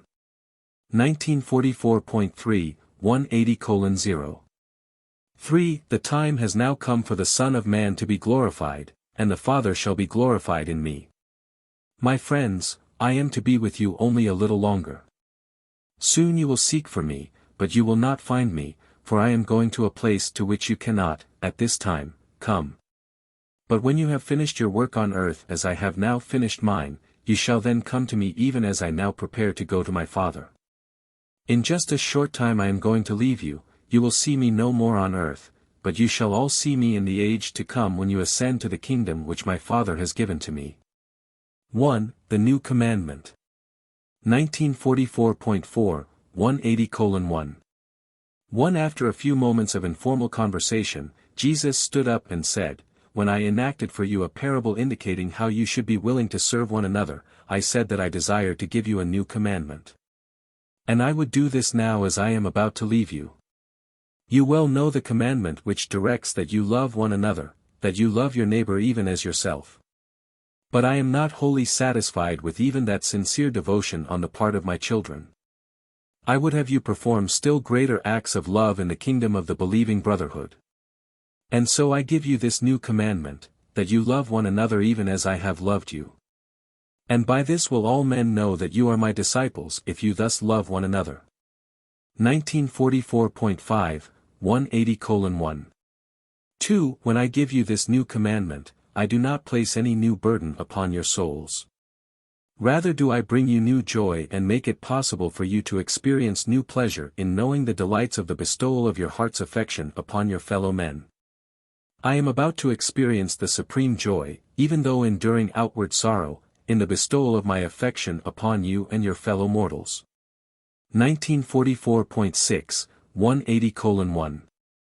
3. When I invite you to love one another, even as I have loved you, I hold up before you the supreme measure of true affection, for greater love can no man have than this, that he will lay down his life for his friends. And you are my friends. You will continue to be my friends if you are but willing to do what I have taught you. You have called me master, but I do not call you servants. If you will only love one another as I am loving you, you shall be my friends, and I will ever speak to you of that which the Father reveals to me. 1945.1, 180:1. For you have not merely chosen me, but I have also chosen you, and I have ordained you to go forth into the world to yield the fruit of loving service to your fellows even as I have lived among you and revealed the Father to you. The Father and I will both work with you, and you shall experience the divine fullness of joy if you will only obey my command to love one another, even as I have loved you. 1945.2, 180:1. 5. If you would share the Master's joy, you must share his love. And to share his love means that you have shared his service. Such an experience of love does not deliver you from the difficulties of this world. It does not create a new world, but it most certainly does make the old world new. 1945.3, 180:1.6. Keep in mind, it is loyalty, not sacrifice, that Jesus demands. The consciousness of sacrifice implies the absence of that wholehearted affection which would have made such a loving service a supreme joy. The idea often signifies that you are servant-minded and hence are missing the mighty thrill of doing your service as a friend and for a friend. The impulse of friendship transcends all convictions of duty, and the service of a friend for a friend can never be called a sacrifice. The Master has taught the apostles that they are the sons of God. He has called them brethren, and now, before he leaves, he calls them his friends. 2. The vine and the branches. 1945.4, 180:2.1. Then Jesus stood up again and continued teaching his apostles, I am the true vine, and my Father is the husbandman. I am the vine, and you are the branches. And the Father requires of me only that you shall bear much fruit. The vine is pruned only to increase the fruitfulness of its branches. Every branch coming out of me which bears no fruit, the Father will take away. Every branch which bears fruit, the Father will cleanse that it may bear more fruit. Already are you clean through the word I have spoken, but you must continue to be clean. You must abide in me, and I in you. The branch will die if it is separated from the vine. As the branch cannot bear fruit except it abides in the vine, so neither can you yield the fruits of loving service except you abide in me. Remember, I am the real vine, and you are the living branches. He who lives in me, and I in him, will bear much fruit of the Spirit and experience the supreme joy of yielding this spiritual harvest. If you will maintain this living spiritual connection with me, you will bear abundant fruit. If you abide in me and my words live in you, you will be able to commune freely with me. And then can my living Spirit so infuse you that you may ask whatsoever my Spirit wills, and do all this with the assurance that the Father will grant us our petition. Herein is the Father glorified, that the vine has many living branches, and that every branch bears much fruit.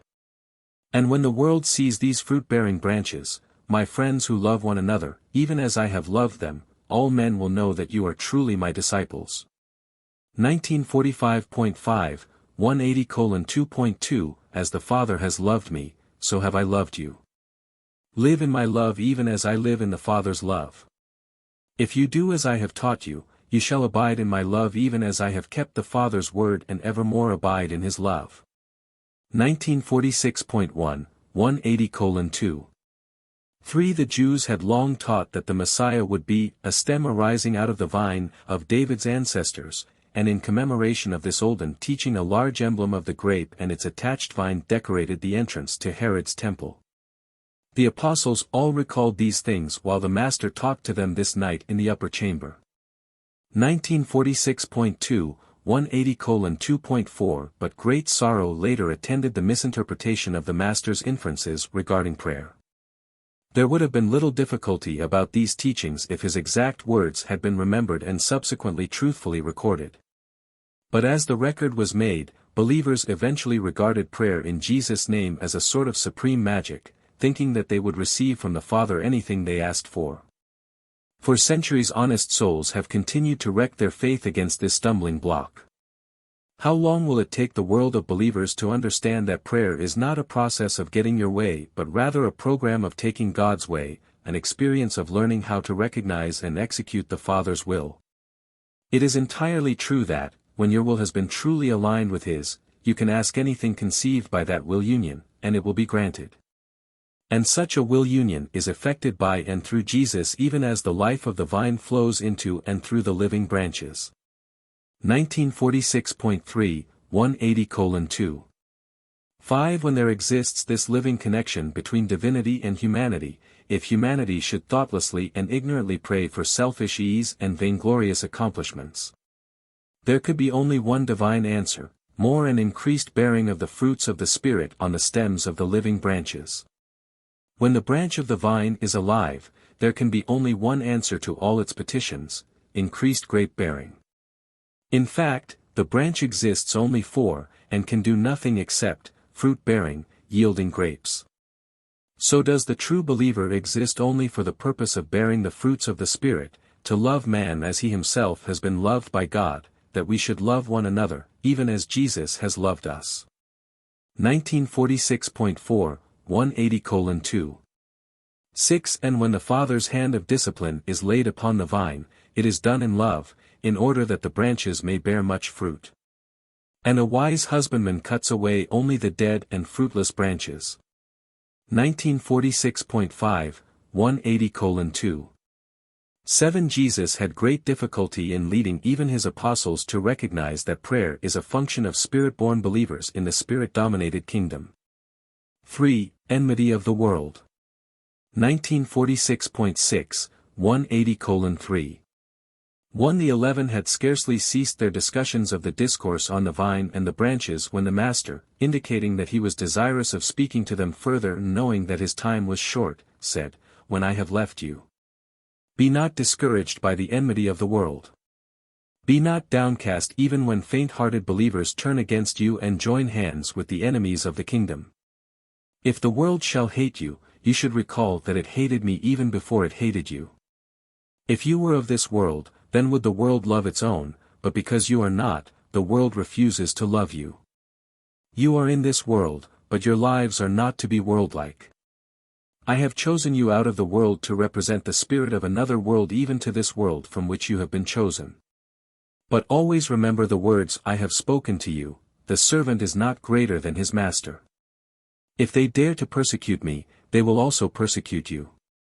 If my words offend the unbelievers, so also will your words offend the ungodly. And all of this will they do to you because they believe not in me nor in him who sent me. So will you suffer many things for the sake of my gospel. But when you endure these tribulations, you should recall that I also suffered before you for the sake of this gospel of the heavenly kingdom." 1947.1, 180:3. 2. Many of those who will assail you are ignorant of the light of heaven, but this is not true of some who now persecute us.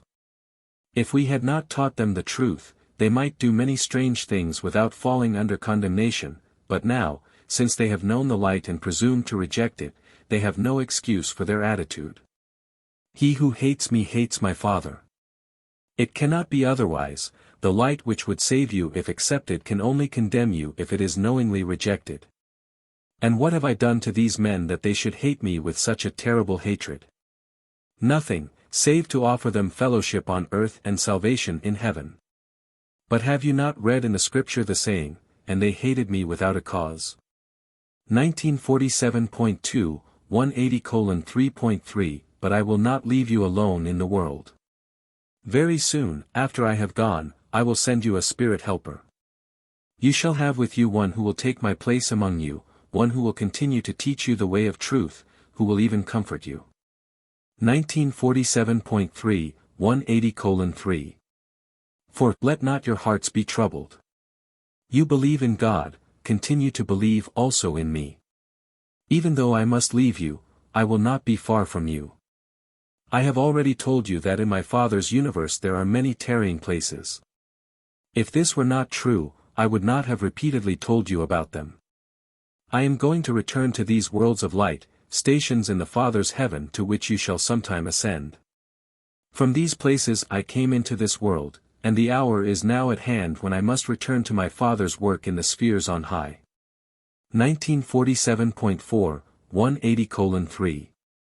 5. If I thus go before you into the Father's heavenly kingdom, so will I surely send for you that you may be with me in the places that were prepared for the mortal sons of God before this world was.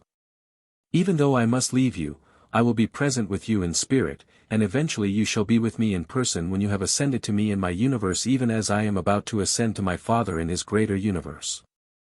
And what I have told you is true and everlasting, even though you may not fully comprehend it. I go to the Father, and though you cannot now follow me, you shall certainly follow me in the ages to come. 1947.5, 180:3. 6. When Jesus sat down, Thomas arose and said, Master, we do not know where you are going, so of course we do not know the way. But we will follow you this very night if you will show us the way. 1947.6, 180:3. 7. When Jesus heard Thomas, he answered, Thomas, I am the way, the truth, and the life. No man goes to the Father except through me. All who find the Father, first find me. If you know me, you know the way to the Father. And you do know me, for you have lived with me and you now see me. 1947.7, 180:3. 8. But this teaching was too deep for many of the apostles, especially for Philip, who, after speaking a few words with Nathanael, arose and said, Master, show us the Father, and everything you have said will be made plain. 1947.8, 180:3. 9. And when Philip had spoken, Jesus said, Philip, have I been so long with you and yet you do not even now know me? Again do I declare, he who has seen me has seen the Father. How can you then say, show us the Father? Do you not believe that I am in the Father and the Father in me? Have I not taught you that the words which I speak are not my words but the words of the Father? I speak for the Father and not of myself. I am in this world to do the Father's will, and that I have done. My Father abides in me and works through me.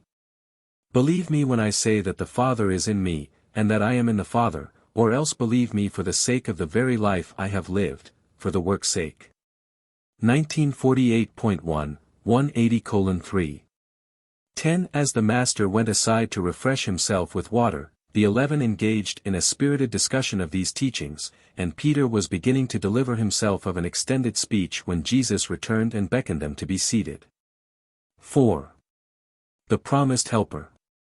1948.2, 180:4. 1. Jesus continued to teach, saying, When I have gone to the Father, and after he has fully accepted the work I have done for you on earth, and after I have received the final sovereignty of my own domain, I shall say to my Father, having left my children alone on earth, it is in accordance with my promise to send them another teacher. And when the Father shall approve, I will pour out the Spirit of truth upon all flesh. Already is my Father's Spirit in your hearts, and when this day shall come, you will also have me with you even as you now have the Father. This new gift is the Spirit of living truth. The unbelievers will not at first listen to the teachings of this Spirit, but the sons of light will all receive him gladly and with a whole heart. And you shall know this Spirit when he comes even as you have known me, and you will receive this gift in your hearts, and he will abide with you. You thus perceive that I am not going to leave you without help and guidance. I will not leave you desolate. Today I can be with you only in person. In the times to come I will be with you and all other men who desire my presence, wherever you may be, and with each of you at the same time. Do you not discern that it is better for me to go away, that I leave you in the flesh so that I may the better and the more fully be with you in the Spirit? 1948.3, 180:4.2. In just a few hours the world will see me no more. But you will continue to know me in your hearts even until I send you this new teacher, the Spirit of truth. As I have lived with you in person, then shall I live in you, I shall be one with your personal experience in the Spirit kingdom. And when this has come to pass, you shall surely know that I am in the Father, and that, while your life is hid with the Father in me, I am also in you. I have loved the Father and have kept his word, you have loved me, and you will keep my word. As my Father has given me of his Spirit, so will I give you of my Spirit. And this Spirit of truth which I will bestow upon you shall guide and comfort you and shall eventually lead you into all truth. 1948.4, 180:4. 3. I am telling you these things while I am still with you that you may be the better prepared to endure those trials which are even now right upon us.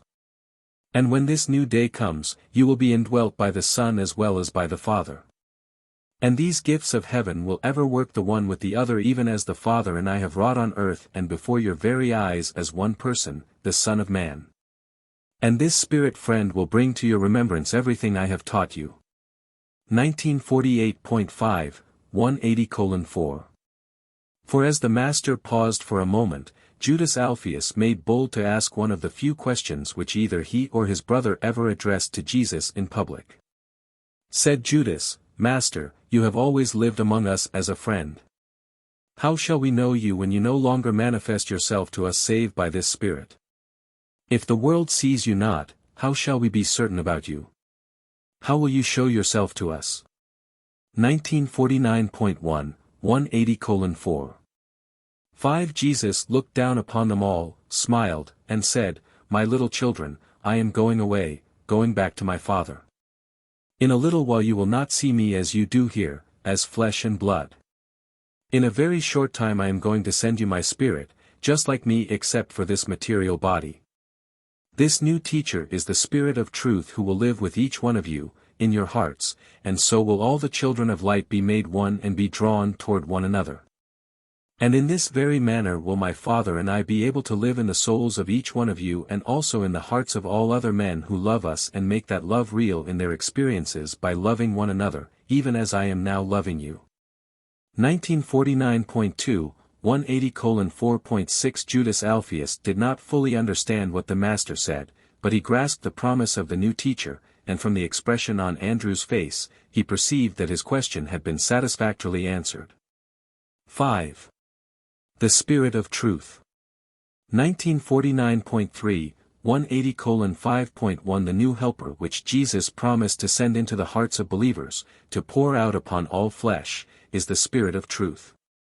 This divine endowment is not the letter or law of truth, neither is it to function as the form or expression of truth.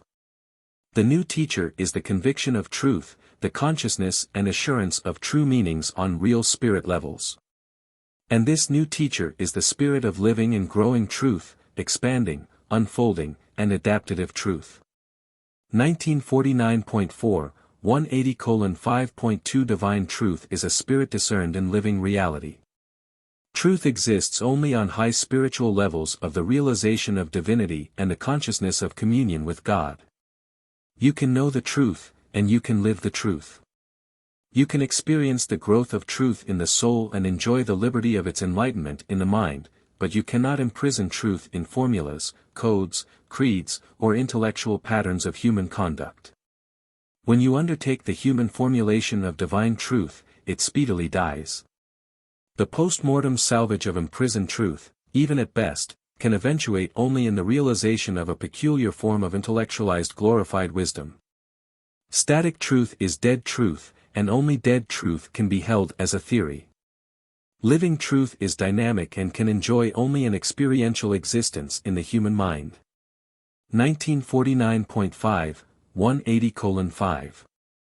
3. Intelligence grows out of a material existence which is illuminated by the presence of the cosmic mind. Wisdom comprises the consciousness of knowledge elevated to new levels of meaning and activated by the presence of the universe endowment of the adjutant of wisdom.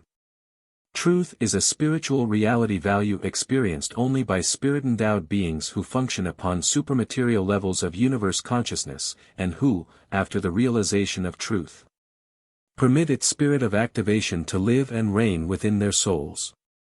1949.6, 180:5. The true child of universe insight looks for the living spirit of truth in every wise saying. The God-knowing individual is constantly elevating wisdom to the living truth levels of divine attainment. The spiritually unprogressive soul is all the while dragging the living truth down to the dead levels of wisdom and to the domain of mere exalted knowledge. 1949.7, 180:5. 5. The Golden Rule, when divested of the superhuman insight of the Spirit of Truth, becomes nothing more than a rule of high ethical conduct. The Golden Rule, when literally interpreted, may become the instrument of great offense to one's fellows. Without a spiritual discernment of the Golden Rule of wisdom, you might reason that, since you are desirous that all men speak the full and frank truth of their minds to you, you should therefore fully and frankly speak the full thought of your mind to your fellow beings. Such an unspiritual interpretation of the Golden Rule might result in untold unhappiness and no end of sorrow. 1950.1, 180:5.6. Some persons discern and interpret the Golden Rule as a purely intellectual affirmation of human fraternity. Others experience this expression of human relationship as an emotional gratification of the tender feelings of the human personality. Another mortal recognizes this same Golden Rule as the yardstick for measuring all social relations, the standard of social conduct. Still others look upon it as being the positive injunction of a great moral teacher who embodied in this statement the highest concept of moral obligation as regards all fraternal relationships. In the lives of such moral beings the Golden Rule becomes the wise center and circumference of all their philosophy. 1950.2, 180:5. 7. In the kingdom of the believing brotherhood of God-knowing truth lovers. This Golden Rule takes on living qualities of spiritual realization on those higher levels of interpretation which cause the mortal sons of God to view this injunction of the Master as requiring them so to relate themselves to their fellows that they will receive the highest possible good as a result of the believer's contact with them. This is the essence of true religion, that you love your neighbor as yourself. 1950.3, 180:5. 8. But the highest realization and the truest interpretation of the Golden Rule consists in the consciousness of the spirit of the truth of the enduring and living reality of such a divine declaration. The true cosmic meaning of this rule of universal relationship is revealed only in its spiritual realization, in the interpretation of the law of conduct by the Spirit of the Son to the Spirit of the Father that indwells the soul of mortal man. And when such spirit-led mortals realize the true meaning of this Golden Rule, they are filled to overflowing with the assurance of citizenship in a friendly universe. And their ideals of spirit reality are satisfied only when they love their fellows as Jesus loved us all, and that is the reality of the realization of the love of God. 1950.4, 180:5. 9. This same philosophy of the living flexibility and cosmic adaptability of divine truth to the individual requirements and capacity of every son of God must be perceived before you can hope adequately to understand the Master's teaching and practice of non-resistance to evil. The Master's teaching is basically a spiritual pronouncement. Even the material implications of his philosophy cannot be helpfully considered apart from their spiritual correlations. The spirit of the Master's injunction consists in the non-resistance of all selfish reaction to the universe, coupled with the aggressive and progressive attainment of righteous levels of true spirit values, divine beauty, infinite goodness, and eternal truth, to know God and to become increasingly like Him. 1950.5, 180:5.10. Love, unselfishness, must undergo a constant and living readaptative interpretation of relationships in accordance with the leading of the Spirit of Truth. Love must thereby grasp the ever-changing and enlarging concepts of the highest cosmic good of the individual who is loved. And then love goes on to strike this same attitude concerning all other individuals who could possibly be influenced by the growing and living relationship of one spirit-led mortal's love for other citizens of the universe. And this entire living adaptation of love must be effected in the light of both the environment of present evil and the eternal goal of the perfection of divine destiny. 1950.6, 180:5. 11. And so must we clearly recognize that neither the Golden Rule or the teaching of non-resistance can ever be properly understood as dogmas or precepts. They can only be comprehended by living them, by realizing their meanings in the living interpretation of the Spirit of Truth, who directs the loving contact of one human being with another. 1951.1, 180:5. 12. And all this clearly indicates the difference between the old religion and the new. The old religion taught self-sacrifice. The new religion teaches only self-forgetfulness, enhanced self-realization in conjoined social service and universe comprehension. The old religion was motivated by fear consciousness. The new gospel of the kingdom is dominated by truth conviction, the spirit of eternal and universal truth. And no amount of piety or creedal loyalty can compensate for the absence in the life experience of kingdom believers of that spontaneous, generous, and sincere friendliness which characterizes the spirit-born sons of the living God. Neither tradition nor a ceremonial system of formal worship can atone for the lack of genuine compassion for one's fellows. 6. The necessity for leaving. 1951.2, 180:6. 1. After Peter, James, John, and Matthew had asked the Master numerous questions, he continued his farewell discourse by saying, "And I am telling you about all this before I leave you in order that you may be so prepared for what is coming upon you that you will not stumble into serious error. The authorities will not be content with merely putting you out of the synagogues. I warn you, the hour draws near when they who kill you will think they are doing a service to God. And all of these things they will do to you and to those whom you lead into the kingdom of heaven, because they do not know the Father. They have refused to know the Father by refusing to receive me. And they refuse to receive me when they reject you, provided you have kept my new commandment that you love one another even as I have loved you. I am telling you in advance about these things so that, when your hour comes, as mine now has, you may be strengthened in the knowledge that all was known to me. And that my Spirit shall be with you in all your sufferings for my sake and the Gospel's. It was for this purpose that I have been talking so plainly to you from the very beginning. I have even warned you that a man's foes may be those of his own household. Although this gospel of the kingdom never fails to bring great peace to the soul of the individual believer, it will not bring peace on earth until man is willing to believe my teaching wholeheartedly and to establish the practice of doing the Father's will as the chief purpose in living the mortal life. 1951.3, 180:6.2. Now that I am leaving you, seeing that the hour has come when I am about to go to the Father, I am surprised that none of you have asked me, "Why do you leave us?" Nevertheless, I know that you ask such questions in your hearts. I will speak to you plainly, as one friend to another. It is really profitable for you that I go away. If I go not away, the new teacher cannot come into your hearts. I must be divested of this mortal body and be restored to my place on high before I can send this spirit teacher to live in your souls and lead your spirits into the truth. And when my Spirit comes to indwell you, he will illuminate the difference between sin and righteousness and will enable you to judge wisely in your hearts concerning them. 1951.4, 180:6. 3. I have yet much to say to you, but you cannot stand any more just now. Albeit, when he, the Spirit of truth, comes, he shall eventually guide you into all truth as you pass through the many abodes in my Father's universe. 1951.5, 180:6.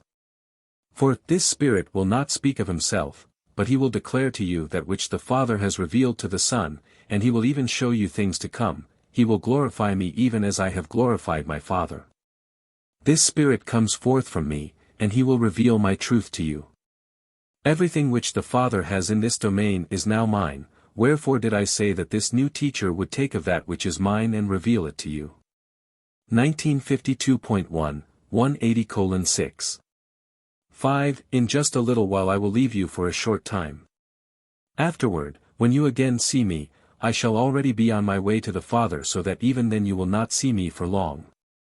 1952.2, 180:6. 6. While he paused for a moment, the apostles began to talk with each other. What is this that he tells us? In just a little while I will leave you, and, when you see me again it will not be for long, for I will be on my way to the Father. What can he mean by this little while and not for long? We cannot understand what he is telling us. 1952.3, 180:6. 7. And since Jesus knew they asked these questions, he said, "Do you inquire among yourselves about what I meant when I said that in a little while I would not be with you, and that, when you would see me again, I would be on my way to the Father. I have plainly told you that the Son of Man must die, but that he will rise again. Can you not then discern the meaning of my words? You will first be made sorrowful, but later on will you rejoice with many who will understand these things after they have come to pass. A woman is indeed sorrowful in the hour of her travail, but when she is once delivered of her child, she immediately forgets her anguish in the joy of the knowledge that a man has been born into the world. And so are you about to sorrow over my departure, but I will soon see you again, and then will your sorrow be turned into rejoicing, and there shall come to you a new revelation of the salvation of God which no man can ever take away from you. And all the worlds will be blessed in this same revelation of life in effecting the overthrow of death. Hitherto have you made all your requests in my Father's name. After you see me again, you may also ask in my name, and I will hear you. 1952. 4. 180:6.8 Down here I have taught you in proverbs and spoken to you in parables. I did so because you were only children in the Spirit, but the time is coming when I will talk to you plainly concerning the Father and his kingdom. And I shall do this because the Father himself loves you and desires to be more fully revealed to you. Mortal man cannot see the Spirit Father, therefore have I come into the world to show the Father to your creature eyes. But when you have become perfected in spirit growth, you shall then see the Father himself. 1952.5, 180:6.9 When the 11 had heard him speak, they said to each other, Behold, he does speak plainly to us. Surely the Master did come forth from God. But why does he say he must return to the Father? And Jesus saw that they did not even yet comprehend him. These 11 men could not get away from their long-nourished ideas of the Jewish concept of the Messiah. The more fully they believed in Jesus as the Messiah, the more troublesome became these deep-rooted notions regarding the glorious material triumph of the kingdom on earth. Paper 181. Final Admonitions and Warnings. 1953.1, 181:0.1 After the conclusion of the farewell discourse to the 11, Jesus visited informally with them and recounted many experiences which concerned them as a group and as individuals. At last it was beginning to dawn upon these Galileans that their friend and teacher was going to leave them, and their hope grasped at the promise that, after a little while, he would again be with them. But they were prone to forget that this return visit was also for a little while. Many of the apostles and the leading disciples really thought that this promise to return for a short season, the short interval between the resurrection and the ascension, indicated that Jesus was just going away for a brief visit with his Father, after which he would return to establish the kingdom. And such an interpretation of his teaching conformed both with their preconceived beliefs and with their ardent hopes. Since their lifelong beliefs and hopes of wish fulfillment were thus agreed, it was not difficult for them to find an interpretation of the Master's words which would justify their intense longings. 1953.2, 181:0. 2 After the farewell discourse had been discussed and had begun to settle down in their minds, Jesus again called the apostles to order and began the impartation of his final admonitions and warnings. 1. Last words of comfort. 1953.3, 181:1. 1 When the 11 had taken their seats, Jesus stood and addressed them, As long as I am with you in the flesh, I can be but one individual in your midst or in the entire world. But when I have been delivered from this investment of mortal nature, I will be able to return as a spirit indweller of each of you and of all other believers in this gospel of the kingdom. In this way the Son of Man will become a spiritual incarnation in the souls of all true believers. 1953.4, 181:1. 2 When I have returned to live in you and work through you, I can the better lead you on through this life and guide you through the many abodes in the future life in the heaven of heavens. Life in the Father's eternal creation is not an endless rest of idleness and selfish ease but rather a ceaseless progression in grace, truth, and glory. Each of the many, many stations in my Father's house is a stopping place, a life designed to prepare you for the next one ahead. And so will the children of light go on from glory to glory until they attain the divine estate wherein they are spiritually perfected even as the Father is perfect in all things. 1953.5, 181:1. 3. If you would follow after me when I leave you, put forth your earnest efforts to live in accordance with the spirit of my teachings and with the ideal of my life, the doing of my Father's will. This do instead of trying to imitate my natural life in the flesh as I have, perforce, been required to live it on this world. 1954.1, 181:1.4 The Father sent me into this world, but only a few of you have chosen fully to receive me. I will pour out my Spirit upon all flesh, but all men will not choose to receive this new teacher as the guide and counselor of the soul. But as many as do receive him shall be enlightened, cleansed, and comforted. And this Spirit of truth will become in them a well of living water springing up into eternal life. 1954.2, 181:1.5 And now, as I am about to leave you, I would speak words of comfort. Peace I leave with you, my peace I give to you. I make these gifts not as the world gives, by measure, I give each of you all you will receive. Let not your heart be troubled, neither let it be fearful. I have overcome the world, and in me you shall all triumph through faith. I have warned you that the Son of Man will be killed, but I assure you I will come back before I go to the Father, even though it be for only a little while. And after I have ascended to the Father, I will surely send the new teacher to be with you and to abide in your very hearts. And when you see all this come to pass, be not dismayed, but rather believe, inasmuch as you knew it all beforehand. I have loved you with a great affection, and I would not leave you, but it is the Father's will. My hour has come. 1954.3, 181:1.6 Doubt not any of these truths even after you are scattered abroad by persecution and are downcast by many sorrows. When you feel that you are alone in the world, I will know of your isolation even as, when you are scattered every man to his own place, leaving the Son of Man in the hands of his enemies, you will know of mine. But I am never alone. Always is the Father with me. Even at such a time I will pray for you. And all of these things have I told you that you might have peace and have it more abundantly. In this world you will have tribulation, but be of good cheer. I have triumphed in the world and shown you the way to eternal joy and everlasting service. 1954.4, 181:1.7 Jesus gives peace to his fellow doers of the will of God but not on the order of the joys and satisfactions of this material world. Unbelieving materialists and fatalists can hope to enjoy only two kinds of peace and soul comfort. Either they must be Stoics, with steadfast resolution determined to face the inevitable and to endure the worst. Or they must be optimists, ever indulging that hope which springs eternal in the human breast, vainly longing for a peace which never really comes. 1954.5, 181:1. 8 A certain amount of both Stoicism and optimism are serviceable in living a life on earth, but neither has aught to do with that superb peace which the Son of God bestows upon his brethren in the flesh. The peace which Michael gives his children on earth is that very peace which filled his own soul when he himself lived the mortal life in the flesh and on this very world. The peace of Jesus is the joy and satisfaction of a God-knowing individual who has achieved the triumph of learning fully how to do the will of God while living the mortal life in the flesh.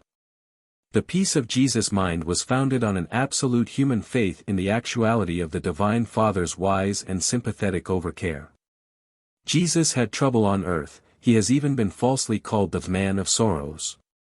But in and through all of these experiences he enjoyed the comfort of that confidence which ever empowered him to proceed with his life purpose in the full assurance that he was achieving the Father's will. 1954.6, 181:1.9 Jesus was determined, persistent, and thoroughly devoted to the accomplishment of his mission, but he was not an unfeeling and callous Stoic. He ever sought for the cheerful aspects of his life experiences, but he was not a blind and self-deceived optimist. The Master knew all that was to befall him, and he was unafraid. After he had bestowed this peace upon each of his followers, he could consistently say, "Let not your heart be troubled, neither let it be afraid." 1955.1, 181:1. 10. The peace of Jesus is, then, the peace and assurance of a son who fully believes that his career for time and eternity is safely and wholly in the care and keeping of an all-wise, all-loving, and all-powerful Spirit Father. And this is, indeed, a peace which passes the understanding of mortal mind, but which can be enjoyed to the full by the believing human heart. 2. Farewell Personal Admonitions. 1955.2, 181:2. 1. The Master had finished giving his farewell instructions and imparting his final admonitions to the apostles as a group. He then addressed himself to saying goodbye individually and to giving each a word of personal advice, together with his parting blessing. The apostles were still seated about the table as when they first sat down to partake of the Last Supper, and as the Master went around the table talking to them, each man rose to his feet when Jesus addressed him. 1955.3, 181:2. 2. To John, Jesus said, "You, John, are the youngest of my brethren. You have been very near me, and while I love you all with the same love which a father bestows upon his sons, you were designated by Andrew as one of the three who should always be near me. Besides this, you have acted for me and must continue so to act in many matters concerning my earthly family. And I go to the Father, John, having full confidence that you will continue to watch over those who are mine in the flesh. See to it that their present confusion regarding my mission does not in any way prevent your extending to them all sympathy, counsel, and help even as you know I would if I were to remain in the flesh.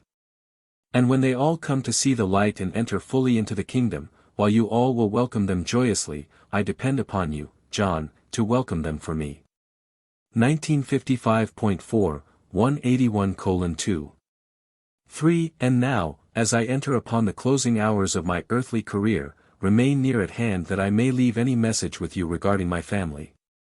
As concerns the work put in my hands by the Father, it is now finished except for my death in the flesh, and I am ready to drink this last cup. But as for the responsibilities left to me by my earthly father, Joseph, while I have attended to these during my life, I must now depend upon you to act in my stead in all these matters. And I have chosen you to do this for me, John, because you are the youngest and will therefore very likely outlive these other apostles. 1955.5, 181:2.4. Once we called you and your brother sons of thunder. You started out with us strong-minded and intolerant, but you have changed much since you wanted me to call fire down upon the heads of ignorant and thoughtless unbelievers. And you must change yet more. You should become the apostle of the new commandment which I have this night given you. Dedicate your life to teaching your brethren how to love one another, even as I have loved you. 1955.6, 181:2. 5. As John Zebedee stood there in the upper chamber, the tears rolling down his cheeks, he looked into the Master's face and said, "And so I will, my Master, but how can I learn to love my brethren more?" And then answered Jesus, "You will learn to love your brethren more when you first learn to love their Father in heaven more, and after you have become truly more interested in their welfare in time and in eternity. And all such human interest is fostered by understanding sympathy, unselfish service, and unstinted forgiveness. No man should despise your youth, but I exhort you always to give due consideration to the fact that age oftentimes represents experience, and that nothing in human affairs can take the place of actual experience. Strive to live peaceably with all men, especially your friends in the brotherhood of the heavenly kingdom. And, John, always remember, strive not with the souls you would win for the kingdom." 1956.1, 181:2. 6. And then the Master, passing around his own seat, paused a moment by the side of the place of Judas Iscariot. The apostles were rather surprised that Judas had not returned before this, and they were very curious to know the significance of Jesus' sad countenance as he stood by the betrayer's vacant seat. But none of them, except possibly Andrew, entertained even the slightest thought that their treasurer had gone out to betray his Master, as Jesus had intimated to them earlier in the evening and during the supper. So much had been going on that, for the time being, they had quite forgotten about the Master's announcement that one of them would betray him. 1956.2, 181:2. 7. Jesus now went over to Simon Zelotes, who stood up and listened to this admonition, "You are a true son of Abraham, but what a time I have had trying to make you a son of this heavenly kingdom. I love you and so do all of your brethren. I know that you love me, Simon, and that you also love the kingdom, but you are still set on making this kingdom come according to your liking. I know full well that you will eventually grasp the spiritual nature and meaning of my gospel, and that you will do valiant work in its proclamation, but I am distressed about what may happen to you when I depart. I would rejoice to know that you would not falter. I would be made happy if I could know that, after I go to the Father, you would not cease to be my apostle, and that you would acceptably deport yourself as an ambassador of the heavenly kingdom. 1956.3, 181:2.8 Jesus had hardly ceased speaking to Simon Zelotes when the fiery patriot, drying his eyes, replied, Master, have no fears for my loyalty. I have turned my back upon everything that I might dedicate my life to the establishment of your kingdom on earth, and I will not falter. I have survived every disappointment so far, and I will not forsake you. 1956.4, 181:2. 9 And then, laying his hand on Simon's shoulder, Jesus said, It is indeed refreshing to hear you talk like that, especially at such a time as this, but, my good friend, you still do not know what you are talking about. Not for one moment would I doubt your loyalty, your devotion. I know you would not hesitate to go forth in battle and die for me, as all these others would, and they all nodded a vigorous approval, but that will not be required of you. I have repeatedly told you that my kingdom is not of this world, and that my disciples will not fight to effect its establishment. I have told you this many times, Simon, but you refuse to face the truth. I am not concerned with your loyalty to me and to the kingdom, but what will you do when I go away and you at last wake up to the realization that you have failed to grasp the meaning of my teaching? And that you must adjust your misconceptions to the reality of another and spiritual order of affairs in the kingdom? 1956.5, 181:2. 10 Simon wanted to speak further, but Jesus raised his hand and, stopping him, went on to say, None of my apostles are more sincere and honest at heart than you, but not one of them will be so upset and disheartened as you, after my departure. In all of your discouragement my spirit shall abide with you, and these, your brethren, will not forsake you. Do not forget what I have taught you regarding the relation of citizenship on earth to sonship in the Father's spiritual kingdom. Ponder well all that I have said to you about rendering to Caesar the things which are Caesar's and to God that which is God's. Dedicate your life, Simon, to showing how acceptably mortal man may fulfill my injunction concerning the simultaneous recognition of temporal duty to civil powers and spiritual service in the brotherhood of the kingdom. If you will be taught by the Spirit of truth, never will there be conflict between the requirements of citizenship on earth and sonship in heaven unless the temporal rulers presume to require of you the homage and worship which belong only to God. 1957.1, 181:2.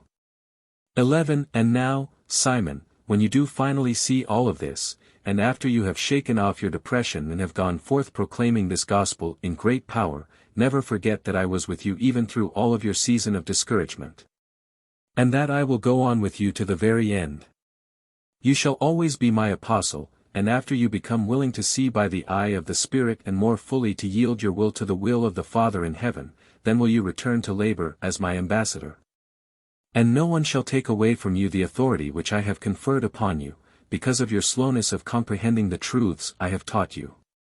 And so, Simon, once more I warn you that they who fight with the sword perish with the sword, while they who labor in the Spirit achieve life everlasting in the kingdom to come with joy and peace in the kingdom which now is.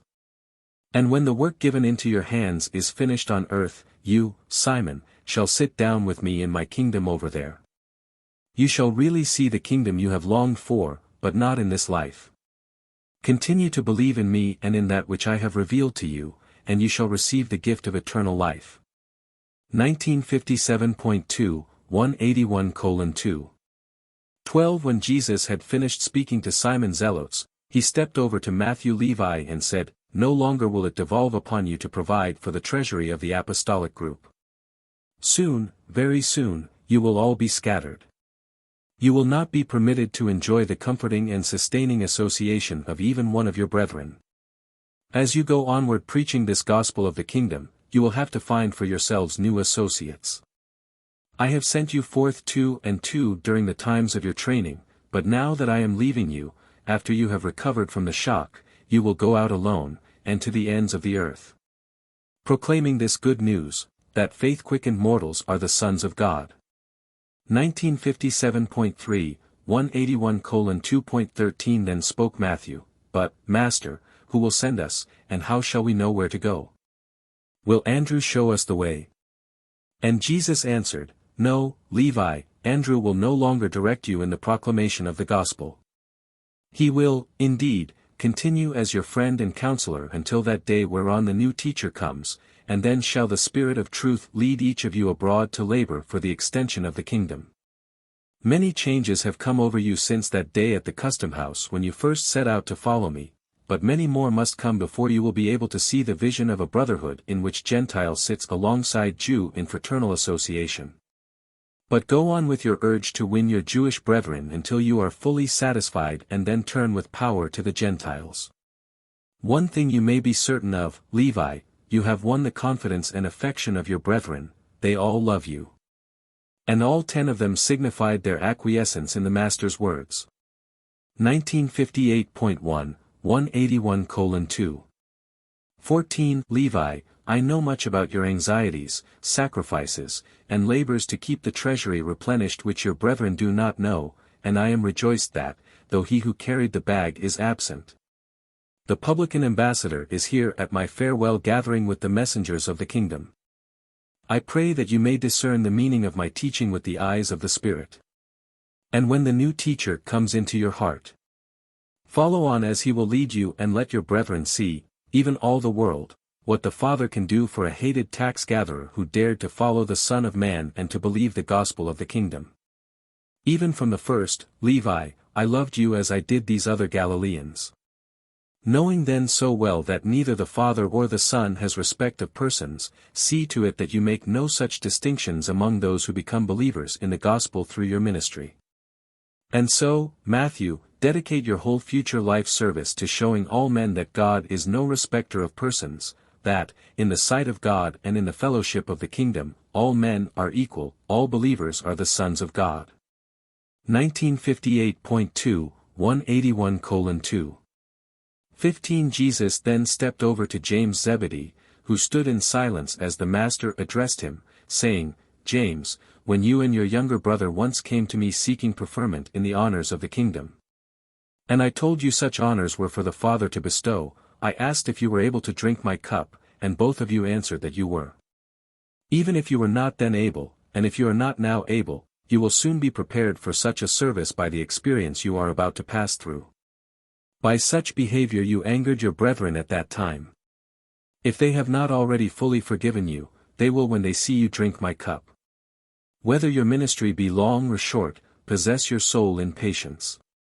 When the new teacher comes, let him teach you the poise of compassion and that sympathetic tolerance which is born of sublime confidence in me and of perfect submission to the Father's will. Dedicate your life to the demonstration of that combined human affection and divine dignity of the God-knowing and Son-believing disciple. And all who thus live will reveal the gospel even in the manner of their death. You and your brother John will go different ways, and one of you may sit down with me in the eternal kingdom long before the other. It would help you much if you would learn that true wisdom embraces discretion as well as courage. You should learn sagacity to go along with your aggressiveness. There will come those supreme moments wherein my disciples will not hesitate to lay down their lives for this gospel. But in all ordinary circumstances it would be far better to placate the wrath of unbelievers that you might live and continue to preach the glad tidings. As far as lies in your power, live long on the earth that your life of many years may be fruitful in souls won for the heavenly kingdom. 1958.3, 181:2. 16 When the Master had finished speaking to James Zebedee, he stepped around to the end of the table where Andrew sat and, looking his faithful helper in the eyes, said, Andrew, you have faithfully represented me as acting head of the ambassadors of the heavenly kingdom. Although you have sometimes doubted and at other times manifested dangerous timidity, still, you have always been sincerely just and eminently fair in dealing with your associates. Ever since the ordination of you and your brethren as messengers of the kingdom, you have been self-governing in all group administrative affairs except that I designated you as the acting head of these chosen ones. In no other temporal matter have I acted to direct or to influence your decisions. And this I did in order to provide for leadership in the direction of all your subsequent group deliberations. In my universe and in my Father's universe of universes, our brethren sons are dealt with as individuals in all their spiritual relations, but in all group relationships we unfailingly provide for definite leadership. Our kingdom is a realm of order, and where two or more will creatures act in cooperation, there is always provided the authority of leadership. 1959.1, 181:2. 17 And now, Andrew, since you are the chief of your brethren by authority of my appointment, and since you have thus served as my personal representative, and as I am about to leave you and go to my Father, I release you from all responsibility as regards these temporal and administrative affairs. From now on you may exercise no jurisdiction over your brethren except that which you have earned in your capacity as spiritual leader, and which your brethren therefore freely recognize. From this hour you may exercise no authority over your brethren unless they restore such jurisdiction to you by their definite legislative action after I shall have gone to the Father. But this release from responsibility as the administrative head of this group does not in any manner lessen your moral responsibility to do everything in your power to hold your brethren together with a firm and loving hand during the trying time just ahead. Those days which must intervene between my departure in the flesh and the sending of the new teacher who will live in your hearts, and who ultimately will lead you into all truth. As I prepare to leave you, I would liberate you from all administrative responsibility which had its inception and authority in my presence as one among you. Henceforth I shall exercise only spiritual authority over you and among you. 1959. 2, 181:2.18 If your brethren desire to retain you as their counselor, I direct that you should, in all matters temporal and spiritual, do your utmost to promote peace and harmony among the various groups of sincere gospel believers. Dedicate the remainder of your life to promoting the practical aspects of brotherly love among your brethren. Be kind to my brothers in the flesh when they come fully to believe this gospel. Manifest loving and impartial devotion to the Greeks in the west and to Abner in the east. Although these, my apostles, are soon going to be scattered to the four corners of the earth, there to proclaim the good news of the salvation of sonship with God, you are to hold them together during the trying time just ahead. That season of intense testing during which you must learn to believe this gospel without my personal presence while you patiently await the arrival of the new teacher, the Spirit of truth. And so, Andrew, though it may not fall to you to do the great works as seen by men, be content to be the teacher and counselor of those who do such things. Go on with your work on earth to the end, and then shall you continue this ministry in the eternal kingdom, for have I not many times told you that I have other sheep not of this flock? 1959.3, 181:2. 19 Jesus then went over to the Alphaeus twins and, standing between them, said, My little children, you are one of the three groups of brothers who chose to follow after me. All 6 of you have done well to work in peace with your own flesh and blood, but none have done better than you. Hard times are just ahead of us. You may not understand all that will befall you and your brethren, but never doubt that you were once called to the work of the kingdom. For some time there will be no multitudes to manage, but do not become discouraged. When your life work is finished, I will receive you on high, where in glory you shall tell of your salvation to seraphic hosts and to multitudes of the high sons of God. Dedicate your lives to the enhancement of commonplace toil. Show all men on earth and the angels of heaven how cheerfully and courageously mortal man can, after having been called to work for a season in the special service of God, return to the labors of former days. If, for the time being, your work in the outward affairs of the kingdom should be completed, you should go back to your former labors with the new enlightenment of the experience of sonship with God and with the exalted realization that, to him who is God-knowing, there is no such thing as common labor or secular toil. To you who have worked with me, all things have become sacred, and all earthly labor has become a service even to God the Father. And when you hear the news of the doings of your former apostolic associates, rejoice with them and continue your daily work as those who wait upon God and serve while they wait. You have been my apostles, and you always shall be, and I will remember you in the kingdom to come. 1960.1, 181:2. 20 And then Jesus went over to Philip, who, standing up, heard this message from his master. Philip, you have asked me many foolish questions, but I have done my utmost to answer every one. And now would I answer the last of such questionings which have arisen in your most honest but unspiritual mind. All the time I have been coming around toward you, have you been saying to yourself, what shall I ever do if the Master goes away and leaves us alone in the world? Oh, you of little faith! And yet you have almost as much as many of your brethren. You have been a good steward, Philip. You failed us only a few times, and one of those failures we utilized to manifest the Father's glory. Your office of stewardship is about over. You must soon more fully do the work you were called to do, the preaching of this gospel of the kingdom. Philip, you have always wanted to be shown, and very soon shall you see great things. Far better that you should have seen all this by faith, but since you were sincere even in your material-sightedness, you will live to see my words fulfilled. And then, when you are blessed with spiritual vision, go forth to your work. Dedicating your life to the cause of leading mankind to search for God and to seek eternal realities with the eye of spiritual faith and not with the eyes of the material mind.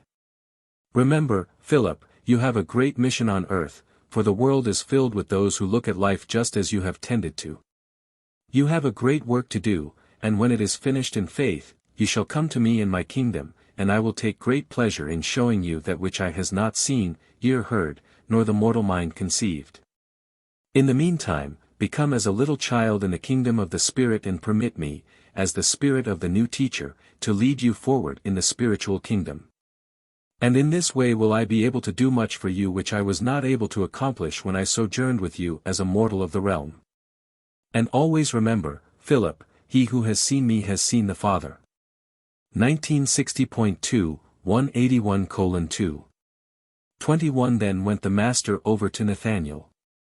As Nathanael stood up, Jesus bade him be seated and, sitting down by his side, said, Nathanael, you have learned to live above prejudice and to practice increased tolerance since you became my apostle.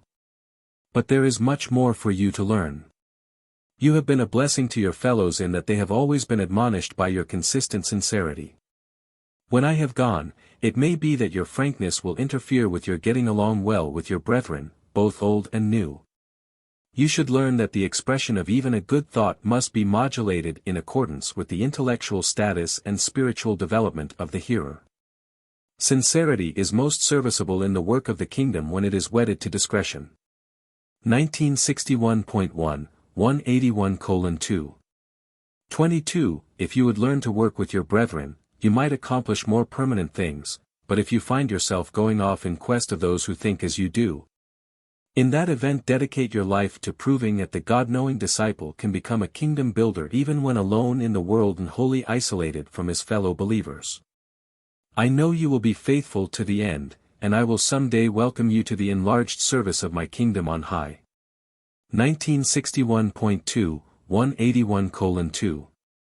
23 Then Nathanael spoke, asking Jesus this question, I have listened to your teaching ever since you first called me to the service of this kingdom, but I honestly cannot understand the full meaning of all you tell us. I do not know what to expect next, and I think most of my brethren are likewise perplexed, but they hesitate to confess their confusion. Can you help me? Jesus, putting his hand on Nathanael's shoulder, said, My friend.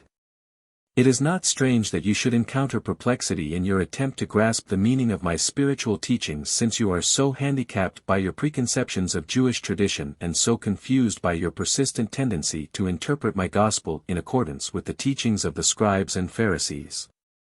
1961.3, 181:2.24 I have taught you much by word of mouth, and I have lived my life among you.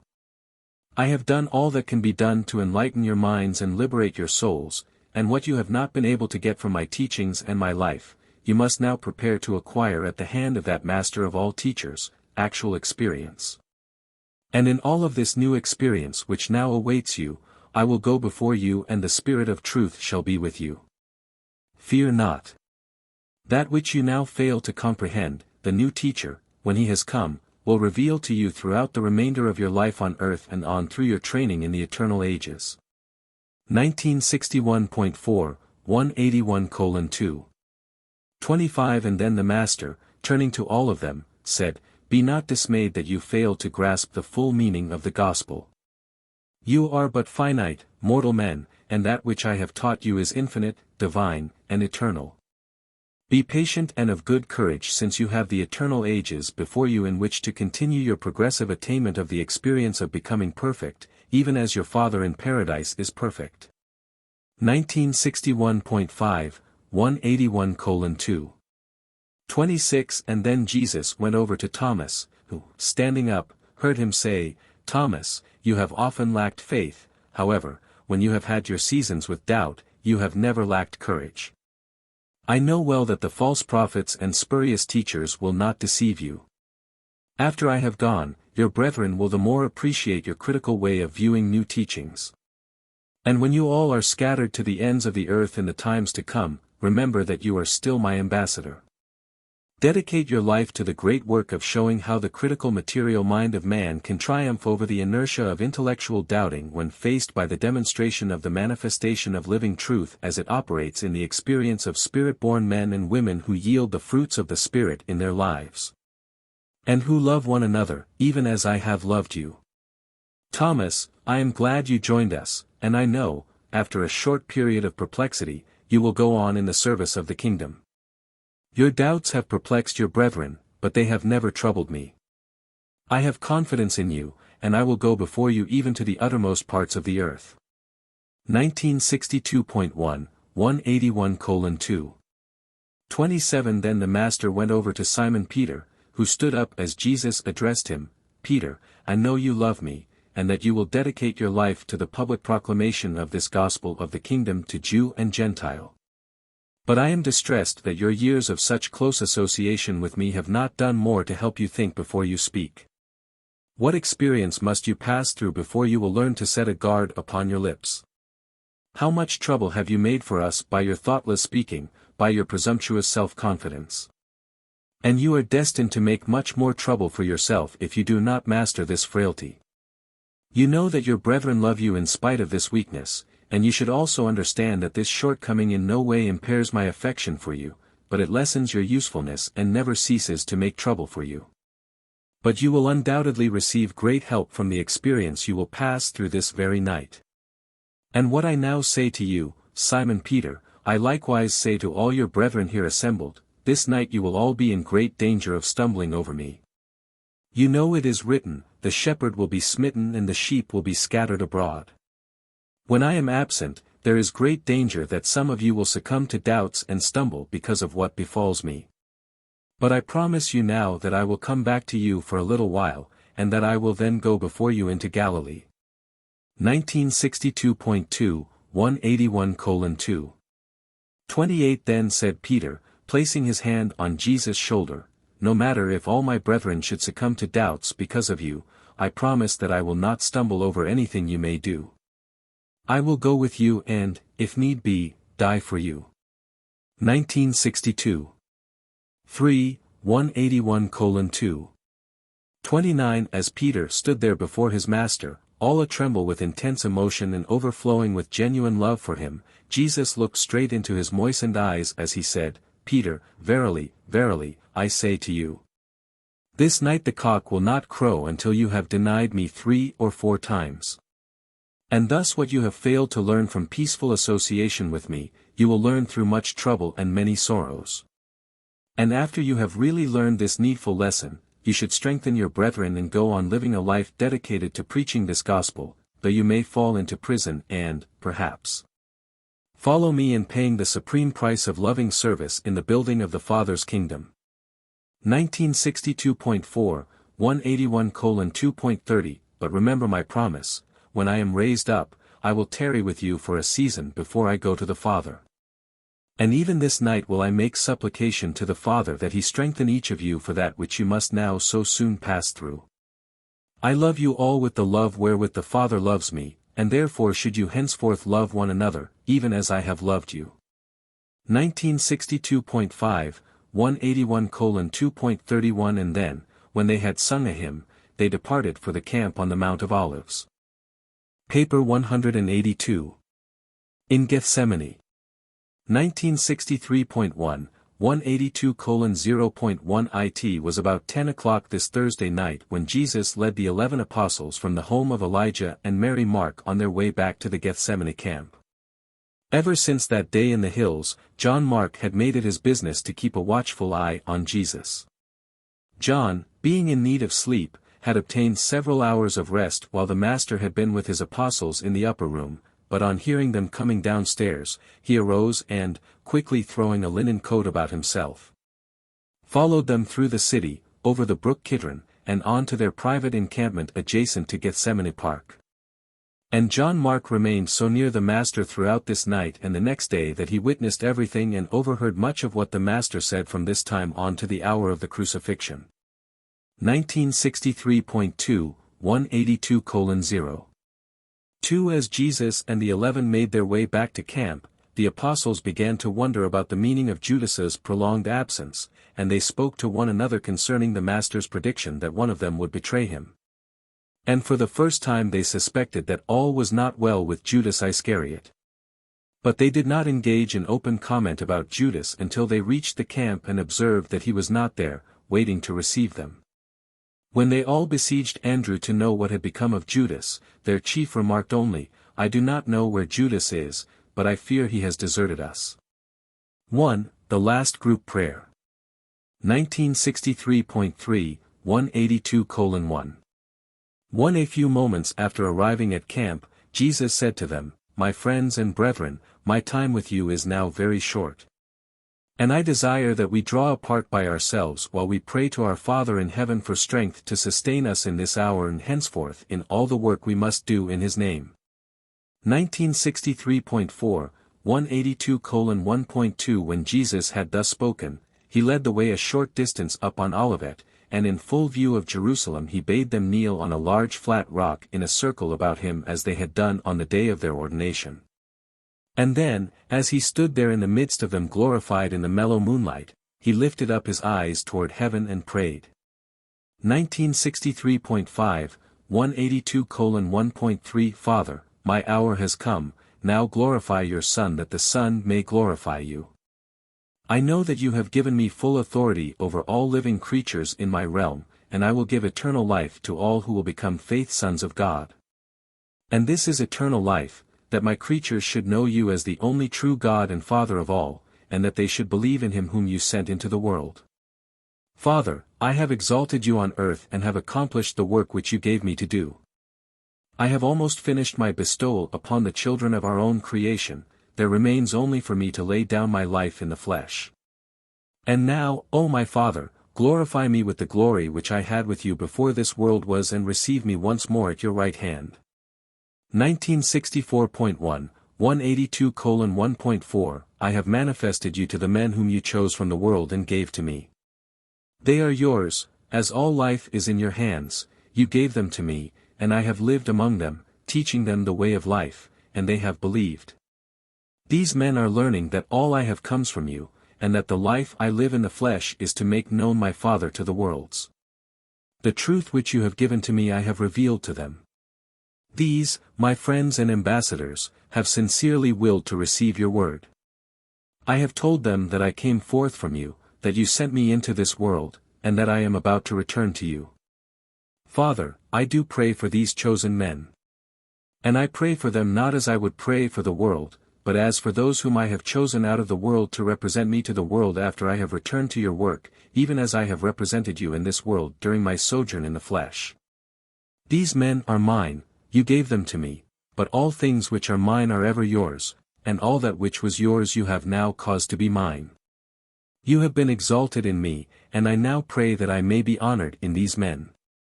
I can no longer be in this world, I am about to return to the work you have given me to do. I must leave these men behind to represent us and our kingdom among men. Father, keep these men faithful as I prepare to yield up my life in the flesh. Help these, my friends, to be one in spirit, even as we are one. As long as I could be with them, I could watch over them and guide them, but now am I about to go away. Be near them, Father, until we can send a new teacher to comfort and strengthen them. 1964.2, 182:1.5 You gave me 12 men, and I have kept them all save one, the son of revenge, who would not have further fellowship with us. These men are weak and frail, but I know we can trust them. I have proved them, they love me, even as they reverence you. While they must suffer much for my sake, I desire that they should also be filled with the joy of the assurance of sonship in the heavenly kingdom. I have given these men your word and have taught them the truth. The world may hate them, even as it has hated me, but I do not ask that you take them out of the world, only that you keep them from the evil in the world. Sanctify them in the truth, your word is truth. And as you sent me into this world, even so am I about to send these men into the world. For their sakes I have lived among men and have consecrated my life to your service that I might inspire them to be purified through the truth I have taught them and the love I have revealed to them. I well know, my Father, that there is no need for me to ask you to watch over these brethren after I have gone. I know you love them even as I, but I do this that they may the better realize the Father loves mortal men even as does the Son. 1964. 3. 182:1.6 And now, my Father, I would pray not only for these 11 men but also for all others who now believe, or who may hereafter believe the gospel of the kingdom through the word of their future ministry. I want them all to be one, even as you and I are one. You are in me and I am in you, and I desire that these believers likewise be in us, that both of our spirits indwell them. If my children are one as we are one, and if they love one another as I have loved them, all men will then believe that I came forth from you and be willing to receive the revelation of truth and glory which I have made. The glory which you gave me I have revealed to these believers. As you have lived with me in spirit, so have I lived with them in the flesh. As you have been one with me, so have I been one with them, and so will the new teacher ever be one with them and in them. And all this have I done that my brethren in the flesh may know that the Father loves them even as does the Son, and that you love them even as you love me.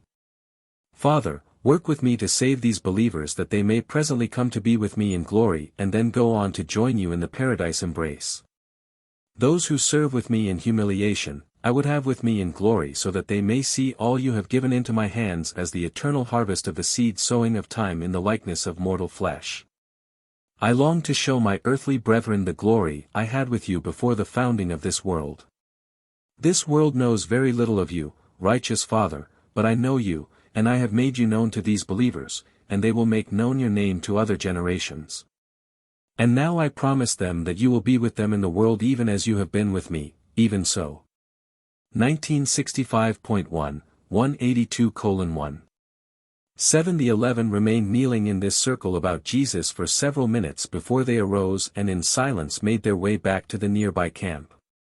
1965.2, 182:1.8 Jesus prayed for unity among his followers, but he did not desire uniformity. Sin creates a dead level of evil inertia, but righteousness nourishes the creative spirit of individual experience in the living realities of eternal truth and in the progressive communion of the divine spirits of the Father and the Son.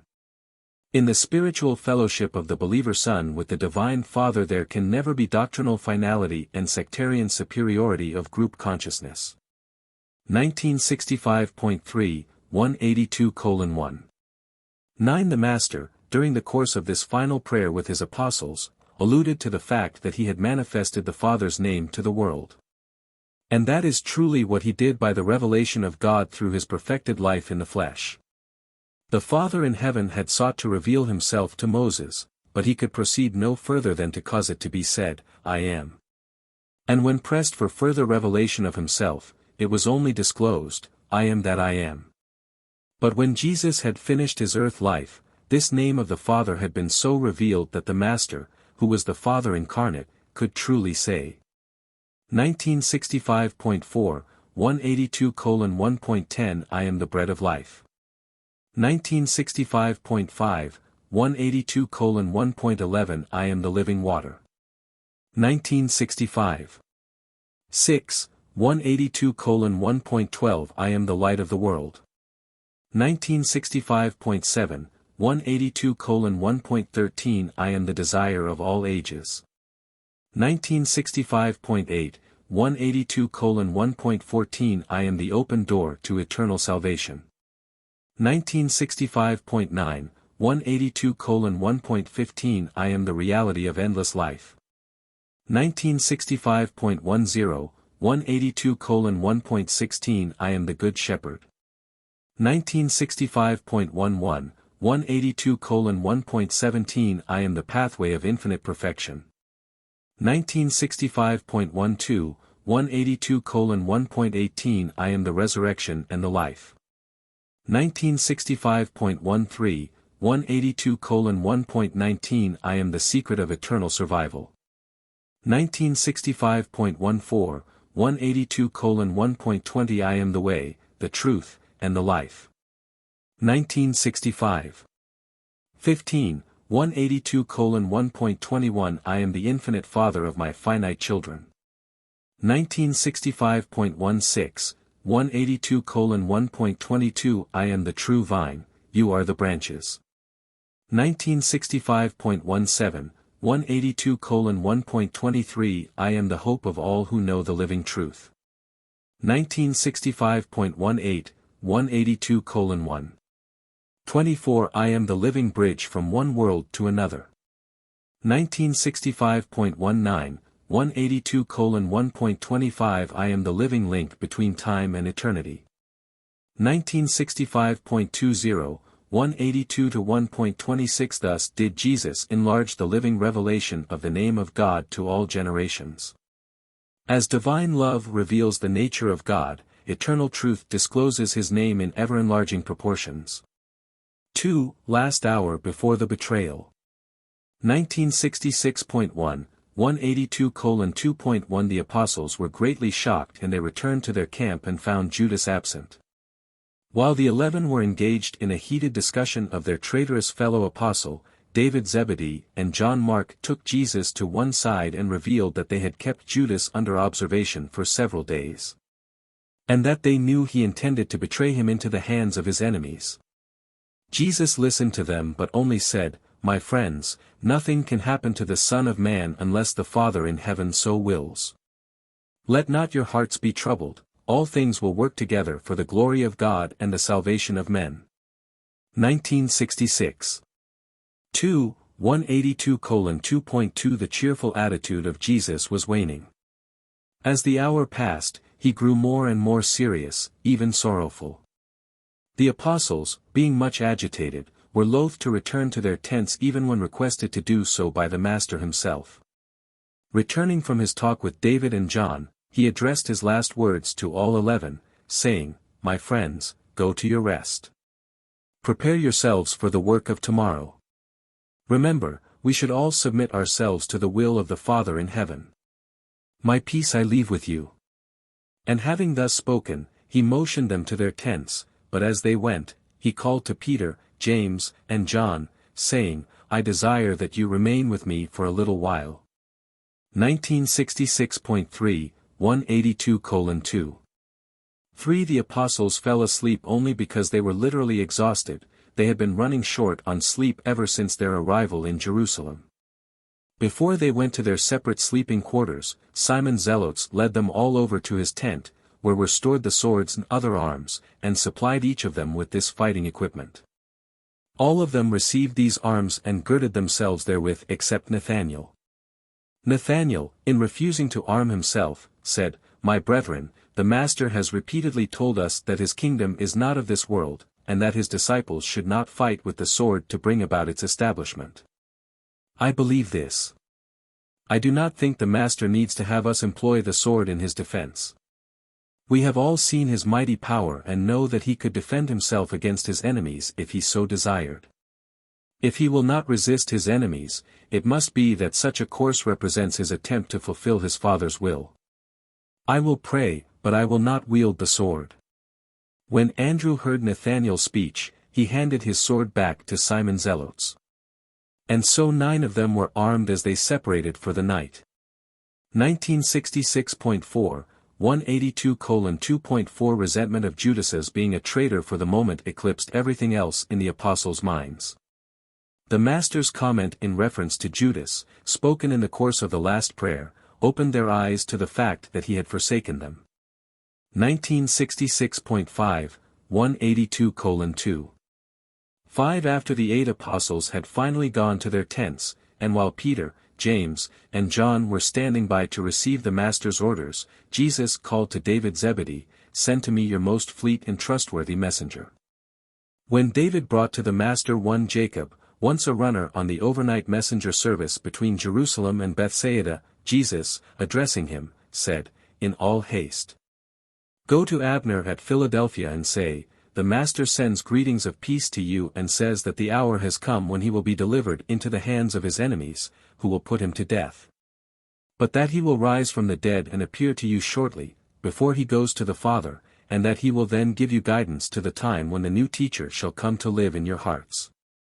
And when Jacob had rehearsed this message to the Master's satisfaction, Jesus sent him on his way, saying, "Fear not what any man may do to you, Jacob, for this night an unseen messenger will run by your side." 1967.1, 182:2. 6 Then Jesus turned to the chief of the visiting Greeks who were encamped with them, and said, "My brother, be not disturbed by what is about to take place, since I have already forewarned you. The Son of Man will be put to death at the instigation of his enemies, the chief priests and the rulers of the Jews, but I will rise to be with you a short time before I go to the Father. And when you have seen all this come to pass, glorify God and strengthen your brethren." 1967.2, 182:2. 7 In ordinary circumstances the apostles would have bidden the Master a personal good night. But this evening they were so preoccupied with the sudden realization of Judas's desertion and so overcome by the unusual nature of the Master's farewell prayer that they listened to his goodbye salutation and went away in silence. 1967.3, 182:2.8 Jesus did say this to Andrew as he left his side that night, "Andrew, do what you can to keep your brethren together until I come again to you after I have drunk this cup. Strengthen your brethren, seeing that I have already told you all. Peace be with you." 1967.4, 182:2.9 None of the apostles expected anything out of the ordinary to happen that night, since it was already so late. They sought sleep that they might rise up early in the morning and be prepared for the worst. They thought that the chief priests would seek to apprehend their Master early in the morning, as no secular work was ever done after noon on the preparation day for the Passover. Only David Zebedee and John Mark understood that the enemies of Jesus were coming with Judas that very night. 1967.5, 182:2. 10 David had arranged to stand guard that night on the upper trail which led to the Bethany-Jerusalem road, while John Mark was to watch along the road coming up by the Kidron to Gethsemane. Before David went to his self-imposed task of outpost duty, he bade farewell to Jesus, saying, "Master, I have had great joy in my service with you. My brothers are your apostles, but I have delighted to do the lesser things as they should be done, and I shall miss you with all my heart when you are gone." And then said Jesus to David, "David, my son, others have done that which they were directed to do, but this service have you done of your own heart, and I have not been unmindful of your devotion. You, too, shall some day serve with me in the eternal kingdom." 1967.6, 182:2. 11 And then, as he prepared to go on watch by the upper trail, David said to Jesus, "You know, Master, I sent for your family, and I have word by a messenger that they are tonight in Jericho. They will be here early tomorrow forenoon, since it would be dangerous for them to come up the bloody way by night." And Jesus, looking down upon David, only said, "Let it be so, David." 1967.7, 182:2.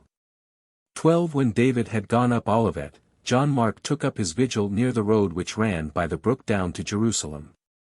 And John would have remained at this post but for his great desire to be near Jesus and to know what was going on.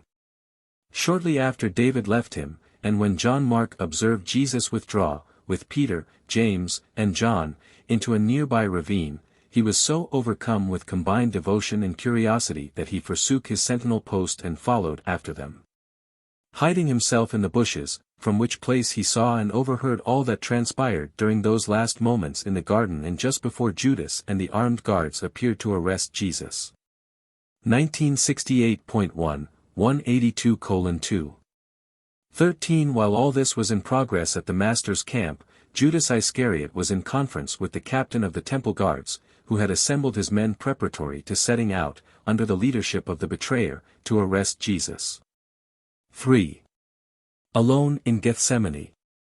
1968.2, 182:3.1 After all was still and quiet about the camp, Jesus, taking Peter, James, and John, went a short way up a nearby ravine where he had often before gone to pray in commune. The 3 apostles could not help recognizing that he was grievously oppressed.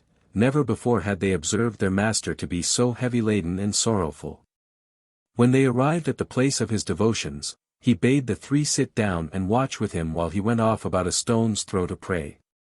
And when he had fallen down on his face, he prayed, "My Father, I came into this world to do your will, and so have I. I know that the hour has come to lay down this life in the flesh, and I do not shrink therefrom, but I would know that it is your will that I drink this cup. Send me the assurance that I will please you in my death even as I have in my life." 1968.3, 182:3.2 The Master remained in a prayerful attitude for a few moments, and then, going over to the 3 apostles, he found them sound asleep, for their eyes were heavy and they could not remain awake. As Jesus awoke them, he said, "What? Can you not watch with me even for 1 hour? Cannot you see that my soul is exceedingly sorrowful, even to death, and that I crave your companionship?"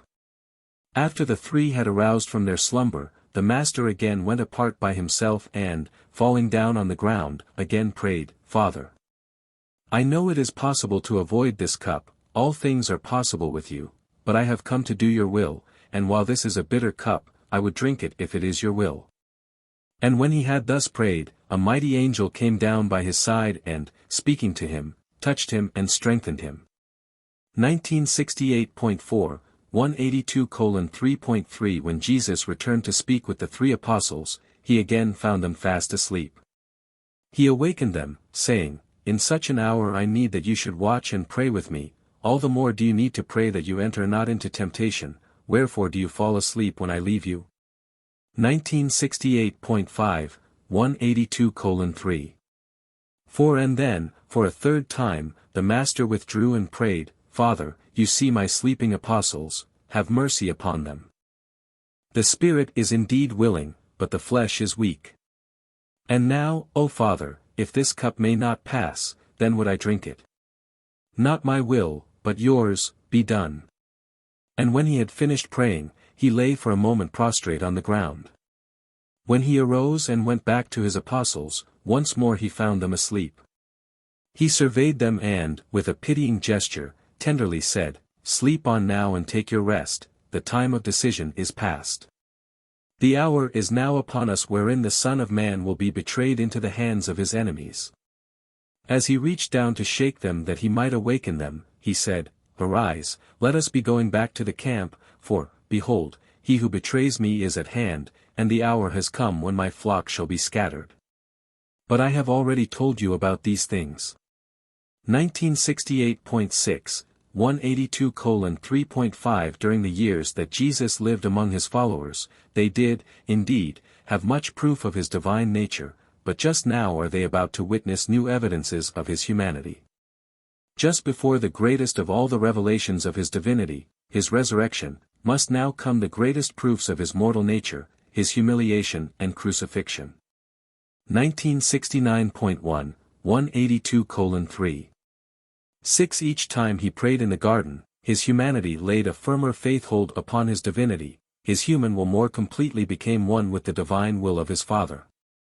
Among other words spoken to him by the mighty angel was the message that the Father desired his Son to finish his earth bestowal by passing through the creature experience of death just as all mortal creatures must experience material dissolution in passing from the existence of time into the progression of eternity. 1969.2, 182:3.7 Earlier in the evening it had not seemed so difficult to drink the cup, but as the human Jesus bade farewell to his apostles and sent them to their rest, the trial grew more appalling. Jesus experienced that natural ebb and flow of feeling which is common to all human experience, and just now he was weary from work, exhausted from the long hours of strenuous labor and painful anxiety concerning the safety of his apostles. While no mortal can presume to understand the thoughts and feelings of the incarnate Son of God at such a time as this, we know that he endured great anguish and suffered untold sorrow, for the perspiration rolled off his face in great drops. He was at last convinced that the Father intended to allow natural events to take their course. He was fully determined to employ none of his sovereign power as the supreme head of a universe to save himself. 1969.3, 182:3. 8. The assembled hosts of a vast creation are now hovered over this scene under the transient joint command of Gabriel and the personalized adjuster of Jesus. The division commanders of these armies of heaven have repeatedly been warned not to interfere with these transactions on earth unless Jesus himself should order them to intervene. 1969.4, 182:3. 9. The experience of parting with the apostles was a great strain on the human heart of Jesus. This sorrow of love bore down on him and made it more difficult to face such a death as he well knew awaited him. He realized how weak and how ignorant his apostles were, and he dreaded to leave them. He well knew that the time of his departure had come, but his human heart longed to find out whether there might not possibly be some legitimate avenue of escape from this terrible plight of suffering and sorrow. And when it had thus sought escape, and failed, it was willing to drink the cup. The divine mind of Michael knew he had done his best for the 12 apostles. But the human heart of Jesus wished that more might have been done for them before they should be left alone in the world. Jesus' heart was being crushed. He truly loved his brethren. He was isolated from his family in the flesh. One of his chosen associates was betraying him. His father Joseph's people had rejected him and thereby sealed their doom as a people with a special mission on earth. His soul was tortured by baffled love and rejected mercy. It was just one of those awful human moments when everything seems to bear down with crushing cruelty and terrible agony. 1969.5, 182:3. 10. Jesus' humanity was not insensible to this situation of private loneliness, public shame, and the appearance of the failure of his cause. All these sentiments bore down on him with indescribable heaviness. In this great sorrow his mind went back to the days of his childhood in Nazareth and to his early work in Galilee. At the time of this great trial there came up in his mind many of those pleasant scenes of his earthly ministry.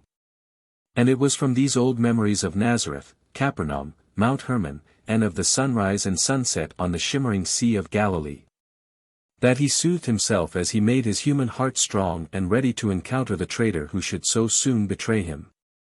1970.1, 182:3.11 Before Judas and the soldiers arrived, the Master had fully regained his customary poise, the Spirit had triumphed over the flesh, faith had asserted itself over all human tendencies to fear or entertain doubt.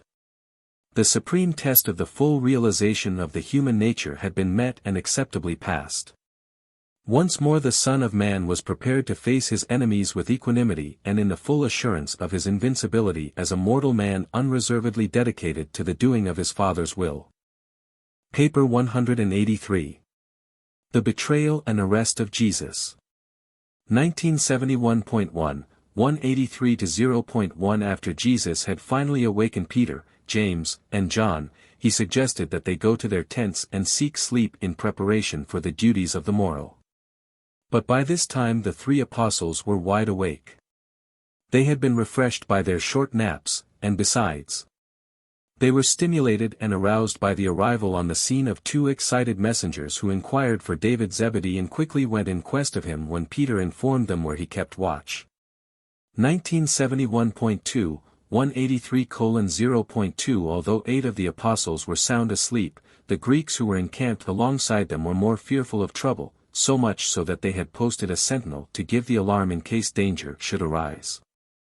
When these 2 messengers hurried into camp, the Greek sentinel proceeded to arouse all of his fellow countrymen, who streamed forth from their tents, fully dressed and fully armed. All the camp was now aroused except the 8 apostles. Peter desired to call his associates, but Jesus definitely forbade him. The Master mildly admonished them all to return to their tents, but they were reluctant to comply with his suggestion. 1971.3, 183:0. 3. Failing to disperse his followers, the Master left them and walked down toward the olive press near the entrance to Gethsemane Park. Although the 3 apostles, the Greeks, and the other members of the camp hesitated immediately to follow him, John Mark hastened around through the olive trees and secreted himself in a small shed near the olive press. Jesus withdrew from the camp and from his friends in order that his apprehenders, when they arrived, might arrest him without disturbing his apostles. The Master feared to have his apostles awake and present at the time of his arrest lest the spectacle of Judas's betraying him should so arouse their animosity that they would offer resistance to the soldiers and would be taken into custody with him. He feared that, if they should be arrested with him, they might also perish with him. 1971.4, 183:0.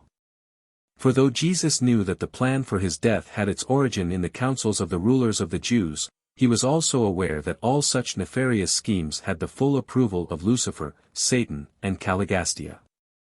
And he well knew that these rebels of the realms would also be pleased to see all of the apostles destroyed with him. 1971.5, 183:0. 5. Jesus sat down, alone, on the olive press, where he awaited the coming of the betrayer, and he was seen at this time only by John Mark and an innumerable host of celestial observers. 1. The Father's Will. 1971.6, 183:1. 1. There is great danger of misunderstanding the meaning of numerous sayings and many events associated with the termination of the Master's career in the flesh. The cruel treatment of Jesus by the ignorant servants and the calloused soldiers, the unfair conduct of his trials, and the unfeeling attitude of the professed religious leaders, must not be confused with the fact that Jesus, in patiently submitting to all this suffering and humiliation, was truly doing the will of the Father in paradise. It was, indeed and in truth, the will of the Father that his Son should drink to the full the cup of mortal experience, from birth to death. But the Father in heaven had nothing whatever to do with instigating the barbarous behavior of those supposedly civilized human beings who so brutally tortured the Master and so horribly heaped successive indignities upon his non-resisting person. These inhuman and shocking experiences which Jesus was called upon to endure in the final hours of his mortal life were not in any sense a part of the divine will of the Father, which his human nature had so triumphantly pledged to carry out at the time of the final surrender of man to God, as signified in the threefold prayer which he indited in the garden while his weary apostles slept the sleep of physical exhaustion. 1972.1, 183:1.2. The Father in heaven desired the bestowal Son to finish his earth career naturally, just as all mortals must finish up their lives on earth and in the flesh. Ordinary men and women cannot expect to have their last hours on earth and the supervening episode of death made easy by a special dispensation. Accordingly, Jesus elected to lay down his life in the flesh in the manner which was in keeping with the outworking of natural events. And he steadfastly refused to extricate himself from the cruel clutches of a wicked conspiracy of inhuman events which swept on with horrible certainty toward his unbelievable humiliation and ignominious death. And every bit of all this astounding manifestation of hatred and this unprecedented demonstration of cruelty was the work of evil men and wicked mortals. God in heaven did not will it, neither did the archenemies of Jesus dictate it, though they did much to ensure that unthinking and evil mortals would thus reject the bestowal Son. Even the father of sin turned his face away from the excruciating horror of the scene of the crucifixion. 2. Judas in the city. 1972.2, 183:2. 1. After Judas so abruptly left the table while eating the Last Supper, he went directly to the home of his cousin, and then did the two go straight to the captain of the temple guards. Judas requested the captain to assemble the guards and informed him that he was ready to lead them to Jesus. Judas having appeared on the scene a little before he was expected, there was some delay in getting started for the Mark home, where Judas expected to find Jesus still visiting with the apostles. The Master and the 11 left the home of Elijah Mark fully 15 minutes before the betrayer and the guards arrived. By the time the apprehenders reached the Mark home, Jesus and the 11 were well outside the walls of the city and on their way to the Olivet camp. 1972.3, 183:2. 2. Judas was much perturbed by this failure to find Jesus at the Mark residence and in the company of 11 men, only 2 of whom were armed for resistance. He happened to know that, in the afternoon when they had left camp, only Simon Peter and Simon Zelotes were girded with swords. Judas had hoped to take Jesus when the city was quiet, and when there was little chance of resistance. The betrayer feared that, if he waited for them to return to their camp, more than 60 of devoted disciples would be encountered, and he also knew that Simon Zelotes had an ample store of arms in his possession. Judas was becoming increasingly nervous as he meditated how the 11 loyal apostles would detest him, and he feared they would all seek to destroy him. He was not only disloyal, but he was a real coward at heart. 1973.1, 183:2. 3. When they failed to find Jesus in the upper chamber, Judas asked the captain of the guard to return to the temple. By this time the rulers had begun to assemble at the high priest's home preparatory to receiving Jesus, seeing that their bargain with the traitor called for Jesus' arrest by midnight of that day. Judas explained to his associates that they had missed Jesus at the Mark home, and that it would be necessary to go to Gethsemane to arrest him. The betrayer then went on to state that more than 60 devoted followers were encamped with him, and that they were all well armed. The rulers of the Jews reminded Judas that Jesus had always preached non-resistance, but Judas replied that they could not depend upon all Jesus' followers obeying such teaching. He really feared for himself and therefore made bold to ask for a company of 40 armed soldiers. Since the Jewish authorities had no such force of armed men under their jurisdiction, they went at once to the fortress of Antonia and requested the Roman commander to give them this guard. But when he learned that they intended to arrest Jesus, he promptly refused to accede to their request and referred them to his superior officer. In this way more than an hour was consumed in going from one authority to another until they finally were compelled to go to Pilate himself in order to obtain permission to employ the armed Roman guards. It was late when they arrived at Pilate's house, and he had retired to his private chambers with his wife. He hesitated to have anything to do with the enterprise, all the more so since his wife had asked him not to grant the request. But inasmuch as the presiding officer of the Jewish Sanhedrin was present and making personal request for this assistance, the governor thought it wise to grant the petition, thinking he could later on right any wrong they might be disposed to commit. 1973.2, 183:2.4 Accordingly, when Judas Iscariot started out from the temple, about half after 11 o'clock, he was accompanied by more than 60 persons, temple guards, Roman soldiers, and curious servants of the chief priests and rulers. 3. The Master's arrest. 1973.3, 183:3.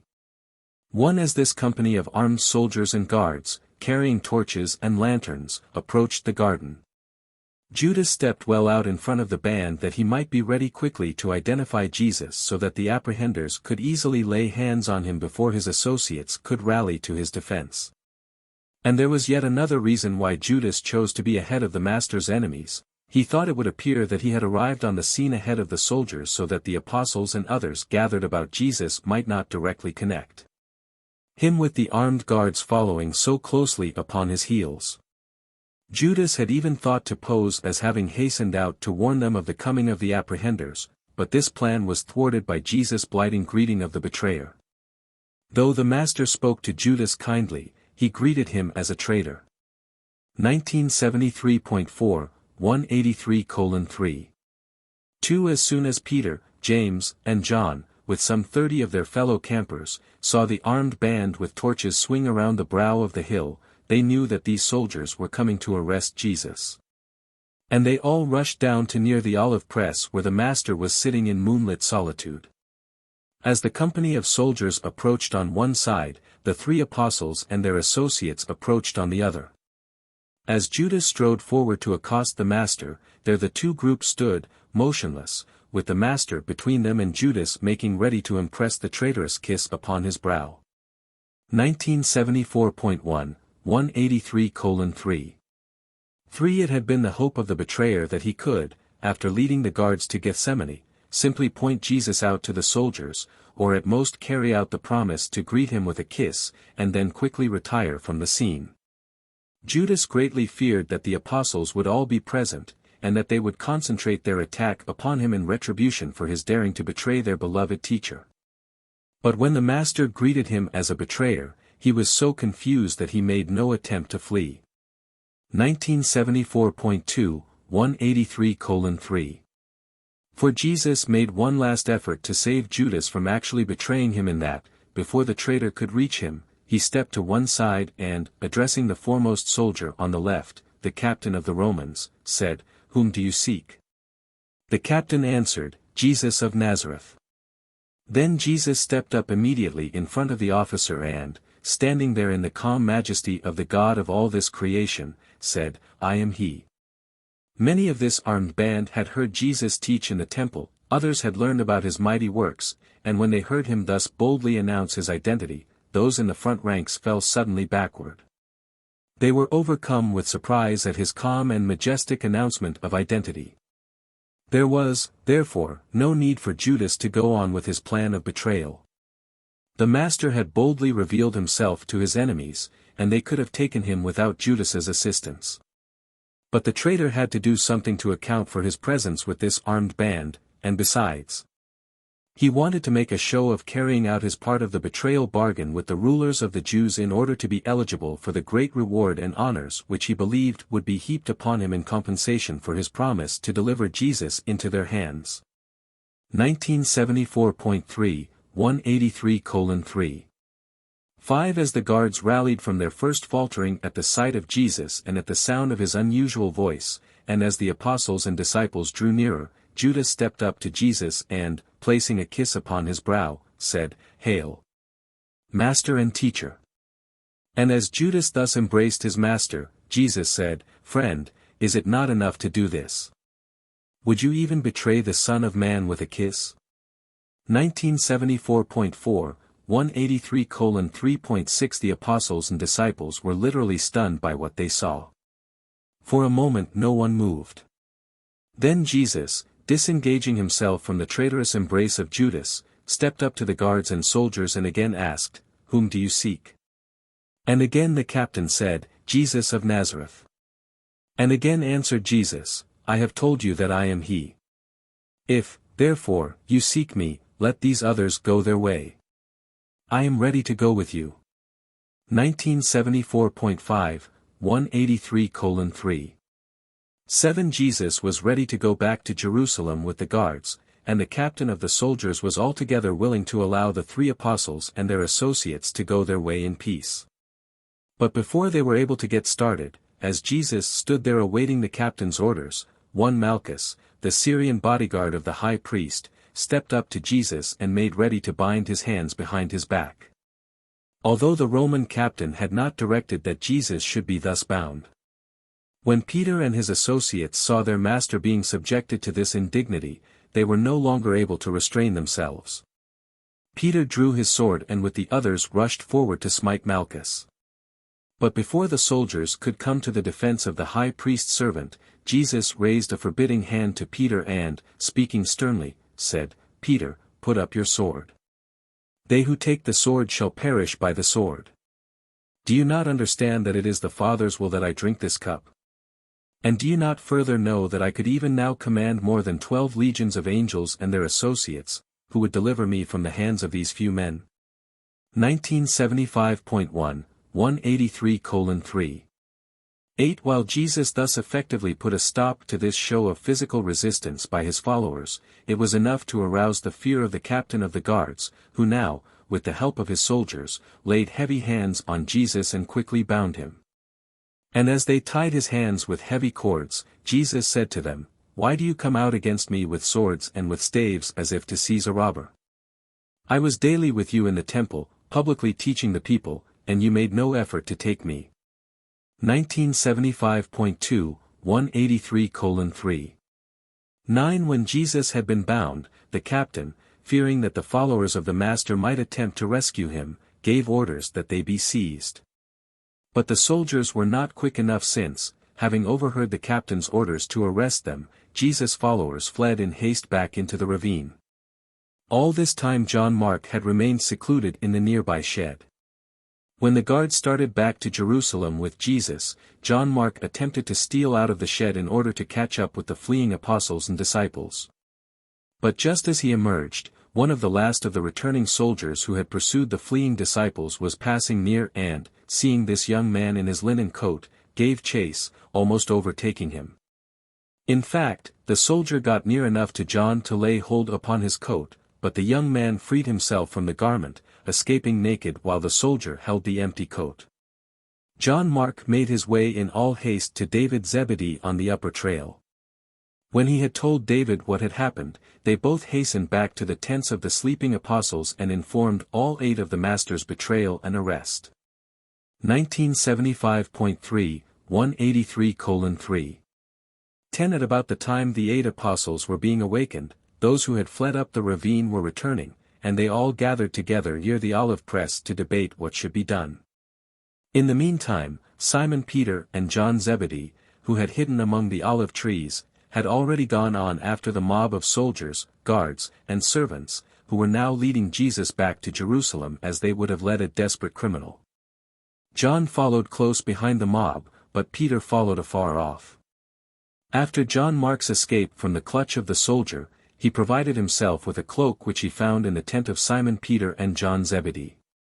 He suspected the guards were going to take Jesus to the home of Annas, the high priest emeritus, so he skirted around through the olive orchards and was there ahead of the mob, hiding near the entrance to the gate of the high priest's palace. 4. Discussion at the olive press. 1975.4, 183:4. 1. James Zebedee found himself separated from Simon Peter and his brother John, and so he now joined the other apostles and their fellow campers at the olive press to deliberate on what should be done in view of the Master's arrest. 1975.5, 183:4. 2. Andrew had been released from all responsibility in the group management of his fellow apostles. Accordingly, in this greatest of all crises in their lives, he was silent. After a short informal discussion, Simon Zelotes stood up on the stone wall of the olive press and, making an impassioned plea for loyalty to the Master and the cause of the kingdom, exhorted his fellow apostles and the other disciples to hasten on after the mob and effect the rescue of Jesus. The majority of the company would have been disposed to follow his aggressive leadership had it not been for the advice of Nathanael, who stood up the moment Simon had finished speaking and called their attention to Jesus' oft-repeated teachings regarding non-resistance. He further reminded them that Jesus had that very night instructed them that they should preserve their lives for the time when they should go forth into the world proclaiming the good news of the gospel of the heavenly kingdom. And Nathanael was encouraged in this stand by James Zebedee, who now told how Peter and others drew their swords to defend the Master against arrest, and that Jesus bade Simon Peter and his fellow swordsmen sheath their blades. Matthew and Philip also made speeches, but nothing definite came of this discussion until Thomas, calling their attention to the fact that Jesus had counseled Lazarus against exposing himself to death, pointed out that they could do nothing to save their Master inasmuch as he refused to allow his friends to defend him, and since he persisted in refraining from the use of his divine powers to frustrate his human enemies. Thomas persuaded them to scatter, every man for himself, with the understanding that David Zebedee would remain at the camp to maintain a clearinghouse and messenger headquarters for the group. By 2:30 that morning the camp was deserted, only David remained on hand with 3 or 4 messengers, the others having been dispatched to secure information as to where Jesus had been taken, and what was going to be done with him. 1976.1, 183:4.35 of the apostles, Nathanael, Matthew, Philip, and the twins, went into hiding at Bethpage in Bethany. Thomas, Andrew, James, and Simon Zelotes were hiding in the city. Simon Peter and John Zebedee followed along to the home of Annas. 1976.2, 183:4.4 Shortly after daybreak, Simon Peter wandered back to the Gethsemane camp, a dejected picture of deep despair. David sent him in charge of a messenger to join his brother, Andrew, who was at the home of Nicodemus in Jerusalem. 1976.3, 183:4. 5 Until the very end of the crucifixion, John Zebedee remained, as Jesus had directed him, always near at hand, and it was he who supplied David's messengers with information from hour to hour which they carried to David at the garden camp, and which was then relayed to the hiding apostles and to Jesus' family. 1976.4, 183:4.6 Surely, the shepherd is smitten and the sheep are scattered. While they all vaguely realize that Jesus has forewarned them of this very situation, they are too severely shocked by the Master's sudden disappearance to be able to use their minds normally. 1976.5, 183:4. 7 It was shortly after daylight and just after Peter had been sent to join his brother, that Jude, Jesus' brother in the flesh, arrived in the camp, almost breathless and in advance of the rest of Jesus' family, only to learn that the Master had already been placed under arrest. And he hastened back down the Jericho road to carry this information to his mother and to his brothers and sisters. David Zebedee sent word to Jesus' family, by Jude, to foregather at the house of Martha and Mary in Bethany and there await news which his messengers would regularly bring them. 1976.6, 183:4. 8 This was the situation during the last half of Thursday night and the early morning hours of Friday as regards the apostles, the chief disciples, and the earthly family of Jesus. And all these groups and individuals were kept in touch with each other by the messenger service which David Zebedee continued to operate from his headquarters at the Gethsemane camp.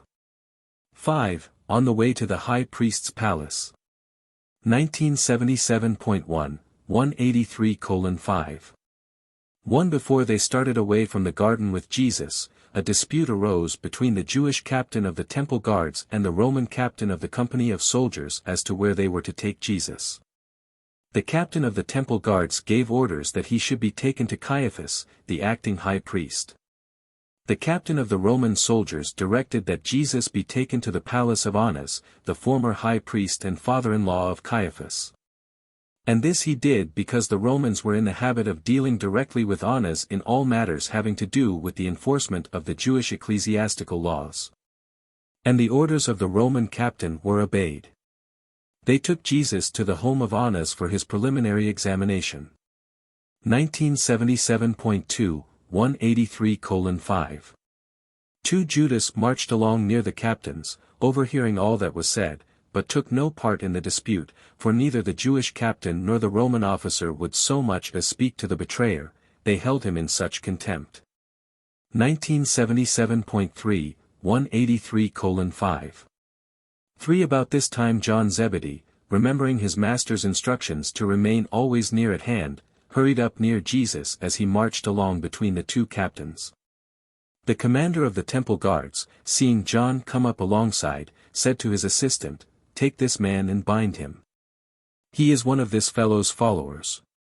But when the Roman captain heard this and, looking around, saw John, he gave orders that the apostle should come over by him, and that no man should molest him.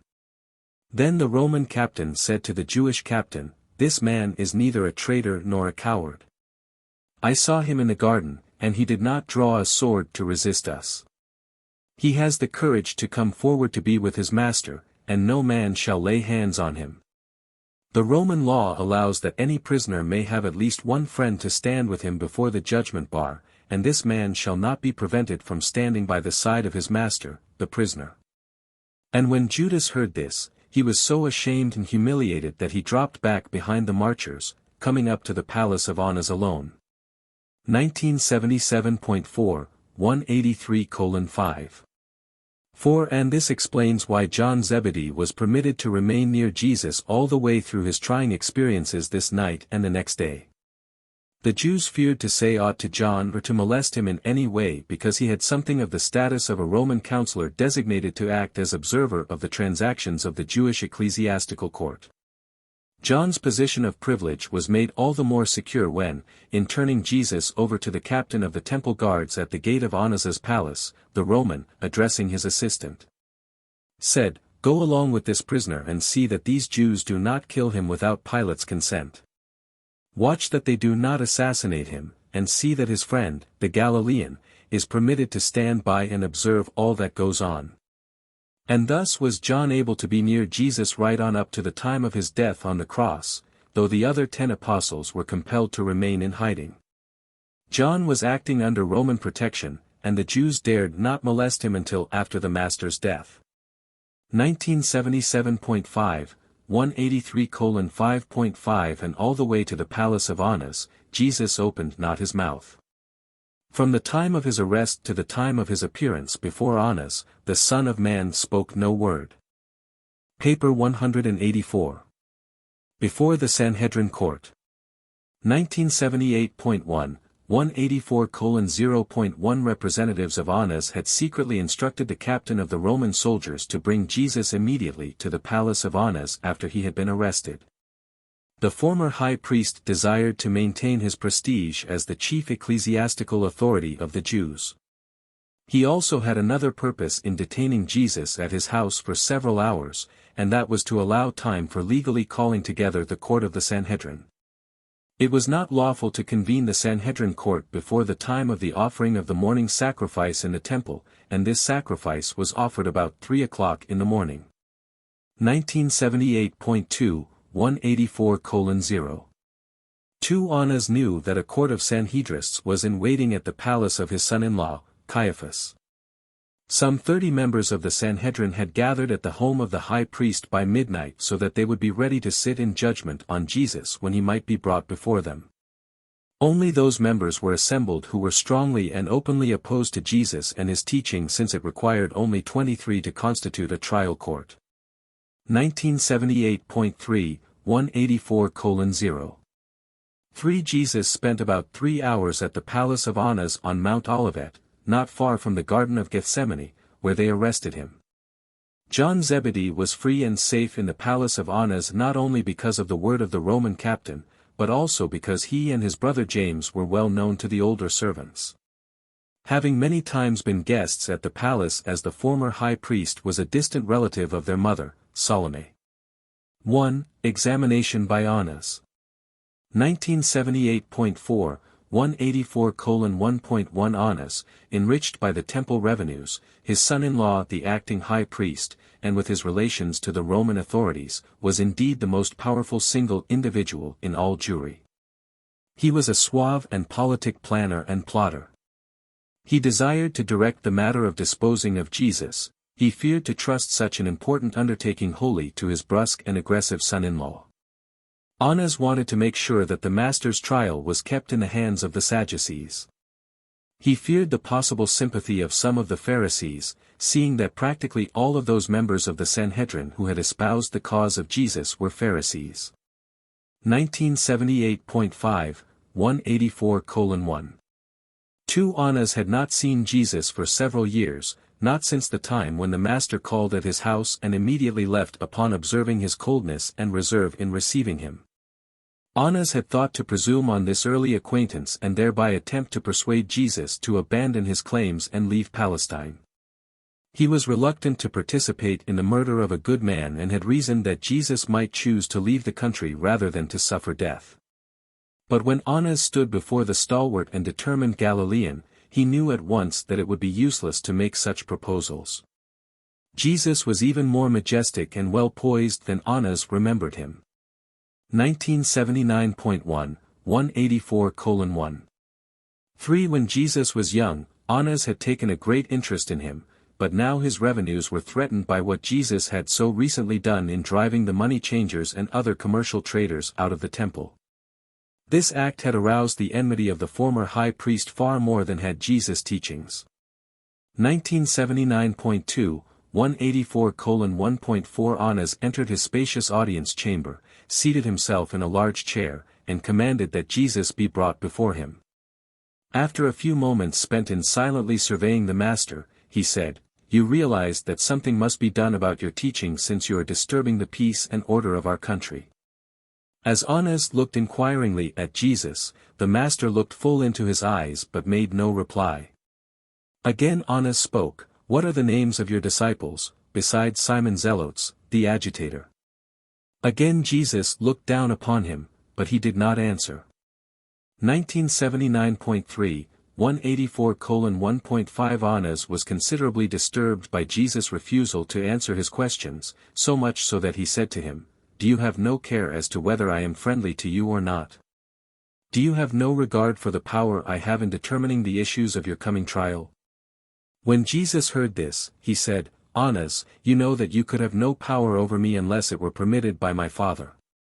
Some would destroy the Son of Man because they are ignorant, they know no better, but you, friend, know what you are doing. How can you, therefore, reject the light of God?" 1979.4, 184:1. 6. The kindly manner in which Jesus spoke to Annas almost bewildered him. But he had already determined in his mind that Jesus must either leave Palestine or die. So he summoned up his courage and asked, "Just what is it you are trying to teach the people? What do you claim to be?" Jesus answered, "You know full well that I have spoken openly to the world. I have taught in the synagogues and many times in the temple, where all the Jews and many of the Gentiles have heard me. In secret I have spoken nothing. Why, then, do you ask me about my teaching? Why do you not summon those who have heard me and inquire of them?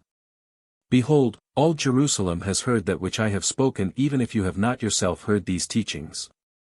But before Annas could make reply, the chief steward of the palace, who was standing near, struck Jesus in the face with his hand, saying, "How dare you answer the high priest with such words?" Annas spoke no words of rebuke to his steward, but Jesus addressed him, saying, "My friend, if I have spoken evil, bear witness against the evil, but if I have spoken the truth, why, then, should you smite me?" 1979.5, 184:1. 7. Although Annas regretted that his steward had struck Jesus, he was too proud to take notice of the matter. In his confusion he went into another room, leaving Jesus alone with the household attendants and the temple guards for almost an hour. 1979.6, 184:1.8 When he returned, going up to the master's side, he said, "Do you claim to be the Messiah, the deliverer of Israel?" Said Jesus, "Annas, you have known me from the times of my youth. You know that I claim to be nothing except that which my Father has appointed, and that I have been sent to all men, Gentile as well as Jew." Then said Annas, "I have been told that you have claimed to be the Messiah, is that true?" Jesus looked upon Annas but only replied, "So you have said." 1980.1, 184:1.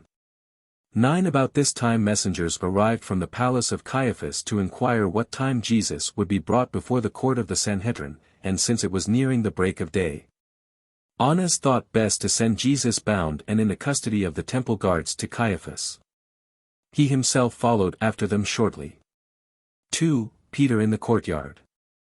1980.2, 184:2.1 As the band of guards and soldiers approached the entrance to the palace of Annas, John Zebedee was marching by the side of the captain of the Roman soldiers.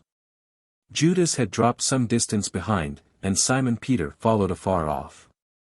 After John had entered the palace courtyard with Jesus and the guards, Judas came up to the gate but, seeing Jesus and John, went on over to the home of Caiaphas, where he knew the real trial of the Master would later take place. Soon after Judas had left, Simon Peter arrived, and as he stood before the gate, John saw him just as they were about to take Jesus into the palace. The portress who kept the gate knew John, and when he spoke to her, requesting that she let Peter in, she gladly assented. 1980.3, 184:2. 2 Peter, upon entering the courtyard, went over to the charcoal fire and sought to warm himself, for the night was chilly. He felt very much out of place here among the enemies of Jesus, and indeed he was out of place. The Master had not instructed him to keep near at hand as he had admonished John. Peter belonged with the other apostles, who had been specifically warned not to endanger their lives during these times of the trial and crucifixion of their Master. 1980.4, 184:2.3 Peter threw away his sword shortly before he came up to the palace gate so that he entered the courtyard of Annas unarmed. His mind was in a whirl of confusion, He could scarcely realize that Jesus had been arrested. He could not grasp the reality of the situation, that he was here in the courtyard of Annas, warming himself beside the servants of the high priest. He wondered what the other apostles were doing and, in turning over in his mind as to how John came to be admitted to the palace, concluded that it was because he was known to the servants, since he had bidden the gatekeeper admit him. 1980. 5. 184:2.4 Shortly after the portress let Peter in, and while he was warming himself by the fire, she went over to him and mischievously said, "Are you not also one of this man's disciples?" Now Peter should not have been surprised at this recognition, for it was John who had requested that the girl let him pass through the palace gates. But he was in such a tense nervous state that this identification as a disciple threw him off his balance, and with only one thought uppermost in his mind, the thought of escaping with his life, he promptly answered the maid's question by saying, "I am not." 1980.6, 184:2.5 Very soon another servant came up to Peter and asked, "Did I not see you in the garden when they arrested this fellow? Are you not also one of his followers?" Peter was now thoroughly alarmed. He saw no way of safely escaping from these accusers, so he vehemently denied all connection with Jesus, saying, "I know not this man, neither am I one of his followers." 1980.7, 184:2. 6 About this time the portress of the gate drew Peter to one side and said, "I am sure you are a disciple of this Jesus, not only because one of his followers bade me let you in the courtyard. But my sister here has seen you in the temple with this man. Why do you deny this?" When Peter heard the maid accuse him, he denied all knowledge of Jesus with much cursing and swearing, again saying, "I am not this man's follower, I do not even know him, I never heard of him before." 1981.1, 184:2. 7 Peter left the fireside for a time while he walked about the courtyard. He would have liked to have escaped, but he feared to attract attention to himself. Getting cold, he returned to the fireside, and one of the men standing near him said, "Surely you are one of this man's disciples. This Jesus is a Galilean, and your speech betrays you, for you also speak as a Galilean." And again Peter denied all connection with his master. 1981.2, 184:2.8 Peter was so perturbed that he sought to escape contact with his accusers by going away from the fire and remaining by himself on the porch. After more than an hour of this isolation, the gatekeeper and her sister chanced to meet him, and both of them again teasingly charged him with being a follower of Jesus.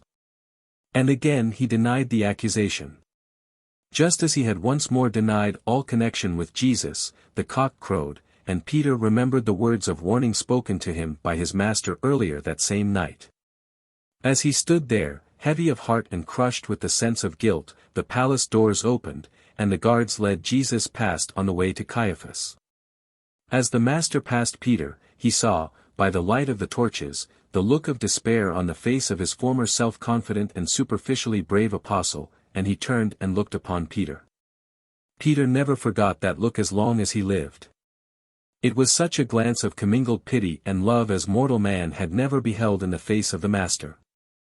1981.3, 184:2.9 After Jesus and the guards passed out of the palace gates, Peter followed them, but only for a short distance. He could not go farther. He sat down by the side of the road and wept bitterly. And when he had shed these tears of agony, he turned his steps back toward the camp, hoping to find his brother, Andrew. On arriving at the camp, he found only David Zebedee, who sent a messenger to direct him to where his brother had gone to hide in Jerusalem. 1981.4, 184:2. 10 Peter's entire experience occurred in the courtyard of the palace of Annas on Mount Olivet. He did not follow Jesus to the palace of the high priest, Caiaphas. That Peter was brought to the realization that he had repeatedly denied his master by the crowing of a cock indicates that this all occurred outside of Jerusalem, since it was against the law to keep poultry within the city proper. 1981.5, 184:2. 11 Until the crowing of the cock brought Peter to his better senses, he had only thought, as he walked up and down the porch to keep warm, how cleverly he had eluded the accusations of the servants. and how he had frustrated their purpose to identify him with Jesus. For the time being, he had only considered that these servants had no moral or legal right thus to question him. And he really congratulated himself over the manner in which he thought he had avoided being identified and possibly subjected to arrest and imprisonment. Not until the cock crowed did it occur to Peter that he had denied his master. Not until Jesus looked upon him, did he realize that he had failed to live up to his privileges as an ambassador of the kingdom. 1981.6, 184:2. 12 Having taken the first step along the path of compromise and least resistance, there was nothing apparent to Peter but to go on with the course of conduct decided upon. It requires a great and noble character, having started out wrong, to turn about and go right. All too often one's own mind tends to justify continuance in the path of error when once it is entered upon. 1982.1, 184:2. 13 Peter never fully believed that he could be forgiven until he met his master after the resurrection and saw that he was received just as before the experiences of this tragic night of the denials. 3. Before the court of Sanhedrists. 1982. 2. 184:3.1 It was about 3:30 this Friday morning when the chief priest, Caiaphas, called the Sanhedrin court of inquiry to order and asked that Jesus be brought before them for his formal trial. On 3 previous occasions the Sanhedrin, by a large majority vote, had decreed the death of Jesus, had decided that he was worthy of death on informal charges of lawbreaking, blasphemy, and flouting the traditions of the fathers of Israel. 1982.3, 184:3.2 This was not a regularly called meeting of the Sanhedrin and was not held in the usual place, the chamber of hewn stone in the temple. This was a special trial court of some 30 Sanhedrists and was convened in the palace of the high priest. John Zebedee was present with Jesus throughout this so-called trial. 1982.4, 184:3. 3 How these chief priests, scribes, Sadducees, and some of the Pharisees flattered themselves that Jesus, the disturber of their position and the challenger of their authority, was now securely in their hands. And they were resolved that he should never live to escape their vengeful clutches. 1982.5, 184:3. For ordinarily, the Jews, when trying a man on a capital charge, proceeded with great caution and provided every safeguard of fairness in the selection of witnesses and the entire conduct of the trial. But on this occasion, Caiaphas was more of a prosecutor than an unbiased judge. 1982.6, 184:3.5 Jesus appeared before this court clothed in his usual garments and with his hands bound together behind his back. The entire court was startled and somewhat confused by his majestic appearance. Never had they gazed upon such a prisoner nor witnessed such composure in a man on trial for his life. 1982.7, 184:3. 6 The Jewish law required that at least 2 witnesses must agree upon any point before a charge could be laid against the prisoner. Judas could not be used as a witness against Jesus because the Jewish law specifically forbade the testimony of a traitor. More than a score of false witnesses were on hand to testify against Jesus, but their testimony was so contradictory and so evidently trumped up that the Sanhedrists themselves were very much ashamed of the performance. Jesus stood there, looking down benignly upon these perjurers, and his very countenance disconcerted the lying witnesses. Throughout all this false testimony the Master never said a word, he made no reply to their many false accusations. 1982. 8, 184:3. 7 The first time any 2 of their witnesses approached even the semblance of an agreement was when 2 men testified that they had heard Jesus say in the course of one of his temple discourses that he would destroy this temple made with hands and in 3 days make another temple without hands. That was not exactly what Jesus said, regardless of the fact that he pointed to his own body when he made the remark referred to. 1982.9, 184:3.8 Although the high priest shouted at Jesus, "Do you not answer any of these charges?" Jesus opened not his mouth. He stood there in silence while all of these false witnesses gave their testimony. Hatred, fanaticism, and unscrupulous exaggeration so characterized the words of these perjurers that their testimony fell in its own entanglements. The very best refutation of their false accusations was the Master's calm and majestic silence. 1983.1, 184:3.9 Shortly after the beginning of the testimony of the false witnesses, Annas arrived and took his seat beside Caiaphas. Annas now arose and argued that this threat of Jesus to destroy the temple was sufficient to warrant 3 charges against him. 1983.2, 184:3.101. That he was a dangerous traducer of the people. That he taught them impossible things and otherwise deceived them. 1983.3, 184:3.11.2. That he was a fanatical revolutionist in that he advocated laying violent hands on the sacred temple, else how could he destroy it? 1983.4, 184:3.12.3. That he taught magic inasmuch as he promised to build a new temple, and that without hands.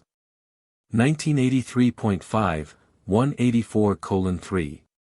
13 Already had the full Sanhedrin agreed that Jesus was guilty of death-deserving transgressions of the Jewish laws. But they were now more concerned with developing charges regarding his conduct and teachings which would justify Pilate in pronouncing the death sentence upon their prisoner. They knew that they must secure the consent of the Roman governor before Jesus could legally be put to death.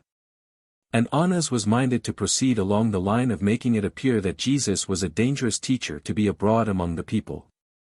1983.6, 184:3.14 But Caiaphas could not longer endure the sight of the Master standing there in perfect composure and unbroken silence. He thought he knew at least one way in which the prisoner might be induced to speak.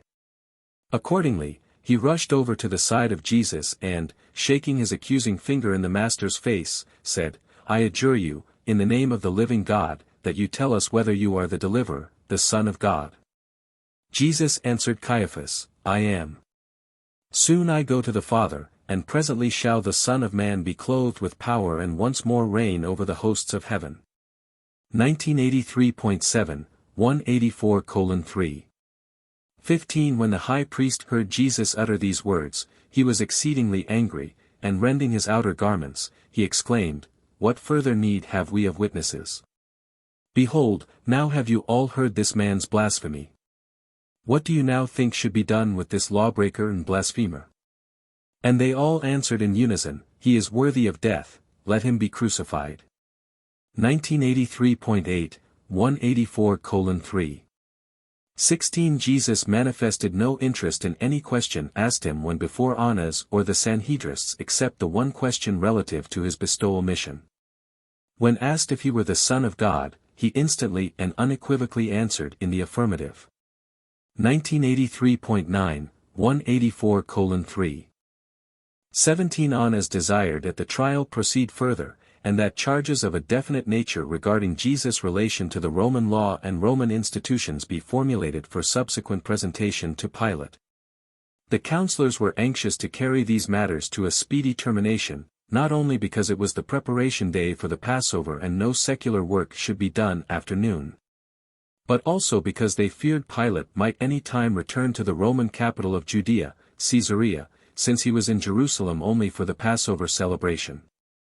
1983.10, 184:3.18 But Annas did not succeed in keeping control of the court. After Jesus had so unexpectedly answered Caiaphas, the high priest stepped forward and smote him in the face with his hand. Annas was truly shocked as the other members of the court, in passing out of the room, spit in Jesus' face, and many of them mockingly slapped him with the palms of their hands. And thus in disorder and with such unheard of confusion this first session of the Sanhedrin's trial of Jesus ended at 4:30. 1984.1, 184:3. 1930 Prejudiced and tradition-blinded false judges, with their false witnesses, are presuming to sit in judgment on the righteous Creator of a universe. And these impassioned accusers are exasperated by the majestic silence and superb bearing of this God-man. His silence is terrible to endure, his speech is fearlessly defiant. He is unmoved by their threats and undaunted by their assaults. Man sits in judgment on God, but even then he loves them and would save them if he could. 4. The Hour of Humiliation. 1984.2, 184:4. 1. The Jewish law required that, in the matter of passing the death sentence, there should be 2 sessions of the court. This second session was to be held on the day following the first, and the intervening time was to be spent in fasting and mourning by the members of the court. But these men could not await the next day for the confirmation of their decision that Jesus must die. They waited only 1 hour. In the meantime Jesus was left in the audience chamber in the custody of the temple guards, who, with the servants of the high priest, amused themselves by heaping every sort of indignity upon the Son of Man. They mocked him, spit upon him, and cruelly buffeted him. They would strike him in the face with a rod and then say, "Prophesy to us, you the deliverer, who it was that struck you." And thus they went on for 1 full hour, reviling and mistreating this unresisting man of Galilee. 1984.3, 184:4. 2. During this tragic hour of suffering and mock trials before the ignorant and unfeeling guards and servants, John Zebedee waited in lonely terror in an adjoining room. When these abuses first started, Jesus indicated to John, by a nod of his head, that he should retire. The Master well knew that, if he permitted his apostle to remain in the room to witness these indignities, John's resentment would be so aroused as to produce such an outbreak of protesting indignation as would probably result in his death. 1984. 4. 184:4.3 Throughout this awful hour Jesus uttered no word.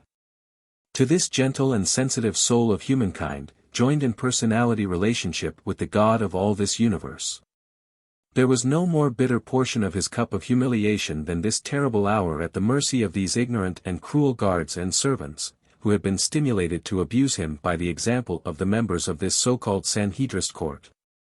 1984.5, 184:4. For the human heart cannot possibly conceive of the shudder of indignation that swept out over a vast universe as the celestial intelligences witnessed this sight of their beloved sovereign submitting himself to the will of his ignorant and misguided creatures on the sin-darkened sphere of unfortunate Urantia. 1984.6, 184:4.5 What is this trait of the animal in man which leads him to want to insult and physically assault that which he cannot spiritually attain or intellectually achieve? In the half-civilized man there still lurks an evil brutality which seeks to vent itself upon those who are superior in wisdom and spiritual attainment. Witness the evil coarseness and the brutal ferocity of these supposedly civilized men as they derived a certain form of animal pleasure from this physical attack upon the unresisting Son of Man. As these insults, taunts, and blows fell upon Jesus, he was undefending but not defenseless. Jesus was not vanquished, merely uncontending in the material sense. 1985.1, 184:4. 6. These are the moments of the Master's greatest victories in all his long and eventful career as Maker, Upholder, and Savior of a vast and far-flung universe. Having lived to the full a life of revealing God to man, Jesus is now engaged in making a new and unprecedented revelation of man to God. Jesus is now revealing to the worlds the final triumph over all fears of creature personality isolation. The Son of Man has finally achieved the realization of identity as the Son of God. Jesus does not hesitate to assert that he and the Father are one. And on the basis of the fact and truth of that supreme and supernal experience, he admonishes every kingdom believer to become one with him even as he and his Father are one. The living experience in the religion of Jesus thus becomes the sure and certain technique whereby the spiritually isolated and cosmically lonely mortals of earth are enabled to escape personality isolation, with all its consequences of fear and associated feelings of helplessness. In the fraternal realities of the kingdom of heaven the faith sons of God find final deliverance from the isolation of the self, both personal and planetary. The God-knowing believer increasingly experiences the ecstasy and grandeur of spiritual socialization on a universe scale, citizenship on high in association with the eternal realization of the divine destiny of perfection attainment. 5. The second meeting of the court. 1985.2, 184:5.1 At 5:30 o'clock the court reassembled, and Jesus was led into the adjoining room, where John was waiting.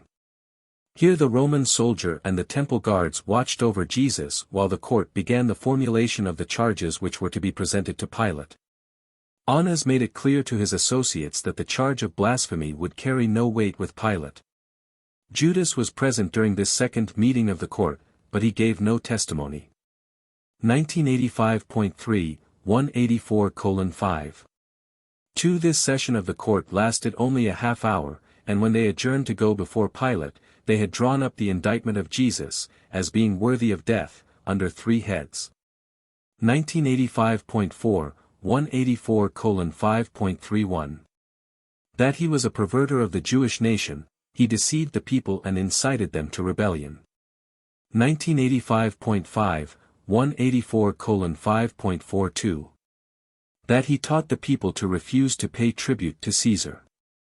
1985.6, 184:5.53. That, by claiming to be a king and the founder of a new sort of kingdom, he incited treason against the emperor. 1985.7, 184:5.6 This entire procedure was irregular and wholly contrary to the Jewish laws. No 2 witnesses had agreed on any matter except those who testified regarding Jesus' statement about destroying the temple and raising it again in 3 days. And even concerning that point, no witnesses spoke for the defense, and neither was Jesus asked to explain his intended meaning. 1985.8, 184:5. 7 The only point the court could have consistently judged him on was that of blasphemy, and that would have rested entirely on his own testimony. Even concerning blasphemy, they failed to cast a formal ballot for the death sentence. 1985.9, 184:5. 8 And now they presumed to formulate 3 charges, with which to go before Pilate, on which no witnesses had been heard, and which were agreed upon while the accused prisoner was absent. When this was done, 3 of the Pharisees took their leave.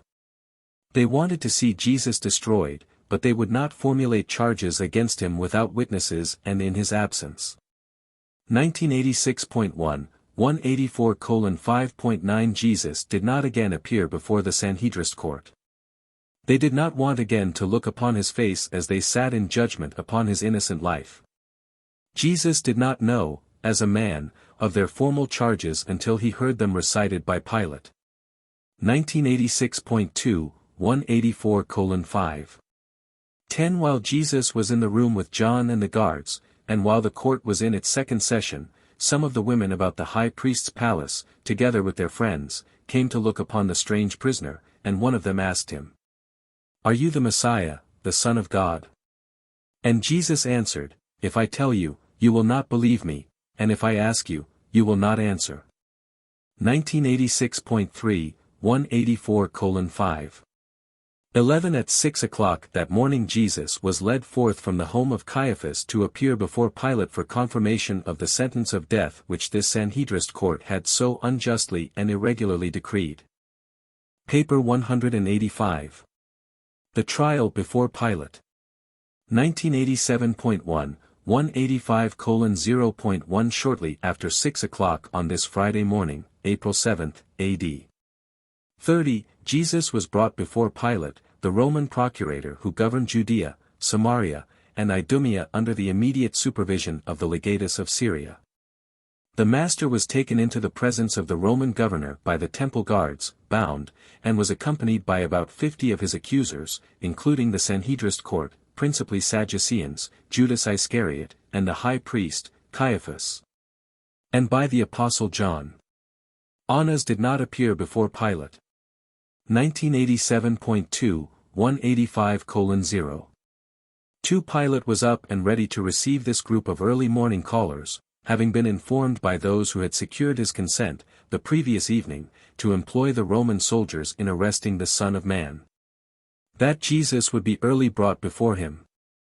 This trial was arranged to take place in front of the Praetorium, an addition to the fortress of Antonia, where Pilate and his wife made their headquarters when stopping in Jerusalem. 1987.3, 185:0. 3. Though Pilate conducted much of Jesus' examination within the praetorium halls, the public trial was held outside on the steps leading up to the main entrance. This was a concession to the Jews, who refused to enter any Gentile building where leaven might be used on this day of preparation for the Passover. Such conduct would not only render them ceremonially unclean and thereby debar them from partaking of the afternoon feast of Thanksgiving but would also necessitate their subjection to purification ceremonies after sundown, before they would be eligible to partake of the Passover supper. 1987.4, 185:0.4. Although these Jews were not at all bothered in conscience as they intrigued to effect the judicial murder of Jesus, they were nonetheless scrupulous regarding all these matters of ceremonial cleanness and traditional regularity. And these Jews have not been the only ones to fail in the recognition of high and holy obligations of a divine nature while giving meticulous attention to things of trifling importance to human welfare in both time and eternity. 1. Pontius Pilate. 1987.5, 185:1.1. If Pontius Pilate had not been a reasonably good governor of the minor provinces, Tiberius would hardly have suffered him to remain as procurator of Judea for 10 years. Although he was a fairly good administrator, he was a moral coward. He was not a big enough man to comprehend the nature of his task as governor of the Jews. He failed to grasp the fact that these Hebrews had a real religion, a faith for which they were willing to die, and that millions upon millions of them, scattered here and there throughout the empire, looked to Jerusalem as the shrine of their faith and held the Sanhedrin in respect as the highest tribunal on earth. 1988.1, 185:1.2. Pilate did not love the Jews, and this deep-seated hatred early began to manifest itself. Of all the Roman provinces, none was more difficult to govern than Judea.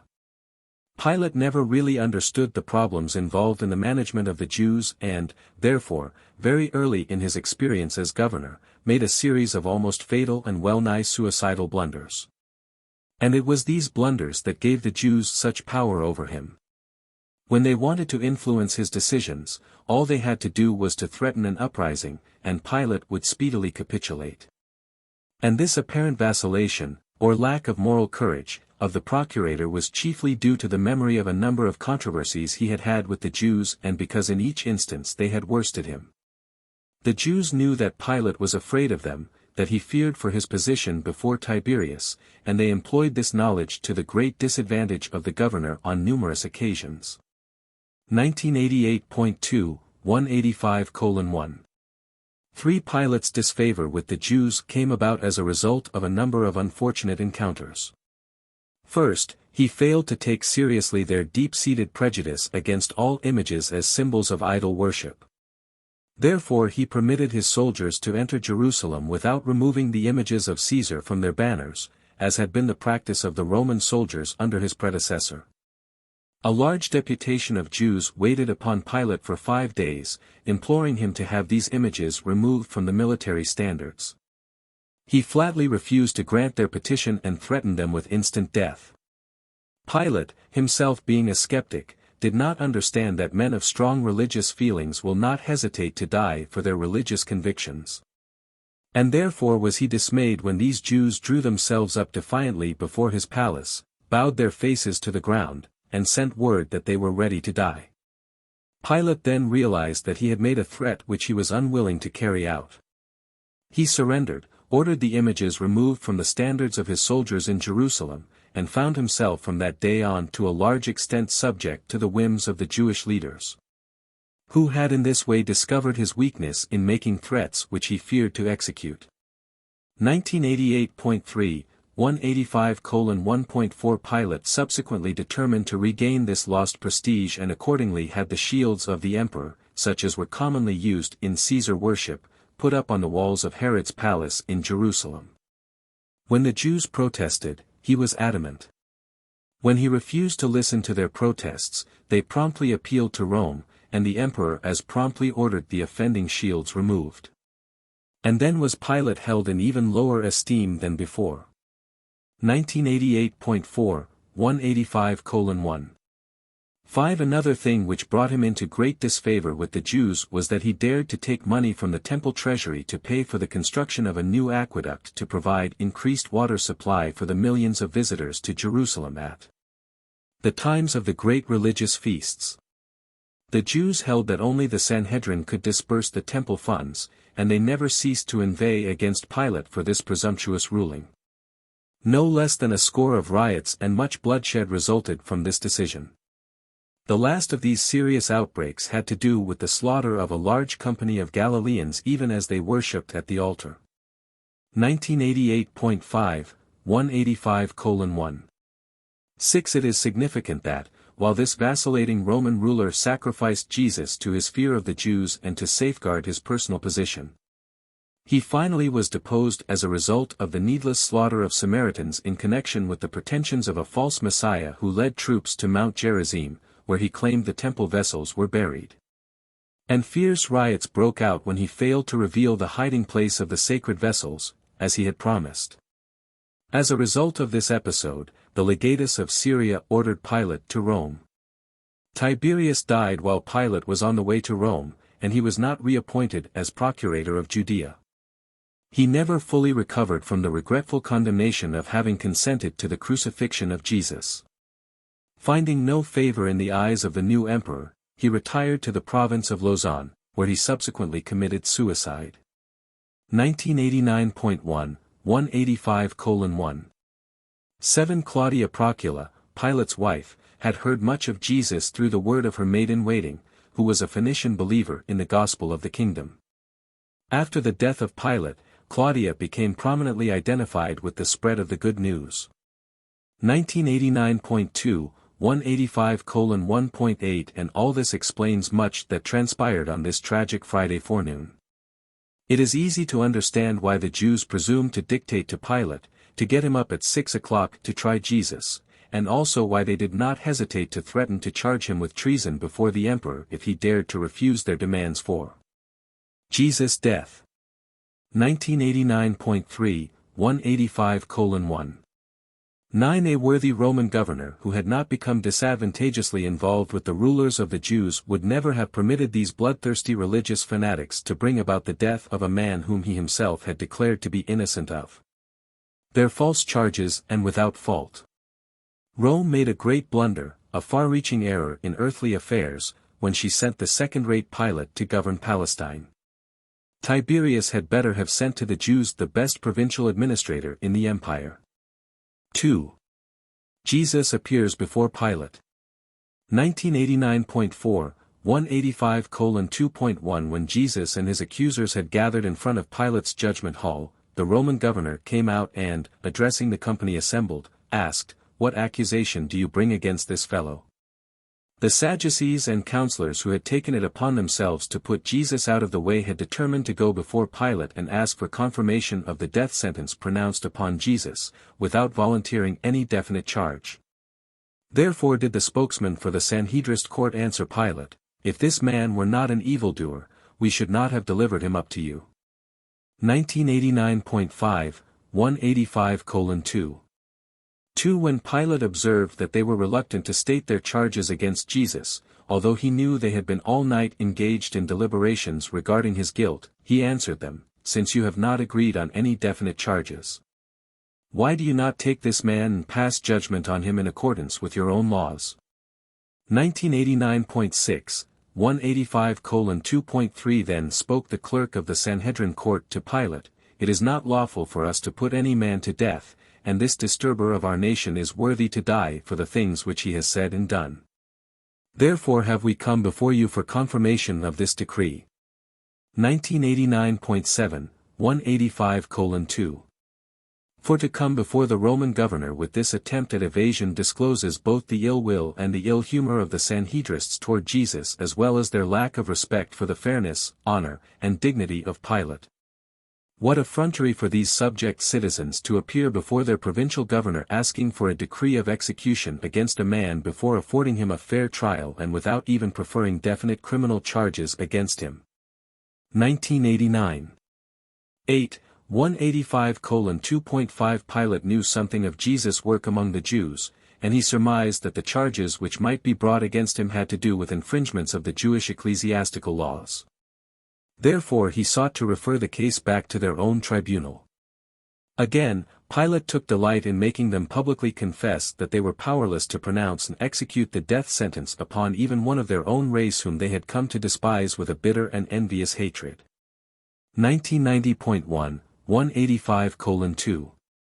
6. It was a few hours previously, shortly before midnight and after he had granted permission to use Roman soldiers in effecting the secret arrest of Jesus, that Pilate had heard further concerning Jesus and his teaching from his wife, Claudia, who was a partial convert to Judaism, and who later on became a full-fledged believer in Jesus' gospel. 1990.2, 185:2.7. Pilate would have liked to postpone this hearing, but he saw the Jewish leaders were determined to proceed with the case. He knew that this was not only the forenoon of preparation for the Passover, but that this day, being Friday, was also the preparation day for the Jewish Sabbath of rest and worship. 1990.3, 185:2. 8. Pilate, being keenly sensitive to the disrespectful manner of the approach of these Jews, was not willing to comply with their demands that Jesus be sentenced to death without a trial. When, therefore, he had waited a few moments for them to present their charges against the prisoner, he turned to them and said, "I will not sentence this man to death without a trial. Neither will I consent to examine him until you have presented your charges against him in writing." 1990.4, 185:2. 9. When the high priest and the others heard Pilate say this, they signaled to the clerk of the court, who then handed to Pilate the written charges against Jesus. And these charges were 1990.5, 185:2. 10. We find in the Sanhedrin tribunal that this man is an evildoer and a disturber of our nation in that he is guilty of 1990.6, 185:2.11, 1. Perverting our nation and stirring up our people to rebellion. 1990.7, 185:2.12, 2. Forbidding the people to pay tribute to Caesar. 1990.8, 185:2.13, 3. Calling himself the King of the Jews and teaching the founding of a new kingdom. 1990.9, 185:2. 14. Jesus had not been regularly tried nor legally convicted on any of these charges. He did not even hear these charges when first stated, but Pilate had him brought from the praetorium, where he was in the keeping of the guards, and he insisted that these charges be repeated in Jesus' hearing. 1990.10, 185:2. 15. When Jesus heard these accusations, he well knew that he had not been heard on these matters before the Jewish court, and so did John Zebedee and his accusers, but he made no reply to their false charges. Even when Pilate bade him answer his accusers, he opened not his mouth. Pilate was so astonished at the unfairness of the whole proceeding and so impressed by Jesus' silent and masterly bearing that he decided to take the prisoner inside the hall and examine him privately. 1990.11, 185:2. 16. Pilate was confused in mind, fearful of the Jews in his heart, and mightily stirred in his spirit by the spectacle of Jesus standing there in majesty before his bloodthirsty accusers and gazing down on them, not in silent contempt, but with an expression of genuine pity and sorrowful affection. 3. The private examination by Pilate. 1991.1, 185:3.1. Pilate took Jesus and John Zebedee into a private chamber, leaving the guards outside in the hall, and requesting the prisoner to sit down. He sat down by his side and asked several questions. Pilate began his talk with Jesus by assuring him that he did not believe the first count against him, that he was a perverter of the nation and an inciter to rebellion. Then he asked, "Did you ever teach that tribute should be refused Caesar?" Jesus, pointing to John, said, "Ask him or any other man who has heard my teaching." Then Pilate questioned John about this matter of tribute, and John testified concerning his master's teaching and explained that Jesus and his apostles paid taxes both to Caesar and to the temple.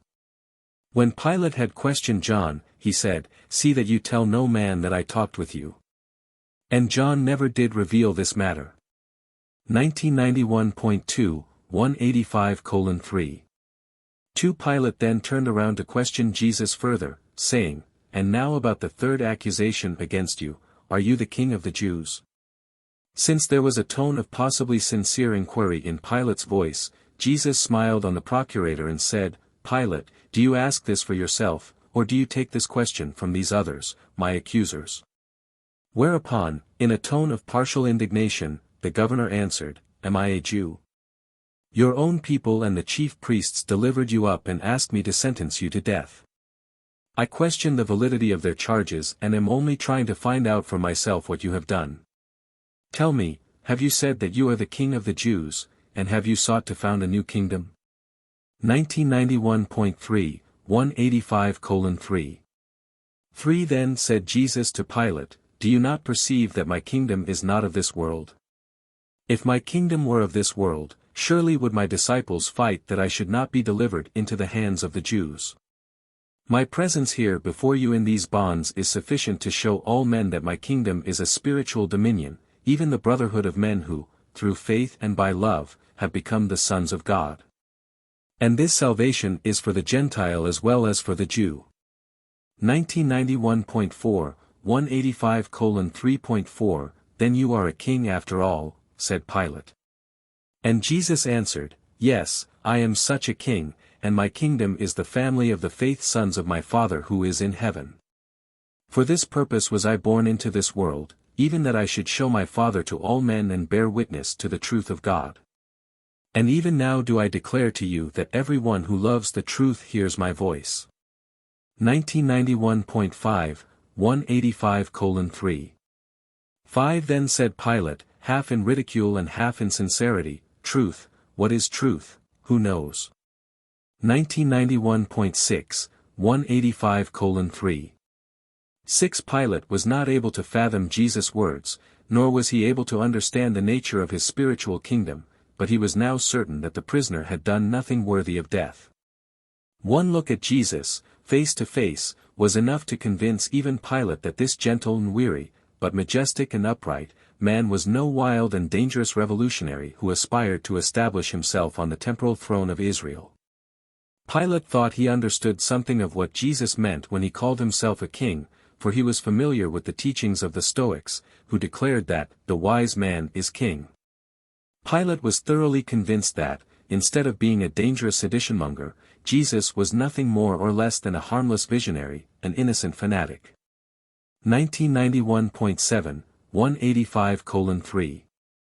7 After questioning the Master, Pilate went back to the chief priests and the accusers of Jesus and said, "I have examined this man, and I find no fault in him. I do not think he is guilty of the charges you have made against him. I think he ought to be set free." And when the Jews heard this, they were moved with great anger, so much so that they wildly shouted that Jesus should die. And one of the Sanhedrists boldly stepped up by the side of Pilate, saying, "This man stirs up the people, beginning in Galilee and continuing throughout all Judea. He is a mischief-maker and an evildoer. You will long regret it if you let this wicked man go free." 1992.1, 185:3.8 Pilate was hard-pressed to know what to do with Jesus. Therefore, when he heard them say that he began his work in Galilee, he thought to avoid the responsibility of deciding the case, at least to gain time for thought, by sending Jesus to appear before Herod, who was then in the city attending the Passover. Pilate also thought that this gesture would help to antidote some of the bitter feeling which had existed for some time between himself and Herod, due to numerous misunderstandings over matters of jurisdiction.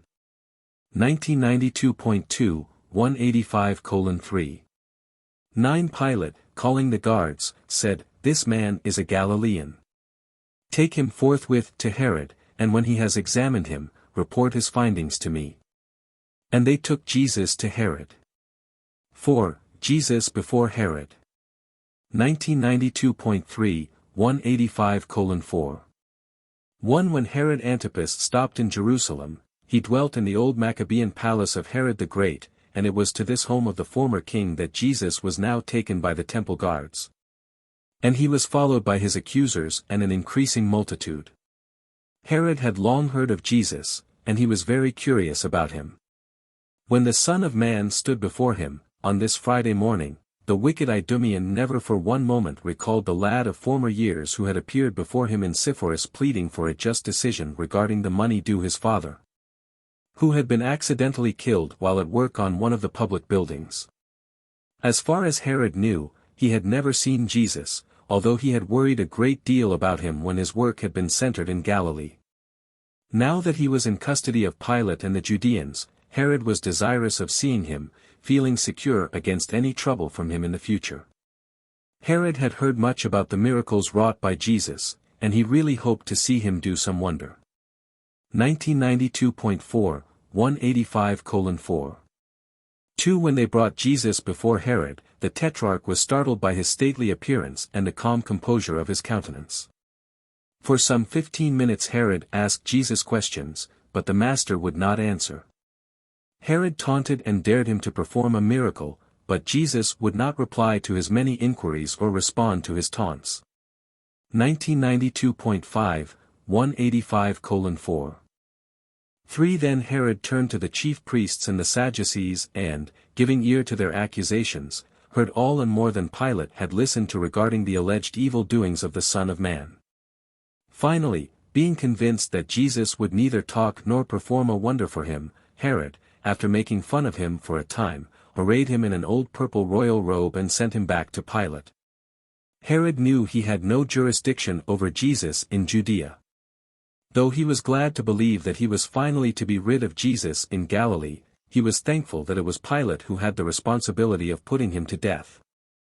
Herod never had fully recovered from the fear that cursed him as a result of killing John the Baptist.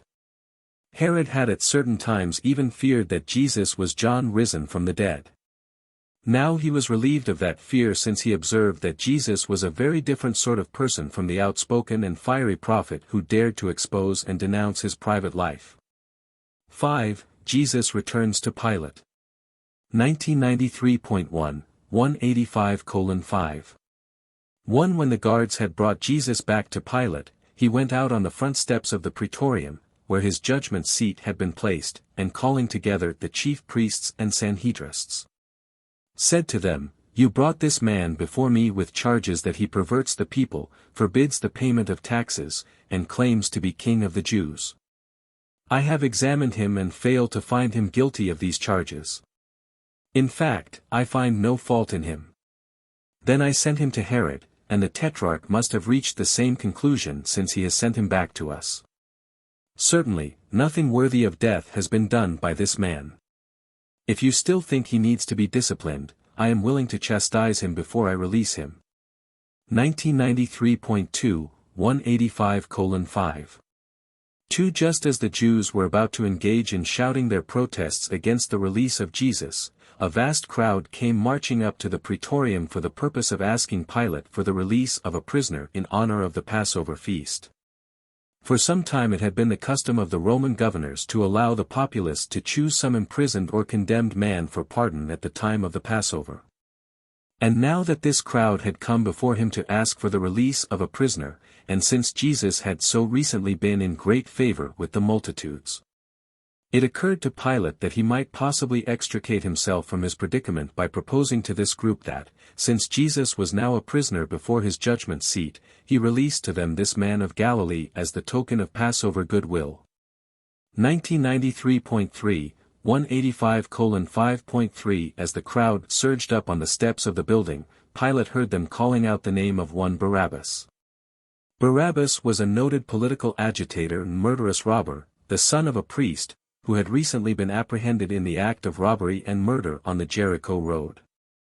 This man was under sentence to die as soon as the Passover festivities were over.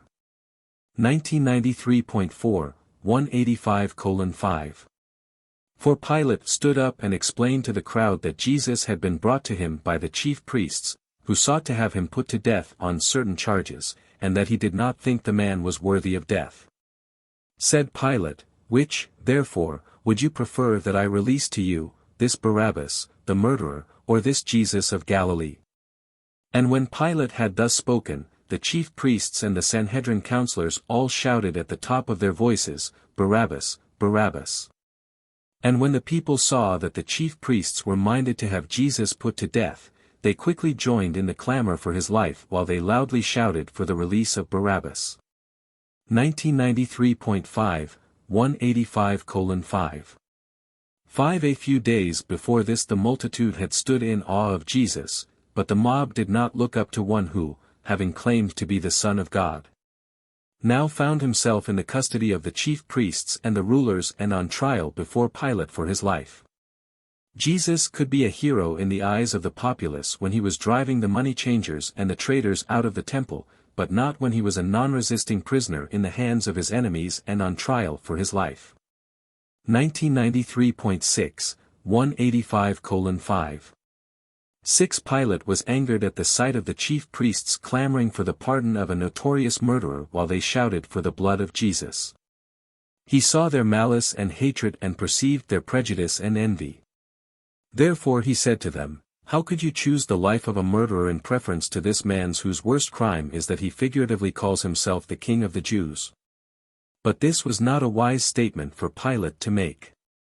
The Jews were a proud people, now subject to the Roman political yoke but hoping for the coming of a Messiah who would deliver them from Gentile bondage with a great show of power and glory.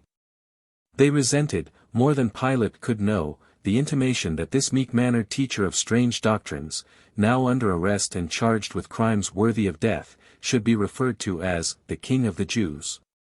They looked upon such a remark as an insult to everything which they held sacred and honorable in their national existence, and therefore did they all let loose their mighty shouts for Barabbas's release and Jesus' death. 1994.1, 185:5. 7 Pilate knew Jesus was innocent of the charges brought against him, and had he been a just and courageous judge, he would have acquitted him and turned him loose. But he was afraid to defy these angry Jews, and while he hesitated to do his duty, a messenger came up and presented him with a sealed message from his wife, Claudia. 1994.2, 185:5. 8 Pilate indicated to those assembled before him that he wished to read the communication which he had just received before he proceeded further with the matter before him. When Pilate opened this letter from his wife, he read, "I pray you have nothing to do with this innocent and just man whom they call Jesus. I have suffered many things in a dream this night because of him." This note from Claudia not only greatly upset Pilate and thereby delayed the adjudication of this matter, but it unfortunately also provided considerable time in which the Jewish rulers freely circulated among the crowd and urged the people to call for the release of Barabbas and to clamor for the crucifixion of Jesus. 1994.3, 185:5. 9 Finally, Pilate addressed himself once more to the solution of the problem which confronted him, by asking the mixed assembly of Jewish rulers and the pardon-seeking crowd, "What shall I do with him who is called the King of the Jews?" And they all shouted with one accord, "Crucify him! Crucify him!" The unanimity of this demand from the mixed multitude startled and alarmed Pilate, the unjust and fear-ridden judge. 1994.4, 185:5. 10 Then once more Pilate said, "Why would you crucify this man? What evil has he done? Who will come forward to testify against him?" But when they heard Pilate speak in defense of Jesus, they only cried out all the more, "Crucify him! Crucify him!" 1994.5, 185:5.11 Then again Pilate appealed to them regarding the release of the Passover prisoner, saying, "Once more I ask you, which of these prisoners shall I release to you at this, your Passover time?" And again the crowd shouted, "Give us Barabbas!" 1994.6, 185:5.12 Then said Pilate, "If I release the murderer, Barabbas, what shall I do with Jesus?" And once more the multitude shouted in unison, "Crucify him! Crucify him!" 1994.7, 185:5. 13 Pilate was terrorized by the insistent clamor of the mob, acting under the direct leadership of the chief priests and the counselors of the Sanhedrin. Nevertheless, he decided upon at least one more attempt to appease the crowd and save Jesus. 6. Pilate's last appeal. 1994.8, 185:6.1 In all that is transpiring early this Friday morning before Pilate, only the enemies of Jesus are participating. His many friends either do not yet know of his night arrest and early morning trial or are in hiding lest they also be apprehended and adjudged worthy of death because they believe Jesus' teachings. In the multitude which now clamors for the Master's death are to be found only his sworn enemies and the easily led and unthinking populace. 1995.1, 185:6.2 Pilate would make one last appeal to their pity. Being afraid to defy the clamor of this misled mob who cried for the blood of Jesus, he ordered the Jewish guards and the Roman soldiers to take Jesus and scourge him. This was in itself an unjust and illegal procedure since the Roman law provided that only those condemned to die by crucifixion should be thus subjected to scourging. The guards took Jesus into the open courtyard of the praetorium for this ordeal. Though his enemies did not witness this scourging, Pilate did, and before they had finished this wicked abuse, he directed the scourgers to desist and indicated that Jesus should be brought to him. Before the scourgers laid their knotted whips upon Jesus as he was bound to the whipping post, they again put upon him the purple robe, and plaiting a crown of thorns, they placed it upon his brow. And when they had put a reed in his hand as a mock scepter, they knelt before him and mocked him, saying, "Hail, King of the Jews!" And they spit upon him and struck him in the face with their hands. And one of them, before they returned him to Pilate, took the reed from his hand and struck him upon the head. 1995.2, 185:6. 3 Then Pilate led forth this bleeding and lacerated prisoner and, presenting him before the mixed multitude, said, "Behold the man. Again I declare to you that I find no crime in him, and having scourged him, I would release him." 1995.3, 185:6. For there stood Jesus of Nazareth, clothed in an old purple royal robe with a crown of thorns piercing his kindly brow. His face was blood-stained and his form bowed down with suffering and grief. But nothing can appeal to the unfeeling hearts of those who are victims of intense emotional hatred and slaves to religious prejudice. This sight sent a mighty shudder through the realms of a vast universe, but it did not touch the hearts of those who had set their minds to effect the destruction of Jesus. 1995.4, 185:6. 5 When they had recovered from the first shock of seeing the Master's plight, they only shouted the louder and the longer, "Crucify him! Crucify him! Crucify him!" 1995.5, 185:6. 6 And now did Pilate comprehend that it was futile to appeal to their supposed feelings of pity. He stepped forward and said, "I perceive that you are determined this man shall die, but what has he done to deserve death? Who will declare his crime?" 1995.6, 185:6.7 Then the high priest himself stepped forward and, going up to Pilate, angrily declared, "We have a sacred law, and by that law this man ought to die because he made himself out to be the Son of God." When Pilate heard this, he was all the more afraid, not only of the Jews, but recalling his wife's note and the Greek mythology of the gods coming down on earth, he now trembled at the thought of Jesus possibly being a divine personage. He waved to the crowd to hold its peace while he took Jesus by the arm and again led him inside the building that he might further examine him. Pilate was now confused by fear, bewildered by superstition, and harassed by the stubborn attitude of the mob. 7. Pilate's last interview. 1995.7, 185:7. 1 As Pilate, trembling with fearful emotion, sat down by the side of Jesus, he inquired, "Where do you come from? Really, who are you? What is this they say, that you are the Son of God?" 1996.1, 185:7. 2 But Jesus could hardly answer such questions when asked by a man-fearing, weak, and vacillating judge who was so unjust as to subject him to flogging even when he had declared him innocent of all crime, and before he had been duly sentenced to die. Jesus looked Pilate straight in the face, but he did not answer him. Then said Pilate, "Do you refuse to speak to me? Do you not realize that I still have power to release you or to crucify you?" Then said Jesus, "You could have no power over me except it were permitted from above. You could exercise no authority over the Son of Man unless the Father in heaven allowed it. But you are not so guilty since you are ignorant of the gospel. He who betrayed me and he who delivered me to you, they have the greater sin. 1996.2, 185:7.3 This last talk with Jesus thoroughly frightened Pilate.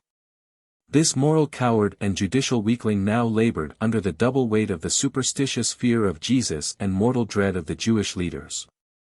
1996.3, 185:7. For again Pilate appeared before the crowd, saying, I am certain this man is only a religious offender. You should take him and judge him by your law. Why should you expect that I would consent to his death because he has clashed with your traditions? 1996.4, 185:7.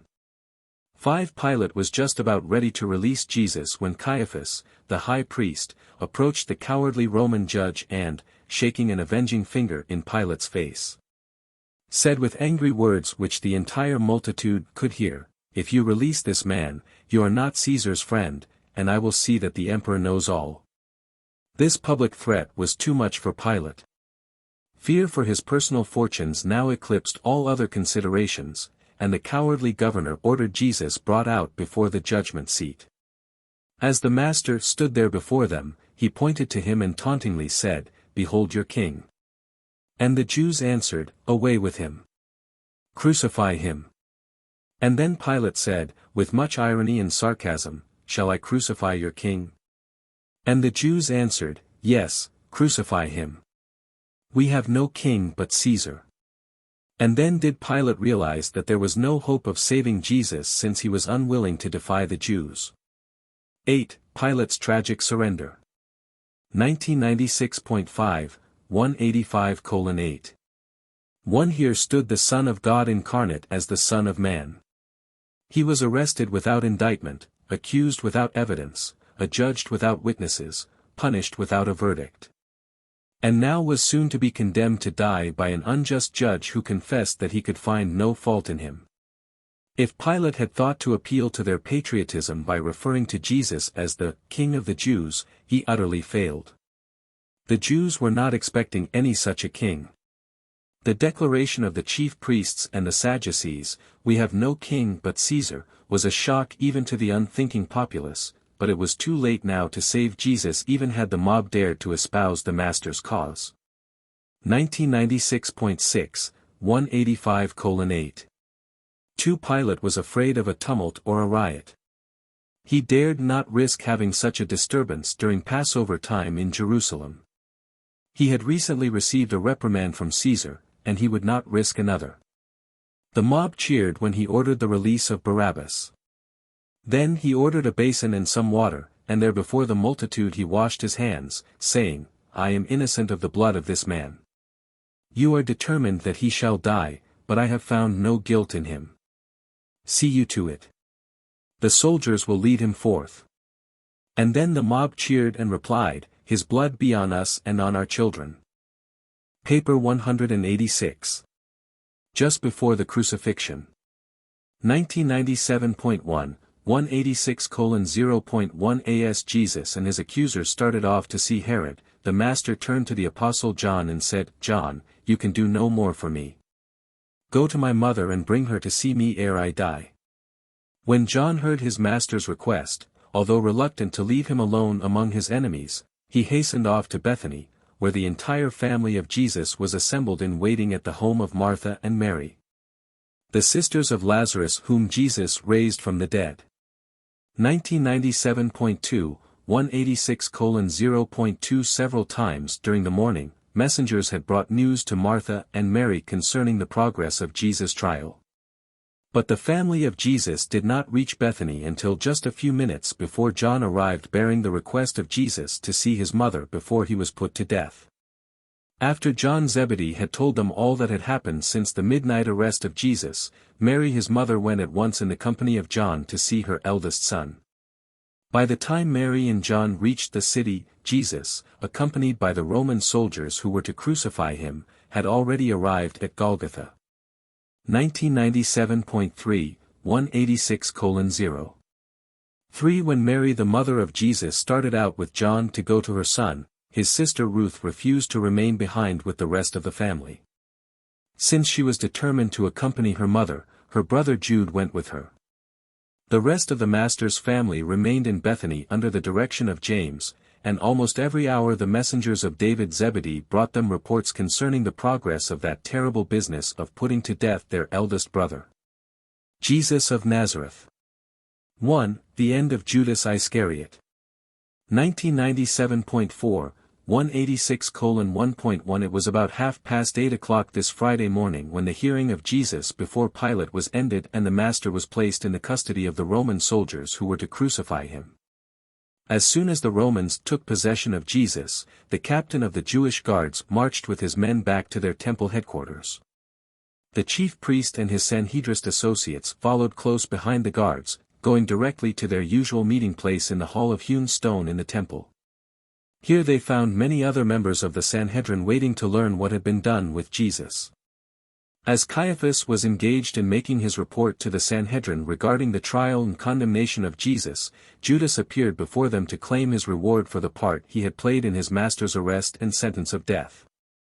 1997.5, 186:1. 2. All of these Jews loathed Judas, they looked upon the betrayer with only feelings of utter contempt.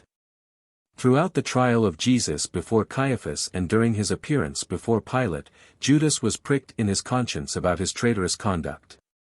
And he was also beginning to become somewhat disillusioned regarding the reward he was to receive as payment for his services as Jesus' betrayer.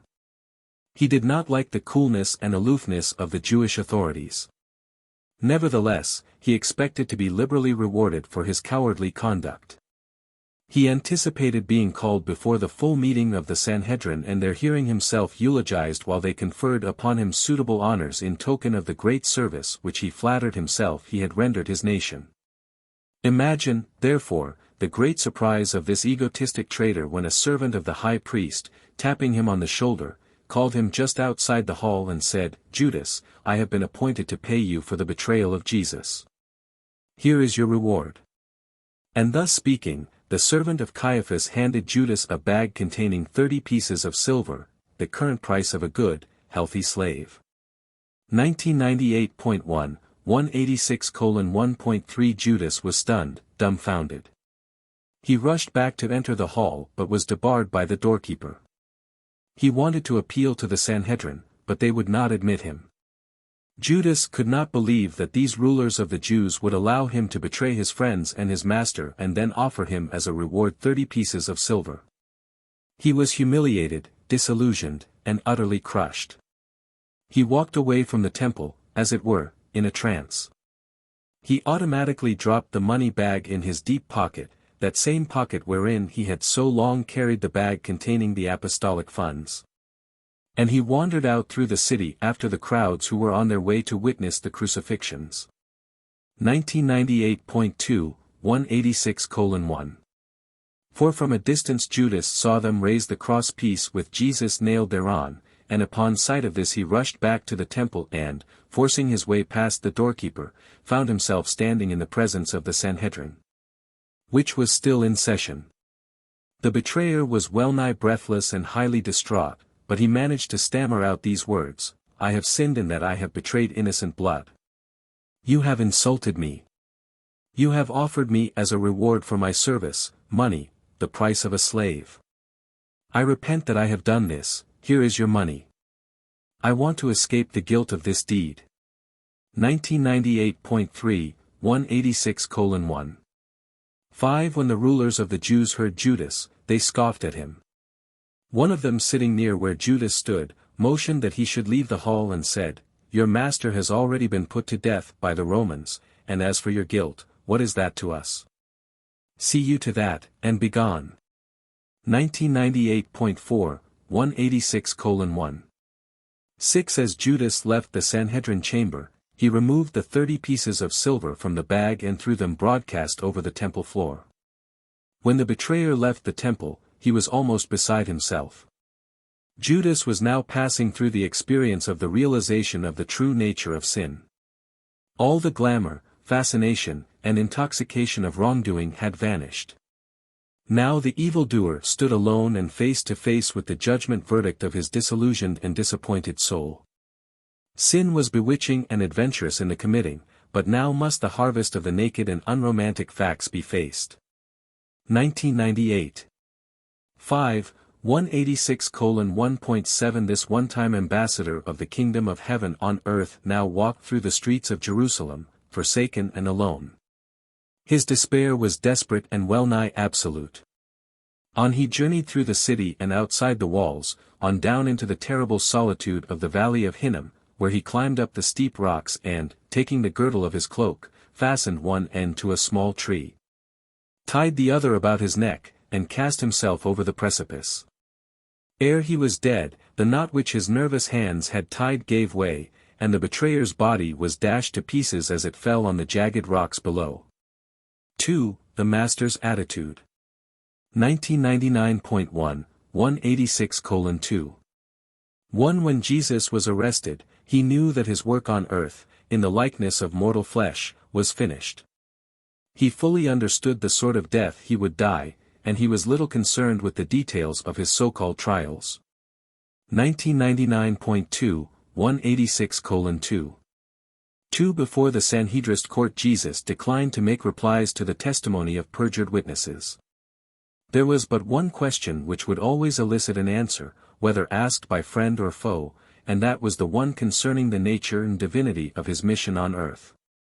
When asked if he were the Son of God, he unfailingly made reply. He steadfastly refused to speak when in the presence of the curious and wicked Herod. Before Pilate he spoke only when he thought that Pilate or some other sincere person might be helped to a better knowledge of the truth by what he said. Jesus had taught his apostles the uselessness of casting their pearls before swine, and he now dared to practice what he had taught. His conduct at this time exemplified the patient submission of the human nature coupled with the majestic silence and solemn dignity of the divine nature. He was altogether willing to discuss with Pilate any question related to the political charges brought against him, any question which he recognized as belonging to the governor's jurisdiction. 1999.3, 186:2. 3. Jesus was convinced that it was the will of the Father that he submit himself to the natural and ordinary course of human events just as every other mortal creature must. And therefore he refused to employ even his purely human powers of persuasive eloquence to influence the outcome of the machinations of his socially nearsighted and spiritually blinded fellow mortals.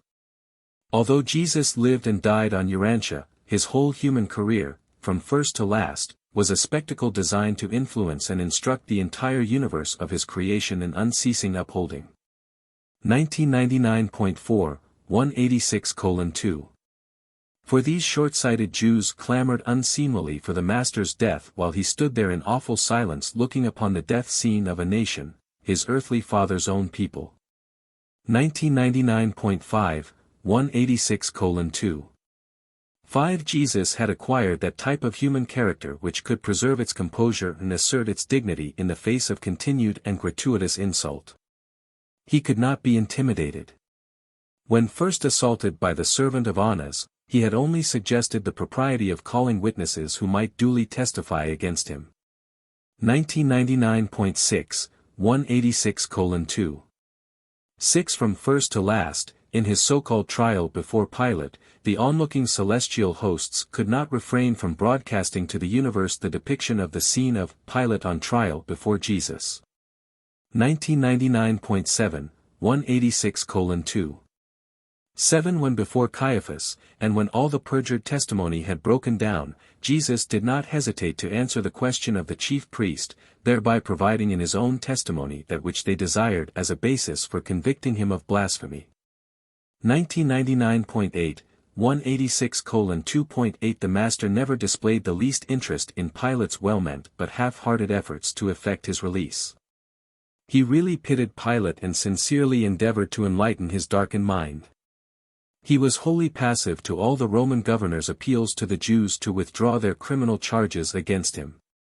Throughout the whole sorrowful ordeal he bore himself with simple dignity and unostentatious majesty. He would not so much as cast reflections of insincerity upon his would-be murderers when they asked if he were King of the Jews. With but little qualifying explanation he accepted the designation, knowing that, while they had chosen to reject him, he would be the last to afford them real national leadership, even in a spiritual sense. 2000.1, 186:2. 9 Jesus said little during these trials. But he said enough to show all mortals the kind of human character man can perfect in partnership with God and to reveal to all the universe the manner in which God can become manifest in the life of the creature when such a creature truly chooses to do the will of the Father, thus becoming an active son of the living God. 2000.2, 186:2.10 His love for ignorant mortals is fully disclosed by his patience and great self-possession in the face of the jeers, blows, and buffetings of the coarse soldiers and the unthinking servants. He was not even angry when they blindfolded him and, derisively striking him in the face, exclaimed, "Prophesy to us who it was that struck you." 2000.3, 186:2. 11 Pilate spoke more truly than he knew when, after Jesus had been scourged, he presented him before the multitude, exclaiming, "Behold the man." Indeed, the fear-ridden Roman governor little dreamed that at just that moment the universe stood at attention, gazing upon this unique scene of its beloved sovereign thus subjected in humiliation to the taunts and blows of his darkened and degraded mortal subjects. And as Pilate spoke, there echoed throughout all Nebadon, "Behold God and man."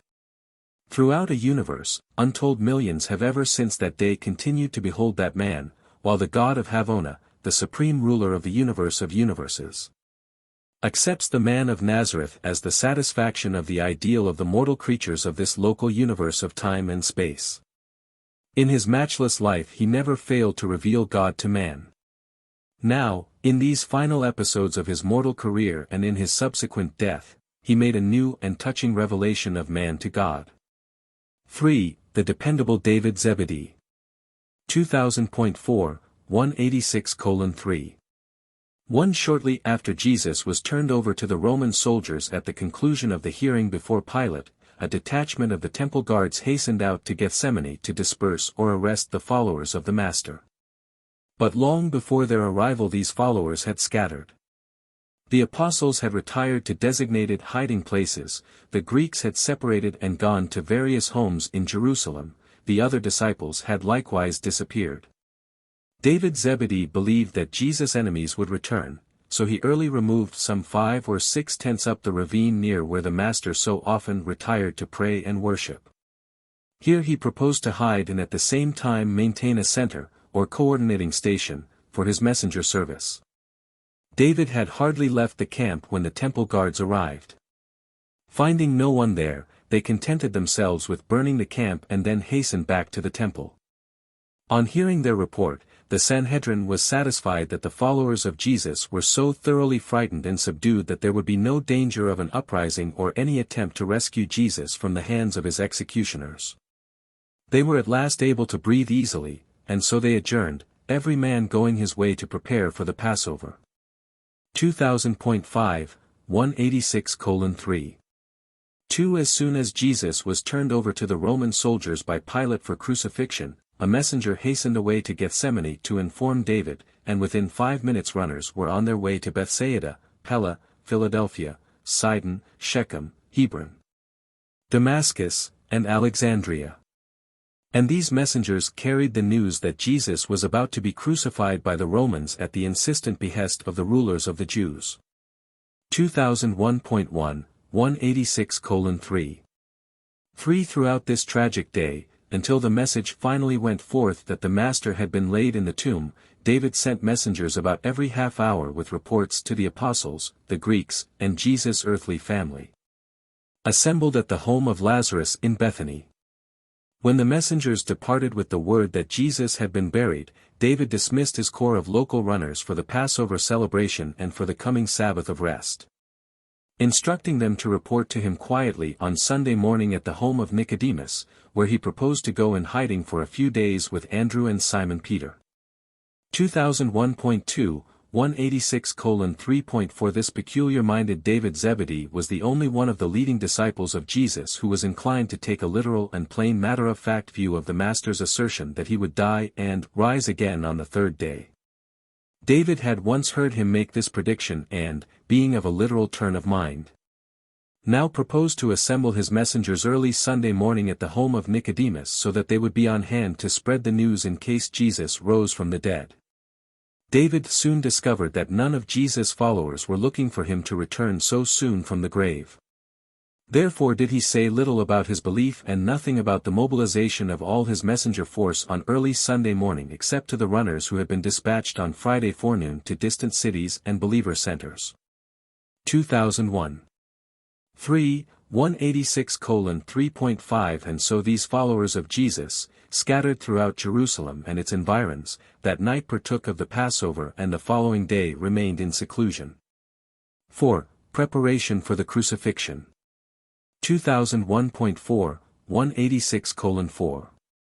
1 After Pilate had washed his hands before the multitude, thus seeking to escape the guilt of delivering up an innocent man to be crucified just because he feared to resist the clamor of the rulers of the Jews, he ordered the master turned over to the Roman soldiers and gave the word to their captain that he was to be crucified immediately. Upon taking charge of Jesus, the soldiers led him back into the courtyard of the Praetorium, and after removing the robe which Herod had put on him, they dressed him in his own garments. These soldiers mocked and derided him, but they did not inflict further physical punishment. Jesus was now alone with these Roman soldiers. His friends were in hiding, his enemies had gone their way, even John Zebedee was no longer by his side. 2001.5, 186:4.2 It was a little after 8 o'clock when Pilate turned Jesus over to the soldiers and a little before 9 o'clock when they started for the scene of the crucifixion. During this period of more than half an hour Jesus never spoke a word. The executive business of a great universe was practically at a standstill. Gabriel and the chief rulers of Nebadon were either assembled here on Urantia, or else they were closely attending upon the space reports of the archangels in an effort to keep advised as to what was happening to the Son of Man on Urantia. 2001. 6. 186:4.3 By the time the soldiers were ready to depart with Jesus for Golgotha, they had begun to be impressed by his unusual composure and extraordinary dignity, by his uncomplaining silence. 2001.7, 186:4. For much of the delay in starting off with Jesus for the site of the crucifixion was due to the last-minute decision of the captain to take along 2 thieves who had been condemned to die. Since Jesus was to be crucified that morning, the Roman captain thought these 2 might just as well die with him as wait for the end of the Passover festivities. 2002.1, 186:4. 5 As soon as the thieves could be made ready, they were led into the courtyard, where they gazed upon Jesus, one of them for the first time, but the other had often heard him speak, both in the temple and many months before at the Pella camp. 5. Jesus' death in relation to the Passover. 2002.2, 186:5.1 There is no direct relation between the death of Jesus and the Jewish Passover. True, the Master did lay down his life in the flesh on this day, the day of the preparation for the Jewish Passover, and at about the time of the sacrificing of the Passover lambs in the temple. But this coincidental occurrence does not in any manner indicate that the death of the Son of Man on earth has any connection with the Jewish sacrificial system. Jesus was a Jew, but as the Son of Man he was a mortal of the realms. The events already narrated and leading up to this hour of the Master's impending crucifixion are sufficient to indicate that his death at about this time was a purely natural and man-managed affair. 2002.3, 186:5. 2 It was man and not God who planned and executed the death of Jesus on the cross. True, the Father refused to interfere with the march of human events on Urantia, but the Father in paradise did not decree, demand, or require the death of his Son as it was carried out on earth. It is a fact that in some manner, sooner or later, Jesus would have had to divest himself of his mortal body, his incarnation in the flesh, but he could have executed such a task in countless ways without dying on a cross between 2 thieves. All of this was man's doing, not God's. 2002.4, 186:5. 3. At the time of the Master's baptism he had already completed the technique of the required experience on earth and in the flesh which was necessary for the completion of his seventh and last universe bestowal. At this very time Jesus' duty on earth was done. All the life he lived thereafter, and even the manner of his death, was a purely personal ministry on his part for the welfare and uplifting of his mortal creatures on this world and on other worlds. 2002.5, 186:5. For the gospel of the good news that mortal man may, by faith, become spirit conscious that he is a son of God, is not dependent on the death of Jesus. True, indeed, all this gospel of the kingdom has been tremendously illuminated by the Master's death, but even more so by his life. 2002.6, 186:5. 5. All that the Son of Man said or did on earth greatly embellished the doctrines of sonship with God and of the brotherhood of men. But these essential relationships of God and men are inherent in the universe facts of God's love for his creatures and the innate mercy of the divine sons. These touching and divinely beautiful relations between man and his Maker, on this world and on all others throughout the universe of universes, have existed from eternity. And they are not in any sense dependent on these periodic bestowal enactments of the Creator sons of God, who thus assume the nature and likeness of their created intelligences as a part of the price which they must pay for the final acquirement of unlimited sovereignty over their respective local universes. 2002.7, 186:5.6. The Father in heaven loved mortal man on earth just as much before the life and death of Jesus on Urantia as he did after this transcendent exhibition of the copartnership of man and God. This mighty transaction of the incarnation of the God of Nebadon as a man on Urantia could not augment the attributes of the eternal, infinite, and universal Father. But it did enrich and enlighten all other administrators and creatures of the universe of Nebadon. While the Father in heaven loves us no more because of this bestowal of Michael, all other celestial intelligences do. And this is because Jesus not only made a revelation of God to man, but he also likewise made a new revelation of man to the gods and to the celestial intelligences of the universe of universes. 2003.1, 186:5. 7. Jesus is not about to die as a sacrifice for sin. He is not going to atone for the inborn moral guilt of the human race. Mankind has no such racial guilt before God. Guilt is purely a matter of personal sin and knowing, deliberate rebellion against the will of the Father and the administration of his sons. 2003.2, 186:5. 8. Sin and rebellion have nothing to do with the fundamental bestowal plan of the Paradise Sons of God, albeit it does appear to us that the salvage plan is a provisional feature of the bestowal plan. 2003.3, 186:5. 9. The salvation of God for the mortals of Urantia would have been just as effective and unerringly certain if Jesus had not been put to death by the cruel hands of ignorant mortals. If the Master had been favorably received by the mortals of earth and had departed from Urantia by the voluntary relinquishment of his life in the flesh, the fact of the love of God and the mercy of the Son, the fact of sonship with God, would have in no wise been affected. You mortals are the sons of God, and only one thing is required to make such a truth factual in your personal experience, and that is your spirit-born faith.